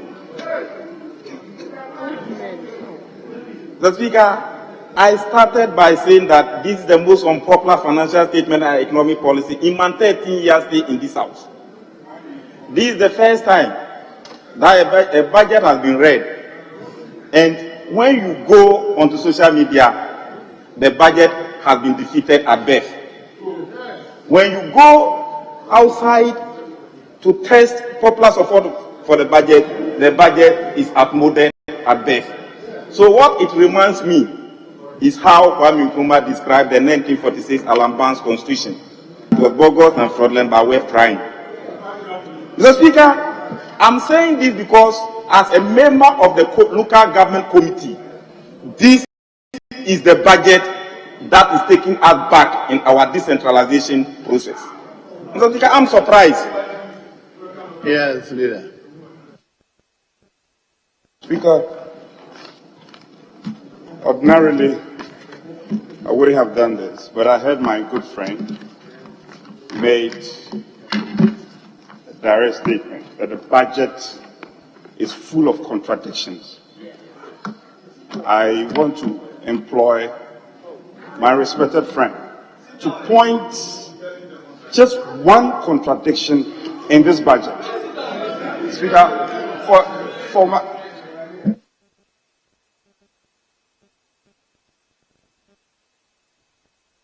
The Honorable Ahmed is a leader, and I know he could not have made that statement without a basis. This is not difficult. If you indeed have a basis to say that the budget is full of contradiction, point one contradiction in this budget for the records.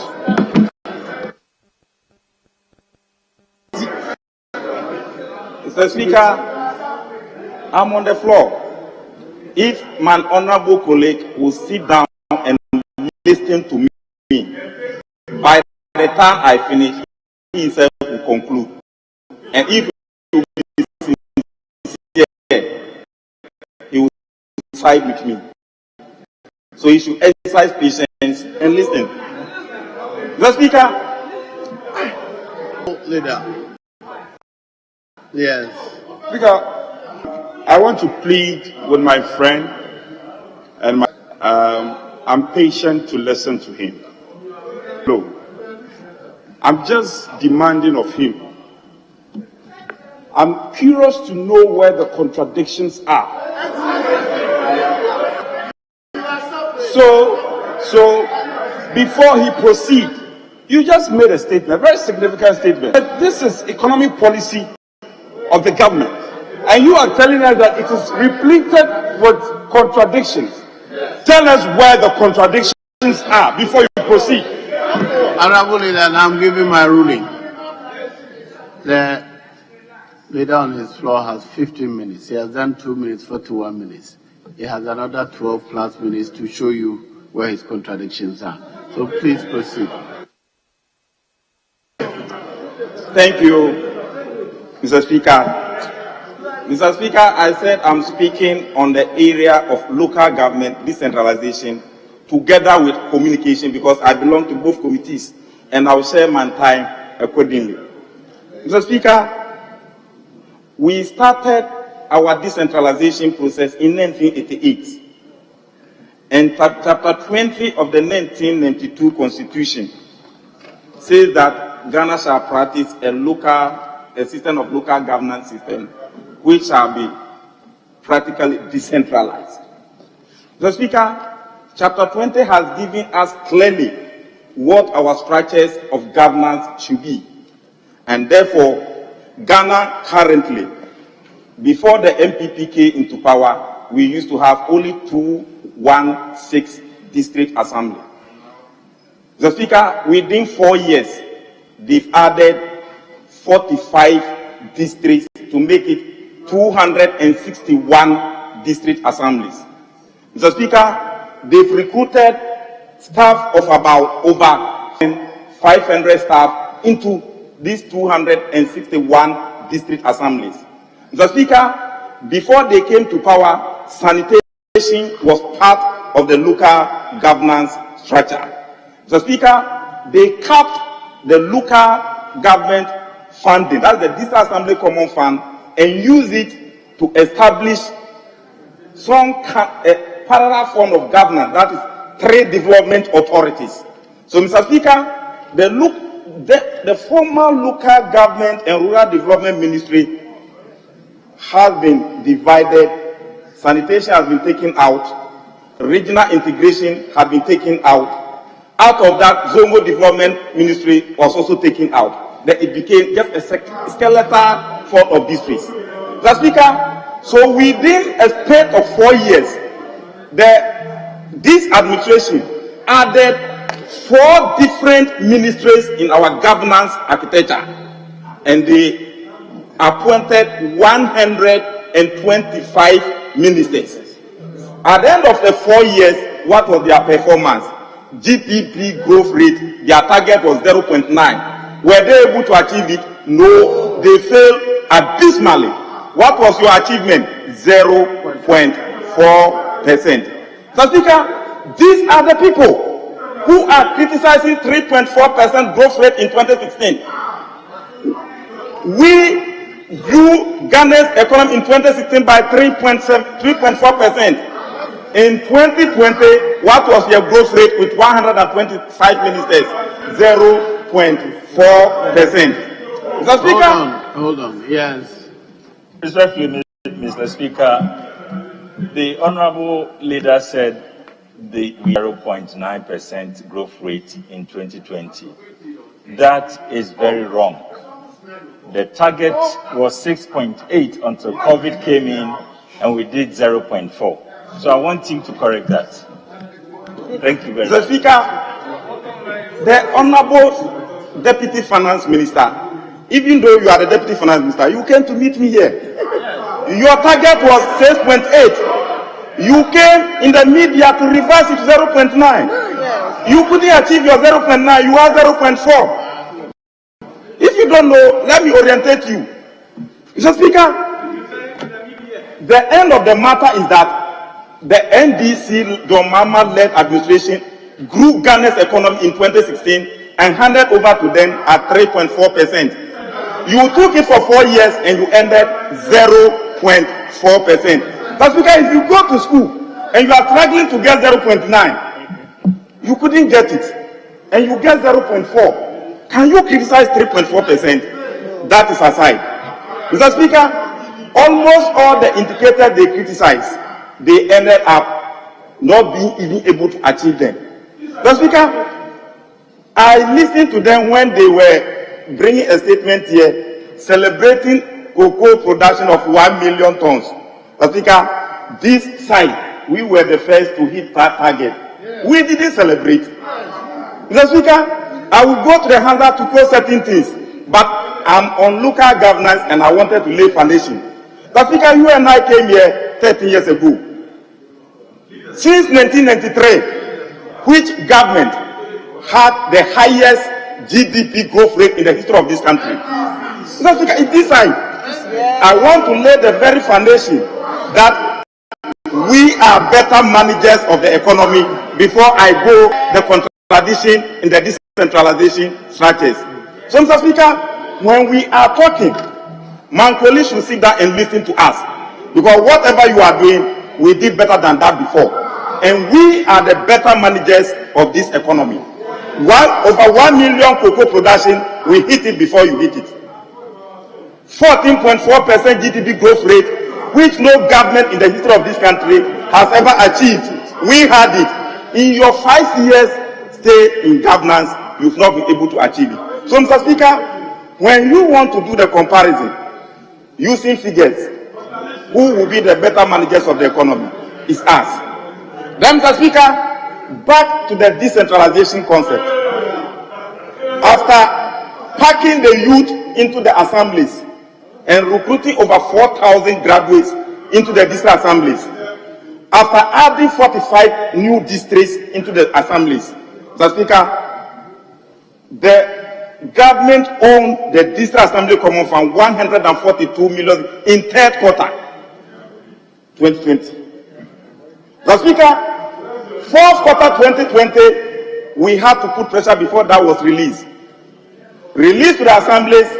Mr. Speaker, the whole of this year, if you are creating districts and you have interest in districts and you believe in decentralization, from January to date, Mr. Speaker, money to be released to the administrator of this Assembly Common Fund was zero. Mr. Speaker, I'm saying from the Minister of Finance to the District Assembly Common Fund administrator, there was no release. And let anybody challenge me here. I'm not saying money, if administrator of this Assembly Common Fund go and borrow to pay this assembly, that is not what I'm saying. It is our duty as a committee on local government and rural development to put pressure on the Minister for Finance to release administrator of District Assembly Common Fund. Yes, leader, hold on. Yes. Thank you, Honorable. You are right, Honorable Speaker.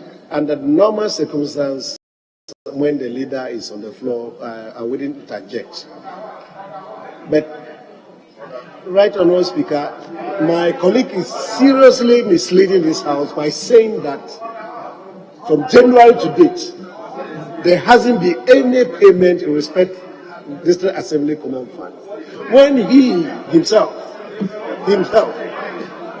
yes, there's been transfer from the Ministry of Finance to the DSCF. That's misleading. That's misleading. We've had sufficient funds transferred to pay off the last quarter of 2024, which the honorable member is aware. We've also paid the first quarter of 2021, and then we have paid 20. We are currently organizing ourselves to pay for the third quarter. So for him to come here and state emphatically that we have not had a transfer from the finance is seriously misleading this House, and he has to withdraw and apologize. Thank you. On the same matter, he has spoken. To the fact that you have food on this matter. You have food on this matter. That's been paid. So I don't know why they are repeating what they are repeating. Yes, I actually directed that what Honorable Podo said should be expunged from the record. So please move on. Mr. Speaker, as a committee on local government, I wanted to state this fact and seek your guidance on it. Mr. Speaker, is it the responsibility of the Minister for Finance to go and borrow on behalf of this administrator when revenues had been collected meant for the District Assembly Common Fund? These are matters, Mr. Speaker, we must dissect and let us call a spade. Mr. Speaker, when you collect money from January to June, and the Constitution says, Article 252 says that at the end of the quarter, pay the receipt in quarterly installments. Then you've collected about 2 quarters and refused to pay. Then it has to take the administrator to go and borrow from Access Bank and transfer. Who pays the interest? By paying the interest in addition to the principal, the assemblies are going to receive lower than they would have been received if the actual receipt, that the revenue that you collected, you have transferred that to them. And these are matters this House must take seriously. Mr. Speaker, are you debating the budget, or you want to bring issues from your committee to be debated on the floor? Let's focus on the budget. Your issues at the committee, and you know when it comes to your committee, I stayed with you. Let's focus on the budget for now. You have done 10 minutes. It's getting to 10 o'clock. You guys are together with the interjections. Because when you feel like you go out. Mr. Speaker, I thought because of the lecture I'm going to give, you would have added more time to me to give orientation to my chief whip. So he's asking for the explanation of the contradictions. Mr. Speaker, let's go to Article 245(1)(b) of the Constitution. Mr. Speaker, Article 245. Parliament shall by law prescribe the functions of these assemblies, which shall include the levying and collection of rates, taxes, duties, and fees. Mr. Speaker, this is what the Constitution says, and this is the power the Constitution has given unto us. Based on that provision, Mr. Speaker, this House enacted the Local Government Act 936. Mr. Speaker, in section 144 of the Local Governance Act 936, it talks about rating because 245 has given that mandate to us. Mr. Speaker, we have enacted that act and we have said rating in the assembly shall be, the district assemblies shall be the highest rating authorities in our local governance structure. Mr. Speaker, go to the budget in paragraph 608. Mr. Speaker, when the Deputy Minister for Local Government was speaking, he said they have prepared a district level revenue management software. They've rolled it out in 114 districts. In 2022, they are going to roll it out the remaining to cover all the 261 districts. Mr. Speaker, this district level revenue management software, together with the property addressing system, started in the year 2011. And Mr. Speaker, we did not do it as a country alone. We did it with the support of the development partners. German Development Corporation had a role to play. They sponsored and trained us. USA had a role to play. Holland had a role to play. Most of the development partners had a role to play. The Speaker, they have sponsored this program. They have spent on it. They have trained us. The platform has now become very successful. What this government is saying is that now, from 1st January 2022, the Ghana Revenue Authority is going to take over to have a common uniform platform to be collecting property rates. The Speaker, there needs to be clarity on this issue. Is it the duty of the Ghana Revenue Authority to be collecting property rate? Are we not reconcentrating and rolling back the functions from the rural area to the center? If I said the budget is backward looking and full of contradictions, Mr. Speaker, this was one of them. Mr. Speaker, we have a system of fiscal decentralization. If you go to Kumasi Metropolitan Authority, hold on, yes. Thank you, Mr. Speaker. Mr. Speaker, this is a House of Records. The Deputy Whip, Minority Whip, referred to paragraph 608 and quoted paragraph 608. When he came to GRA and property rate, he said that the government has agreed that GRA should take over property rate. So, Speaker, if you go to paragraph 303, review of property rates, and if I may quote, it's in the middle of the paragraph. It says, government through the GRA will, from January 2022, assist is not take over, will assist. How can assist be take over?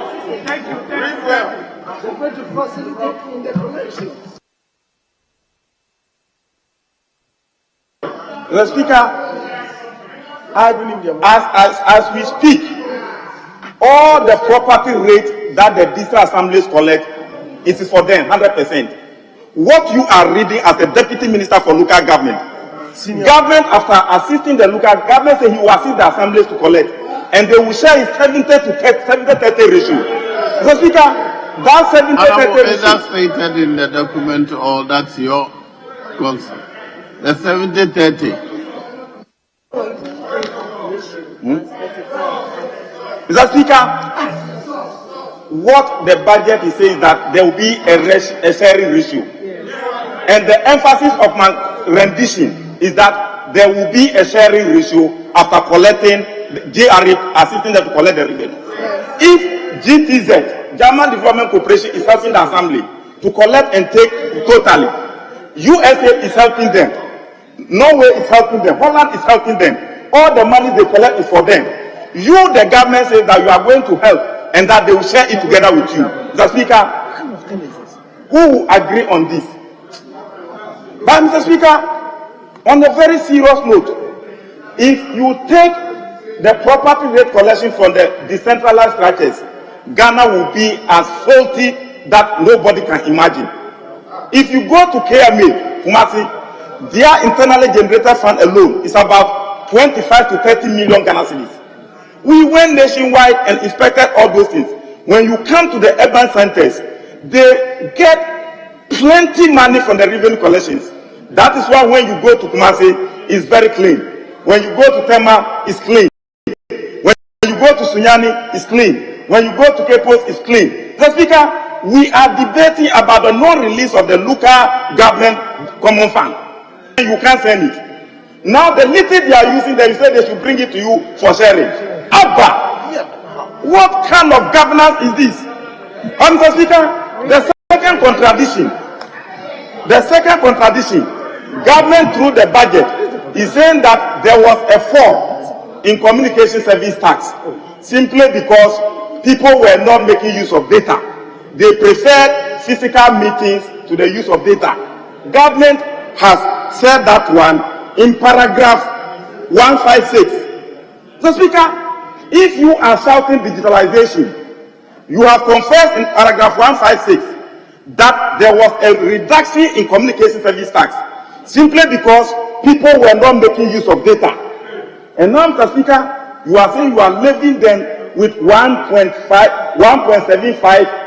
Mr. Speaker, even without that fee, there is a fall because they prefer physical meeting, according to you. So now that you are imposing the tax, are you not further discouraging them for there to be a further decline? You yourself, Mr. Speaker, if you care, let me quote. Mr. Speaker, this is your 17th. Mr. Speaker, communication service tax. This is your 17th minute. So I'll allow you one more minute. Mr. Speaker, I learned, Mr. Speaker, you were interested in the DC. Mr. Speaker, paragraph 156.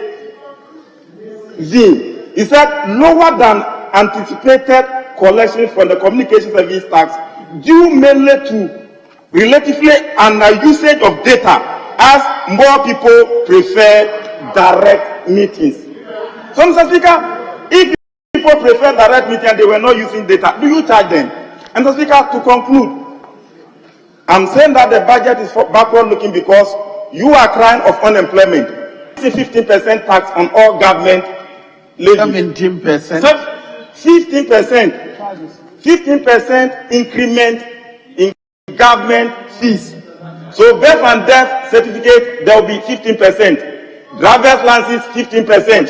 Passport tax, passport license 15%. So Speaker, Registrar General, when people unemployed youth are going to register their company, increase 15% increase. Even when you die and you go to mortuary, 15%. So Speaker, even when you want to travel outside and you are going for passport, 15%. So where should we pass? Udania 15%. Uwukra 15%. Honorable Leader. What kind of budget is this? Honorable Leader, I want to ask you a question. Should the cost of the services be borne by the public? Should the cost of providing you a birth certificate be fully borne by the state? Is that the cost? Does that cover the cost? Let's work for the country. People can afford, and we want to do it for them anyway. Conclude, so I can close. It's 9 o'clock. Mr. Speaker, when you bring austerity budget, you are not the only one who is suffering.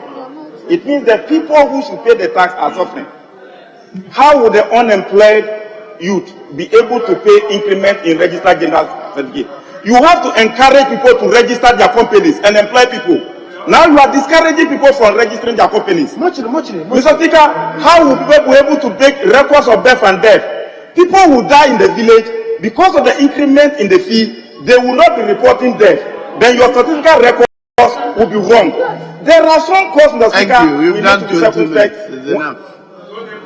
Thank you very much, Mr. Speaker. I think at the end of the debate, my very good friend, the Honorable Frank Anudompre, agree with me that to encourage people to register companies, we should not increase registration fee. If you are fighting unemployment, reduce it to encourage them. Mr. Speaker, I think the contradictions more are there. It's all right, thank you very much. That is the end of the debate for today. I noticed my attention has been drawn to 2 more people. It's 9 o'clock. I can't continue, so I'm bringing these proceedings to a close. Yes, leader.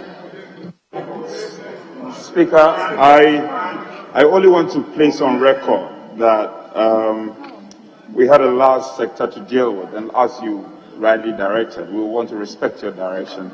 But just to let our colleagues who were expected to speak to Works and Housing, that this is not intentional, and to also appeal to my colleagues in leadership. So probably we have to agree so that tomorrow Works and Housing will start.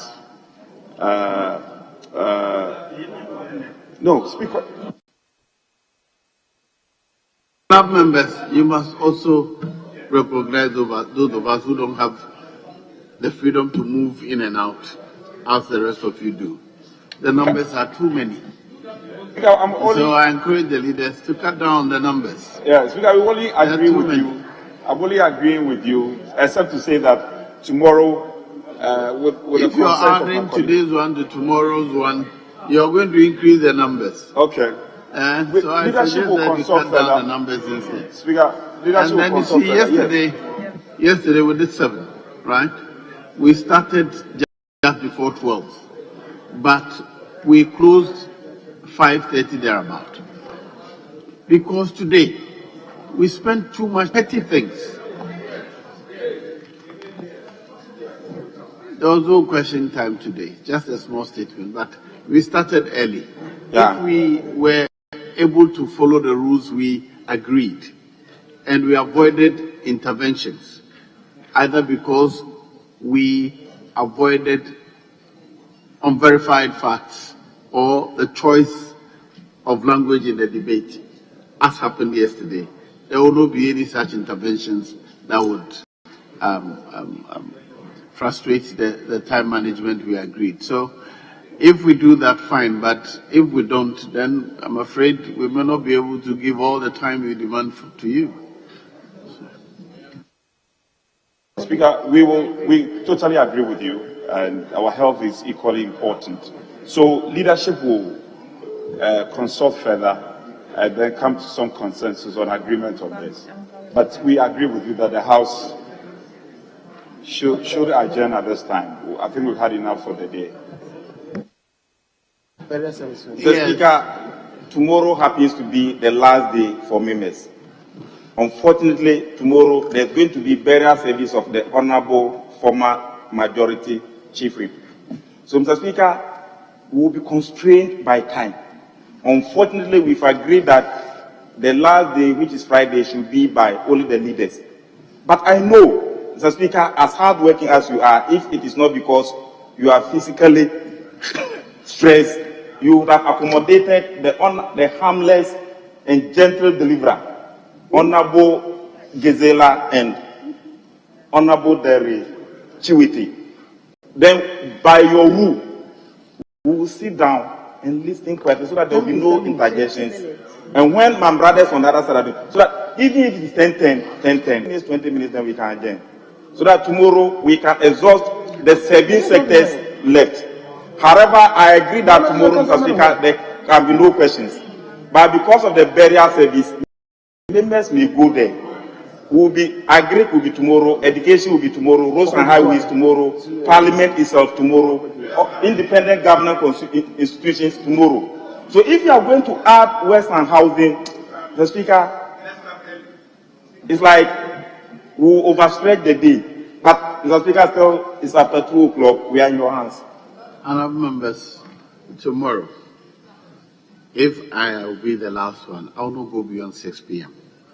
However you manage to finish within 6 p.m., that will be fine. Please, let's also protect our lives. We are growing now. We are no longer young men and women. Honourable members, on that note, the House is adjourned to tomorrow, Thursday, the 25th of November, at 10 o'clock in the forenoon.